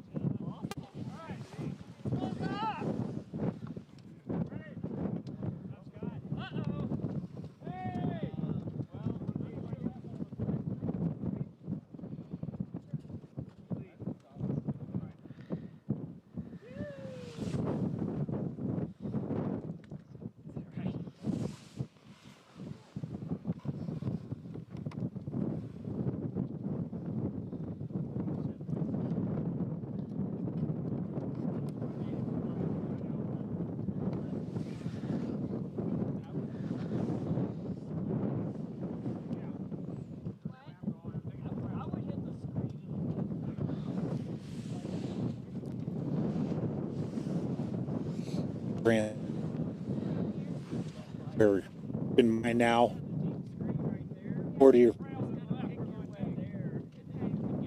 volunteer look little first 100 probably the most descent. The descent off of Kroger's close. Depends if they have a rope there or not. But this one will get you, as we've seen all morning now.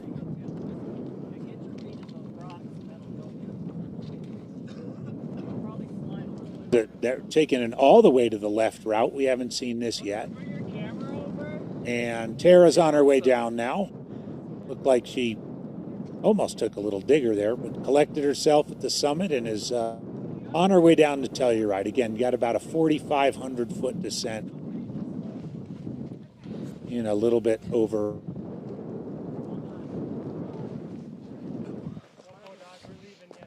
Third place woman. So we've got our top 3 over the pass. We would expect Courtney DeWalter into Telluride in the next few minutes. And then Kareth Arnold is between Tara and Courtney. Kevin Woltman, what's yours? We have 3 runners. I'm up. Virginius to Kroger's Canteen. Race leader Ludo Pomeray, Tom Evans, and Jimmy Elam are all through Telluride. They're spread out by about 18 minutes. Like, or I guess like in more American. And Tara's going to feel a lot better when she's down to that comfortable 8,700 foot altitude.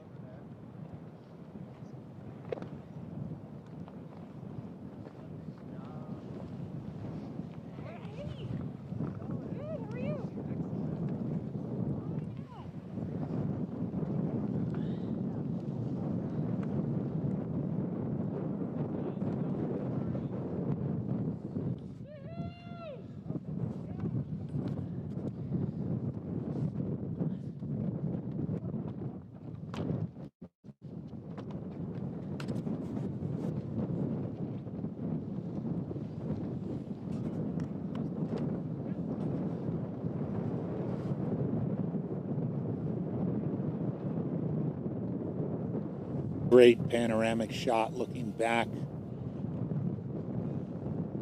That's the summit of Oscar's Pass.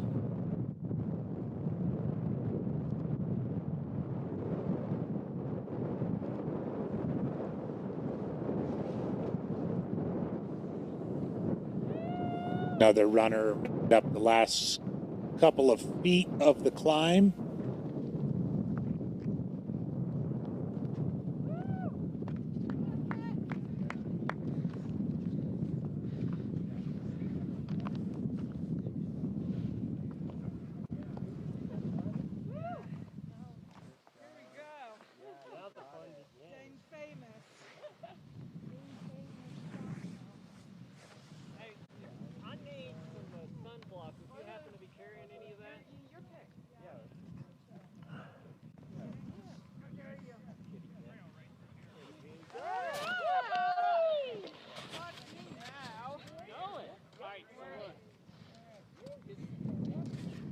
Mark Marzin out of Lakewood, Colorado, getting up and over Oscar. That's a nice feeling. The third big climb of the day, the second 13.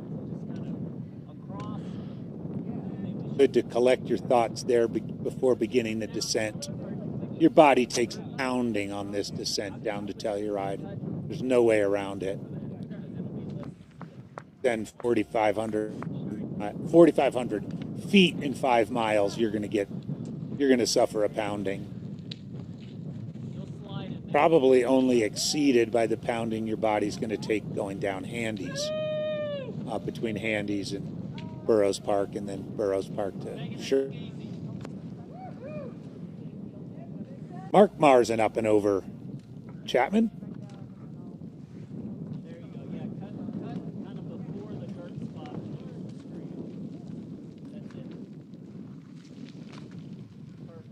And we had the top 2 runners well ahead of previous course record. Third place runner Jimmy Elam just 2 minutes behind.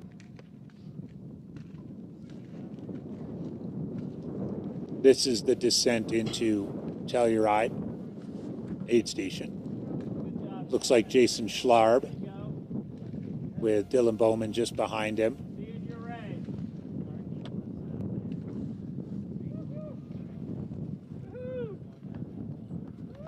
Probably Ryan Smith. So I'm going to guess in some order these guys are together. Ryan Smith, Jason Schlarb, Dylan Bowman. This is just a couple of minutes now before Telluride.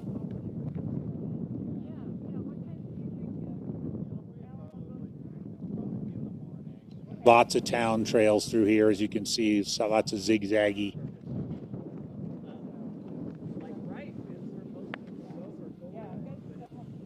Gets a little warmer down there.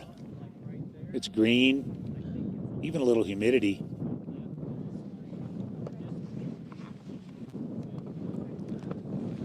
So they're looking like they'll all be more or less into the park together. We'll get an idea of what the order is, but I think it's Schlarb, Bowman, Smith, judging by the kits, and Schlarb's not wearing a hat. And he's got a mullet. That little left. I could keep going. Went into the aid station. 4th baseman Jason Schlarb. Yep.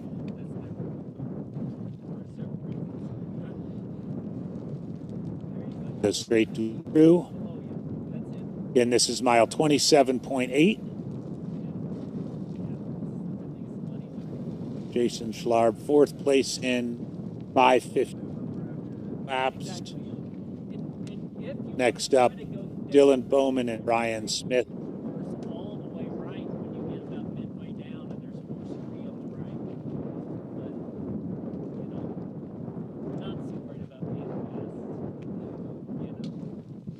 There's Ryan Smith right there in the right app. There's Schlarb there. The Ebo with bucket hat. All just together in the 8th and 5-7. And Ryan Smith, Jason Schlarb. down on the ground there.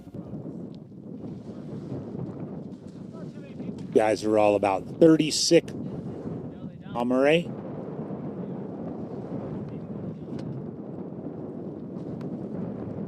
Like Schlarb will be the Schlarb.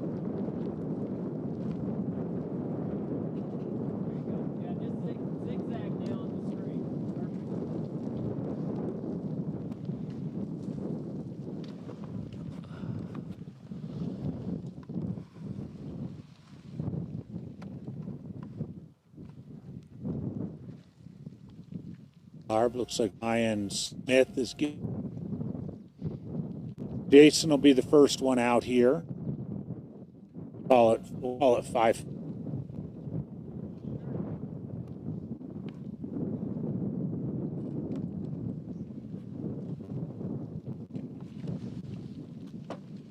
Quick little jaunt through the park, and then you hit the streets of Telluride about a half a mile. Yep. Again, townspeople Telluride oblivious to the rear. 2 of them might. Here, I'm going to guess is Kareth Arnold. Back up on our camera. Kareth Arnold moving. Second place woman behind Courtney DeWalter. They were 29 minutes apart at the summit of Oscars. The nice descent from here gets real smooth, kind of flowy.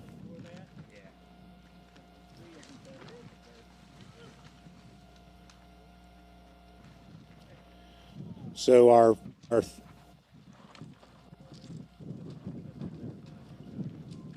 third, fourth, fifth, and sixth men all left together, or more or less together. We're seeing here they're not exactly together, but left at the same time.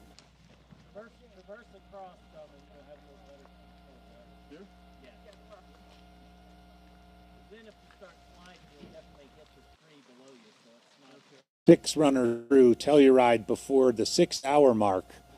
Wow. Bet you the founders of this race wouldn't have thought they'd ever see that. 27.8 miles. 2 13,000-foot climbs. 1 almost 13,000-foot climb. This is Jason Schlarb. Again, celebrating the 10th anniversary of Ho win with Killian Jornet back in 2016. You're going down that out of Durango, Colorado. End up the road there and make a little right. 144 other runners all got yourself into this. We got a staircase just for you. Holding a gun to your head those 12 years or whatever it took to get in.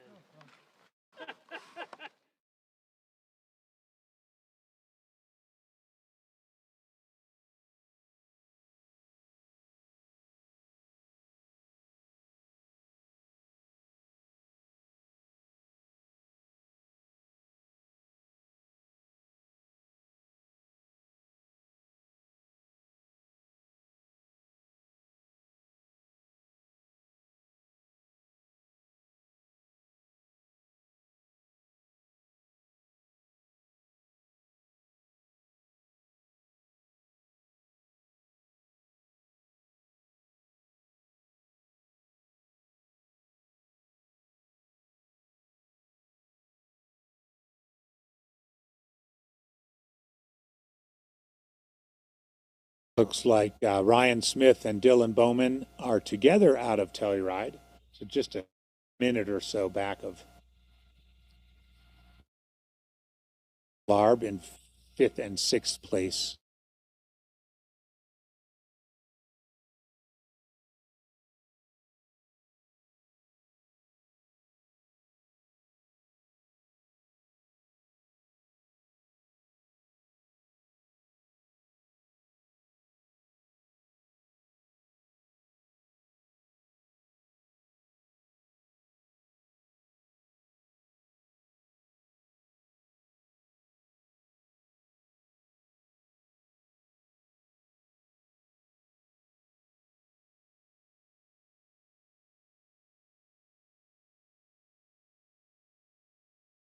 4.9-mile climb.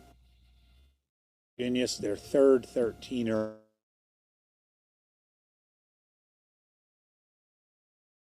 Kroger's can't weights them.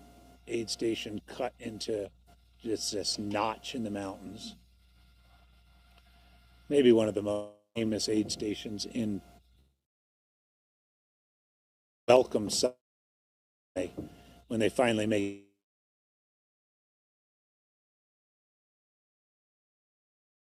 Well, hello, Corinne. Corinne Chalvoy has joined me. How you doing? Hello, hello.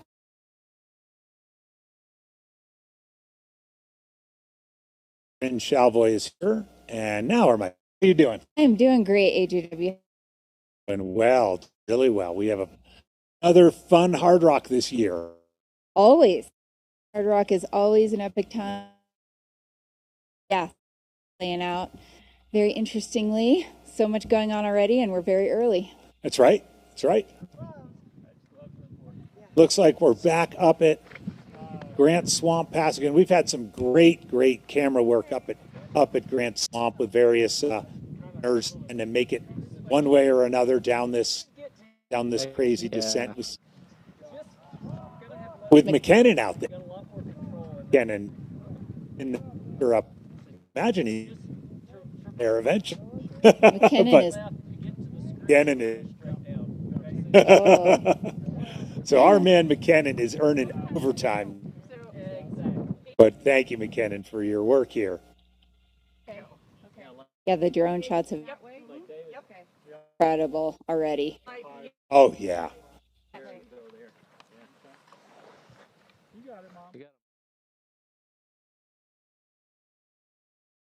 And David Ayala, he made a nice move then. He's just a few minutes behind Dylan, Jason Schlarb, and Ryan. Backwards, that is a vibe. Yeah.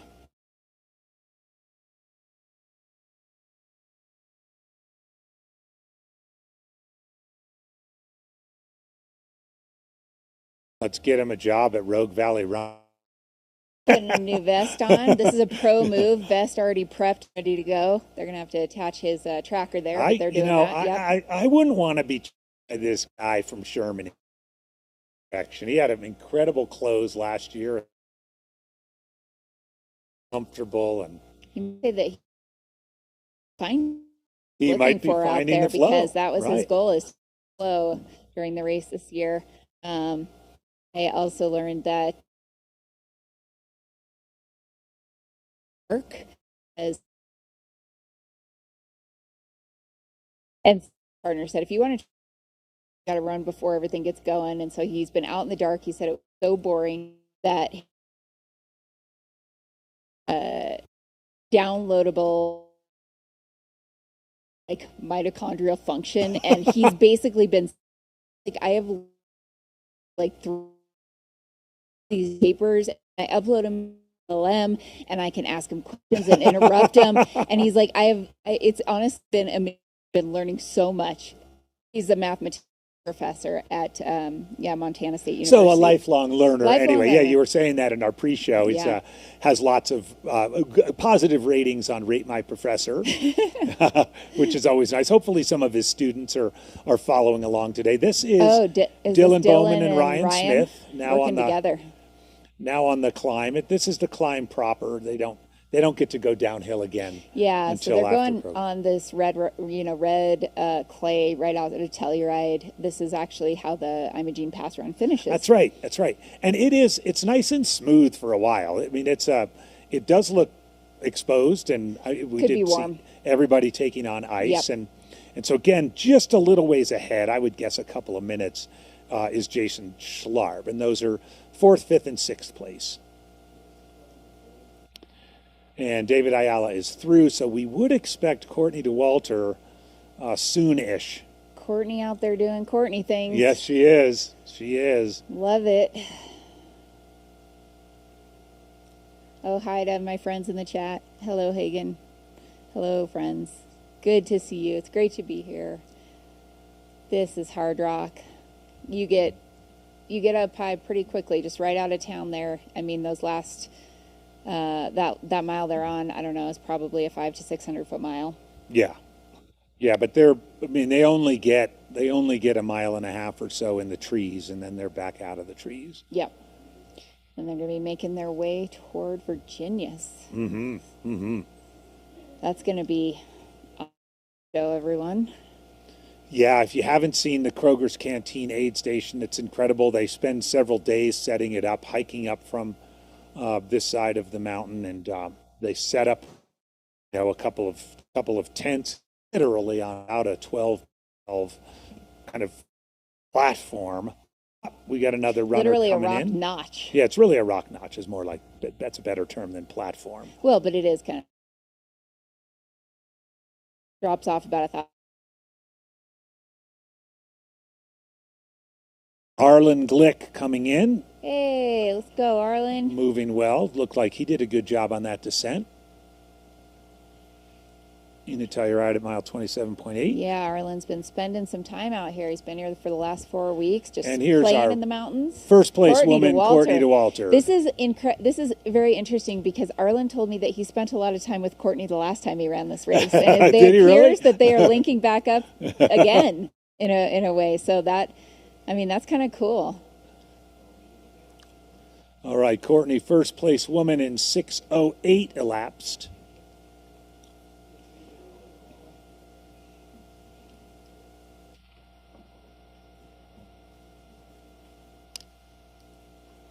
I'm going to start a little timer, see how long she stays in there. There's her. And crew this chief, is, Kevin. if you didn't know, she said she was going to really be going kind of back to the basics with this race this year. And it looks like she's getting supplemental help, but it's just Kevin. And Yeah. she's going pacerless as well. Oh, is she really? No pacers. So she said, we asked about her crew and everything. And she's like, you know what? I decided to do something a little different this year. I'm just going to go solo. I'm going to go pacerless, and I'm just going to have Kevin supporting me. And after doing it a few times, I think she felt like she was wanting kind of a solo adventure. And yeah, that is of course your choice. Also a pretty baller way to run Hardrock, I would say. Sure is. No pacer, and yeah, she's probably wearing looks like to me those are S-Lab Ultra Glide 4s potential. Likes that shoe along with the S-Lab Genesis from what I recall, so I'd be, imagine I'd see All right, this is quick. I think it's going to be about less a minute and 15 seconds. Yeah.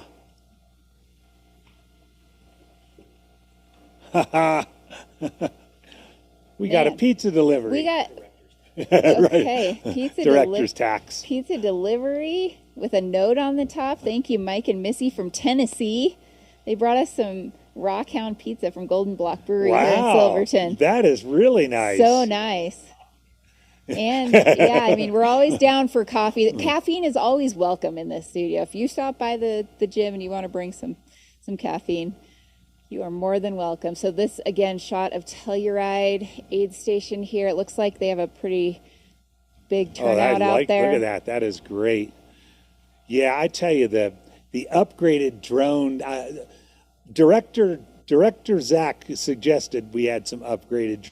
We do. This is fantastic. There's Arlen Glick Gets leaving. better every so. Arlen and Courtney more or less leaving together. I think Arlen's like, oh, hey, Courtney, wait, I'm coming. Let's run together. Let's Wait link for up. me. We'll call it 6:10, 6:11 for both of them. Okay. Yep. Yeah, I think I like that. I like that duo. There's some good energy between those two. I think there could definitely be some good. Keeping things high, keeping things positive. That is a great duo. Good right vibes there. only. Good vibes with that only. crew. Yeah, absolutely. And two people that know this course well. Two people that both have completed this race multiple. Well, Arlen once. Arlen's gonna, when he finishes, become a true hard rocker this year. Gets to go in the opposite, and this is only his second time, so he got lucky coming back for the opposite direction Yeah, from you his don't first always, run. that doesn't always happen. Yeah. S-Lab Ultra Glide 2 is a Solomon shoe. Someone asking in the chat. So Courtney DeWalter, of course, supported by Solomon, has been with them for maybe a decade now. Yeah, at least. At least a decade, yeah. Yeah, so she has had her own editions of shoes. Of course, they have made her the signature short knees because she is always rocking the long shorts. And I think every time they put out a new version, it's got a longer inseam. Yeah. Eventually, we're going to be down to like I think so. culottes. We're going to have to start calling them culottes instead of shorts. But that is definitely her signature. So she also has signature packs and things like that. I know that she mentioned, to me that she really hopes to kind of put all the puzzle pieces together this year, and that has eluded her in the past. She said her downfall has always been her nutrition in this race, and largely in part due to the altitude, just figuring out things and how to eat and how to fuel at altitude. So yeah, you mentioned that in your podcast that she mentioned that she didn't feel like she'd had the not the perfect race. There's no such thing, but like that she'd nailed it. That right. She'd had a race where everything went. Yeah, I mean, shout out well. to my co-host Russell, who asked her that question. Do you feel like you are still searching for something at Hardrock? She's like, I'm absolutely searching for that really good day, like that really good complete race, where everything kind of comes together. And the first time she ran, she actually dropped due to stomach issues at the race, and that's then right. Has finished. But she feels like certain sections she's done well, but maybe not all of them well. And I think that's what she is after this year. That's a really steep road. Well, it's super early, but I mean, for the first quarter of the race, I would say she's dialed it in nicely. She looks really good right here. She looked good at the summit of both of the climbs where we had cameras, both going over Grant Swamp and especially going over Oscars. Her descending looks like it's on point, like it usually is. So far so good. Still a long way to go, but so far so good. Yeah, she's looking solid, and I think you need to also take advantage of when your legs are fresh, when the temperatures are a little cooler. It's a really fine balance between going out too hot, but it's also like this is when you're going to feel the best. So, run when you can, and I think again, Courtney talks a lot about kind of the gas gauge and red line versus always going at about like 70% of effort for her. And so I'm sure she's going by feel. She's an extremely intuitive runner and intuitive athlete in training and racing. So in perspective, Courtney's in 8th place overall. She's actually not sure Arlen has quite been able to tag onto her yet. But she's kind of out of the town now. Another mile-ish or so, still below tree line. Doesn't look like she's brought the poles out yet. There's a lot of little town trails through here. Yep. And then the climb proper begins, and you kind of know it. But 8th overall, first place woman. Then you got Arlen. We would expect Jeff Rome in to Telluride shortly. It looks like he is in. All right. Shout out Jeff Rome. Way to go, Jeff. Multiple time top finisher here. Just seems to have one of those guys who races Hardrock and not much else. Well, that's not a bad thing. I No. mean, if you're going to pick one, this is a pretty epic one to pick. So, no shade there. Looks like she's getting the poles out, maybe. And yeah, as you mentioned, it's somewhat smooth here. I'm going to get up onto the road. This is like an interesting little trail that then connects to the road. All right. Yeah. There's some houses up there that I noticed were not there just 4 or 5 years ago. There's some pretty amazing pieces of real estate that are sitting right there above town. She gets to go downhill for a tiny little bit, and then it's uphill the whole rest of the way. Yeah. It's a 4,300-foot climb, and then, not to get ahead of ourselves, but over 5,000 feet, all the way down to to your hometown. To Ouray. I was Ouray. there, came over from there this morning. It's actually a little bit smoky in town. I think the winds shifted. My husband and I went for a run this morning, and we were noticing, you know, where the last couple of days it's been pretty clear due to a little bit of rain. It seemed like maybe it shifted, and there was a bit of smoke in town. I think that the AQI was still down in the 70s, but it was a bit more noticeable than it has been like yesterday. So I'm sure, I don't know. Maybe it's just moving, because honestly, like day before yesterday, it was kind of smoky in Telluride. Hopefully it doesn't affect the runners, but it is something that I noticed. And the Ultra team has a full setup there. It's in Flynn Park. They're ready to go and getting everything prepped for runners coming in. Again, that's the low point of the course. Yeah, and even if the smoke is kind of settled in the valley, so to speak, it might be short-lived. I mean, you'd have to get through it, but you just wouldn't necessarily have the fun of being down low, and you know that. It's so awesome to be down low and being able to eat and all of those things. You might not be as interested in doing that. Maybe, yeah. But it could also be cleared out. And it could be. It could be. And and even going 1,000 or 2,000 feet above, it seemed better. So they're going to be spending a lot of time up high here. They're making their way. And when do they cut off to go toward Virginia after this road? Is it kind of? I think I saw some markings. They take a trail just off to the side of the road up here a little ways. Where they're doing a little reroute? Right here, the next part, like how do they connect into, because I'm only familiar with, the road coming all the way down from the top of Imogene Pass, but they don't do Imogene. No, I think that trail turnout you're talking about is pretty soon, actually. Okay, Might be one part of the course. So we're watching Courtney on the climb out of Telluride, 8th place overall. First place woman. We're going to keep the timer on. Kareth Arnold was moving really well on the descent down Oscars. So we'll just see how she does when she rolls into. They were right about 30 minutes apart at the summit of Oscars. Okay. But Kareth looked great coming down.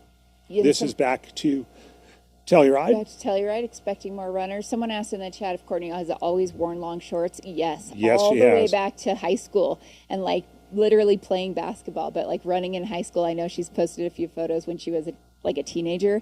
Very similar. Just kind of that's her thing. That's kind of been her thing. I think there's a documentary called Long Shorts out about her and Francois, because he also kind of rocks those long shorts. Just getting everybody updated. We mentioned Jeff Rome. Jeff did get out of Telluride. Spent a little bit more time there than others have. He spent about 6 minutes there, but got out of there at around 12:15. So he's your 10th place overall. 9th place man. We would expect Alex Docta and or Kareth Arnold next, as they were pretty close together as they were leaving Chapman, and even closer together actually on the summit of Oscars. He also likes the rut. He's done the rut races. Pikes Peak. Might be, I don't want to jinx it, but it is 12:20, and not a lot of stormy looking clouds in the sky. I think earlier we saw on one of the drone shots, it's so crazy because, right, like we went fishing 2 days ago, and this is how you got to teach your children this. Like, it doesn't matter if it's 70 degrees in town. If you're going into the mountains, you bring a jacket. 100%. Because just like that, turned on a dime, started raining, and then my son was like, "It's not raining, it's snowing. It's snowing," but it was hailing, and you get this. I mean, that's so common. These little just pockets of moisture and little pellets that come out of the sky, and they can, it can change very quickly. Obviously. So I don't think there's a lot of precipitation in the forecast, but you never know. Could be little cells here and there that drop a little bit of precip. We had Dale Garland in for a half an hour or so. That was fun. Awesome. He was regaling us with some stories from the old days, but also talking a little bit about what he's up to today. He's kind of doing the day with Dale, going to bounce around from Chapman to Telluride to Grouse. At least he wants to go back to Grouse now that it's the return to Grouse. Yeah. Viewers might not know, the aid station for a few years was moved up the hill to Animas Forks. some parking issues and other reasons that they had to leave grouse, but they're back to grouse gulch right now, which is really nice. Kind of the traditional spot for the aid station. As is this right here, the Telluride aid station in the Telluride Town Park. Yeah. I think we're kind of seeing the people we expected up in the front of the field so far. Really excited to see Dylan up there doing his thing. I know he's been training hard. Ryan Smith, a outstanding runner on a boulder up there as well. David Ayala, last year's 4th place, looking like he's running comfortably. And Arlen, who I think, you know, some people had probably forgotten about. He had surgery and has kind of been off the circuit a little bit, but it's really nice to see him, you know, running really well. I mean, one of my favorite memories of all time was seeing Arlen Glick and Ryan Montgomery both finish Javelina 1-2. Yeah. And it was just one of the coolest, coolest race finishes that was I've awesome. ever seen. We have some delivery of coffee from Reenie. See? Shout out Reenie. Ask Woo! and ye shall receive. Man. Trail Angels here. A little further back, too, another repeat runner here who looked really good, Paul Terranova. Saw him on film a couple of times. Looked really good. Paul Terranova is also a veteran of this race and these mountains. And Nick negative split Corey looked very good. oh, we did see him. Is he behind Jamil or in front of him? He's behind. Oh, Okay. no, he's in front. He's in front of him? He's in front of him. Yeah, he's well ahead of Jamil. I just was checking because earlier on I heard Jamil's name mentioned and I was like, I haven't heard Nick. What is going on here? Is this classic Nick Curry? Jamil's on a tour. Let's put it that way. Are the producers stealing our caffeine? Those were for the commentators. Just kidding. Reenie, thank you for giving caffeine to Zach Marion. I know some folks were asking about Tara. I think this is Tara. Yes. No, that's a man. Sorry. Look from afar, but that. Yeah. All right. Let's see. Oh gosh, here. 162. 162. Sorry about that, folks. False alarm for Tara fans. Could it be 167? Could be. Mark Marzin. Oh yeah, could be. I think so.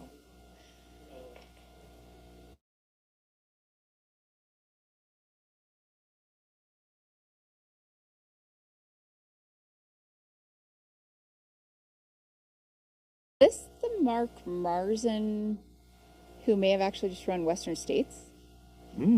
Wow. There's Terranova. Okay, we got another doubler of Western and Hardrock Yep. in Mark Marzin. Yep. Fireball's confirming. We are going to get accurate information here. Yep. Hey, Paul look at that. cheering the camera. Enjoying himself out there.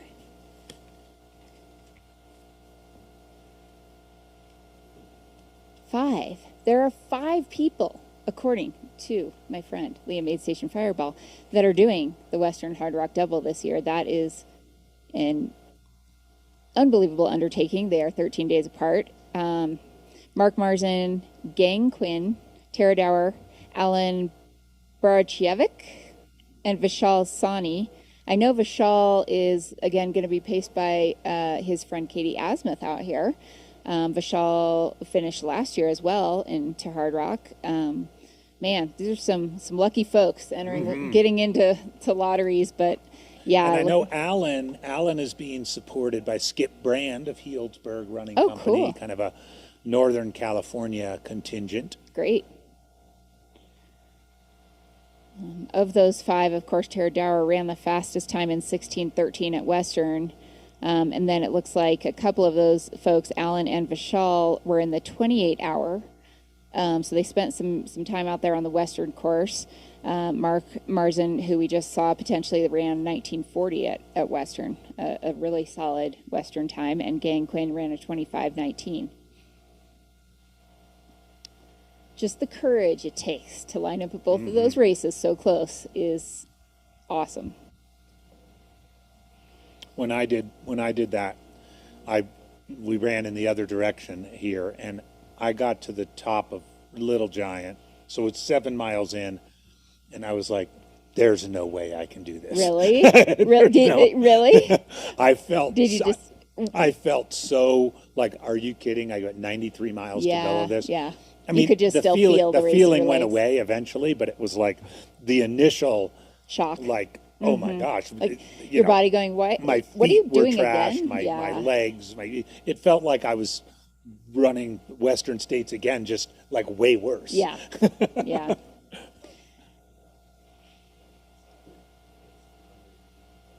We are looking at the Telluride aid station. I would love to know, I always like to do this, where people are tuning in from. Are you following a runner? Or what brought you to Hardrock? So throw a, let's see who we have in the chat, where people are coming in from.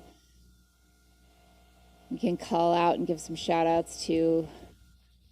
If you're cheering for a particular Oh my gosh, runner. somebody's on the Atlantic coast of Argentina. That's epic. Greetings from Chapmanmala.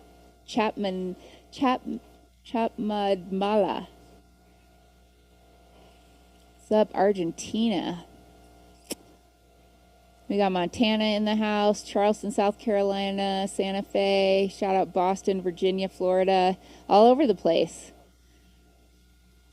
UK, potential, gotta imagine that's a Tom Evans fan. Madison, Wisconsin, Rhode Island, New York City, Colorado. Oh my gosh, we're getting flooded now. NorCal, Raleigh, North Carolina. Another runner coming in to Telluride. Sorry, Corinne, keep tabs on that roll call. Yep. Toronto, Santa Fe.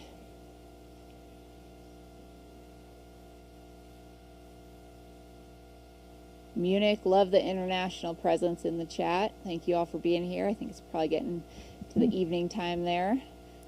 Again, this is Telluride, their first major town that they're. Is this the first crewable that they've had? They can crew at Chapman. That's right, okay. But it's the first one that feels like civil. Second place woman, Kareth Arnold. Kareth Arnold coming into Telluride. And that's right Lottie on, Brinks. Her sister-in-law, who just also absolutely smashed Western. I believe Lottie's going to be pacing her, and Amanda Basham's out there as well supporting. Looks like they are all over getting her restocked. Kareth closed some time on Courtney. Just a little update on it. It was about a 28 minutes over Oscars. Okay. That Courtney was ahead, and right now, obviously, it'll depend on when Kareth leaves. But Courtney left here at 6:10 elapsed, and we're at 6:30. So it's been close to a 20-minute or so gap.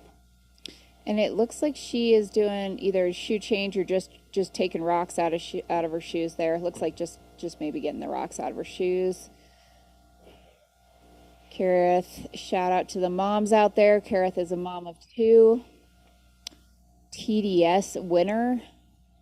I thought that was one of the sneakiest, best performances of last year's season, that 2025. Believe the first American to ever win TDS. Yes. Mm-hmm. For sure the first American woman, but I think the first American to ever win the TDS, which is a bit more burly version of UTMB. It is. It absolutely is. Great training for Hardrock. Kareth also passed on her golden ticket, which she earned at Canyons 100K this year, to run Hardrock and to focus on Hardrock.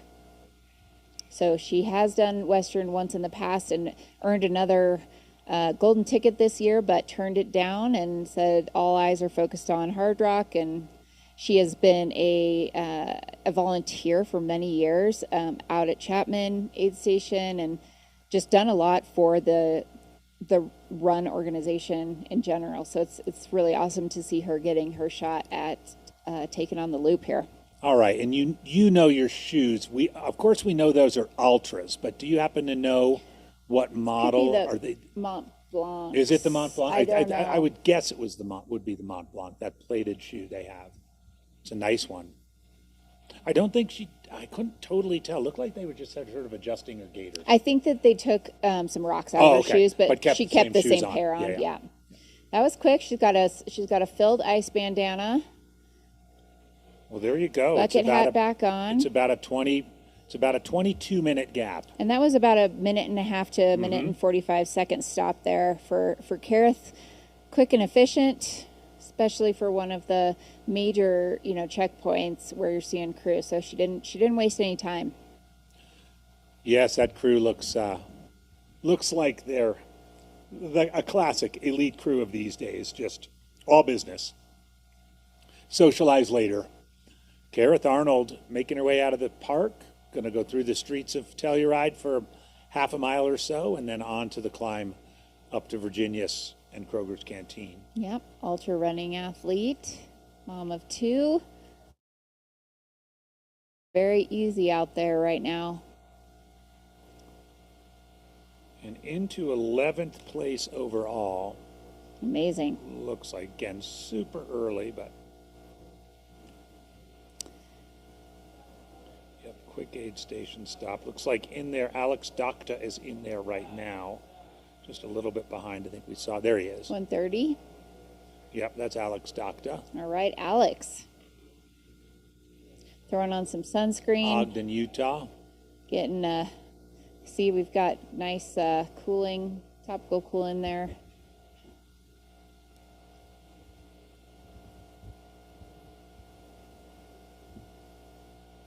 Alex Docta on your screen here. Looks like maybe Alex has not raced since Mogollon Monster in 2024, which he ran in 26 hours. Said, I'll get my Hardrock qualifier, then I'll get in, and then I'll just train. And then I'll just train. Yeah, and prepare. Not a bad move at all. We're 6 hours and 34 minutes into the race. Shout out to Sunta, one of our sponsors, for the timing up there. We're looking at the Morton Skycam, and those Skycams have been unbelievable, giving you guys shots that you could just take screenshots of and use as computer screen backgrounds or wallpapers on your phone. Yeah, I tell you what, the drone coverage has just been fantastic. Kind of raises its game every year. Just amazing. So Kareth Arnold, right around. We're going to call it 22 minutes. Kind of put a pin in that gap between Courtney and Kareth. Next woman we would expect to see is Tara Dower. She did look a little bit rough coming over Oscars. We'll see how she looks as she makes her way into some lower altitude. We might also see Richard Cook from Seattle. Seattle taking on the altitude. Yeah, looks like our lowlanders so far. Well, I'm assuming that Tom anywhere in the UK is pretty low. Yeah, I think he would. But in terms of United States, you've got San Rafael. Is that a Zach Miller sighting? Yeah, that's Zach. Hey, Zach, you're going the wrong way. Zach Miller out here moving well after his Western States. A Zach Miller cameo. I got to tell a quick story. I followed Zach Miller down Bear Creek last year during the race for about a mile and a half, and it was so cool. It was so fun to kind of just see him in the middle of the race moving so well, and just classic Zach asking, how far ahead are the next guys? how far up are they? Get into Uray and go chase people. And, of course, he was running the loop very much in honor of Bill Duper, his good friend, in his honor, wearing a hat that had been given to him by Bill. So it was a moving year. I don't think he had the Hardrock he quite wanted, but he still completed the loop, and I think it was a solid fourth, fifth place last year. So yeah, I think that was Bill's signature Green Bay Packers hat. That's right. Yeah, that's right. Just some eyes on part of the course here, Bear Creek section, which once you start to get lower, gets some pretty solid exposure going. And a lot of the runners will be taking that on in the dark. Actually, yeah. I mean, some of them will. This direction, not as many as if it was a counterclockwise here. I don't know if they have a bib number on this runner. No, I think this is. I think this Yeah. is just a. I think we're just seeing folks out for their run. That nice ice cold creek water, the filter. Wonder if this person knows they're on the live stream right now. But you can see the marker on the ground there. The Hardrock I think that's Nicole Rasmussen from CTS Okay. out of Salt Lake.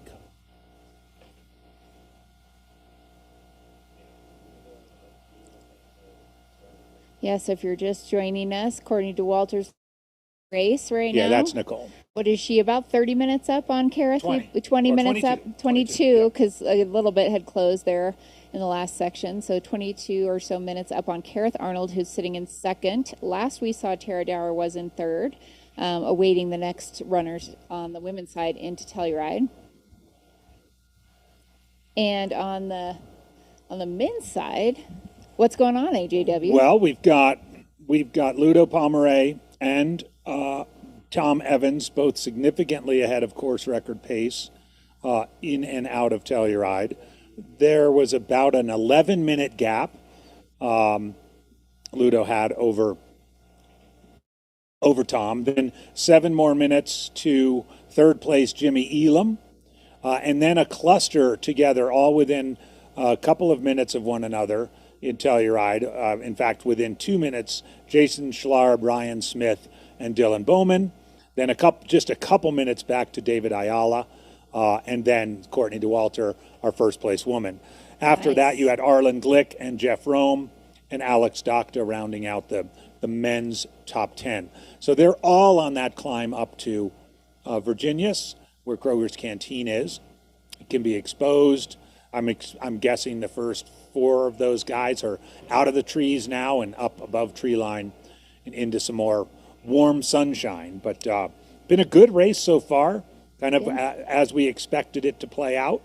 And still, of course, lots of racing left to go. Lots of racing left. On the women's side, some of the women that were kind of in the following or the positions after those top 4, Erin Shaw out of Superior, Jenny Pierce out of Livingston, Montana, 44 and 43 years old, both of those 2 ladies.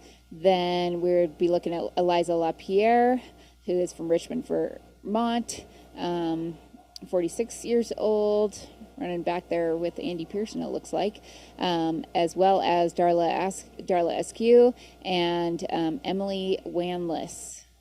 Shout out to those Chelsea Topping and Megan Slavin.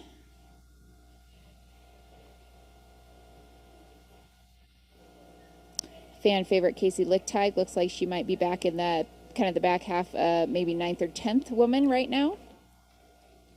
And then Yitka O'Farrell, who's a female, who's 48 years old. Do you know much about this? I just saw that there is, I believe that she is a Cherokee runner. Oh, really? And I believe she is being paced by 2 women who are part of the Tarahumara.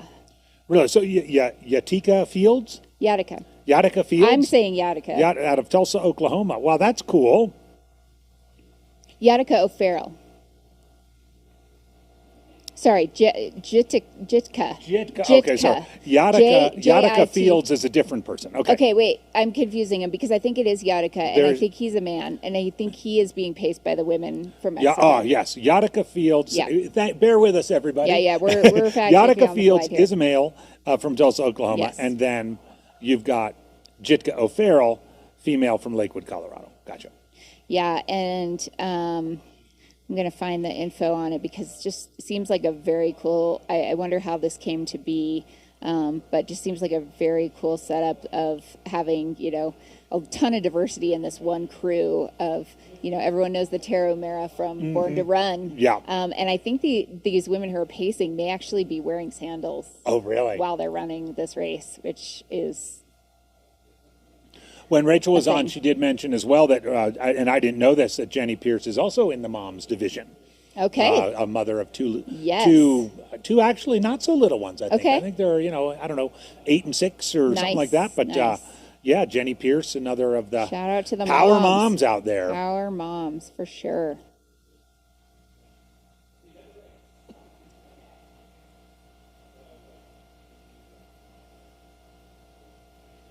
We know, too, that the older runner tends to have a little bit more success here at Hardrock than perhaps in some other races. And over the 50 years and older, of course, our race leader, Ludo Pomeray, is 50. Paul Terranova is 52. Shad Micah is 50. Todd Buchbackman is... And here we have Tom Evans on the climb up on the way to Virginia's, chatting with the cameraman. Tom Evans, second place man. It's kind of grindy steep here. Almost getting out of the trees.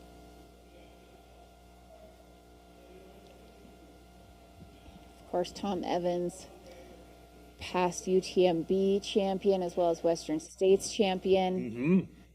World class. That's a nice, I mean, imagine winning all 3 of these. That's it. That's a nice little resume there. Yeah. Always one to bring unconventional training. You know, famously for UTMB hiking, weighted vest hiking, very heavy, kind of like just he and Ruth Croft both were implementing that as strategy. And ahead of this year's race, we saw him trying to do some eccentric loading on a Woodway treadmill that was pointed the opposite direction. Yeah, that was definitely a do not try this at home moment. Not that many people could, considering Woodways are... And we have Jimmy Elam's man, they're close. Not at all far behind All right. Tom Evans. Jimmy Just Elam rocking that. Yeah, that is... We're going to ballpark the timing, but they were, through Telluride, it was a 7-minute gap. I think this is closer than 7 minutes. Oh, yeah, for sure. Because they're in that same spot. I wonder if, does anybody know if Jimmy's a skier? Because he's using those poles kind of like, I feel like, more of a skier. He is doing the ski thing. Oh, he's just stopping to chat. I love it. Maybe he's getting some intel. Who's our camera guy there?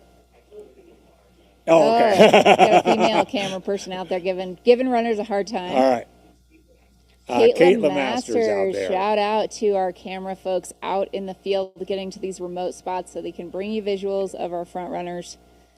Yeah, thanks a lot for being out there, Kate. This is a good shot. So this is looking back down towards Telluride as you just have this relentless climb up to Virginia's Pass and the Kroger's Canteen aid station. Yeah, the unforgiving nature of the Hardrock course. You're either climbing for a very long time or descending for a very long time, mostly on technical, somewhat exposed, loose.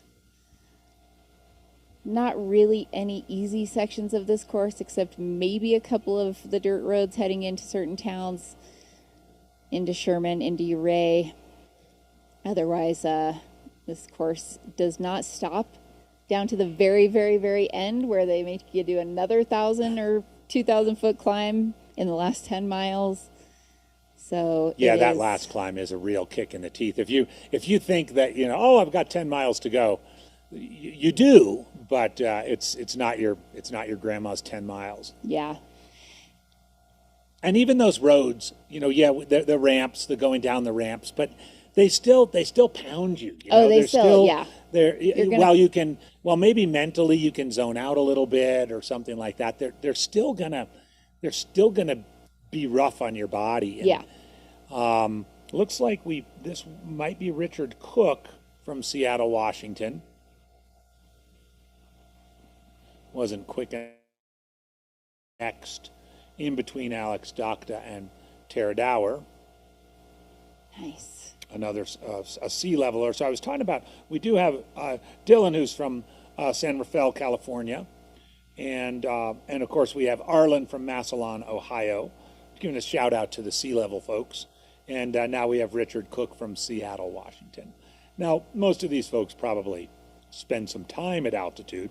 We know that Dylan and Arlen did, and I suspect Richard did as well. Kind of, if I am not mistaken, I'm going to just wait a sec to say it, but I think that that very well could be a Tantrums vest he's got on. Shout out Tantrums. Shout out Tantrums, indeed. Yes.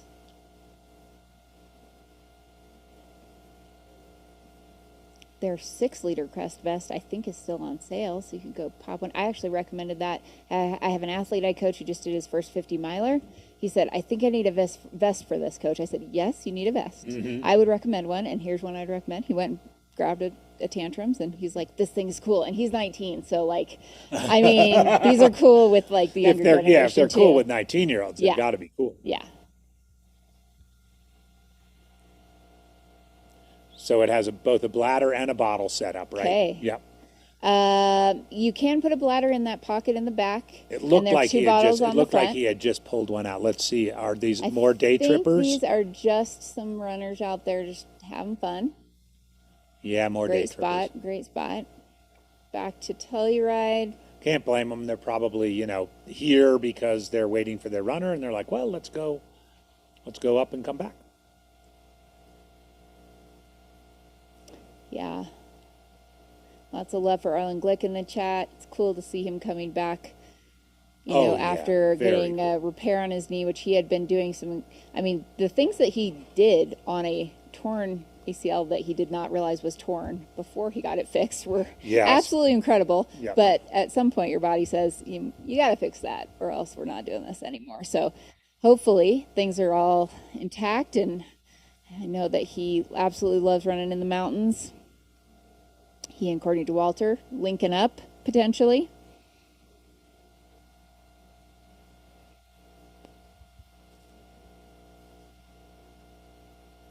Good view of the Telluride aid station.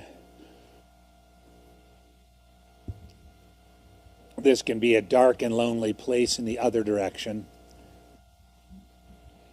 Yeah, and they went through Chapman early this year. That aid station headed up by Bill Schum, who famously, does not allow any runners to drop. No the one's other way, allowed to drop. even Debo, who told him he was going to drop, and then he told him, shut up, go to sleep. And an hour and a half later, he left that aid station. When they go in the opposite direction, that's always at the very end. It's always around mile 90. But this year, very early, so no chance of, they're going to maintain their status of being a drop-free aid station for yet another year. Well, and the good thing, too, in the direction they're going this year is if you're tempted to drop, once you get past Sherman, there's no way they're going to let you drop at Pole Creek or Maggie. It's just too much of a pain to extract people out of there. So the course kind of plays itself in nicely to what Bill does, and just like, nope, no one drops here. Right. I mean, if there's time on, I know his theory is This is a runner. If there's time on the clock, he's going to make you run. All right. Was it 168? We saw him before, but I forgot his name. 166? Could have been. I'm just going to get that. The timing would be right on 166 of Michael Martinez. Okay. But then there's also a 156, and that's Scott Hollister. Just 5 and 6 just look too alike. I think that was Michael eyes. Martinez. Michael I think Martinez. it was a 6. Okay. For sure. I think it was a 6. 166. We're gonna go with that. Some beautiful foliage on your screen here. Yeah. I think our camera person puts the camera down and rests. I was wondering if there was some dew on there, but maybe not. All right, back to the Morton Skycam. Probably trying to get some folks coming down the last bit of the descent into Telluride.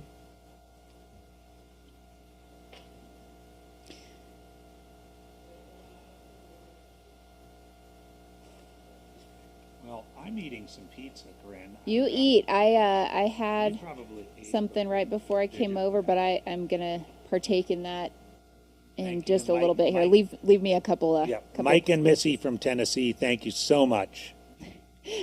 This is awesome. We're now getting delivered food with notes on it. Like, oh, that's a cool story. As we're waiting for more runners here, get this. I was at the Hardrock Hall of Fame induction ceremony. There were 5 runners inducted a couple of days ago, including my Uncle Rick Trujillo.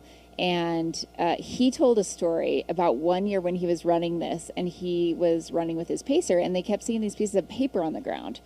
And he's like, what are these? And he would just leave them there. He's like, why is there paper on the ground? And then he picked one up, and it was a love note. And he said he kept picking them up, and they kept getting more and more spicy as he went on. Come to find out that 2 of the runners in front of him were about to get engaged on the course during the race. And those 2 individuals who got engaged on the course were actually at the Hardrock ceremony, and they got called out. And she's like, "No, they weren't on the ground. They were in our pack. They were in our drop bags." But that's a pretty amazing story. That is a great story. And it's funny that they were there too, at the ceremony. Yep. Bonded in Hardrock history for life.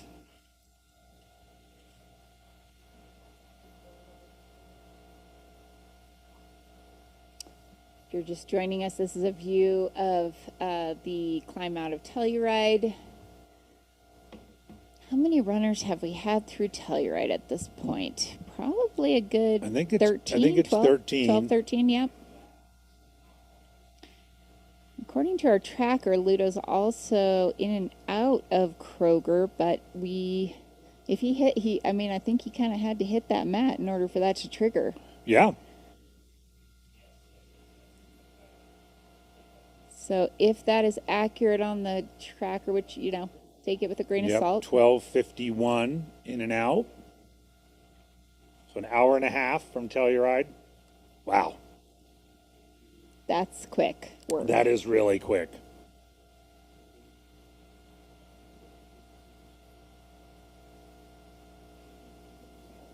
And from Kroger, a steep descent down to Governor Basin, and then Camp Bird Road, a more gentle descent down to Ouray.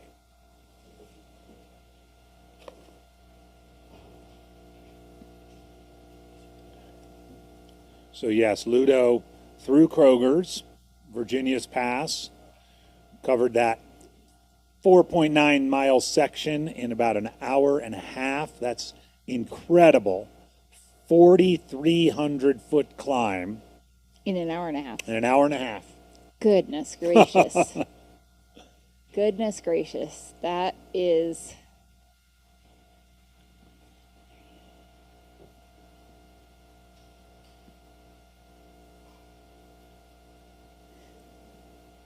So we'll put a clock on that to see when we get Tom Evans through.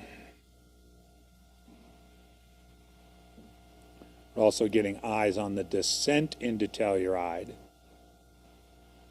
I know Tara Dower fans are looking on with concern, as she did not look 100% at the summit of Oscars.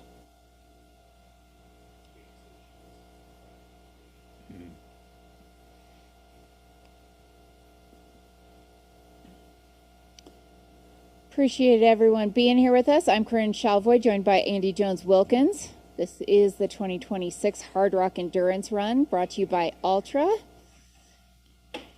Great to be here with everybody. Yeah, it is already shaping up to be a beautiful day in the San Juans. Warm temperatures, as AJW pointed out. Highs definitely eclipsing the highs of Western states this year for the second time in Hardrock recent years.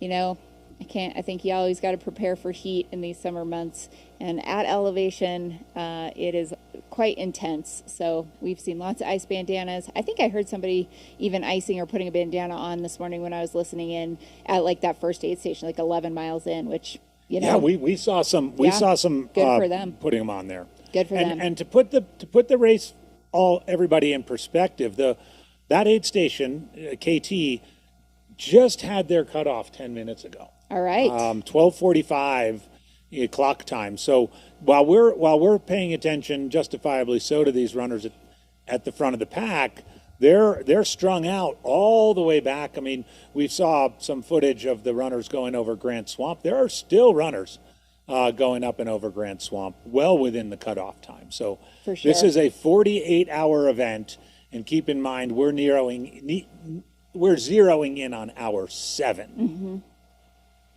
This runner on the little town trail coming into Telluride is moving well. Moving. That's nice and flowy.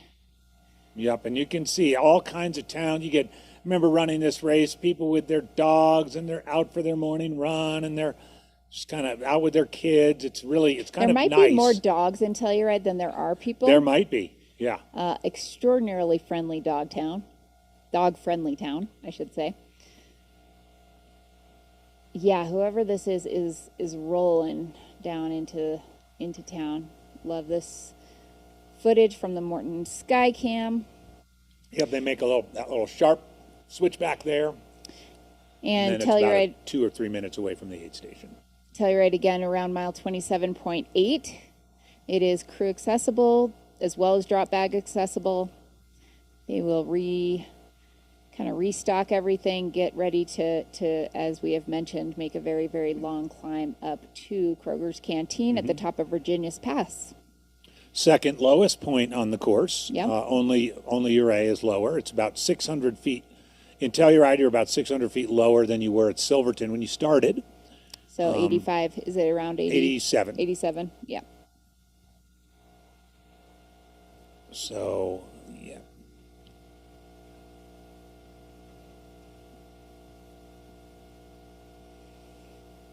Richard Cook, we think, came through this. Could be Paul Terranova. Could be Mark Marzin. Whoever it is, they are moving nicely into Telluride. They're going to be happy to be here, but probably going to get out good and quick.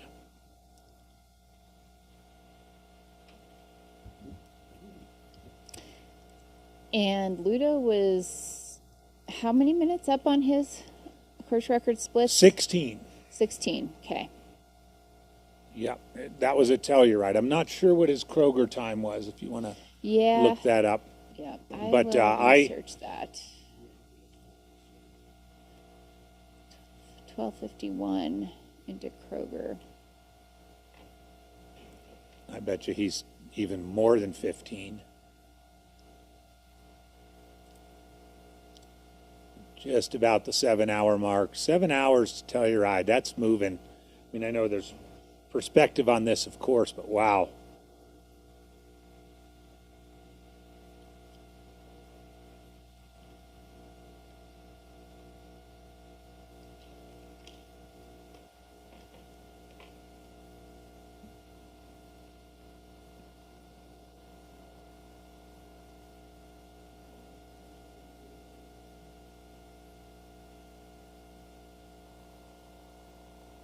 Here we go into the aid. 160. Mark Marzin. 167, Mark Marzin from Lakewood, Colorado. Our most recent runner in. Actually passed a couple people. We've got some audio there on that aid station. Okay. Maybe. 14th runner overall.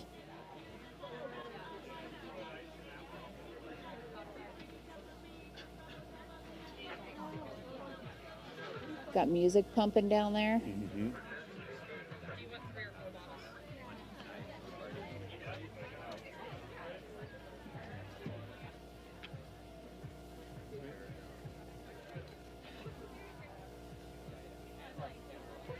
This is Mark Marzin.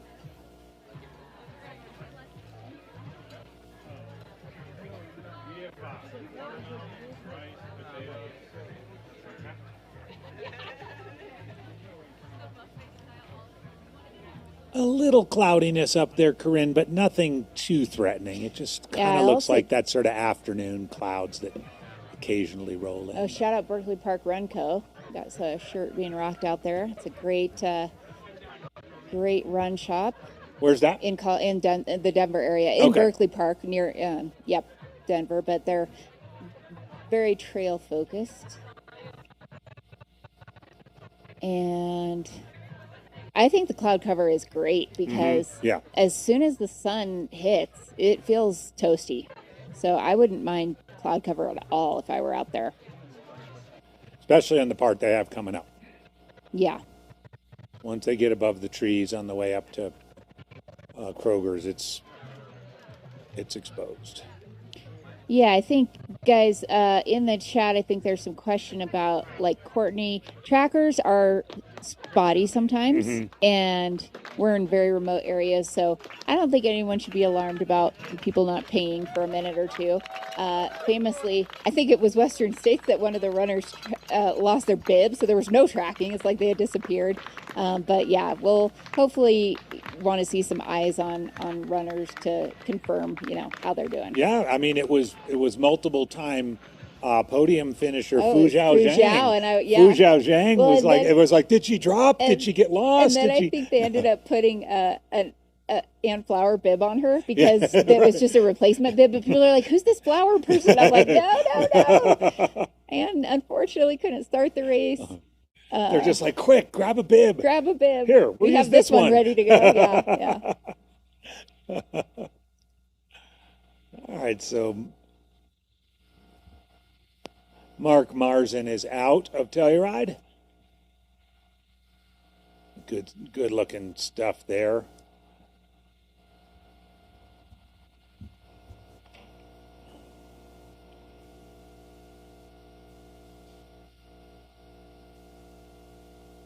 The gap back here between Tom and Ludo was 11 minutes.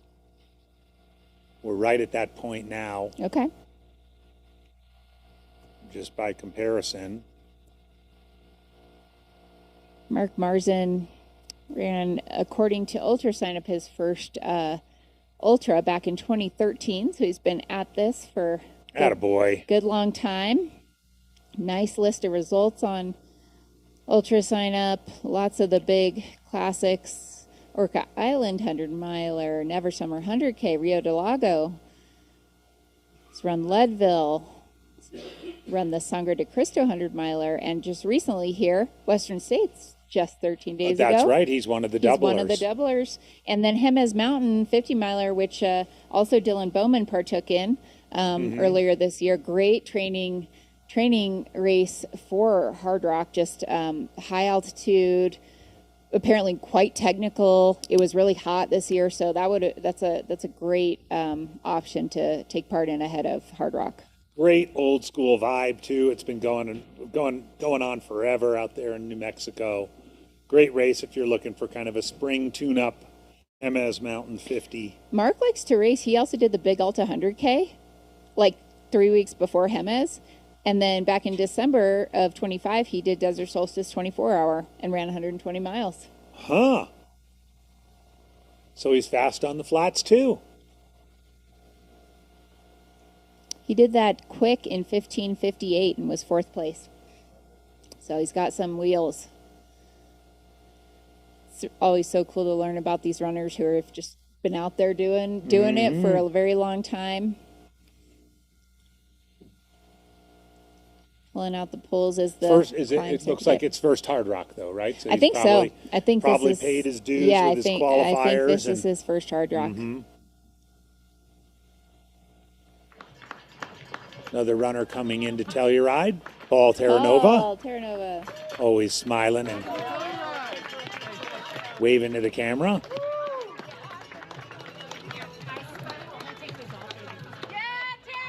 Maggie Gutierrez there helping crew. And it sounds like I heard a Tara, so we might also have Tara Dower coming in. But Paul Terranova right now on your screen being crewed. And yep, maybe, well, I see the pink shirts. So those are Death March Running Company shirts. They made these specifically for Tara and her crew for Western. They have cats all over them, some really cool artwork. Colorado Company, Death March Running Company. Her crew is all decked out in those. Yep, they got Candy Mama on the And back. that is Tara Dower. All that stuff. So third place woman, Tara Dower, coming in at 7:06.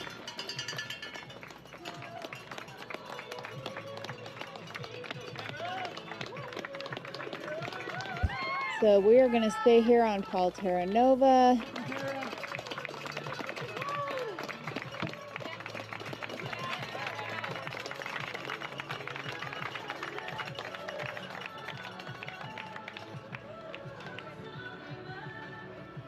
About 34 minutes back of Kareth Arnold. It's like Paul Terranova is drinking taking down a solid, whatever that is. He just downed that whole thing, which looks like a pro move to me. I know the pro move there is he's at 8,700 feet and he can get stuff in. Yes, so that looked like some sort of like creamy coffee drink. Or it could have like been that. It could have been or like a milkshake of some smoothie or kind a of milkshake, smoothie. something high calorie, high carb, probably. Yeah, that's a definite pro move to go with. Gotta replenish. There's no way you're gonna now more fluids. New ice bandana being put on here. Ice and then a new pack or replacement or refilled pack. So I know that his wife Meredith was up at Grand Swamp and probably couldn't get around here in time. I wonder if Meredith prescribed this because she's a dietitian, right? Oh a my gosh, one of the top top endurance nutrition experts, I think, in the sport. That's awesome. No, wait, hang on. She did make it around because that's the blue hat to the left with the orange. Yeah, that's Meredith. She did make it around, but maybe she was like, drink this.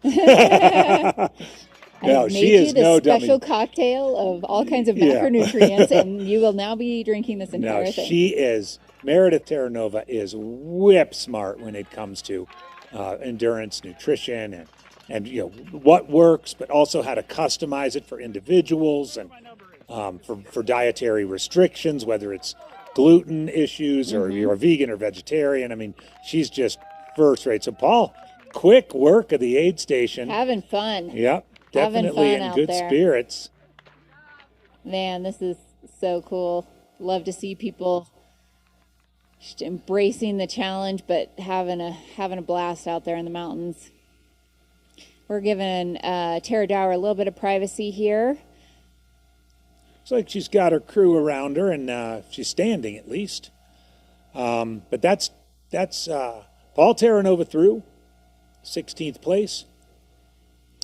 Yeah, so we'd love to show you every one of the runners, but we are also here to respect their privacy, and if they want us not to film them, we're not going to do that. So we're going to let Tara have some time and kind of do her thing and speak with her crew and her support team. She is there in the aid station in Telluride. All right, so we've got 15 runners through Telluride. All right, 27.9. Yep, 13 men, 2 women. Our 2 women are Courtney DeWalter and Kareth Arnold. Again, they were about 20 minutes apart. Courtney just about right on the dot of 12:10, so just about an hour ago. And Kareth about 20 minutes behind her.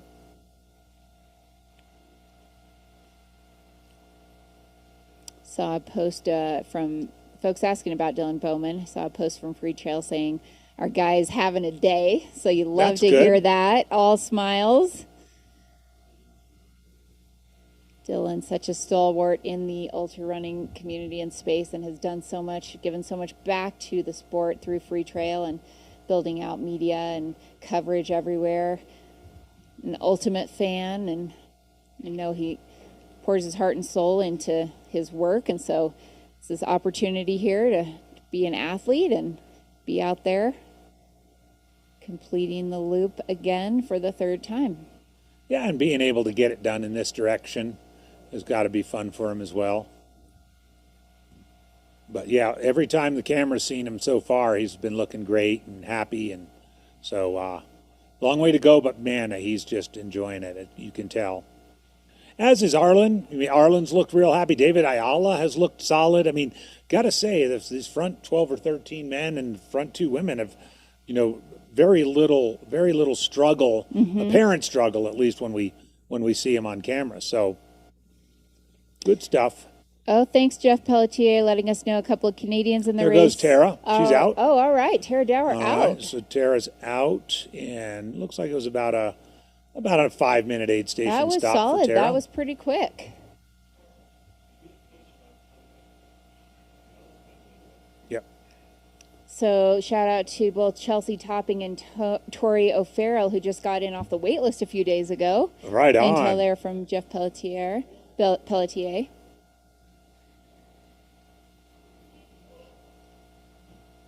Yep, we've got Tara Dower out of Telluride Aid. Her crew. All right, so that's a 5-minute aid station. It looks like right around an hour back of Courtney. Hour and 5 back of Courtney, and about 45 back of Kareth. Plenty of racing left to do. So much racing. Down a little lower now, can regroup on the first part of this climb and probably be all set by the time she gets back down to.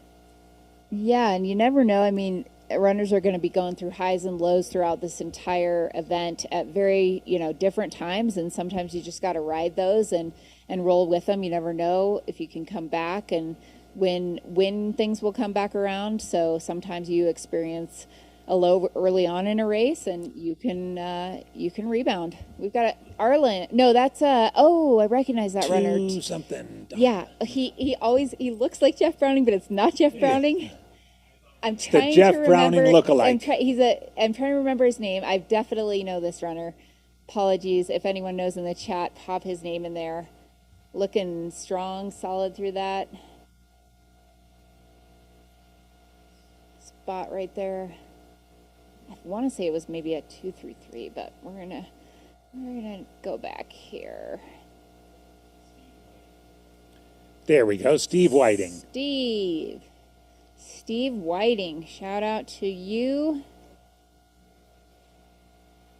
Again, our camera looking back up towards Oscars.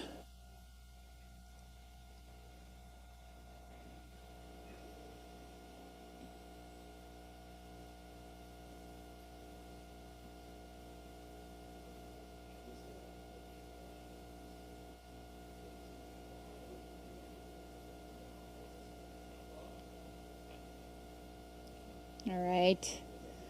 Again, at the front of the race on the men's side, we've got Ludovic Pomeray leading the men's race, currently about 15 to 16 minutes ahead of his own course record splits.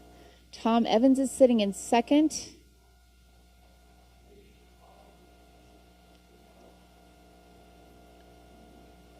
Jimmy Elam Jimmy in third. Jimmy Elam out of Utah in third.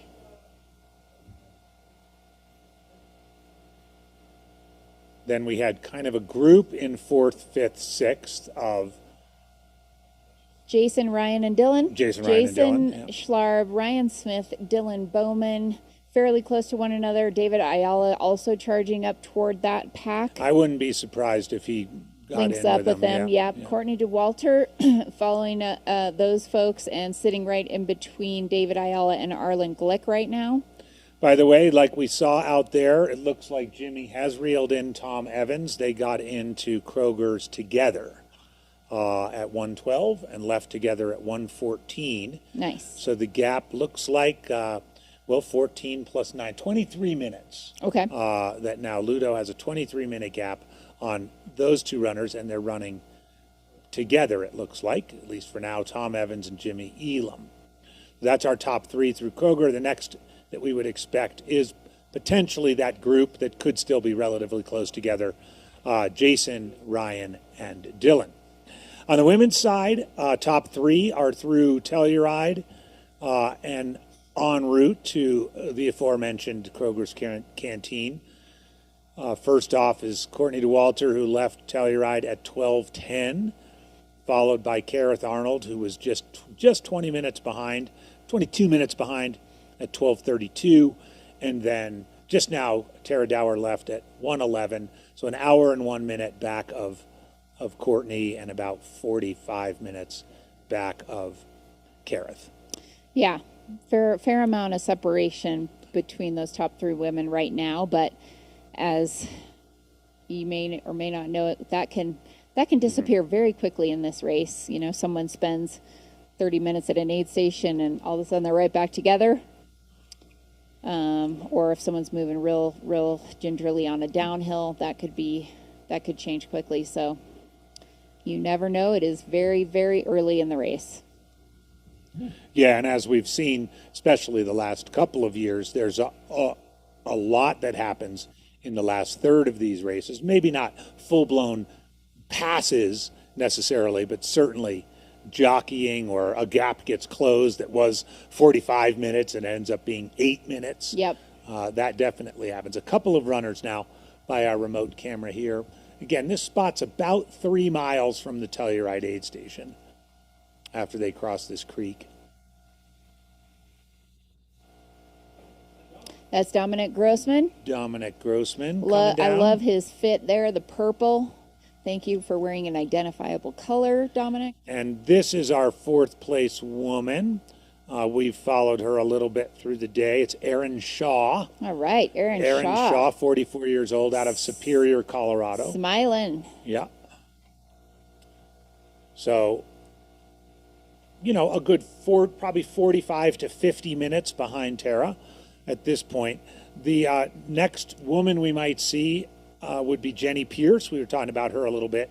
And then a little ways back from Jenny's Eliza LaPierre. There were kind of 2 groups of 3 early in the race. They've obviously spread out, but I'd keep an eye on all of them as the race unfolds, and you know, as we were talking about, as things can come together. Erin, Jenny, and Eliza relatively close together. Then again, another bit of a gap to Darla Askew, who, as we talked about on our preview show, is kind of a lock for 33 hours here. Mm-hmm. So if you want to run 33 hours, stick with our Darla Askew, Oregonian. It's awesome. Yeah, a little bit on Erin Shaw. Ran Quadrock 50 this year, ahead of Hardrock. Took 5th place there at the Quadrock 50 miler, and last September ran the Bear, top 10 performance at the Bear in 26 hours. Also, you know, other classics on her: Ultra Sign Up, Never Summer 100K, I'm a Gene Pass run, Ultra UTMB in 2023. So no stranger to the big mountains, Cascade Crest 100. A very active and happy running group, Rocky Mountain Runners. She's got a Rocky Mountain Runners shirt on. Yeah, that's the same as on the guy's side, Ryan Smith. You Rocky see Mountain them, Runners. yeah. You see them all over the place. They're a great group, always having fun. I remember Claire Gallagher was she ran with them a lot early on in her career. Got to run her. Maybe. Well, you want to go further back. Joe Kulak used to run with them all the time, too. Right. Now, that was back in the It's day. an OG group right there. Paul DeWitt. And, runners coming through pretty consistently. Now, this guy's going to take a little bit of time to come through. Just looking at, hard to predict at this point, but he's going to filter some water. Mm-hmm. Smart. It might be dry, and gotta even keep with 3 and miles, the belt and the bladder. Gotta keep even with 3 miles to go. You've got bright sun, and good call. Keep the fluids coming in. A couple more runners down. By the way, this is a great spot our cameras picked, don't you think? With some flowers and the creek. Beautiful. And, the wildflowers are absolutely popping off out there. Mm-hmm. It's all kinds of Indian paintbrush and so many different colors. It's a gorgeous time in the San Juans.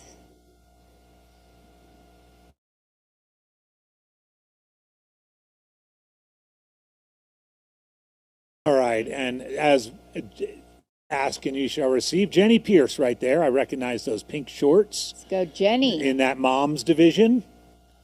There's not really a mom's division, but if there was and one, Jenny, Kareth and Jenny the mom's division. They are repping the mom's division. Yes. Look at this. I love this. Love to see this. Just a few extra minutes, top off on fluids. You know, it's a long trip. There's no water up at the top of Oscars, so it's a long slog. And even if you don't drink all that, you could use it for topical cooling. Absolutely. She's still got 3 miles to go, but looking good. Our 5th place woman, Jenny Pierce, of minutes behind. She's like, hey guys, watch this. I'm just going to pass you guys in, right. in this creek right here. See how quick I filled my bottle and I'm out.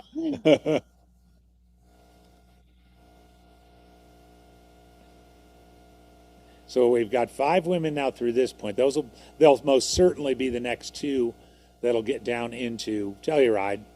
The next woman we might expect to see would be Eliza LaPierre. She was a little bit behind Jenny the last time we saw Erin her. Shaw's also in the moms division. I'm being told in the chat. Is she? Go, Erin. All right. Also in the moms division. Okay, another moms division. That's why we have the chat. Here for the moms race. Thank you. That. Here for We're the here moms for the race. Moms race. Here for the moms race. Let's go. All right, Jenny and Erin. Fantastic. This is becoming a common theme here of runners indeed. refilling at this little creek crossing. It tells me probably that it's feeling quite hot out there. People are drinking a lot. I'm getting that same impression. I think that's multiple-time Hard Rock finisher Ben Wyrick there from North Carolina, formerly Virginia. I used to train with him a bunch. Not in the bucket hat, in the regular hat. Yeah, so just to inform everyone, we're not going to be bringing visuals from Kroger's just because of the privacy of the area, so we're not allowed to be filming out there. We will be, of course, bringing runners into Ouray. So once they, and I would expect actually Ludo might be getting somewhat close to Governors and Camp Bird. Yeah. Because it is 5 miles with about 5,000 feet of descent. Yep. 7 miles with 5,000 feet of descent. Governor, he's in and out of Governor. He's in and out of Governors. Okay. 118. Yeah. So yeah, it's a pretty quick shot from Kroger's to Governor. Okay. And so Ludovic Pomeroy. We probably we would likely be able to get some coverage coming down Camp Bird Road. Maybe some fall cam, maybe some drone shots. And Camp Bird is one of the few spots on the course where you can just let your legs go, open it up, stretch out. It is really easy to just, without much effort, run sub 7-minute miles down that thing. The section between Kroger and Governor, very, very slight course change that didn't really affect the distance at all. Yeah. But there was a mining reclamation project going out on there, and so they just rerouted off the traditional route to there was a trail, sort of a faint trail. I read the description of it. Doesn't seem like it adds or takes away any. No, I was actually up there at Kroger's and saw kind of, there's a couple gates up there now. So they just effectively have to go around that gated area. Okay. But it's pretty insignificant in terms of. It's not going to make all that much of a difference in the grand scheme of things. Right. Yeah. And as we continue to wait for Ludo Pomeroy, we are going to step away for a very quick ad. Thank you for being here. We will be right back with you very shortly.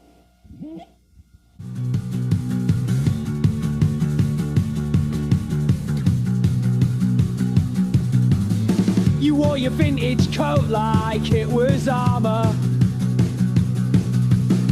and talked about some band I'd never heard of. I ran right past the station chasing shadows, but I was keeping score behind my teeth. You're my teeth, and I don't care about your art-school friends, and I don't care how this stupid story ends. Go write your thesis on someone who cares. I'll run it down the street, run it down the stairs.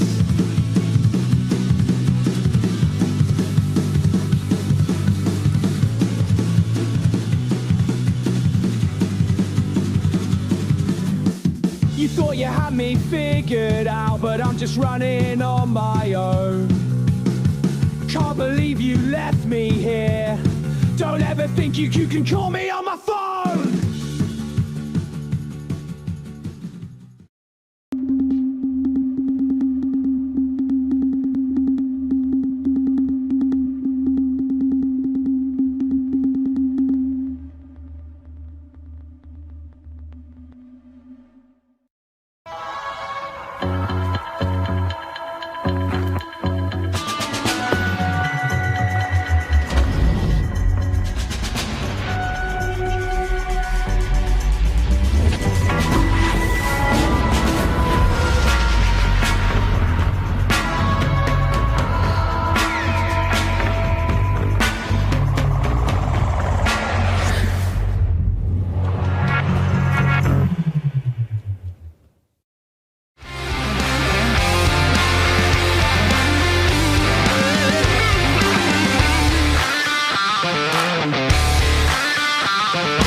Helped inspire my philosophy is pretty simple. That is, create the best product for the athlete so that they're able to enhance their performance.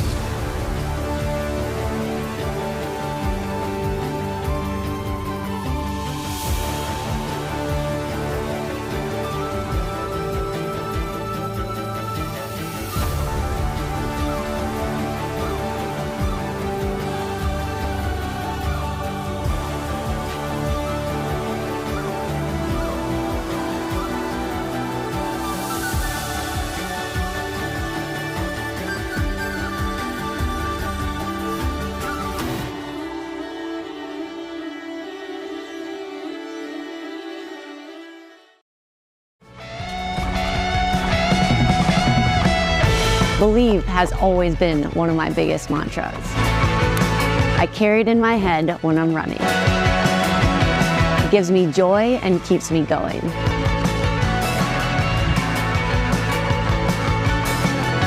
I never thought I would carry it on my wrist one day.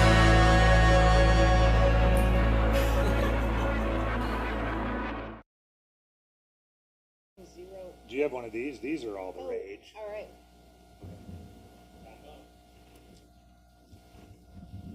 Welcome back, everyone, to the Hardrock Endurance Run 2026 edition. I'm Corinne Chalvoy with Andy Jones-Wilkins, and we are here at the Telluride aid station just under 28 miles into the race. 27.8. 27.8, around 7.5 hours elapsed into this year's event.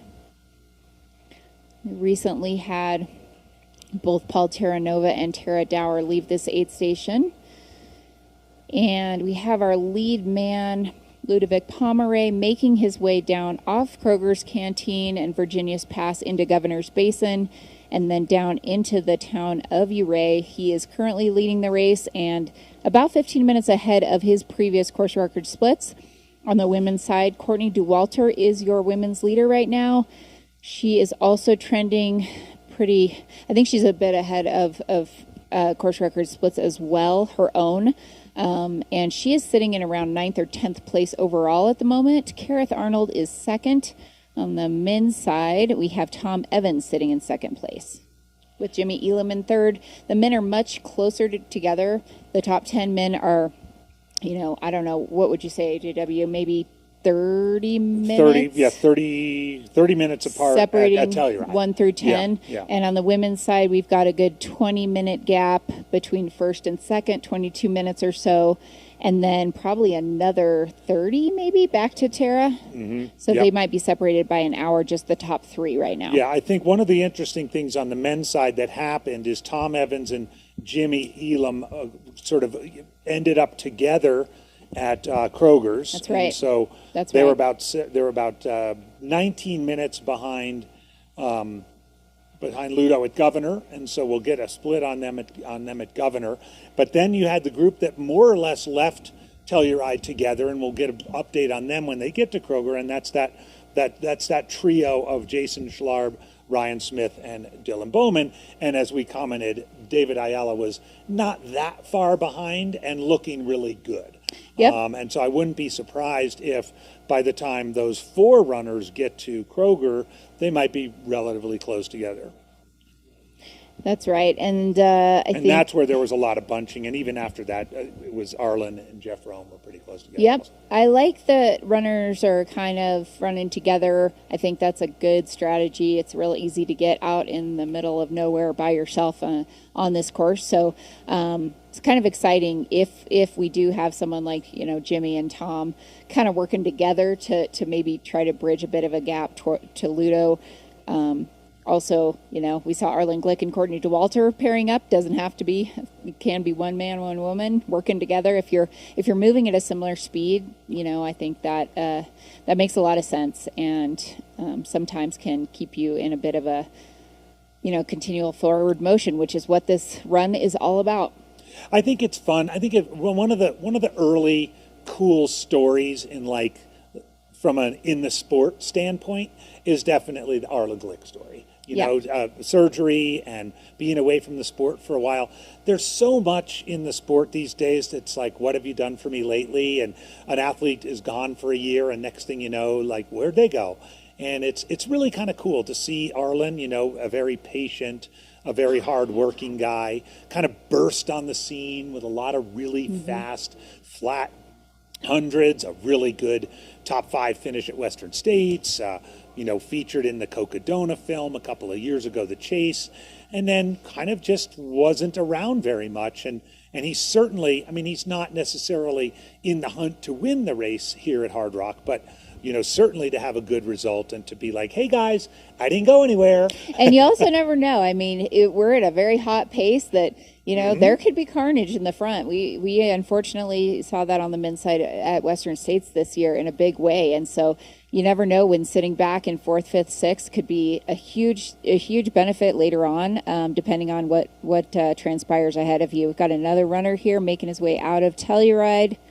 And Arlen is a pure runner. Even though he's adapted to the mountains and so on and so forth. And I'll say it again, those ramps, if you have running legs, Camp Bird, I wouldn't be surprised if he's doing sub-7s down Camp Bird Road. Probably low 6s. Maybe low 6s. And, no one's going to catch him. He may not catch up to very many people, but no one's really going to catch him on that sort of thing. And the same thing on the descent down to Grouse and the descent into Sherman. So if he bides his time and is patient, I think the Arlen Glick story is a great one, an early story coming out of 2026 Hardrock. On the women's side, I am really, really impressed early on with, obviously with Courtney, but with Kareth Arnold. Yes. I think many of us expected her to do well. I've talked about her TDS last year a lot, but big race on the American scene. I think last year at Javelina, she was maybe running a little bit on fumes from a very big summer. She's one that likes to just kind of push the limit and see what can I do? Because even after Western, she went and ran a very fast Hurricane 100K because she got invited to it. I think set a course record there. So the West Virginians told us to say Hurricane. Hurricane. Sorry, Dan Green. That's what Caleb and Dan told me that. Yeah, Hurricane 100K. Maybe for the prize money. Heck yeah, let's go chase that. That doesn't happen at every race here. So yeah, Kareth is looking strong and steady out there right now. So it'd be fun to see how that plays out. We would expect to see that group of 3 guys come up to Kroger, and then we'll probably have our first eyes sometime in the next half an hour or so, if not before, on the runners coming down Camp Bird Road, which you'd have to imagine would be Ludo leading the way with Tom and Jimmy close at their heels. They're going to come down Camp Bird all the way into Ouray, and then they are going to stop there. They are going to have aid if they want it, and it's a crewable, very, very large aid station right there in Flynn Park. Flynn Park actually named after my great-grandfather who used to own the land there. So pretty cool story there. My family lives right there, so you might see, I don't know, we might have my husband pop out and say hi if we need field commentators there, but it's a great spot. It is the low point of the course, around 7,700 feet, so runners often will take time to spend a moment there and get some fuel in, eat while they're feeling good at lower altitude. Then they'll turn around and go right back out of Ouray and up the Bear Creek climb, which is a heck of a climb, very shaly, very steep, and then they will be just making their way out of town for many miles on the Bear Creek Trail. So your grandparents own that land. Did they own the hot springs?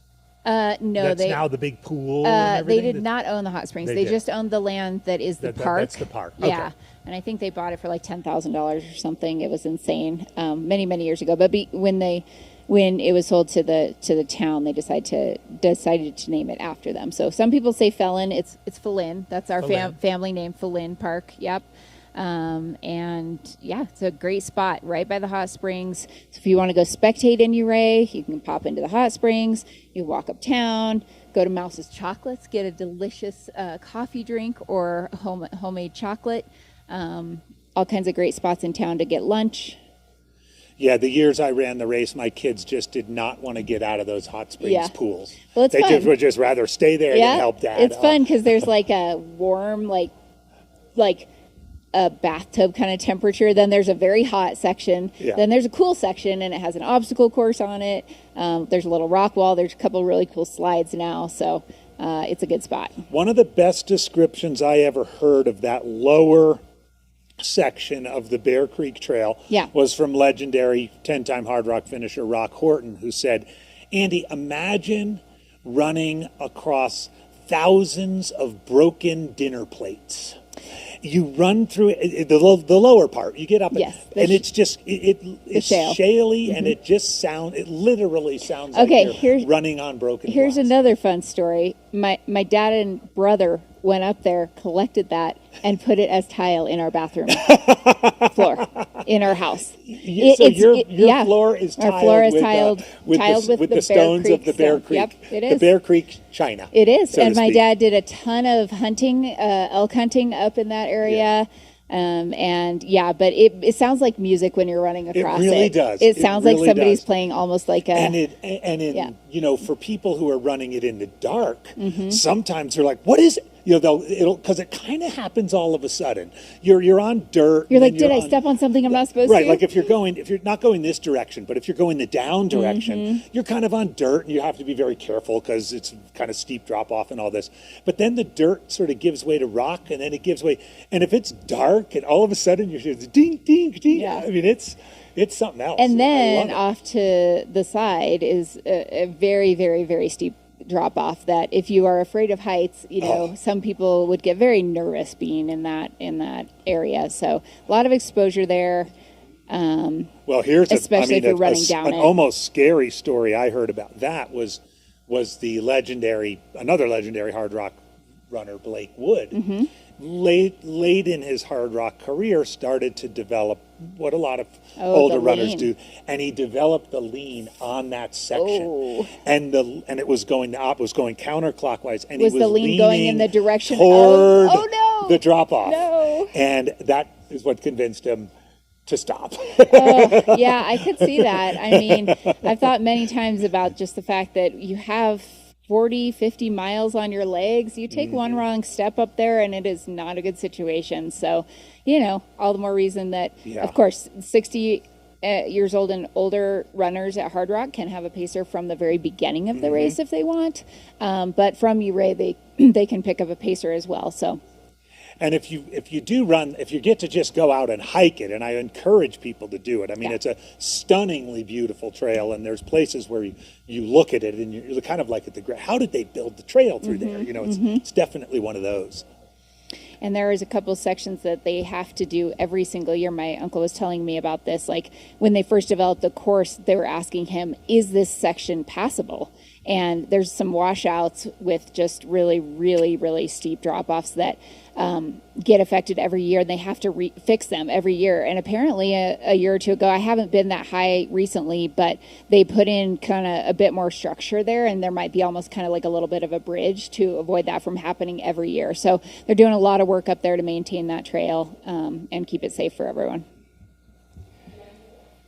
This is the Mountain Outpost YouTube channel coverage of the Hard Rock 100 presented by Ultra.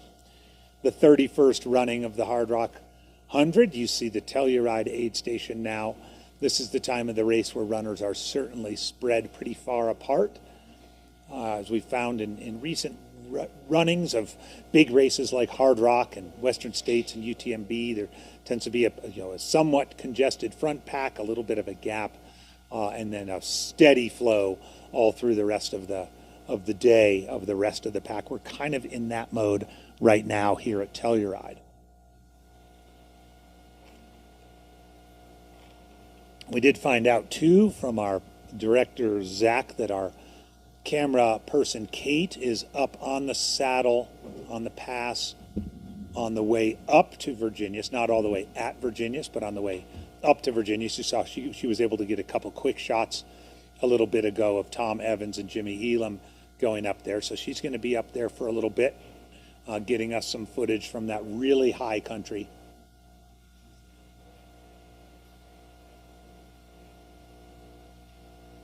All right, we got an update there from Kate, from our director, that Dylan and Courtney are together through that section. Oh, that's also a good pair. That is a good pair. I wonder what they're talking about. They're like, this is awesome. This is awesome. Isn't it a great day out here? I wonder who caught who. Yeah, that's a good question, actually. Right? I mean, we saw... maybe Courtney caught Dylan. I think Courtney caught Dylan. It'll be interesting to find out as it unfolds what happened in that context with Jason and Ryan, whether they dropped behind or if Dylan dropped behind. Nonetheless, that is a good partnership to get up to Kroger's with and on the way down to Ouray with.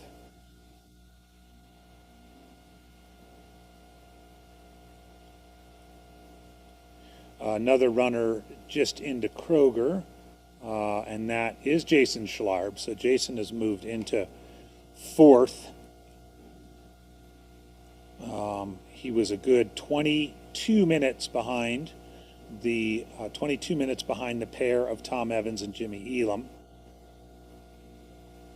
Andy Jones Wilkin wrote a story in AJW's tap room on I Run Far about Kroger Canteen Aid Station. I did a series a couple years ago on legendary aid stations. I'm linking it in the chat if you want to go check it out. That had to be my first one because it's about it. But I kind of did all the classics. I did that one. I did Brighton at Wasatch. I did the River Crossing at Hardrock. Here's Nick Curry.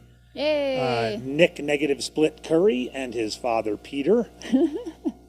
Negative Nick. We'll call him Negative Nick. No, that doesn't really. Bad. Negative Nick. Here we are, our first look at Camp Bird Road, Corinne. Oh, so is this going into Governor Basin Aid Station? Aid Station. So yeah, that looks like that's Tom. Jimmy. Oh, Tom. That looks like Tom. That's Tom to me. Yeah. I think that's Tom Evans in the Governor Basin runner. Aid Station. So that means Ludo has already passed that. And if indeed he's still in the front, which he could be getting close to town if they're still that far apart. Yeah, he got through there at, well, not quite. He got through there at 119, and it's 144.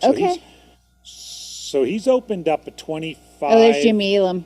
25, 26 minute Jimmy's lead. Okay, right behind him. These guys were just together at Kroger, and they're more or less together here. Yeah, all right. This is awesome. Jimmy Elam and Tom Good Evans, stuff. Good both stuff, in Myra. the Governor Basin Aid Station. This is just a few miles above the town of Ouray. They're gonna cruise down into Ouray now. So it's fairly smooth road. 36.3 miles. Governor Basin Aid Station, 36.3. They're going to Ouray in this direction is 43.9. So it's a section. Yep. Smooth road. A few rocks. Yeah, you can. Okay, and so Jimmy's out for like together. Some watermelon for Tom, and he's out. Okay, now I hope we get visuals on this because this would be pretty cool. This could be a little bit of a chess match.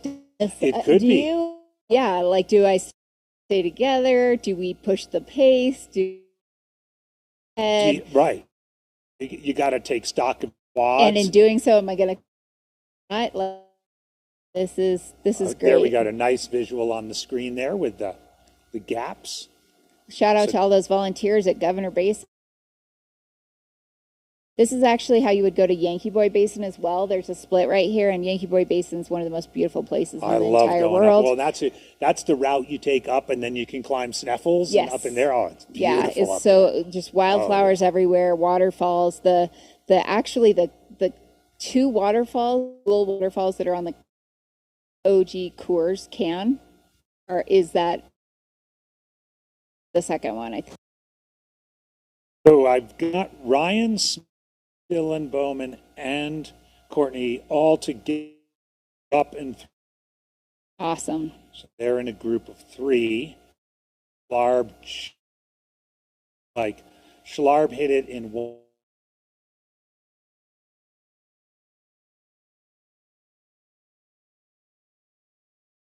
That group 4 plus 1 plus 4 through Kroger. So that's 7 through Kroger.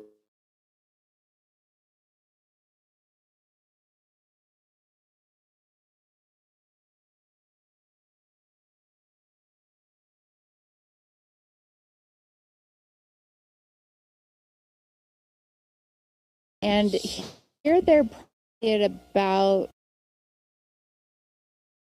5 elevation, go down to Going 700. all the way down to 7. Mm-hmm. 7,700 down in Uray.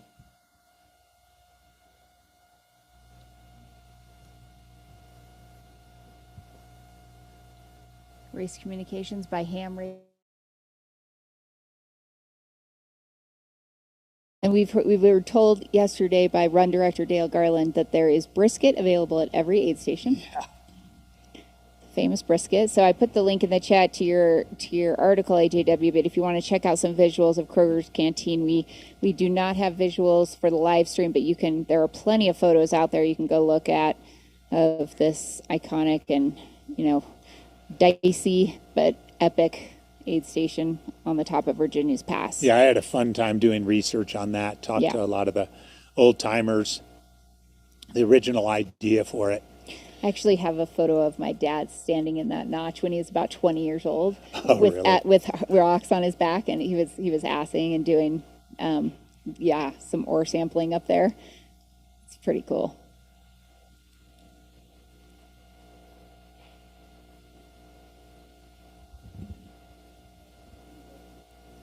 So this aid station, they are just getting opened up. They're going to be open all night.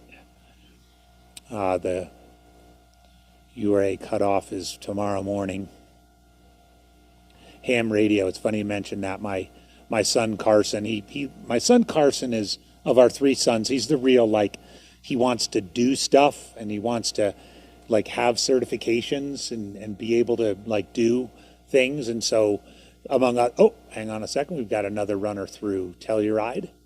So among other things, he's gotten his chainsaw license. Okay. And he's gotten his wilderness first responder. Nice. And more recently, he got his commercial driver's license, so he could drive buses for the rafting companies and so forth. His latest one was his ham radio certification. Man, I didn't know you could get a ham radio certification. Yeah. And the reason he got it is because most ham radio people have their ham radio call letters as their license plate, and he really wanted that.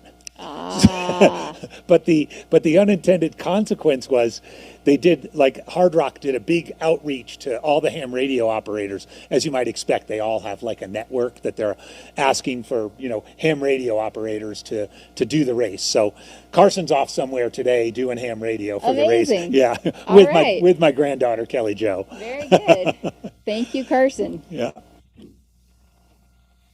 That's important. That's how they stay in communication out there. Absolutely. Again, Telluride aid station runners in there. Looks like there's 2 in there right now because one we saw maybe stop into the restroom and another one here getting crewed. It's all smiles. I tell you what, one of the stars of the show, Corinne, are these yellow hoodies. Those are solid. Volunteer hoodies. Solid looking. The sun hoodie lives on. It's very important in these high alpine cities, towns. Sun is intense. Cloud cover, it gets cool all of a sudden, but even when it's sunny, it can be quite warm and you want that protection. You see a lot of runners rocking sun hoodies as well, especially in races like this one. Oh, yeah, and oh my gosh, down in Arizona, sun hoodies are the thing. In fact, you're like a weirdo if you don't run in one. It's definitely a look. Yeah. Okay, this is Ludovic Pomeray on, I recognize this. This is Campbell Road. He's very close to town because he may be, I'm going to just, it's a little bit choppy here. I'm trying to figure out if he's past Angel Creek or not. So off into the distance above him and to the left, there's a really cool range that we always call Cleopatra because it looks like a woman laying down. Oh, really? On the top. And you can see the profile of her face, and then you can see in the summer she's wearing a green V-neck sweater. In the winter, she's wearing a white sweater. A white sweater. And you can kind of see the outline of her knees and her toes. It's like she's laying across the entire mountains up there. So it's pretty cool. But you can tell this is nice and smooth. So I think we've probably got a bike cam up here, Yeah, that would make sense. which is, yeah. And we have audio, Got some too. audio. Oh, this is great stuff. We got some audio from our bike cam. I know it's a little bit fuzzy, but this is really cool to see. He's really striding it out, just as you said. And something I learned too, because you're going to use a lot of different muscle groups in this race, but I learned, I think, this from maybe Andy Wacker back in the day, that on a smooth event, you want to, of course, on a technical set, you want to take little tiny choppy steps. So it looks like he is, just flowing right along. Oh, yeah, this is, okay, so that's a really steep, yeah, that's a cool little pipe that makes a weird noise. He's probably a mile and a half from town at this point. That's okay. We can hear you. We can hear you, yeah. Yeah, great stuff. Thank you. Man, Ludovic Pomeray.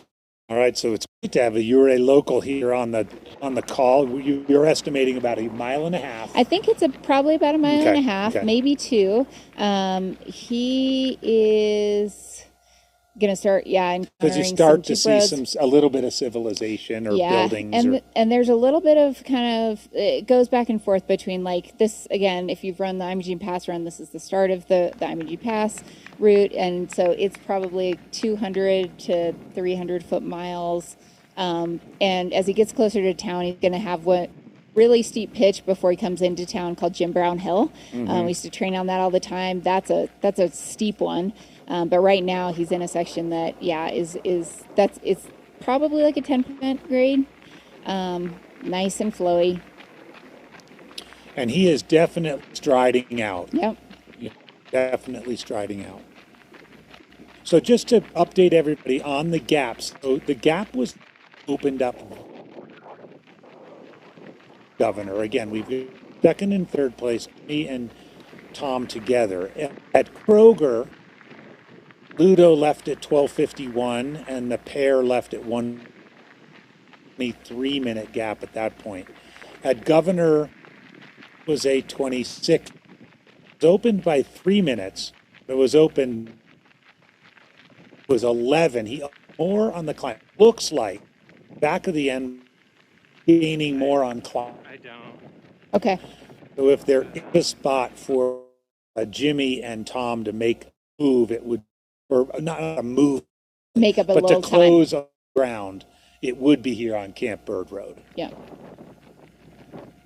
Which would not be at this rate. And I know Ludo to be super strong on technical descending. I mean, obviously, I don't know. I'm going to guess. I'd imagine. Or if our camera guy has. Trying to figure out his speed. Okay. Everyone wants to know the splits down Camp Bird. What is the, but we'll, I gotta remember, right, he's got 40 miles on his legs. 8 to 9 miles an hour. 8 to 9 miles an hour we're getting. All right. Perfect. So yeah, that sounds. 10 miles an hour. 10 miles an hour. You just hit 10. Well, they're 6-minute pace. Needless to say, 40 miles on his legs. And how much climbing at this point do you think, AJW? Maybe 15,000? 15 with the 3, yeah. I mean, he's got the biggest 12 one. to 15, he's got the biggest one coming maybe up. 12,000 feet on his legs? Yeah, probably closer to 12. Yeah. So David Ayala, as we were kind of expecting, he kind of cut the gap in half between Telluride and Kroger to that group of Courtney, Ryan, Debo. So solid. Wouldn't be surprised if when they, whatever form they've at Governor, it'll be a group of. I really Ludovic on the correct side of here. He's running against exactly what we're supposed to do. And yeah, this is a pretty, so he's he's also taking tangent possible, looks like, and gonna move over there, but he's just above that what we call Jim Brown Hill. Again, he's gonna take a right, and then he's gonna be just above. Then he starts to be into like the houses and stuff. Then he's right? gonna start to be over. I think it's gonna take them onto the Box Canyon Trail via the perimeter. Bacon. So we'll see. Yeah, we'll see and him then navigate through the tunnel. through the tunnel. They go through the tunnel on the way into town. I don't know if they go in or out. Yeah, one of those two. But there is There you this go. epic There's a good shot of town. Yeah, to the town left. off to the left. If we pan up at all a little bit, you can see the Cleopatra I was talking about. Well, make her out on this view. Great footage from our follow cam here, and I think he may not actually go the way down hill. He may pop off to the perimeter very soon if the goes that direction. But there's a couple ways to get down. Yeah, he's waving. You're doing it. Hi, and I'm gonna take a left jump on trail above. Yeah. Yep.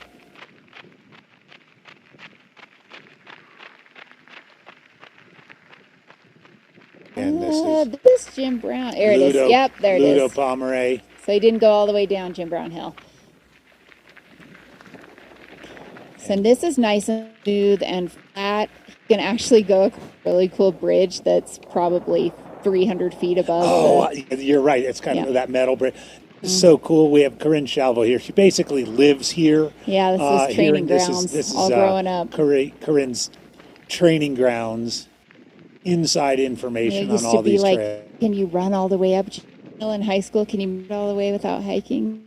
If you were in good shape, then you could. But this is also part of the classic trail loop around UA, which is about 5.5 miles, and it is an awesome hike, just all around Skulls Town. It's got a decent amount, probably 50,000 feet in that. Which is not bad for 5 miles. Not bad at all. And do they hit second out on the way, or do they just cross I it? think they might actually join the perimeter over to get out as well. Gosh, that way out of forever. Yeah, it does. It does. I mean, not for these guys, but You're maybe, like, it's maybe right even there. for I could these go guys. up the road. Right. Yeah, and I remember last year I could just go right up the road and be at the bridge across the thing. And Yep. Running with Zach Miller up this because they were going the other direction, moving well last year. But Ludo is looking nice and smooth here. Shout out to the follow cam. If he's on a bike, it's not super this is easy great. section. It's pretty narrow to bike on, so kudos Thank you, to our camera follow guy. cam. He's going to have to stop here in a moment because he's going to hit. There is, tourists up at Box Canyon. They have no idea this guy's running 100 miles in the mountains. And here is that amazing bridge you go across. Then he ducks into a real tunnel. Here's the tunnel. Oh, it's going to get and dark. then the tunnels are there. Yep, tunnel's there. Be careful when you come out of the tunnel. The amount of times I've hit my head soon. And we're back to Telluride. A bit of a Pomeray above the Townie Ray, probably about the sorry, guys. station. It's live streaming.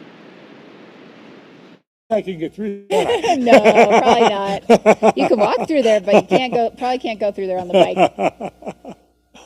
Oh, there's Jenny Pierce. Did I get the name right? Sorry.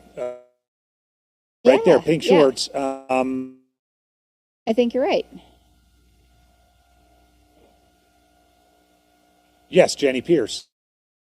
We may have either Maren Shaw or Jenny Pastor.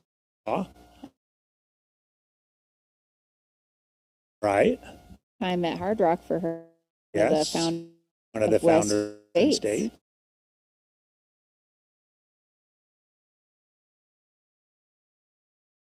Lots of women. So we have Jenny Telluride here looking good. Slew of runners in Telluride right. Rush hour.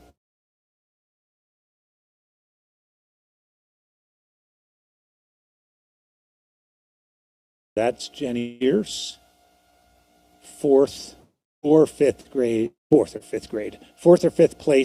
woman. Going back to the teaching days. I know. this direction of the course, you raise around 43.9, so 44 miles into the race. They've got a ways to go and a nice solid climb up the Bear Creek Trail and to Engineer before they're around the halfway point at the Engineer aid station. I think it's important for people fooled into thinking Ouray is halfway, because 43 is a lot different than 57. I know it sounds obvious. Lyric, always small race.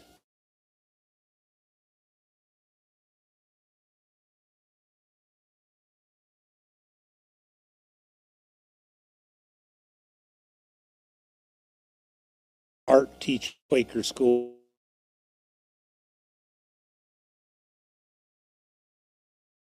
Top bag. Wow. That is. Finishes school usually around the beginning of June and loads up his dog Gan, drives out here, Cunningham, and trains for him and hopes he gets in. He got in off the nice. Measures the wait list. I think this will be his 5th finish.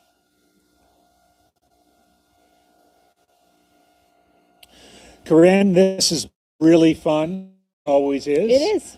We've been doing it now several years. Yeah. I think I'm going to cross paths with you guys again right now, but I'm going to hand it over to someone who knows this course better than me and is a former champion of this race and is going to be a lot of fun for you. That's the time I get to hang out with 3 different guys on my shift. This is very cool. Very cool. And that thank you, Jeff, AJW, for being here. And Jeff Browning is here. Yeah. And before I finish, I've got to say, Jeff Browning, after a newly minted 50 and over course record at Western States.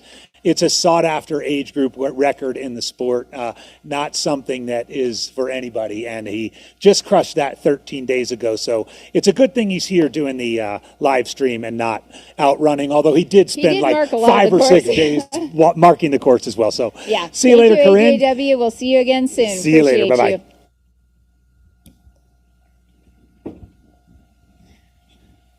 Again, as we transition here, I'm Corinne Alvoy. Thank you.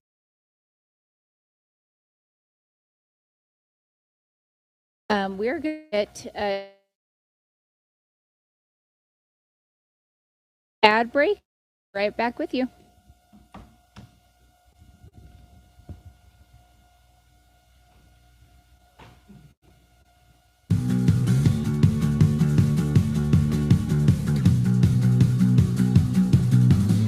You wore your vintage coat like it was armor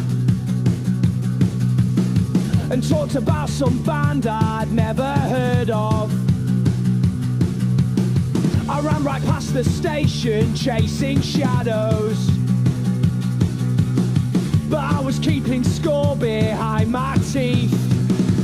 You're my teeth! And I don't care about your art school friends, and I don't care how this stupid story ends. Go write your thesis on someone who cares. I'll run it down the street, run it down the stairs.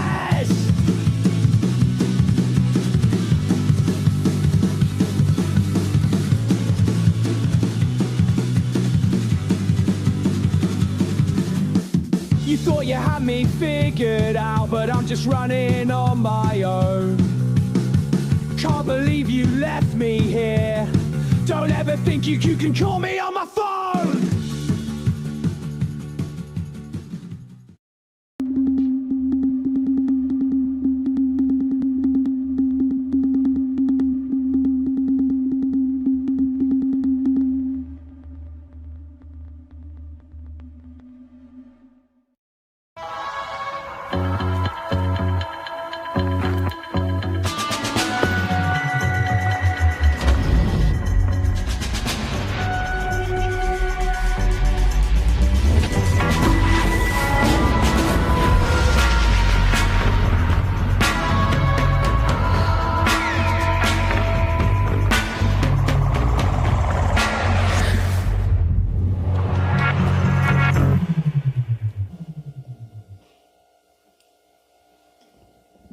All right, welcome Alvoy joined Browning, Bronco Billy, and is Ray Colorado yes, this is race leader, Vic Pomeray. Quick work of that camp spent down from Governors, and he is getting tended to by his hair. Looks like they're doing some maybe a new vest, some rubbing some legs. Again, this is always hot. It is hot. It is. It's toasty, and I think the high was going to be around 85. It's feeling. But he's covered up in the Brett Subley. I was pretty bad this morning there. Yeah, I was. But it's cleared under 100 now. And it's on a. It looks actually. Ran this morning, and it was much smokier. Yeah. We ran in Utah this morning, and it was. I think the wind shifted, and some of the gold fire smoke was coming back in, but it looks good. Oh, this is on the right hand of your screen, Gareth Arnold.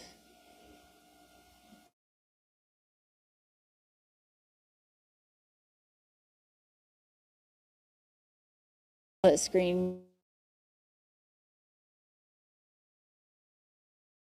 That exact would be probably right around on the way to Kroger's.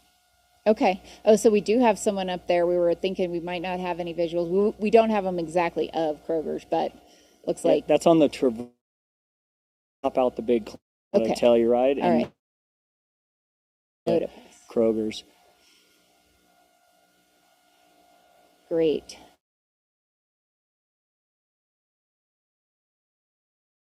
I think I just saw my. The live stream is going down there. Yep, there's live.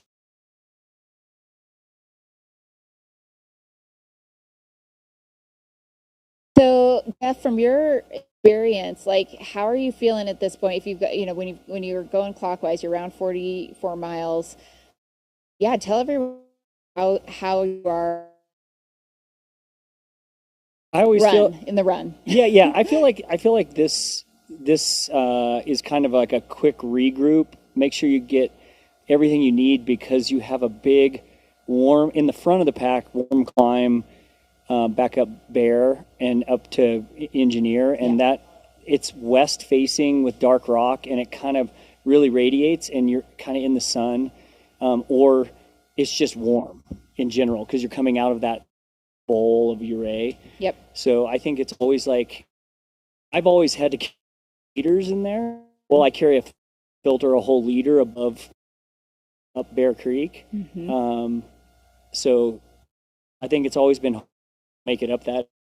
So I always get extra hydrated. Make sure you're leaving with a filter. And how do you kind of wrap it around? Just remind yourself, like, don't even think about the rest of the race ahead of me. Just next aid station. Yeah, next aid station. Next aid station. Yeah, aid station to aid station. And just try to nail it. Try to nail each section. I mean, Ludo's running an excellent race right now, and he's in here probably. So he comes every year. Yep, he comes here every year. He runs. He comes early.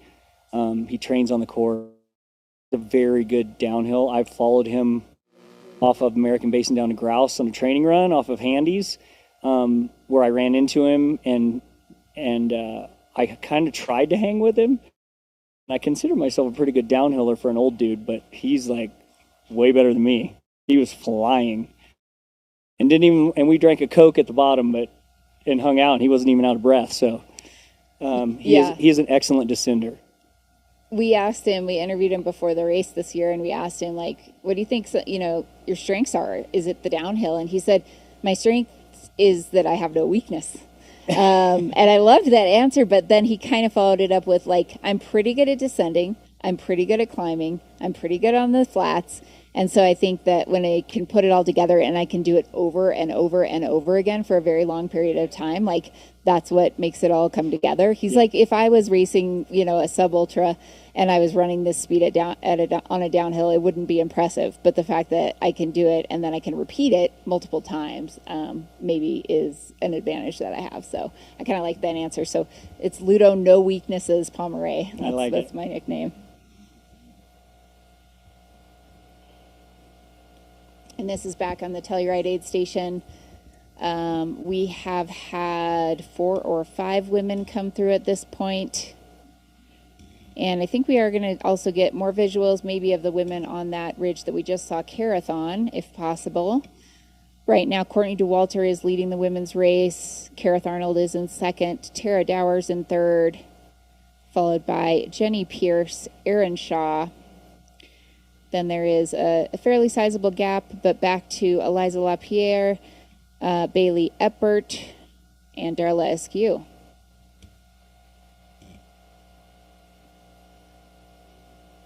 Have 32 women in the race this year, and if you're unfamiliar with how that works, the percentage of female applicants to the lottery is what will be represented in the field on the women's side.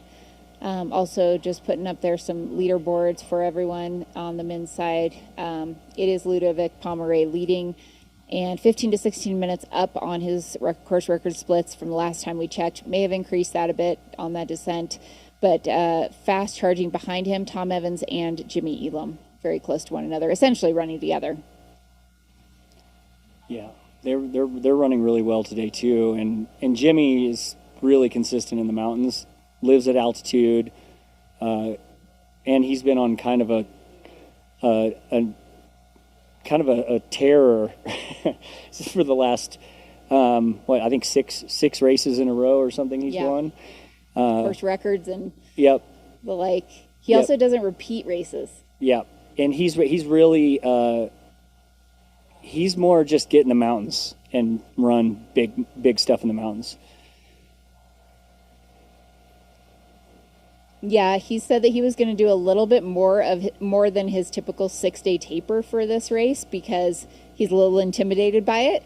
So I think he was going to extend it to maybe a 10-day taper, and looks like it's paying off so far. He's running really smooth and steady. And I said, would you ever consider, if you got in the other direction, doing this race more than once and breaking your own rule? And he's like, yeah, this is one that I might consider doing it a second time, especially if it's the other direction. Well, especially if he finishes and you say you're not a true hard rocker until you go both ways.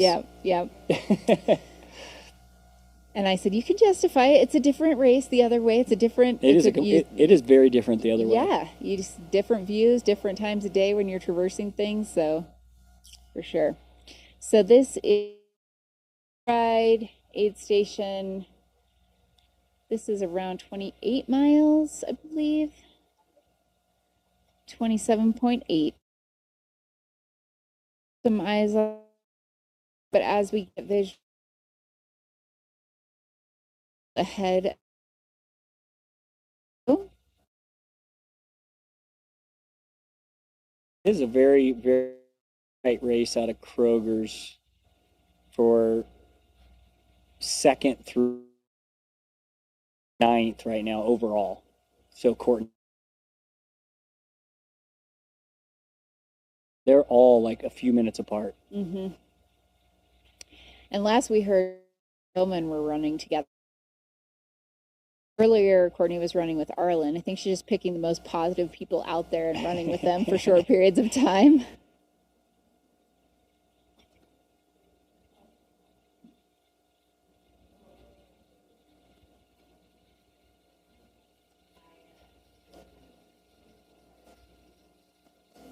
So, Jeff, what are your thoughts on, because you've run the course multiple times, you know, when it's super dry like this, do you feel like that is makes it faster? Do you feel like sometimes the snow is helpful on some of the, you know, steep climbs and descents? Or what do you think about it, the fact that there's no snow out there and how that's going to play into times? I think it's faster off of Kroger's in the snow. Okay. And safer. Yep. And when it's wet and the snow is just melted off of Grant Swamp. It's always better because it's softer. And a little damp, a little Yeah. tacky instead Yeah. of loose and It's definitely slick. better. Even I was up there this morning, and with Topher Gaylord and Kim and Chrissy Mail, and we went up and watched the leaders come through, men and women, and it was very. There's been some rain the last few days, and I marked that section of course on Monday, and it was super dry and it was sketchy, but it looked better. Even the climb up was better, not as loose. So it's still really dry. The course is the driest I've ever seen it. Yeah. You know, I marked Sherman to Maggie and Pole Creek. I've never gotten through Pole Creek with dry feet, and And it was dry. All right, we got another runner. I think 130. Alex Docta. Alex. Yep, he's kind of staying steady in that same probably position. 12th. Alex Docta. 10th male. Ogden, Utah. Utah's, I think, probably a great place to train for Hardrock. Yep. Yeah, it's really dry, and so I think one thing to note when it is dry, there's a trade-off. There's some little sections that are, when it's wet, that are faster, like I was saying, but overall, I think it's faster when it's dry because you're not dealing with mud in specific sections that are really seepy and soft, and Pole Creek notoriously that is bad that way, and so is, like, say, coming off of that very beginning, coming off of Putnam. And going down into down to KT, like they were there faster this year, and I guarantee it's because it wasn't muddy. Yeah. Because normally you're just wet feet and sloppy, so and pretty slippery and section in the middle that's through some willows that are kind of sucks. Okay. Back here in Uraid, this is the Uraid station, as you can see on the sign there, mile 58.6. It's awesome because on each of the mile markers, you know, talking about your aid to aid, this is just the next section, you know, 7.6 to Governor's, 33,000 feet up. And 48 feet and 48 of down. feet of down. So you just climbing. A long climb. It's a long climb. And definitely is going to be, if the sun does pop out, it's going to be hot for those guys going up there, Ludo and soon to be Tom and Jimmy. So that sign, I think, was maybe from if they're going the other direction, because it said up to Governor's, and they're not going to Governor's this time. So that was like they just came from Governor's. Oh yeah, you're so right. So they're going to go they're going to go up Engineer now and up to Grouse Gulch. Oh yeah, that was a wrong sign. Well, it was a correct sign if you were going that direction, maybe. I don't know. But yeah, they might need to fix that. It's okay. It's all good. If you were going the other way, would be your next section. I think they pulled out the wrong sign there. That's only mile 44 something, not 58. Yep. So we got a glimpse into, if it was the counterclockwise direction, that would have been mile 58. This direction, it's mile 44. So they just dropped down 3,000 feet on Camp Bird Road. Correct. Yeah. They came from Kroger's and Governor's and lost about 5,000 feet. Good catch. From Kroger's. That was a really good All catch. Right. Well, do what we can to try to bring the accuracy. Don't want people thinking they're 58 miles in when they're 44 miles in. But shout out to the Uray Aid Station. It's always a vibe. It's always like soups of various flavors there. Back at Governor's. All right, Governor's. This could be. That's Dylan Bowman. Is that Dylan maybe? Bowman? Yes, it is. I do believe. Yep, that's Dylan. Shout out Free Trail Zone, Dylan Bowman at the Governor Aid Station. And we did have, I thought Courtney might be around him too. Yeah, they might be. There she is. Or there's a runner coming in right. Is that her coming in? It kind of looked like her gait. Yeah, that's Courtney. Yep. So here we got first female Courtney leading the women's Walter. race by quite a bit. Stopping to sign autographs from young girls. I could just imagine little girls like, I got Courtney. When she comes in, I'll go ask her what she needs. I'll go make her day.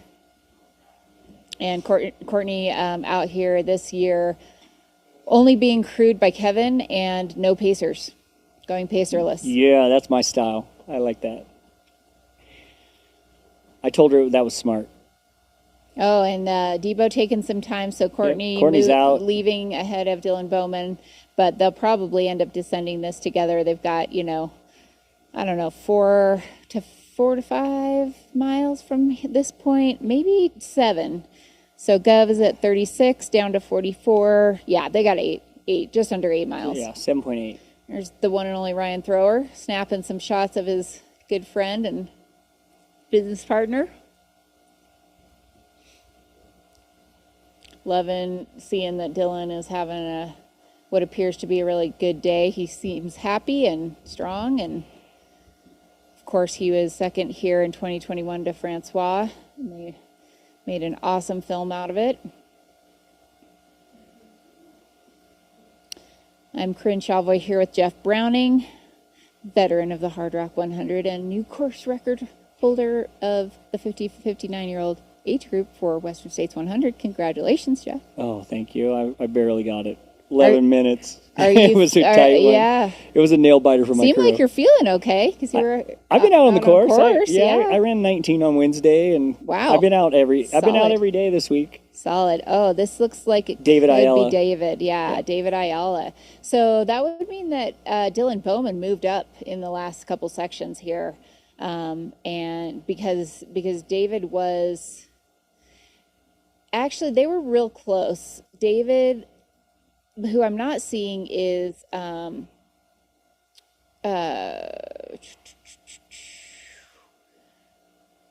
Smith. Yeah. They were all kind of together. Yep. And it looks like maybe they've separated a bit here because it was Ryan, Dylan, and David.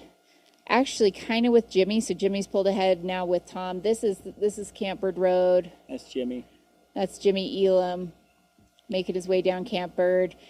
Looks like moving maybe he's moving well, but he's not striding out quite as much as Ludo was. So a little hard to know the.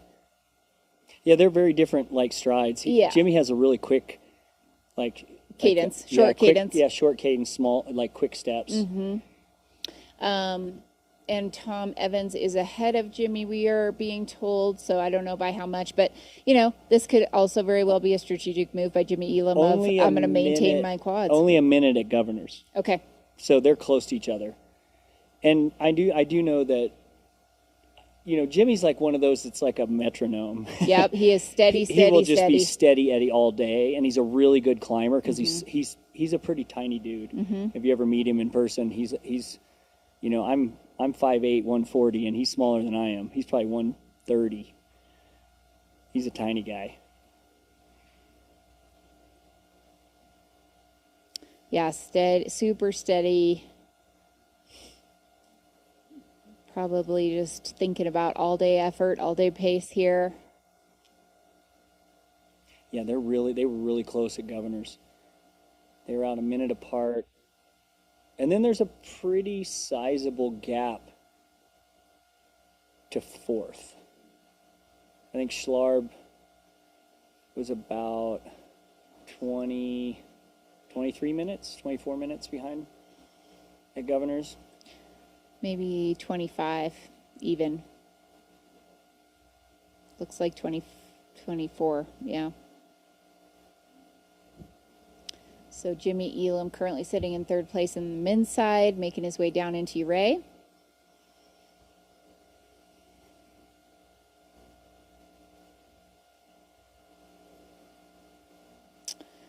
And a minute ago, we had eyes on Courtney DeWalter, who hit the Governor's aid station about 8 miles from Uray, very close proximity, and actually moved ahead of Dylan Bowman, who got into the aid before her but left after her. Kareth Arnold, we also spotted her. She's second female right now, and we spotted her on her way up to Kroger's, on the top of Virginia's Pass.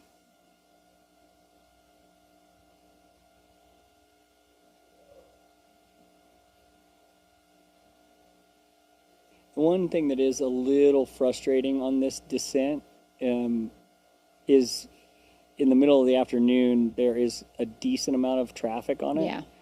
So you can get dusted a few times, which kind of sucks. Yeah, I think this descent and like the Sherman, like I'd have a buff ready because, yeah, I don't really want to inhale all that exhaust and dust.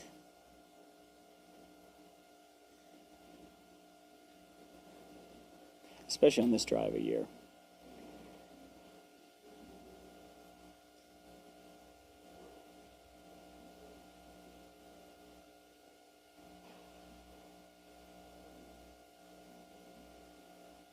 So it looks like David was out of Governor's about a minute behind Courtney and Dylan.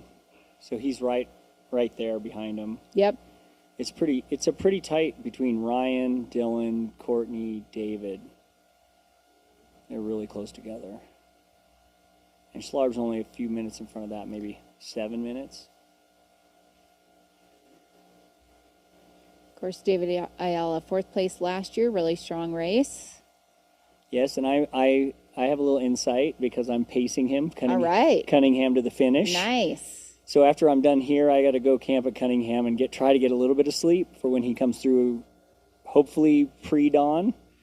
I told him he better get to Cunningham in the dark. Yeah. But he is on purpose went out a little slower. Okay. Than he did last year. I remember him saying he felt like he went out a bit hot last year. Yeah, he was a little more. That was the race plan. He's sticking to his race plan this year. Nice. So I expect him to move that.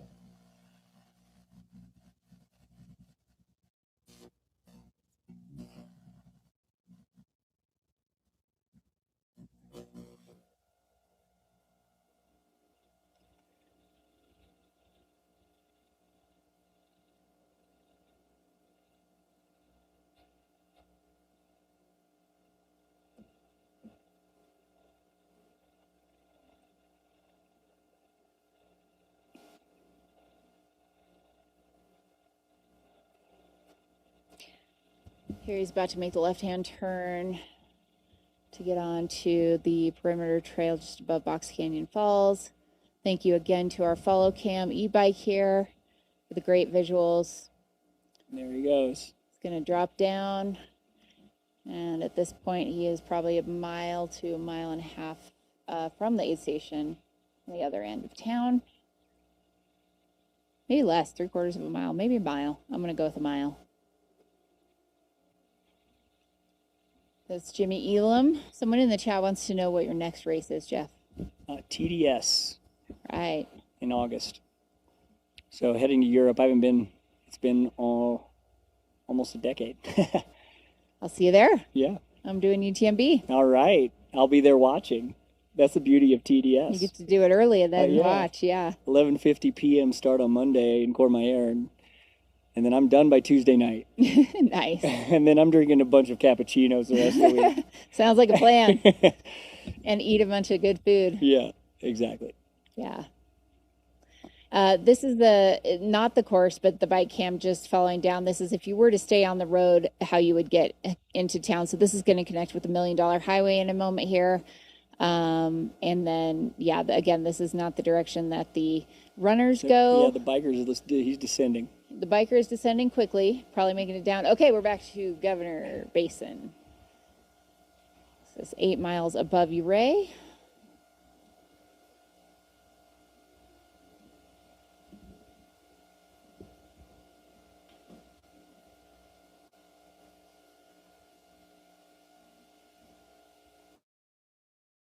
Like a gorgeous day out there. Yeah, this cloud cover's been nice. Mm-hmm. It would be a lot hotter if the sun was out. Every time the sun popped out, was when we got down at like 10:30 or 11 from Grand Swamp Pass, we like hung out in Quick Creek bath, and I made some breakfast, and it was like, it'd be kind of cold if the sun was behind the clouds. But as soon as the sun popped out, it'd be like, oh my gosh, it's so hot. Yeah, it can feel hot very quick the second that sun comes out. Yeah, UV index is high here. Yes.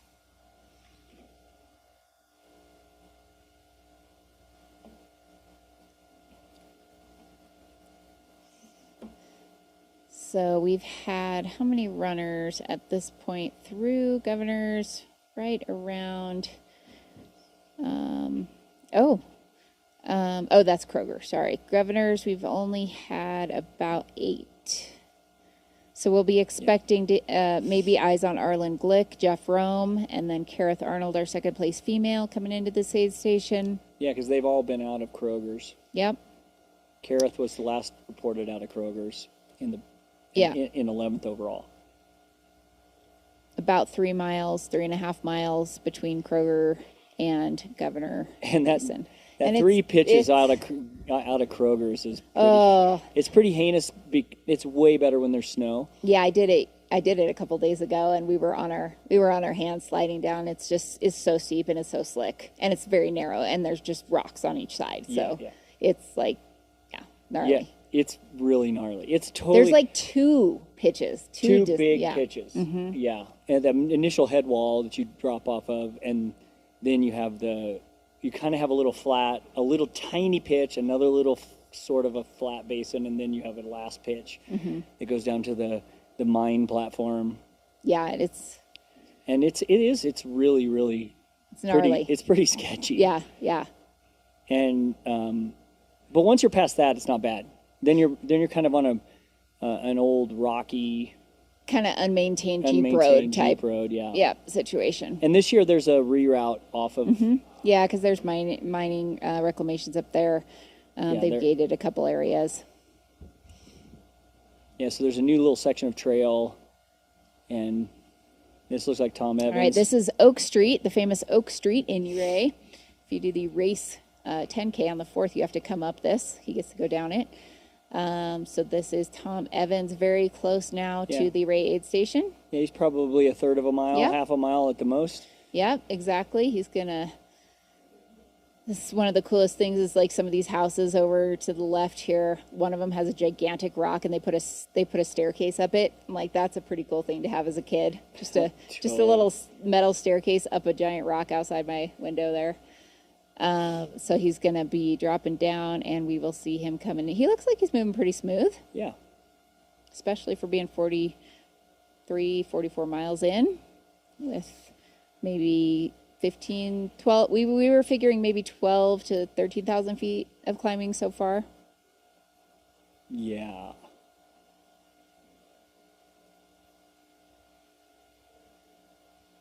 Let's see. Lots of fans out there cheering. This is Tom Evans, Great Britain. I could probably tell you that if I go pull it up on one of my Strava segments. Nice. He's going to run on this back road. That goes just adjacent to campground. I have been back here during Hardrock when I was I was crewing Betsy Kalmeyer one year, and she came in the dark, rain pants, raincoat, had been through absolute torrential downpour up above and was just freezing cold, shivering, and had to hunker down for lightning. So you can come into the aid station in a variety of ways, but this is pretty good conditions for Tom. I've been in a few lightning storms on this course. Yeah. And rainstorms. They happen. The really... That was Kim Gaylord. Yeah, that was Kim High and Topher. five from Kim and Topher. Topher's going to pace Dylan up to grouse. Oh, good. I'm glad he is. I wondered. I asked him that at Western. He's like, I don't think I can keep up with him this year. Then I talked to Dylan, and Dylan's like, yeah, he could keep up. It's fine. Yeah, shout out to Topher. He's still really strong. That's so cool. He's about to turn 57. Wow. Awesome. This is Tom Evans, your second place male, the Hardrock 2026, making his way into the Ouray aid station.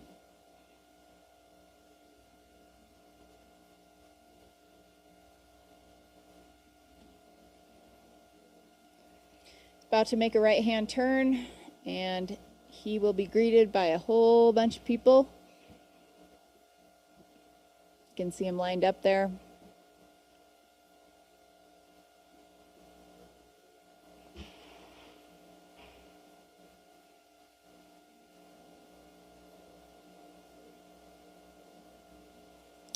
Man, these runners are making it look pretty easy. They've been through some big climbs and big descents, and we're 8.5 hours in.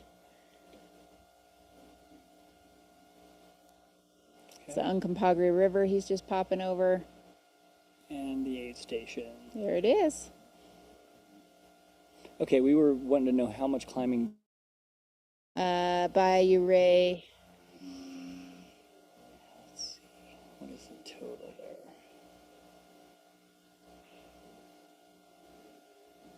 I don't know. Hold on.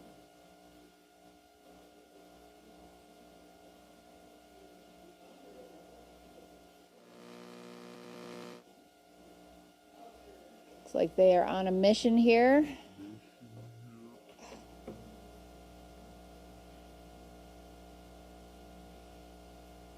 This is Tom Evans, Great Britain, former Western States and UTMB champion, taking on his first attempt at the Hardrock 100, sitting in second place. Doing a shoe change. Okay. Sock and shoe change. So a little bit of foot maintenance. Oh, is he tucking ice on his wrists? Yeah, look I like think it. they put an ice cube on his wrists and his sleeves there. Yep, drying feet. Got some nutrition out. New socks, new shoes. It's a good spot to do that. Yeah, I think that it's probably high 70s, low 80s in Uray right now, so it's warm. It was going to be a warm day, anticipated to be a warm day. So he is under the shade, which is great. It's about 72 in Uray, according to, yeah, not the best. I'm sure my husband would be killing me. A real feel of 66, so there might be a breeze. Yeah, that's a little warmer than Silverton, sitting at 66 right now, so actually pretty, you know, nice temperature. I'm sure it feels warmer than that. It always does. It always feels about 5 or 10 degrees warmer. It does feel warmer there always, but this is actually ended up. It was supposed to be earlier in the week. The forecast looked really like in the 80s. Yeah, so. maybe it lowered a bit. Yeah, we've had a lot more clouds and afternoon thunderstorm patterns have kind of been building.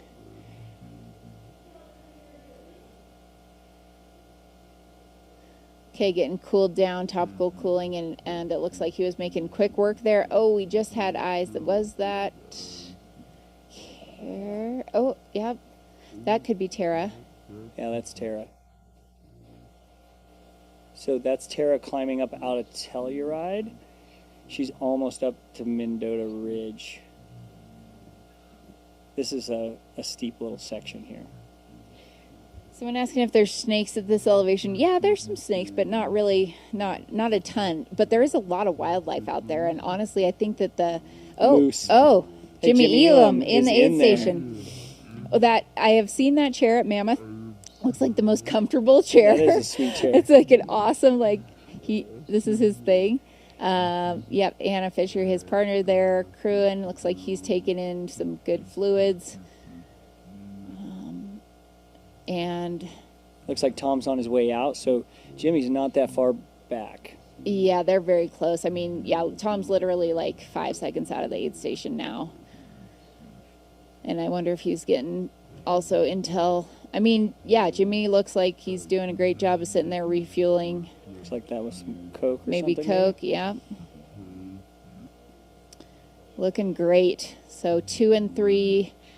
M2 and 3 in the race right now on your screen. Tom Evans on the left leaving the Uray aid station, and Jimmy Elam on the right in the aid station. I agree that chair looks easy to get comfortable in. I've seen him take a couple cat naps at Mammoth in that chair, but I mean, why not? Why not be comfortable? I guess if you've got, he's not a person who needs a lot of push to get going. I don't think.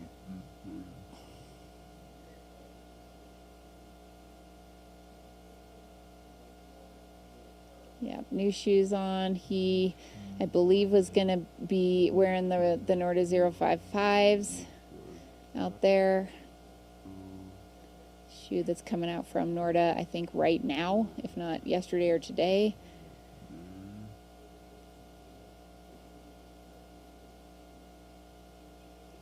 Said either the 005 or the 055, but he wanted maybe the 055, even though they're a little heavier because they're a little bit more cushion, a little higher shack height. Tons of marmots, yes. Happy Healthy You Online. There are tons of marmots out here. So I was saying about and they like to get in your motor. Oh yeah, you gotta take a look at your underneath of your vehicle or under your hood before you take off. But there's been a ton of. There was a bear. My friend Justin said there was a bear right by the shrine. First turn out of Silverton this morning, up in a tree. Oh, Pretty really? big bear. Yeah. There's a bear that got into our trash can last night, even though it's a bear-proof trash can. He figured out how to open it and knock it over and get everything out of it. There's a bunch of moose. There's a herd of elk up above Red Mountain Pass. So I think the fires also are kind of making some of the wildlife a bit nervous. And Jimmy Elam is out of the Ray aid station. That was quick. Quick but efficient. He did a lot of things. Yeah. Yeah, both him and Tom both did a sock and shoe change. I think that's a good move. Nice fresh foam, dry feet. Yep. Might feel really good. And there's been multiple creek crossings at this point. Yeah. So. Yeah, even on a dry year, you're gonna get your feet wet at Hardrock. Yeah, your feet get wet right out, like 3 miles out from the start. There's another one right at KT. Oh, this is great. This is the food options. Uray yummy food options. Lots of drink options, lots of soups. Cheeseburger, burgers, quesadilla, eggs, bacon, candy bars, cookie, pretzels. 6 different types of soups. That is the one thing that's cool about Hardrock. There is the aid stations are really well stocked, and they all have a lot of times will have a specialty. Yeah. Like that they specialize in at a specific. And I think it's the soups in Uray, which as it gets cold overnight probably taste amazing. Yeah, maybe not right now for the front. No. They're still on gels and liquid nutrition. Liquid nutrition and like ice bandanas. Yeah, electrolytes, extra salt. So your top 3 men out of Uray. And they were 30 minutes back. Tom is 30 minutes back, and looks like 3 minutes back is Jimmy behind Tom. Yeah. So Ludo has a 30-minute lead on Tom right now. Tom and Jimmy really close to one another. Yeah, really close. And this is turning out to be. I was not expecting Ludo to be this far up this early. He's pretty far up. That's sizable. A pretty sizable lead this early. Yeah. And he has shown in the past that he's able to kind of hold it. Yeah. Every year he's pushed it a little more, and I think he's more comfortable with the course every time he's come. He's got more course experience. He spends a month here every year. The last 3, this is his 3rd year. Yeah. Right? So, yeah. What, part of that's experience. For sure. And I asked him, what brings you back again this year? And he's like, well, I have a bib. I get it. I got in, so I'm coming back. Like, he's like, as the winner, you kind of have to just take the opportunity. Because otherwise you got to go back in the lottery. Yeah, exactly. You only get, the unique thing about Hardrock is a lot of races, if you've won them in the past, if you're a past winner, they will let you in, even past the lottery. But Hardrock is unique in that they only let you in the year after you win. So you can't defer and say. You can't defer. Future, you can't like save it. So you got to take it. Oh, we're on the screen. Hello. Hello. Look at my sunburn. I forgot to put put high altitude sunburn. I did. I went up to Grand Swamp Pass this morning. So nice. And I forgot to put on sunscreen early. Awesome. Sunscreen's important out here. That's okay. Well, welcome everyone. Thank you for being here. We are really excited to be bringing you all of the action at this year's Hardrock Endurance Run, presented by Ultra. I am Corinne Chalvoy with Jeff Browning, and ignore that sign right there, Uray. It is wrong. We are at Uray, but this is for this direction. We are at around mile 44, not 58. So you can look at the numbers down below, and there was 7.6 miles from Governors down to here. Yes, and they lost about 3,000 feet in 7.6 miles. Yep. So when you see them running down the road, gravel road, that is the descent into Uray to the low spot. And you said what? I can't remember. 7,700 feet? 7,700 feet. I think it's like 77 technically in Uray. Oh. And it's the low point. That's lucky. Yep. Here we have Jimmy Elam. It looks like Jimmy has picked up a pacer. Yeah, that is true. You can have a pacer out of Ouray, and this is the first runner we've seen take a pacer. So both Ludo and Tom, I think, leaving by themselves. I don't think Tom had anybody with him. No. No, he was. I think he was solo. Ludo is 30 minutes ahead of both Tom and Jimmy. Someone asked in the chat. And he is up on his splits ahead of his own course record splits. This direction, Ludo has the course record as well as the overall course record, men's course record, 21 hours and 33 minutes. An incredibly fast time on this course. I mean, back in the day, I don't know what back in the day is, but I mean, at one point a decade ago, 30 hours on the men's side would win this race, you know. I think it was like, my uncle was like, we didn't think people could even maybe finish this in 48 hours, let alone like 24 hours, and now people are running it in 21:30. Well, so here's what's really kind of a cool stats. I ran some stats on the top 5. I didn't worry about direction. So, because one of the things in the past, one of the things that's always been a talking point is that this direction is faster because you're going up the walls and down the ramps. Yeah. And traditionally it was always the fastest in that direction. But now we've seen like, it doesn't really matter necessarily. So, interestingly, the top 5 times, if we're talking about Ludo right now, Ludo's 21:33 in 2024 is the current fastest course record on the men's side. Killian Jornet was 21:36. Francois has been 21:45. Francois was 21:51, and then Ludo was 22:21. So Francois and Ludo and Killian have the top 5 fastest times on this course. And on the women's side, how many of those were the clockwise direction? So let's see. So the even years. 3 out of 5? 3 out of 5 were clockwise. Yeah, were the fastest times.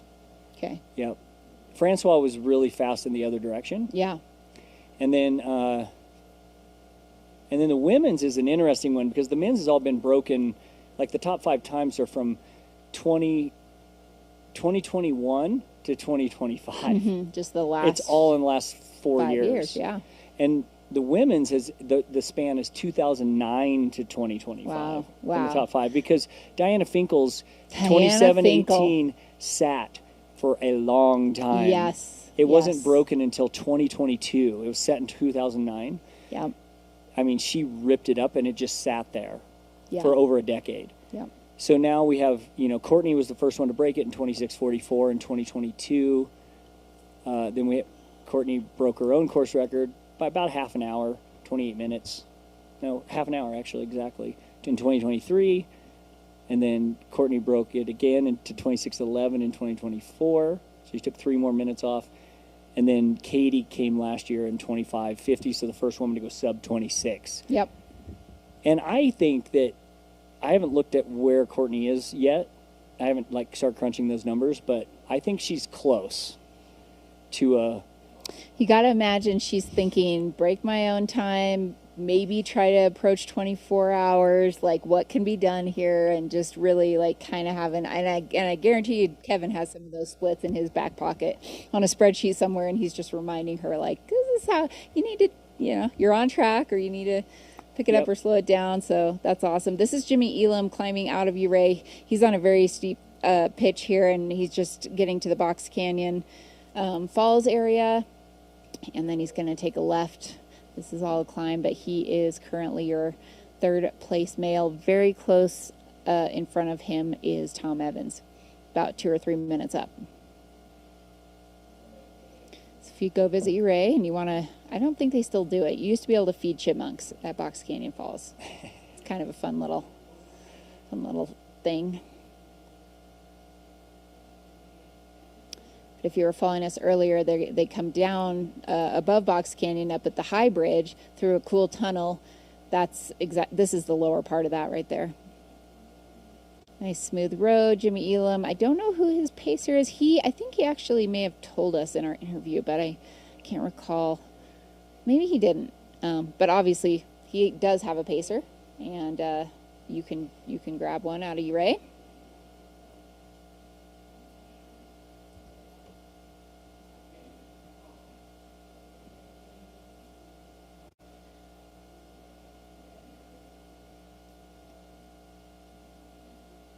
Yeah, it looks like the sun is out, so I'm sure it feels pretty warm in there right now.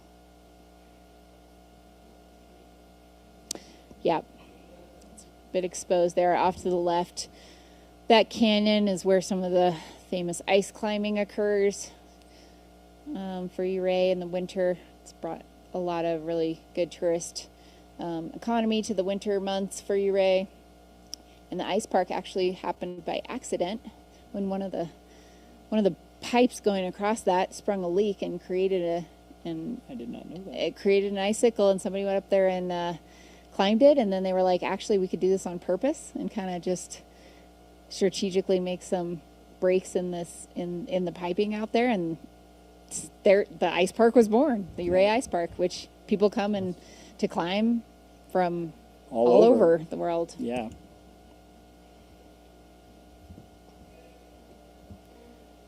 Yeah, he was coming here. They run on this road for a bit, and then you cross a bridge. You'll kind of climb up a trail section, cross the road, and back onto trail.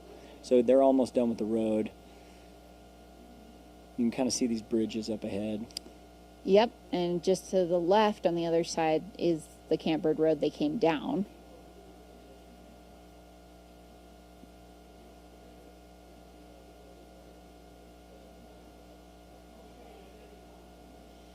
Yeah, and right here they'll go across the bridge. You'll take a right, go up a trail. It'll take you up to the next road, the road that they actually came down from Governor. Yeah, this is the... They do a quick crossing and jog up the road maybe 40 yards, and then you're back onto trail. The bike's going to go around and then catch them up above.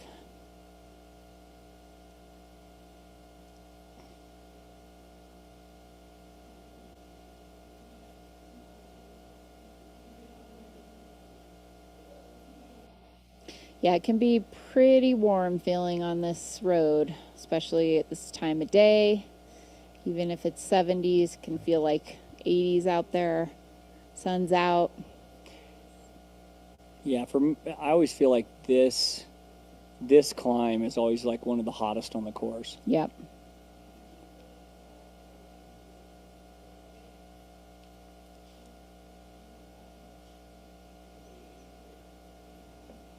So we do know there could be something going on with the tracker, but we had eyes on Tom Evans. Believe he is still in second place, 3 minutes or so ahead of Jimmy Elam in third, who's getting ready to get up here to the upper bridge back onto Campbird Road. Oh, and do they have to go up? I'm trying to figure out where they go, if they take the trail above here or if they stay on Camp Bird until they connect back to Bear Creek. It's a really quick jog. See that, Rick, right? They're right back on the trail. Oh, so he's not going to go back up. Okay, now he's across. You just do this little the jog other, down the road, and then you're back on a trail. There we go. And you go up through this big rocky section, and eventually make it up next to the creek. Yep, over up to kind of like perimeter, and then you get on Yeah, Bear and then Creek. you cross over the tunnel. That's right. There's single track that goes over the tunnel on 550. Yep. That's interesting, because coming the other direction, I feel like sometimes they go down by the creek to get into Uray. There's that trail section down below off of Bear Creek. Oh, so they're going to go up this year. Yeah, got it. All right, so we are also going to be anticipating on this exact same road coming down. He's going to go up maybe and try to catch our next runners coming into Uray. We don't know what order they're going to come in, but those are the runners coming down right now are none other than Courtney DeWalter, Dylan Bowman, David Ayala.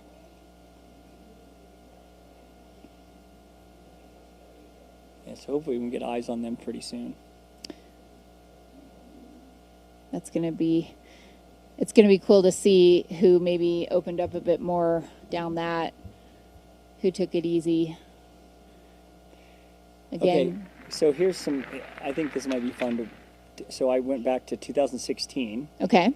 And my splits, I ran a 25:42 in this direction. Okay. That's my PR in this direction. Nice. And so that would give Courtney, would be able to break Katie's record by 8 minutes if she ran my splits. Okay. So we can kind of compare Sure. if she's on Okay. course record Yeah. pace And where were in this direction. Where were you? Let's Into see. Uray. So into Uray, I was. This would be a lapse time. 44. 9:44, 9:45. Okay. So what? 45 minutes from now. Yeah, that gives her 45 minutes. Yeah. Okay, so she comes in before 9:45. She is on course She's record on pace. course record pace In this direction. In this direction. And that means you got to really, really close from Cunningham to the finish because I ran that part hard. Okay, so yeah, it'll give us a good gauge. Like it's hard to know. Like Yeah, would totally. she split it a different way? If she could come in earlier here and be building maybe a little bit of a, Yep. and then slow down a bit more than you did. Yep. But that's great. I'm going to reference that going forward. Look up your 2016 I think I splits. did 220 Cunningham to the finish. Ludo, I think, did 155 2 years ago. And that's just, I mean, it's and like I 10 was miles or 8 hauling. miles, but it's got how much climbing because you do Little Giant, right? Yeah, it's like 3,000 feet. Yeah. In like 3 miles Yeah. or something. And then how It's technical is it once you start descending? It's really technical in the scree up above. Yeah. There's like really rocky. And then even the road down below is a gnarly old like mining road. Not fast. It's just like softball, baseball sized loose rocks everywhere. Oh, at the very end? Yeah. Brutal. Yeah, it's pretty. And then you have a traverse, like a rolling traverse on single track back to town that goes downriver. Like you're above the river quite a bit. Yep. So if you're just joining us, you can ignore this Uray mile 58 sign. We need to like turn that around. I think it might be actually on both sides. So we're seeing it from the wrong direction. Yes. If we were seeing it from the other side, it would say mile 44. And give you the stats. Give you the stats. Yeah, that's totally what it is. So they're just being efficient in their use of the signage, having it on both sides of the, just of the flip it, poster would board you? there. Yeah. Because the runners would be running at us on the screen. That's So, right. Yeah. Ignore the mileage. Ignore the mileage. Hey, there's Tover Gaylord. Shout Looks out. like he's getting ready. Yeah, he's getting ready to pick up Dylan Dylan. should be down there pretty soon. Nice.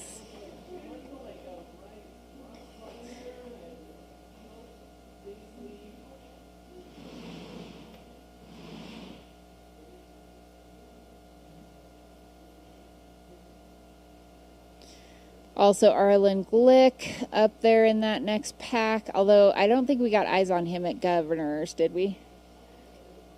No. But we haven't been staying on there too much. He was not too far behind Courtney at one point. And very well could, with his skill set and background, run that smooth downhill quickly.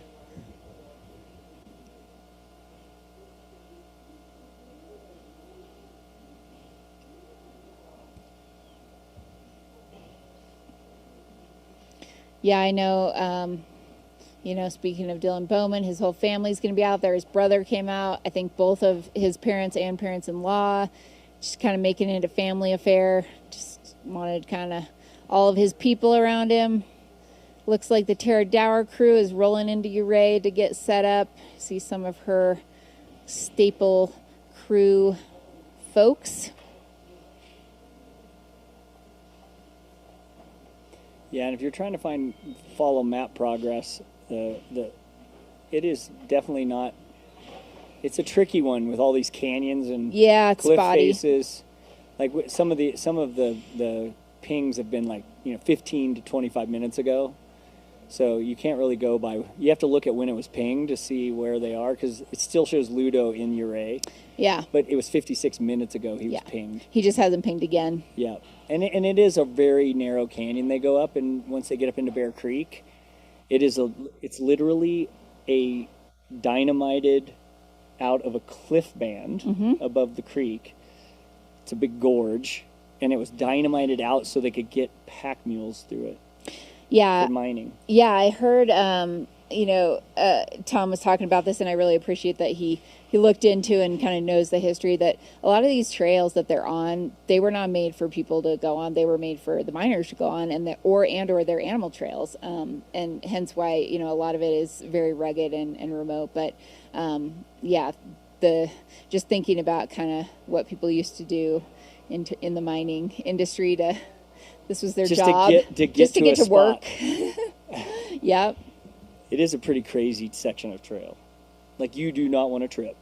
No, because there is fall to your death. Giant cliff. It's probably a good 300 to 500 feet in spots. Yeah. Where you would just fall into a gorge off the edge. I mean, it's literally like single track wide and maybe a little bit of loose shale, about a foot, and it's a sheer drop. Sheer drop off.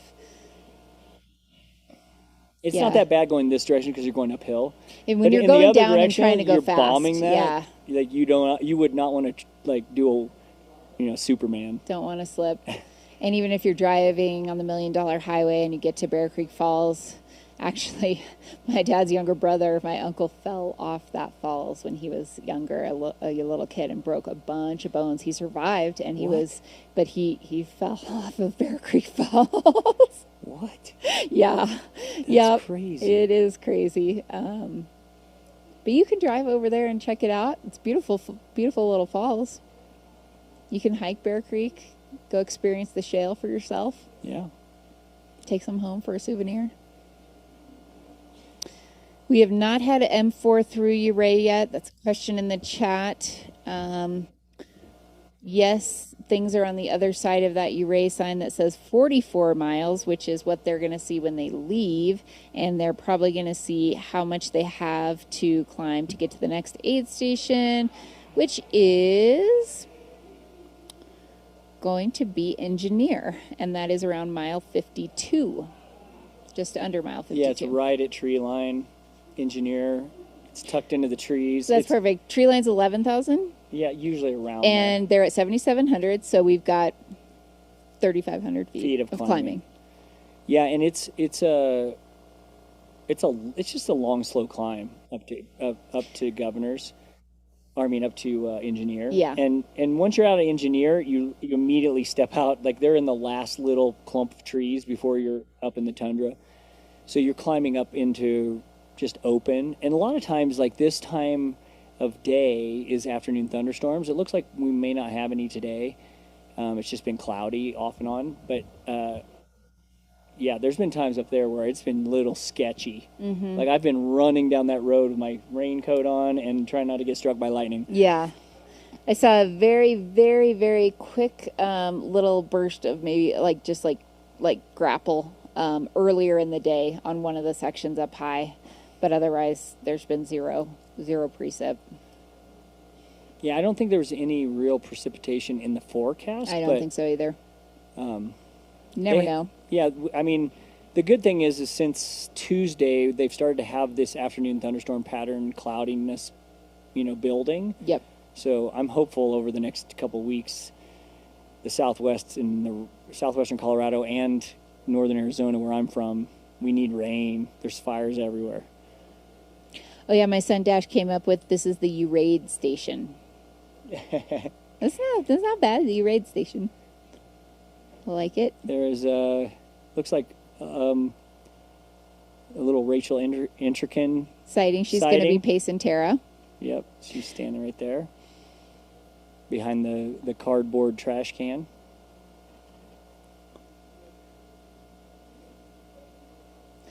We're really anticipating we should have runners coming here into Ouray soon. As soon as we get eyes on runners at any of our aid stations, we will try to go to them.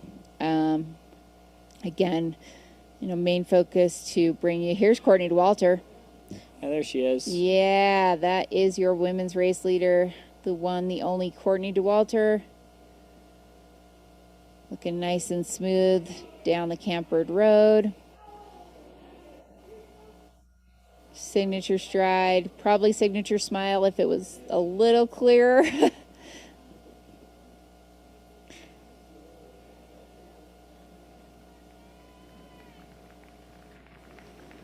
I think she's definitely going to be ahead of course record pace. And then it's going to be, can she maintain, or, you know, kind of, Yep. she's building a bit of a buffer, sounds like, compared to your splits, but you also had really strong second half, so. And also, we were chatting the other day in town, and she was going no pacer, so we were kind of chatting through that because she knew I've done that. I do that in more hundreds than I've actually had pacers. Mm-hmm. And I find that actually you're more hyper aware without a pacer. Like you can focus a bit more? Yeah, because one, you don't have to have a conversation. You don't have to listen to anybody. You don't check out mentally to let someone else make some of the decisions. Mm-hmm. And so, and you're at night, I feel like you're even more hyper aware because you're in a wild place. Yeah. So there's like, you're like, I'm by myself. Okay, well, I run into mountain I gotta lions on stay this safe. course. Yeah. I saw 2 mountain lions together, like 40 yards from me in Pole Creek one year. I had one scream at me across That's a Pole little scary. Creek. That is scary. So like there's a real like risk up there at night Yeah. when all the predators are on the prowl, especially in Pole Creek. It's such a remote section, and that's all these at this pace. They're all going to be up in Pole Creek in the dark in the middle of the night. It looks good. You know, midnight, 11, somewhere in there. Mhm. So, you know, we were talking about wildlife. That was one thing she was concerned about because she's most of the time had a pacer. And I was like, you know, blinky red light on the back, that helps if you're solo. Maybe turn some music on? I Yeah. don't know. I mean, Blare a I little found bit? that lights, they can't see your silhouette from behind you if you have a blinky red light.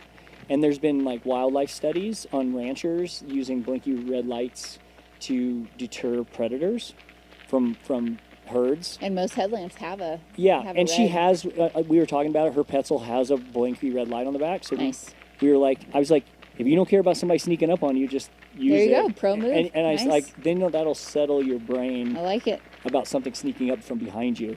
I like it. But I never used one because I was always worried about someone seeing it. and I You was were trying to go covert operation? Yeah. But I did have a mountain lion in Pole Creek parallel me for about 5 yards, right above me. That would be devastating. Well, because I started walking, I saw terrifying. something. I saw something move, and I just started walking, and you can still see your silhouette because you're from the side view. And I looked up, and like 2 cats, one laying down, one stood up and was paralleled me, and so then I faced them, yelled at them, backed away. It was pretty intense. Would you rather see a mountain lion or a moose? That's almost like a toss-up. I know, they're both kind of They're crazy. both scary.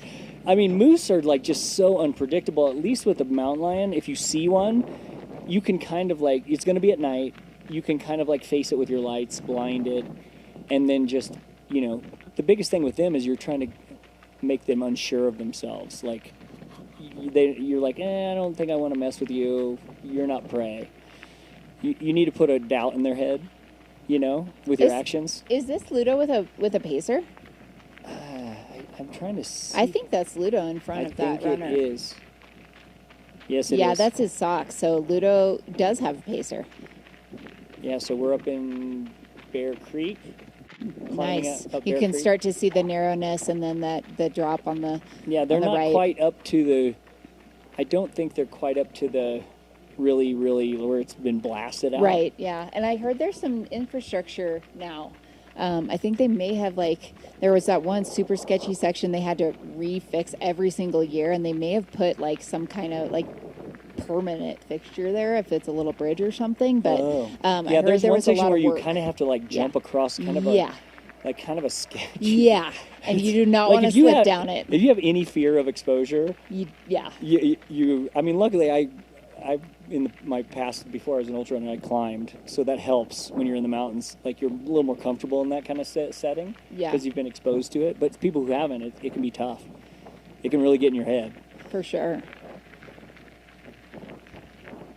So your first place on the men's and women's side on your screen here, both Ludovic Pomeray on the left, Courtney DeWalter getting very close to the town of Ouray on the right. And Courtney is looking, I would imagine if we had eyes on anyone else, I wonder if she's the first of that group we saw at Governor's getting down into town. Also, Dylan Bowman, David Ayala were really close to her. Yep, and I think Ryan Smith too. Oh, was he there? I don't know if we saw Ryan. I've been trying to find Yeah, the we haven't tracker, had but the eyes on tracker him. has not been great. Like, he was pinged 22 minutes ago. In She was Governor's? coming down from Governor's. Okay. And Arlen too. All right. But Courtney was just pinged about 2 minutes ago. So it looks like Ryan could be kind of close, and so could Arlen. Or Arlen and Ryan might be close to each other and are together. It's hard to tell with the tracker, but once it pings them again, maybe we'll get a better update. But again, these mountains are a tough one for GPS sometimes.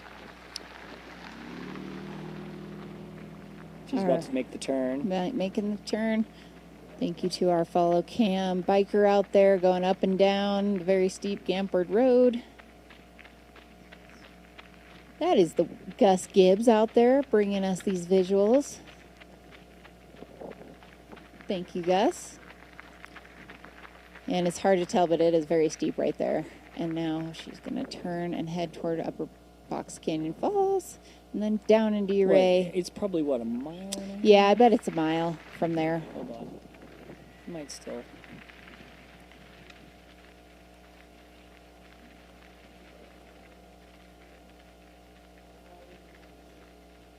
My guess is 1.2 miles. I'm going to zoom in on Strava, so Okay, I can really you're going to give look. it the accurate. Yeah, I have some.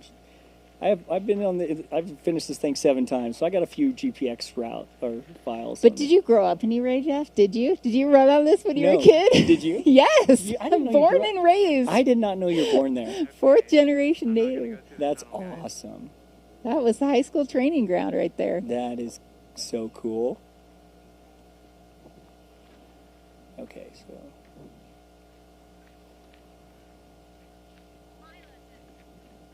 40 something.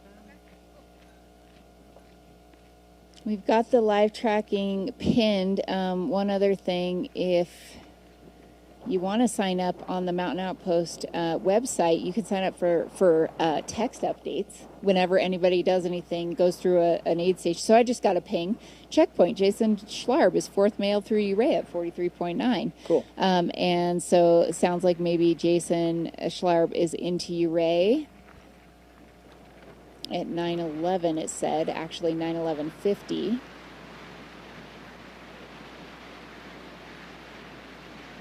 All right, Corinne, you were totally right. 1.2 miles Heck exactly. yeah. 1.2 exactly? Exactly. Hey, I did. I know my stuff right around town.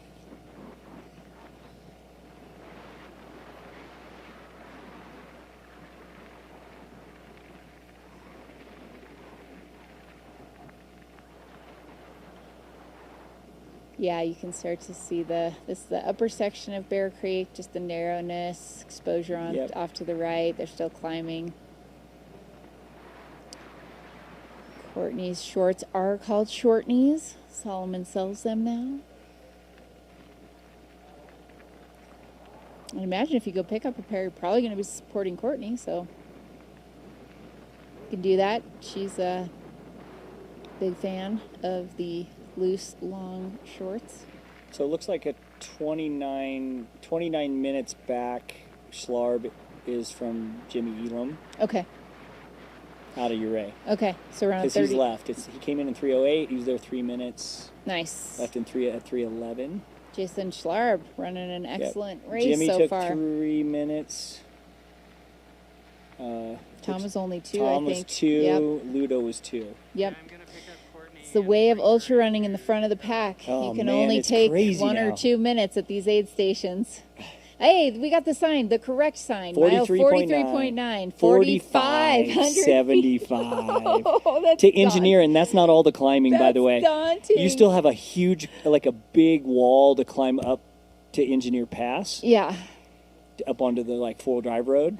Just think about this. If you go out and do an 8-mile run with 4,500 feet of climbing, it's a really solid day. Yeah, it is. And they're going to go do that after having 44 miles and a good 12 or 13,000 feet. Did we ever figure out how much elevation they have on their feet? You were going to look into that. That's okay. It doesn't do it cumulative. No, it doesn't do it cumulative. That's annoying. All right, Strava, fix that for us. Yeah, we want a cumulative option. If there is one, I don't know how to look it up. All right. I should. I think I'm going to guess it's 12 to 13,000 feet. Total 33,000. All right. Looks like we've got eyes on another runner coming into Ouray here. We've got a flag being waved.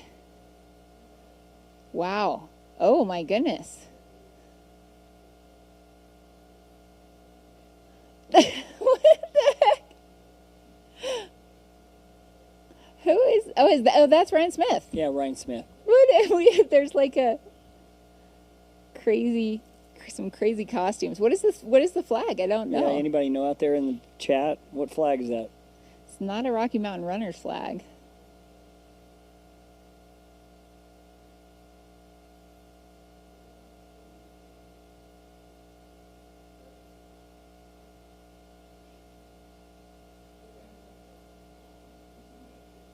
So Ryan Smith and Ouray aid station. It's like a little shoe dump, maybe a sock change. Rocking some La Sportiva Prodigio Pros right there. That's a good shoe. It's a good, super supportive, like holds your foot super well for, these super steep descents. Might be the Max, might be the Prodigio Pro Max, which is bigger stack height, a little more cush. Yeah, I was going to say, I don't think that's the Prodigio Pro. It's too big. Yeah, I think it is the Max. Look at the shoe geeks. We know some things about shoes. Shoes, that's our... All right, what's the drop? That's our key piece of gear, that and a vest. 6 mil drop? Yeah. Maybe. And Courtney DeWalter also making her way in. Courtney's going to be... She's definitely on course record pace. Yeah, she's maybe 20 to 25 minutes ahead of course record pace. Someone says regular Prodigio Pro. I don't know. We're TBD. The colorway looks like the regular Prodigio Pro. I think Brett Hornig is in the chat. Can you confirm, Brett Hornig? Please. I mean, the only thing I don't love about that is sometimes I can feel the rocks quite a bit. He is drinking straight from a giant thing of apple juice, it looks like. I kind of love that. Standard Prodigio Pro. Okay. I stand corrected. Yeah, that's okay. A little lower to the ground, which, maybe if you like that ground, having that ground feel could be good. But yeah, it's a great shoe. I mean, the thing I think about is like how well it holds your foot for the steep descending. Especially if you have a narrow foot like me. Yeah. Although our friend Nick Curry is wearing Audizero Pro 4s, big stack height, but he is also Nick Curry and can do anything. But they have a Vibram bottom on them. He resold them with a Vibram bottom. Yeah. Oh, yeah. Yeah. All right, this is Courtney DeWalter on the left making her way. She's very close now to the Ouray aid station.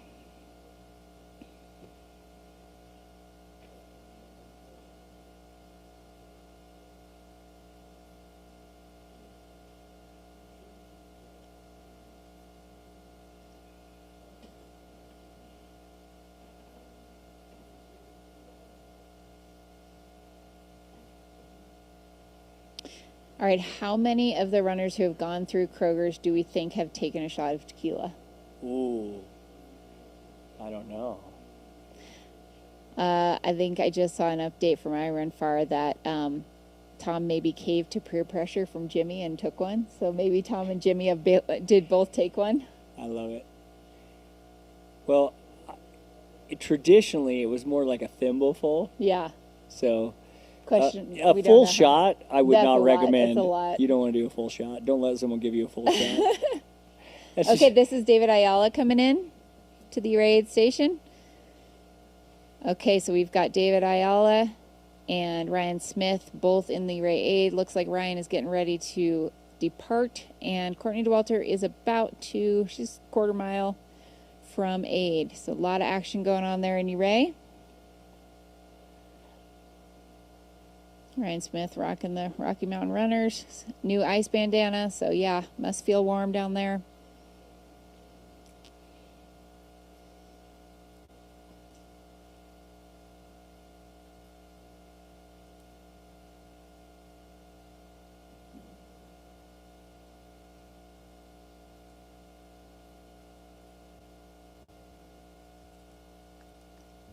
Getting cooled down. I bet it's feeling warm.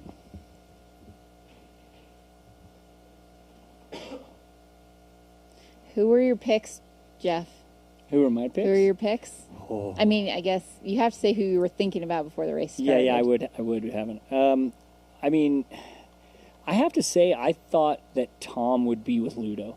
Okay. To be honest. Okay. I knew Ludo's the one to beat. I mean, he's like undefeated the last 2 years, Yeah. and he's proven that he can execute. And every year he gets more experience, which in this course especially, knowing where you can push, where you can't push, where you shouldn't push, where you should lay back. I think that you know, he was definitely the one to beat.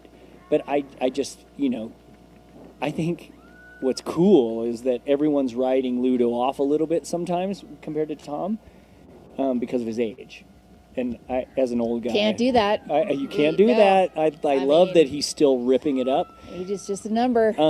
So I actually thought Tom would be in the mix with Ludo, and then I thought it'd be between for who I thought would be kind of in the mix would be David and Schlarb and Jimmy.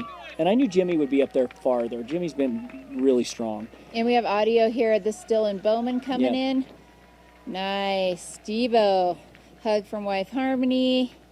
If any of the top 3 men falter, there's a lot of people. There's a lot of dudes to like pick up the mess. If any of them blow up, and they were ahead of course record pace. Yeah, the top they're running 3 very quick. Yes. Have been all 3. They've been ahead pretty close to course record pace. Yeah, Topher is going to pace to Grouse. Yep, Topher's going to pick up Dylan. Dylan's going to get aided. He always has just Harmony. And here comes Courtney Dauwalter, big smile on her face. Indy Ray as well. Everyone's out there for Courtney. I know she's going to go over to the side and crew. That's what she did last year, too, a little bit away from everyone. Kevin crewing her there. Thanks. Hey, Dakota. All right, she is doing all the traditional Courtney things. Got a wet wipe of sorts, eye drops going. This is the Courtney pit stop that we all know and love. Refueling bottles. One of these days I'm going to ask Courtney if there's ever any scenario where she would put a hat on her head. I mean, she just must not like hats, but man, I was dripping this morning. I didn't wear a hat on my run, and I was dripping into my eyes. I was like, I need a brim on my. I have the same thing if I don't wear a hat. It's like sweating into my eyes. Yep. David Ayala is leaving right behind. Yeah, so he's not very far behind Ryan. I was trying to get an update, but I haven't updated out yet. Yeah, trackers sometimes get funky up in the canyons and out in the remote areas, so don't pay too much attention to those. We had eyes on Ludo not too long ago, and he is still moving well. All right, Courtney getting a bit of a wet down there. She's not one to use ice. Doesn't really use ice, but some topical cooling. And your leading female, Courtney Dauwalter, pouring some water.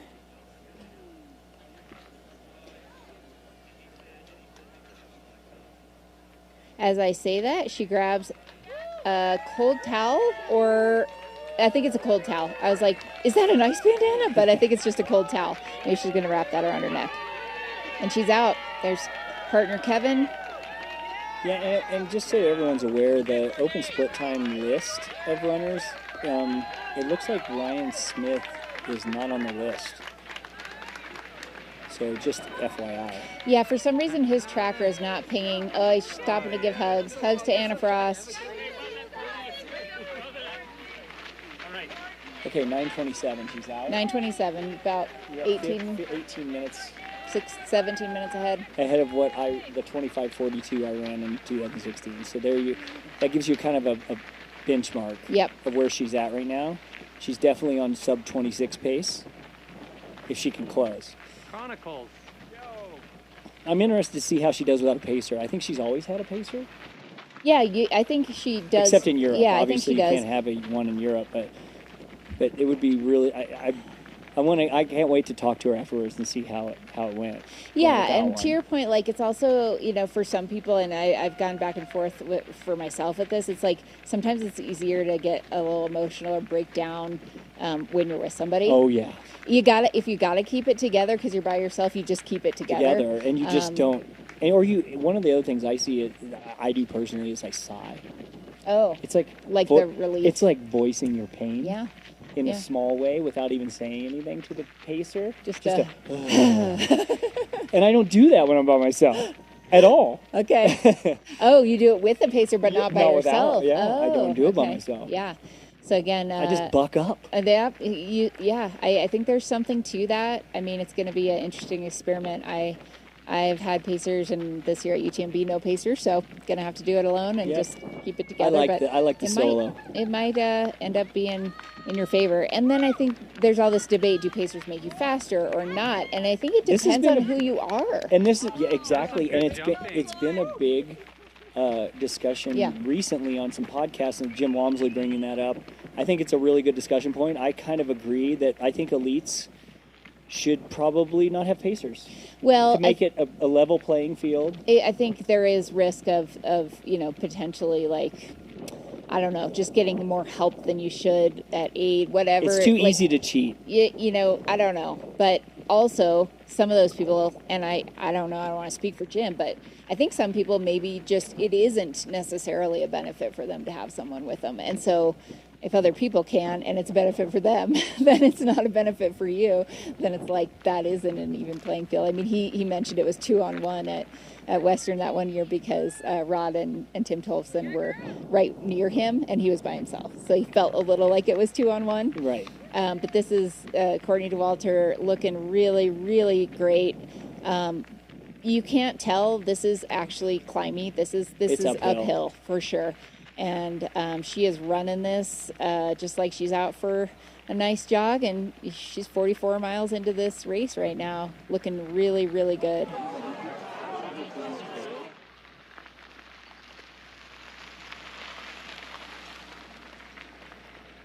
Yeah, I just think I agree with Jim. It's just too easy to break or bend the rules. With I need salt. Oh, I have salt on me. Yeah, whatever. you're like, hey, carry a little emergency kit for me in case something happens. And I also noticed too, we're starting to see with the elites that there's actually pacing. There are people running 10 yards in front of their runner, and that person's holding on to them to set a specific pace. And so literally they are helping determine what pace that person should run, and people are using that. So yeah, it's interesting. I do think with Hardrock, the safety component plays into it. This is a very remote course. And so I think having it as an option, especially... There's Tom. Yeah, Tom Evans. No pacer. At least in this section. You can kind of see back down towards your right. Yep. Oh, fans of Courtney riding up alongside.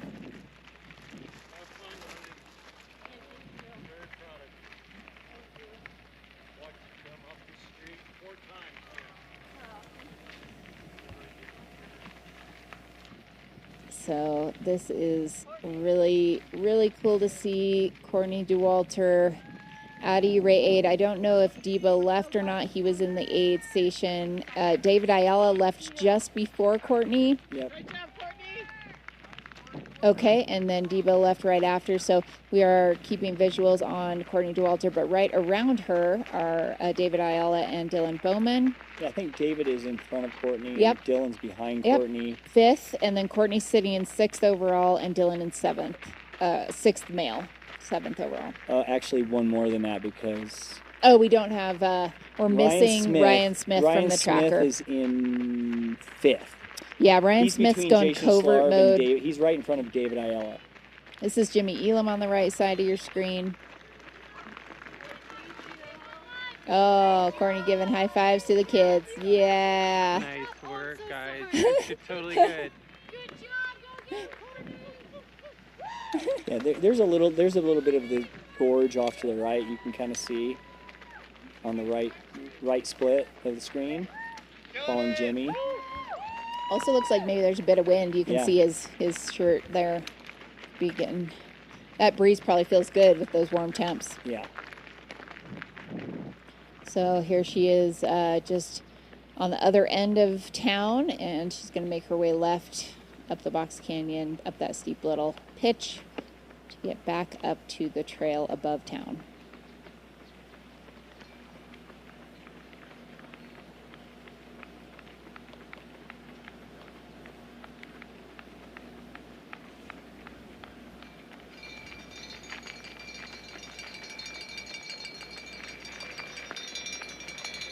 Yeah, Courtney Dauwalter, I guess some might say coming in pretty fresh to this race.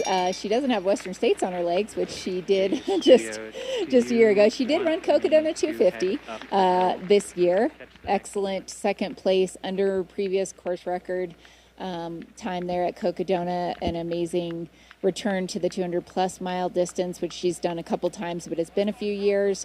So she did Cocodona back in May. And then switched into focusing on getting ready and training for Hardrock. A lot of people will remember one of maybe the most impressive feats of ultra running endurance of all time was her triple when she won, and she just passed David Ayala as she's jogging up this climb here. When she won Western States, setting a then course record just this year was broken by Jen Lichter, but she won Western States, followed by winning Hardrock, and then lastly winning the UTMB 100-mile race, all in about a 10-week span. Absolutely incredible.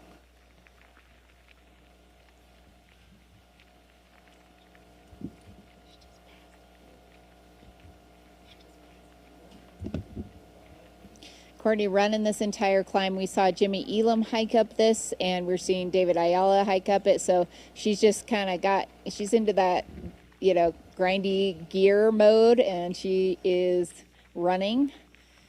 Yeah, I think one of the things that really helps, especially for a race like Hardrock, doing something like Cocodona 9 weeks ago, that adaptation shows up, and you're gonna feel if she recovered okay, she's going to feel really strong, and 100 doesn't seem that long. Yeah. After you've done 250. I asked her about that. I said, do you think it's going to shift your perspective at all, having just done Cocodona? And she said, I hope so. Because I was thinking at Cocodona, I have 40 miles left. I'm on the home stretch. And she's like, and that's a crazy perspective to have of oh, this is the last 100 meters, 40 miles. Because then you put it into a 100-mile race, and it's man, when, it could feel somewhat short. No one overnight, only one night. I felt it at Western States. I felt wow. Did you feel like it was going when by I was quick? At halfway, I was like, wow, I'm already halfway. Yep. Sweet. Yeah, you too did the Cocodona Western turnaround. Man, she's running this whole thing. There's some steepness just below that. This is a little bit smoother now, but this is still uphill. I'd say this bodes well for giving us an indication of how she's feeling. Yeah. Yeah, I think this climb can really, this combined with the climb up Handies after it is a 1-2 punch if you went out too hard. Yeah. Yeah, I mean, last year we saw Courtney, toward the end of the year, the fall and the winter shift a little bit more into almost marathon training, actual marathon training. Yeah. With a 2:38. With a 2:38 at CIM, right? Because she did the Minnesota, the Twin Lakes Marathon, and then doubled back, and then also ran CIM and lowered her time by another 10 or 11 minutes there. Said she really loved that speed block. She thought it was great and almost acted as a bit of a reset, for her after coming off such a massive year the year before. So saw her kind of switch things up a little bit. And then, yes, she did do Cocodona 250, second place.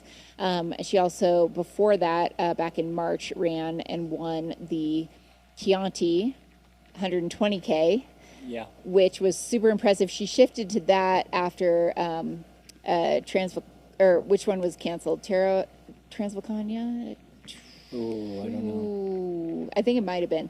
One of the other big ones over there was canceled, so she pivoted to Chianti, and we saw an awesome, Courtney Dauwalter, Rachel Entrekin, Ingvild Kaspersen matchup there, and throwdown, where Courtney surged in the last 10K of the race to take win, the lead and win. Take the win. Yeah, after being in and third. Rachel said, I talked to Rachel after she got back, and I was in Salida for an event and ran into her on the street, and she was kind of recalling the race and said, Courtney just went by me like I was sitting still, and I just said, "You go, Queen."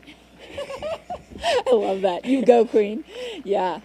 If anybody knows Rachel, that's totally appropriate. She probably said, "Dude, she just went by She's me like, like "That I was sitting sick." still." Love it. I love it. I love it. All right. Yeah, Courtney running this entire. Okay, finally breaking into a hike. She is human, maybe sometimes. But yeah, I think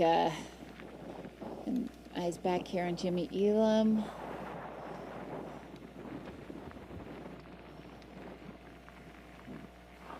So a lot going on at Uray. But there's a pretty solid, I want to look up the cutoff because I'm pretty sure it's probably way late this evening for Uray.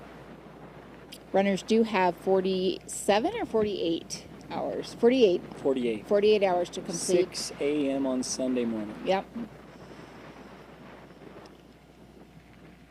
This is really cool footage. Thank you to this follow cam. I know that I've talked to a lot of live stream viewers and spectators about what did they like to see, and overwhelmingly I hear a combination of both runner cam, follow cam, and drone shots, because if it's just drone shots, it's kind of hard to tell how fast people are running. It's hard to see the terrain, and a visual like this really gives you a picture into kind of what they're going, what they're experiencing, and what the underfoot looks like. Yeah, and there are some runnable sections on this climb. It's not one gigantic climb. You're crossing right here. Especially this whole section here that he's running on.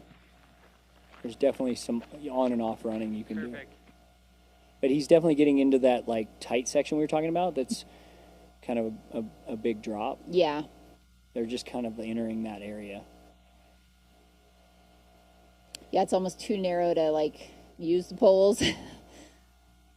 And it's flatter. Are they coming up on someone? Maybe it's a hiker. Can't tell. I saw a runner up ahead with white on. Okay. What color shorts did Tom have? Well, Tom's Pacer has a Compra Sport backpack, so it's got that emblem on the back. But I think Ludo had a Pacer, but that's Tom right. was solo. Tom is wearing. I thought he was wearing white. White jersey, but what color shorts? I don't know. I can't even remember either. See, who's that in front of him? That's I don't. Maybe I think that's just a runner. You're definitely fast approaching that person. Looking for a picture of the kit. Tom's kit.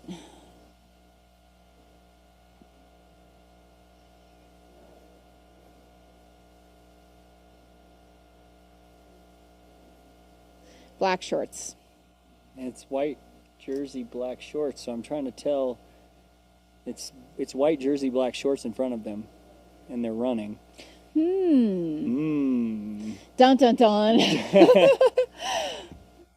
Oh my God, I do think it's Tom Evans. I think it's Tom Evans. Holy I think he's moly. caught Tom. Oh man. This is fascinating. All right, everyone, we could be seeing Jimmy This Elam is the beauty of the catching Starlink backpack. the Starlink backpack. I don't care if it's choppy. This is a pass we're getting on video. Yes. We just, He just Jimmy passed Elam just passed Tom Evans. Jimmy's a really good climber. I've run with that dude, and he can grind uphill. Okay, and will this be a move that determines the outcome of this race? You never know. But we will potentially be talking about, up the Bear Creek climb when Jimmy passed Tom. And also you got to wonder, I don't know, is the altitude starting to affect Tom? Is his stomach not feeling amazing? There could be numerous things going on. Maybe he's just going to use the downhills, and we could see people going back and forth multiple times in the future here. And Jimmy lives in Utah, up one of the canyons, so he lives I think he lives at 8 something. Near the Park City area, maybe? Yeah, or is little he Cottonwood in or something. Cottonwood? Yeah, I think he's in Cottonwood or Little Cottonwood, and I think his place is at 8 something. So he runs from his front door too.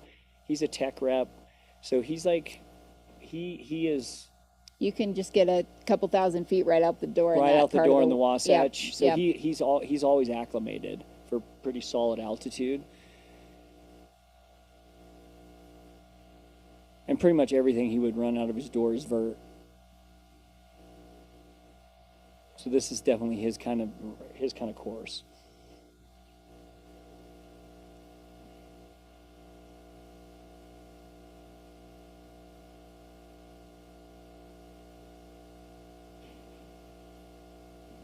This is when you start to have the conversation about Tom hanging with Ludo early on that hot pace. Is he's starting to pay the price a little. Mm-hmm. Thank you, Brett Valentine 6140. We got a $10 donation. It'll help the live stream. Get us a coffee, do something. Appreciate you. Yes, our runner cams need dinner. They're working hard. They are. They're logging some miles. Yeah, we just got to see a pass in the race in the podium. Thank you for that. I So, know. That's pretty exciting. And very.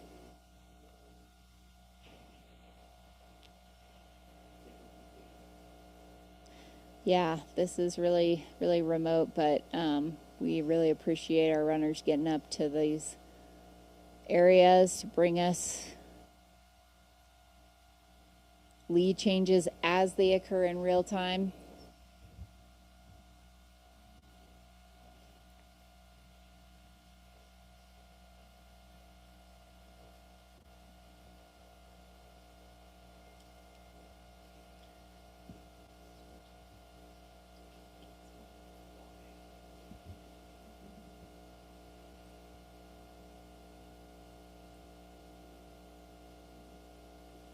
So if you're just joining us, we just had Jimmy Elam, who was in third, move ahead of Tom Evans in second.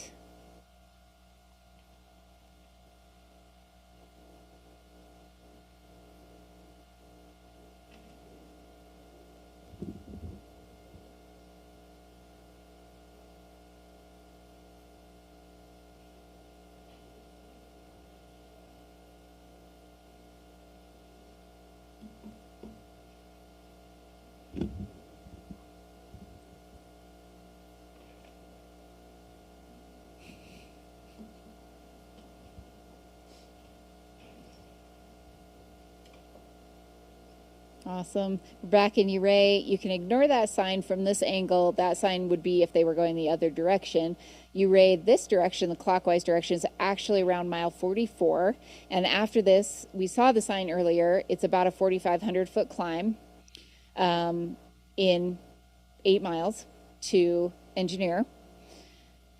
Ouray is looking like there's a little bit of wind, but it's still pretty, looks like could be pretty warm down there. We saw temps low 70s, but you know, it's at high elevation, could feel warmer than that. Almost everyone we saw here, including Courtney DeWalter, was putting water on themselves or putting an ice bandana on, some topical cooling going on.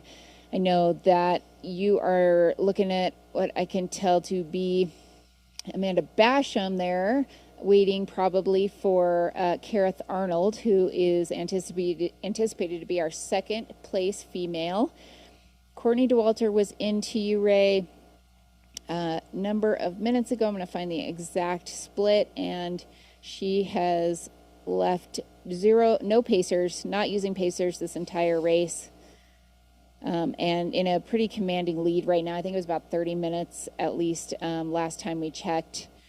And she is sitting in like 6th place overall in the race as well. 7th place overall. Yeah. If you're looking at the tracker, which I think was on the fritz, but at one point, Ryan Smith is back on. He's back in the okay, list. he's back. He's back. He's in 5th. And right now, we can tell that Jimmy Elam has put a gap on Tom Evans because you cannot see Jimmy and his pacer up ahead of Tom Evans. Yeah, so if you're just joining us, the runner cam was able to catch following Jimmy Elam and his pacer, and they caught Tom Evans and passed him. So the open split time list is still showing Tom in 2nd, but Tom is actually in 3rd. This is Kareth, probably. Yeah, this is Kareth Arnold making her way down into Ouray on the Campbird Road. Your 2nd place female currently.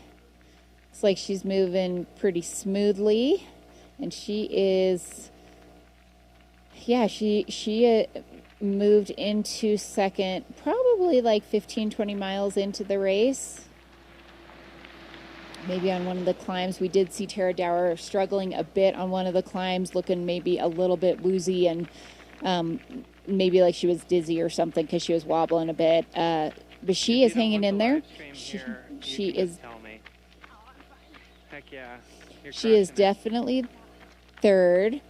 Gus Gibbs out there on the follow cam, asking runners if they want to be filmed, and if not, that he will not do so. So definitely trying to just respect everyone. There's been some shade. She said she's fine. Yeah, for sure. Yeah, Kareth is very easygoing. She's super chill. She is very chill. I don't know. My kids are older now, but when my kids were her kids' age, I could not be chill. So I don't know how she does that. She seems to be like, that's a superpower. But such a strong runner. Really loving the mountains again. TDS champ last year. TDS champ, and passing on a golden ticket to focus on Hardrock as her A race this year.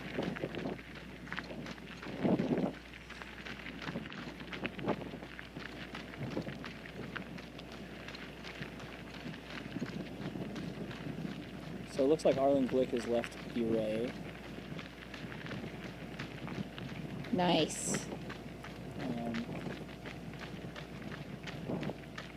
So our top 9 overall have been in and out of Ouray. Top 9, including one woman. Yep.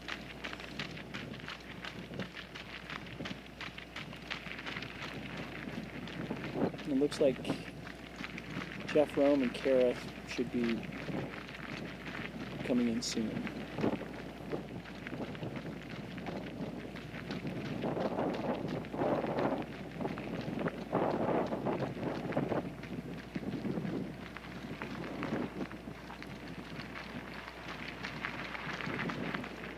And if you're just joining us, this is Kareth Arnold, 2nd female, on her way down to Ouray. She's getting pretty close. Oh, looks like she just dropped something. Snafu. Yeah, that's it. That's a steep pitch right there. Yeah.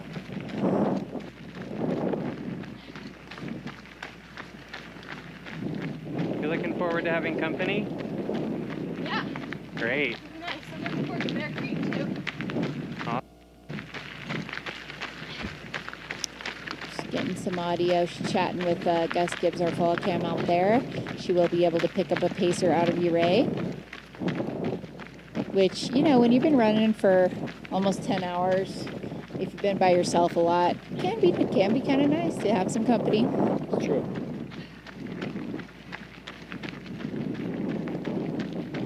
Our men, interestingly, choosing different options on the pacer choice.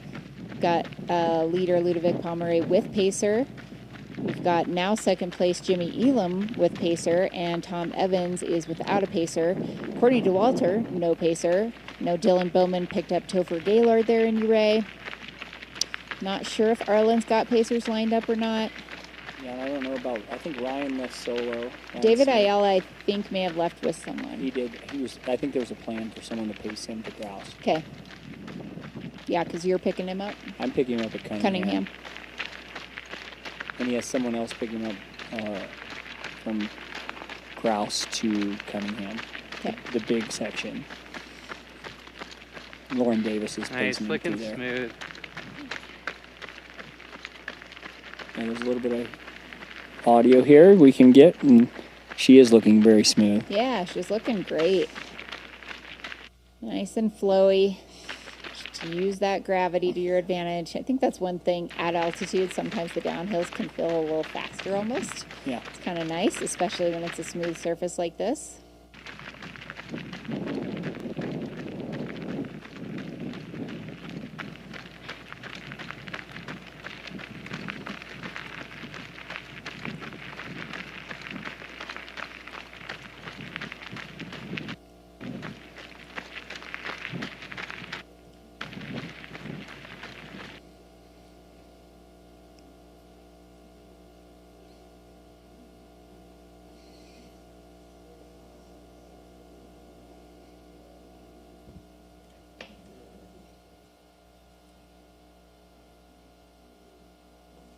All right, a little bit of in and out glitchiness here on our follow cam, but this is Kareth Arnold, second place female. She's probably got about a half mile before she's going to be making a left-hand turn to head into the town of Uray, where she'll have, so she might be 2 to 2.5 miles out from the aid station right now, but moving really, really well. Yeah, I think our timer is on the fritz at the moment. I can't even open split time to pull. I got the same You did. error. Yep. It's down. That's all right. We have cameras. Although it's speed limited, you know, I need Aaron to hack it for me. Yeah. Get this thing to 28 miles an hour like it deserves. I limit, huh? Yeah, I mean, I think question in the chat about Dylan. He looked great in Uray, actually. And spending 5 minutes there in Uray is not long at all. I mean, people will spend later in the back of the pack. People will spend an hour in Uray. It's a critical kind of. They only have really like 3 or so major checkpoints, and Uray is one of them. Yeah. So a lot of people take that opportunity being at lower altitude to get in a lot of fuel. We saw multiple shoe changes. They're going to reset everything. They're going to maybe put on different clothes, new ice bandana, all the things. And that's a great spot to do it. Yeah, and from here out of Uray, you're going to be above. Besides the drop down to Sherman, which is like just below 10,000 feet, you're going to pretty much be 10.7 and above for the rest of the race almost. Yeah, so think Leadville 100, you're above 10.5 for the rest of this race. Because they have this giant climb out, then you're going to drop down to Grouse, which is still at 10.8. Then you go over a 14er. Well, you got to climb up and over into American Basin and drop some. Yeah. And then you got to climb a 14er. Then you got to climb a 14er. And then you have to drop down, and you drop down to Sherman, which is, I think, just below 10, barely. And then you're up, and then you climb back up into, like, this Continental Divide Trail and Pole Creek. Pole Creek area, which doesn't drop below basically 11. You're at 11 to 12 that whole section. Totally settled, and then the wind picked up, and it figured it out.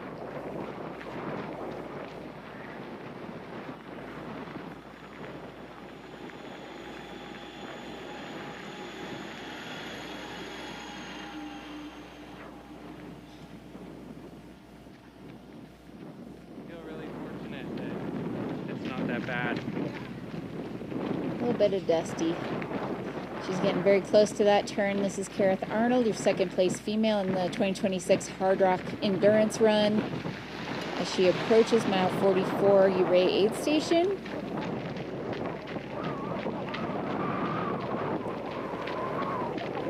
At this point in the race, we have had, how many do you think, 15 runners through Ouray? We can't see on the tracker. I can't see our tracker. I was just going to click on the tab. I was like, oh yeah, it's down. We're going to guess things. Let's see if we can remember. No, we said, didn't we only say like 10 or 11? But then Arlen came in here. Oh, right. So Ludovic Pomeray, Tom Evans, Jimmy Elam, Ryan Smith, Courtney DeWalter, Dylan Bowman, David Ayala, Arlen Glick. Any others? There's got to be one or two that we're missing there. Trying to recap off the dome, guys. Ooh, I don't think so. I don't think there's very many more. So could we see Kareth sitting in the top 10 overall at this point? I think that's possible. Yeah, someone in the chat just said Arlen was 9th. Then maybe Kareth is 10th.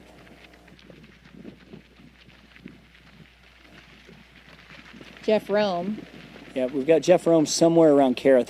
He at Governor, he was just ahead of her, but we haven't had a visual on him yet. Oh, Schlarb. We forgot Schlarb. And if someone was just asking, is that Tara? No, it's Kareth Arnold. Yeah, ultra athlete as well. You know, their kits are similar, but one distinction for today, at least at this point in the race, is that Kareth is rocking the bucket hat. Tara was wearing just a regular baseball hat or running hat.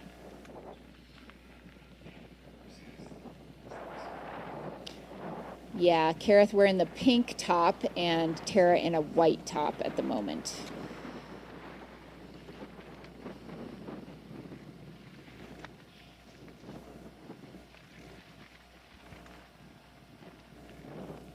So it looks like maybe Jeff Rome is 10th.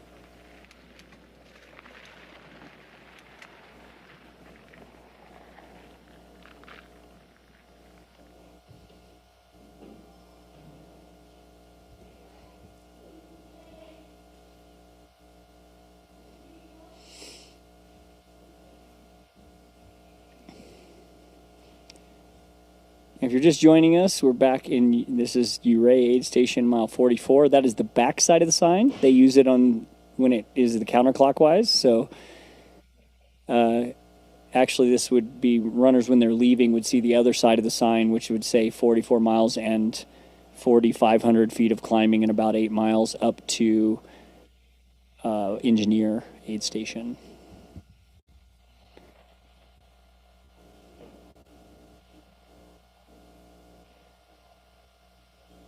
Someone was asking what's the road called. I guess you're talking about the road they're coming down. That would be Camp Bird Road. It's total from the top at Kroger's. It's about a half marathon down to Ouray. And at one point it splits, and you can go toward the Revenue Virginius mine. You can go toward Governor Basin or Yankee Boy. Yeah. And it kind of, divides into...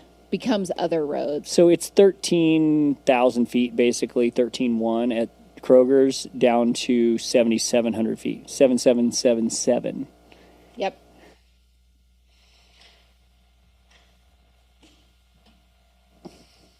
So for coverage, question in the chat about that. I think we are going to be trying to go at least, we'll go till it's dark tonight, and then we will definitely pick back up for the leaders, early morning hours. I think like around 3 a.m. potentially we'll be tracking when they're expected to come in. We might have some static cams, but I think the commentary will pause for a few hours overnight. And then we'll be back on tomorrow, and we will be live streaming all the way through the golden hour, 48 hours. Boom.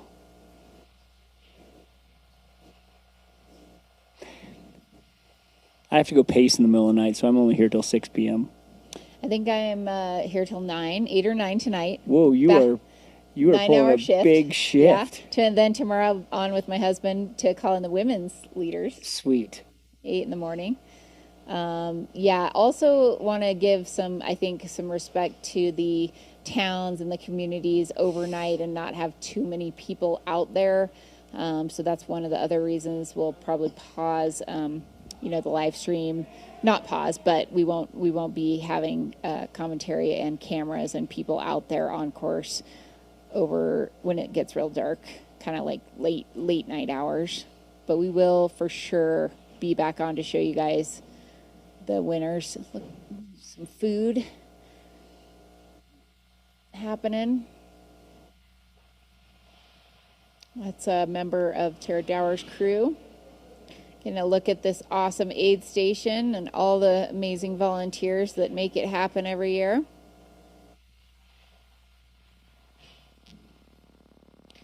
Someone said somebody needs to bring you a ribeye.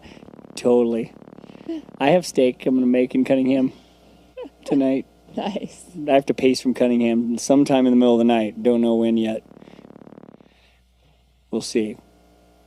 Great visuals of Ouray. This is Falin Park, right next to the Ouray Hot Springs as you're coming into town from the north.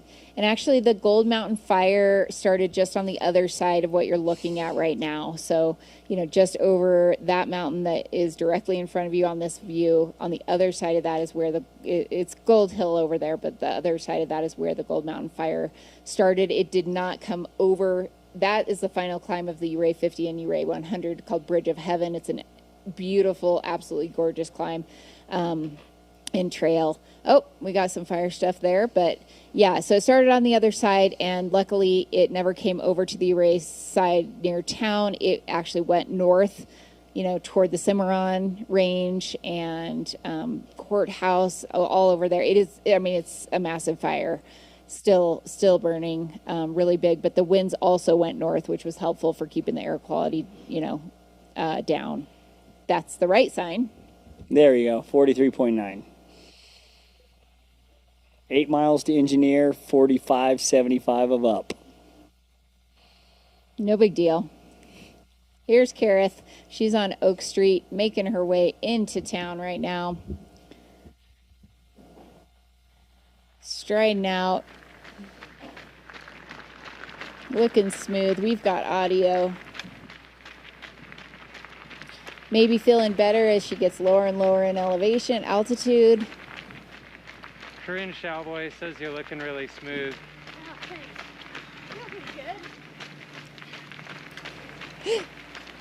You're crushing it, Mom.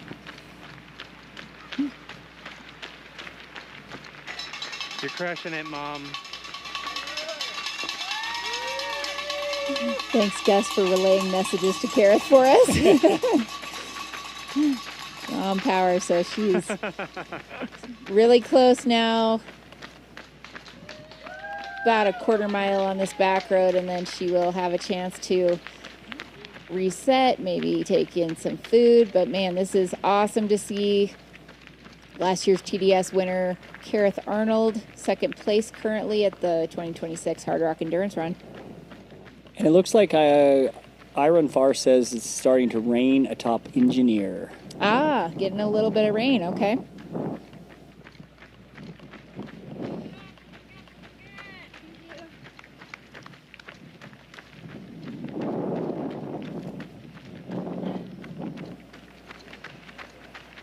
Somebody was asking, do I enjoy fine milk steak? Milk steak? I don't know what that is, but I do enjoy raw milk and steak. I think that's probably, they were doing a mashup. Okay, this is, again, man, we are way high. This is Jimmy Elam, right? Yes. No. That's Ryan Smith. That might be Ryan. I think that's Ryan. That's another one of our. I was gonna say, did our runner go way, way, way high? Because that would be impressive. But on the right hand of your screen here, we've got another one of the men making their way out of the Bear Creek area. On the left, your women's second place right now, Kareth Arnold, approaching the Uray aid station, mile 44. There's a good shot of the single track with the drop off. Yeah, there's the exposure, there's the shale.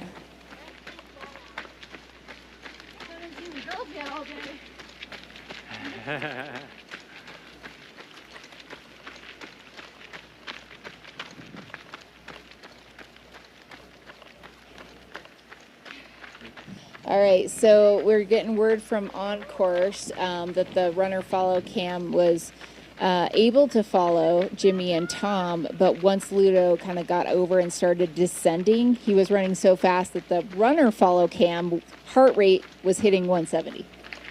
So Ludo, being Ludo, hammering the descents. I've seen him descend. I followed him off. He is fast. And this is Kareth Arnold coming into the Uray aid station, getting all the cheers, getting all the energy that you get when you see people that you know and love and the whole community out there. Look at some of that.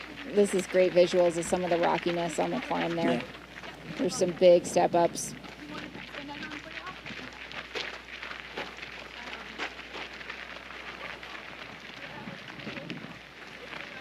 Yeah, just remember in the other direction you have to come down that, so you don't want to kick a rock.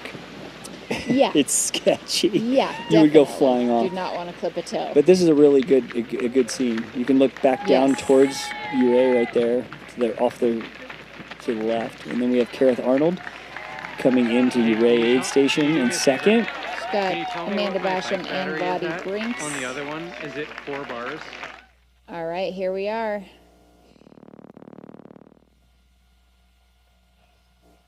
On the right, we've got a runner making their way up out of Bear Creek.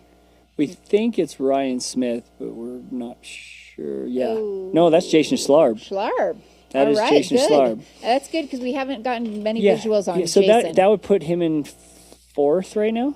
Is that correct? Yeah, I think so. That's where he was sitting before. Oh, all right. Kareth is surrounded by her family and her kiddos. They're like, Mom, you're doing great. Can you help me out with something? No, children. I am in the middle Someone of was asking about Courtney. She left Uray aid station about 9:27 elapsed, 9:28, I think. I think that's right. So if I'm maybe pulling that out of the memory, bit more of a gap. Maybe now looking at about 40 minutes between those two, depending on when Kareth leaves this aid station. Yeah. Partaking in some delicious otter pops. Yeah, by the time she gets out of here, it's probably going to be 40 plus minutes, about 40 minutes. I think so. I think so. Looks like she's going to maybe have some coconut water. This tells me it's still probably feeling pretty warm in Uray.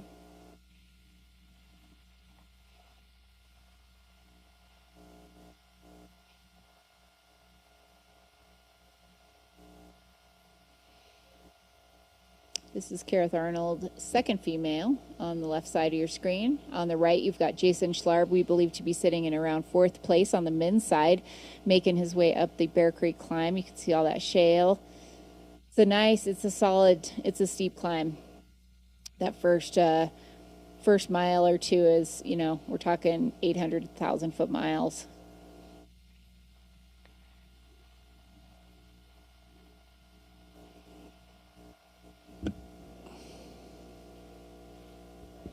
Yeah, that's right, because Ryan doesn't have pacers, so that we thought this could be, but this is Jason Schlarb and pacer. Kareth Arnold looks to be doing a shoe change, getting on some fresh pair of shoes. That's very much been a trend here in Uray.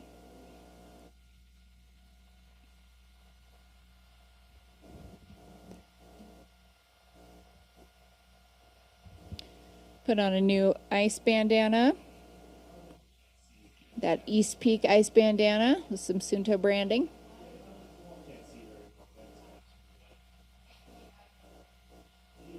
And I think Kareth is going to leave with pacer here. saw somebody kitted up, but I'm not sure who her first pacer is. I do think Lottie Ranks, who just ran Western an incredibly fast time, is going to pace some section, and maybe also Amanda Basham, but I don't think either one of them are going to take her out of Ouray. We will find out soon enough. Somebody was asking what... There we go. That's Lindsay Allison getting ready to pace. Lindsay Allison, resident of Telluride, fantastic runner. It's a good person to have with you. You're good. Somebody was asking what pack Kareth was wearing, and I'm pretty sure it is an Ultraspire Alpha that's branded for Ultra's team. I know that Tara's got a new Ultraspire pack. I don't know which I think model it is. I think the Alpha is the one they've been using. Okay. I just left the team last year, so that was the pack they were talking about. And so I think that's it. I'm trying to see up close up if it has a logo anywhere, but Hey, You're crushing, dude. Oh, thanks. It's so good. Really? Oh, yeah. How's my? yeah, it's an Ultraspire. It's the Ultraspire. I'm pretty sure it's Ultraspire Alpha. I think she's a little cold. They're getting her very, very. She's like, I'm chilly, guys. That's smart. All right, this is Kareth Arnold leaving with Lindsay Allison out of the Ouray aid station. Quiet enough? Yes, you're doing great. Looks great, dude. Thanks, Have man. so much fun. Appreciate you. I love it. We got some I might BTS need an of e-bike Gus Gibbs now. on the hot mic, talking about asking how he's doing and getting confirmation and validation. Gus, you're doing great. You're doing great, Gus. Doing awesome, bringing us all the shots.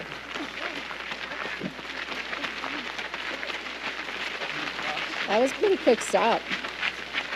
That was efficient. Yeah, so at this point, she is about 44 minutes behind, 45 minutes behind Courtney out of this aid station. Getting moving again.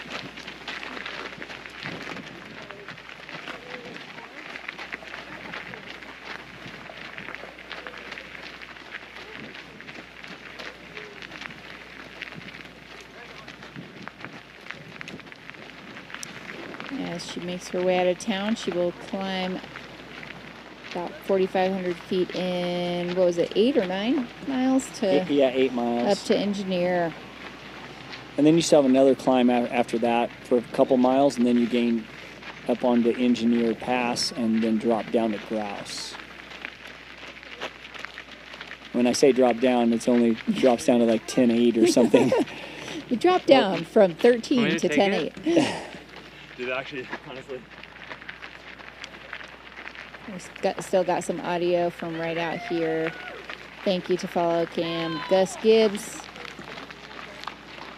Somebody said open split times back up. I checked it. Oh, I think I'm it is. back up. We're back. We're Yay. back.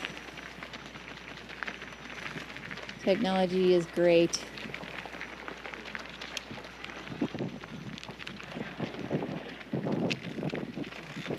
All right, Bryce Thatcher, that's the owner of Ultraspire? Yes. Where Kareth is wearing a prototype Ultraspire Altitude, same as what Tara is wearing. Got it. I should know that since I'm Prototype sponsored by Altitude. Ultraspire, but I have my own pack, so I just run in my pack. You have the Bronco.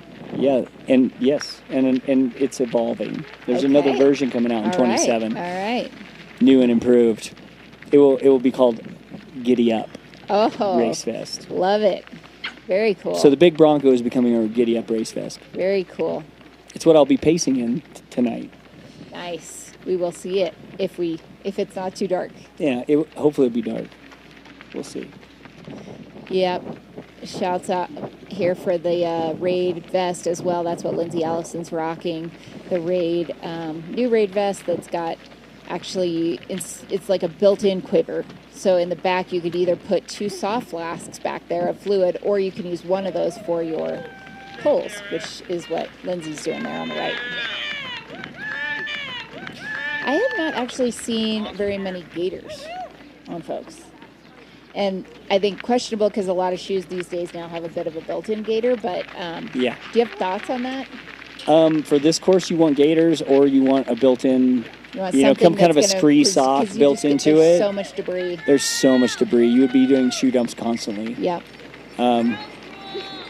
Even just marking course and hiking, I didn't wear gaiters the first day, and I went to Silverton Market and bought super glue, and because I had brought gaiters, Okay. and Velcro patches, Nice. and glued them onto my shoes so I could put on my Dirty Girl gaiters. Dirty Girl Gators. Yeah. Oh, that's a brand. Yeah, it's a brand. Oh, yeah. I think Dirty I Girl had- Gators. I think I had a They're the pair. lightest ones. Yeah. Nice. They're the lightest ones. So And that's what I every ounce rock. matters. So. Yeah.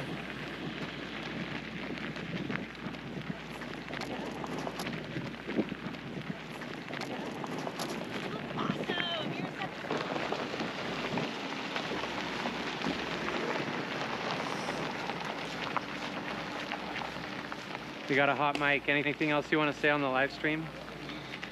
On the live stream?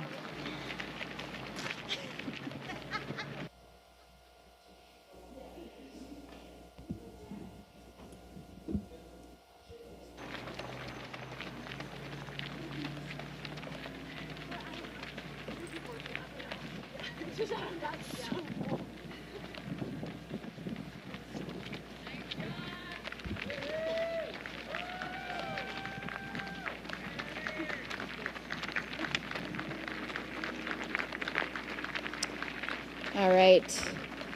Welcome back here. We are in the corner of your screen. I am Corinne Chalvoy, joined by the one and only Jeff Browning. It's been awesome to bring you all the coverage of this year's Hardrock Endurance Run.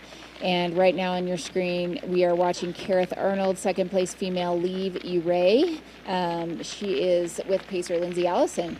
So Courtney DeWalter leading the race about 40 minutes ahead of Kareth Arnold. On the men's side, we've got Ludovic Pomeray, then Jimmy Elam, and then Tom Evans and Jason Schlarb. Yeah. And we are going to actually run to a quick ad break. We also have to do a stream swap because YouTube only allows for a certain number of hours on one stream. You don't have to do anything. If you're following along, just stay right there and it will automatically port you over. Right? Sorry, guys. But we will be right back with you in just a couple moments. Thanks so much. Giddy up.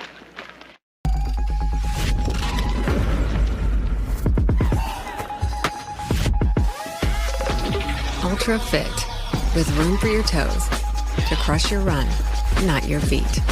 Ultra, stay out there.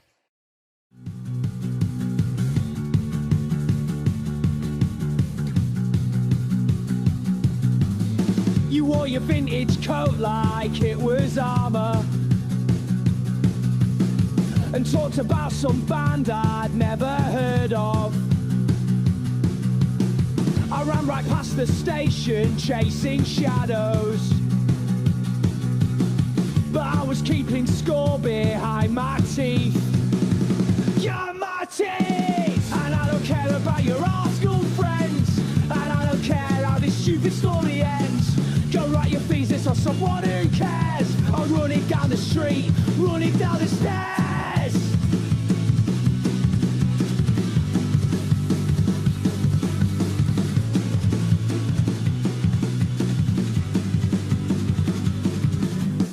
You thought you had me figured out, but I'm just running on my own. Can't believe you left me here. Don't ever think you can call me on my phone.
clip that.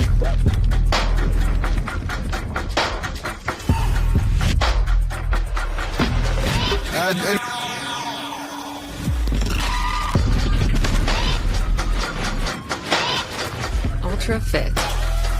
With room for your toes to crush your run, not your feet. Ultra. Stay out there. For me, the adventure starts in the mind. In the daydreams. In wondering what's possible.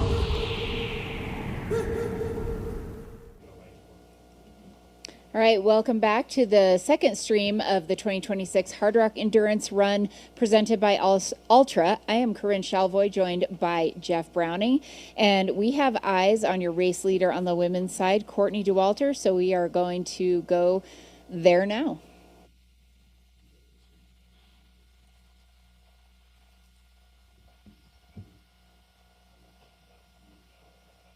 All right, we are back here with Courtney. Courtney Dauwalter is leading the women's race, sitting in around 6th place overall, and she is just above Uray on the bare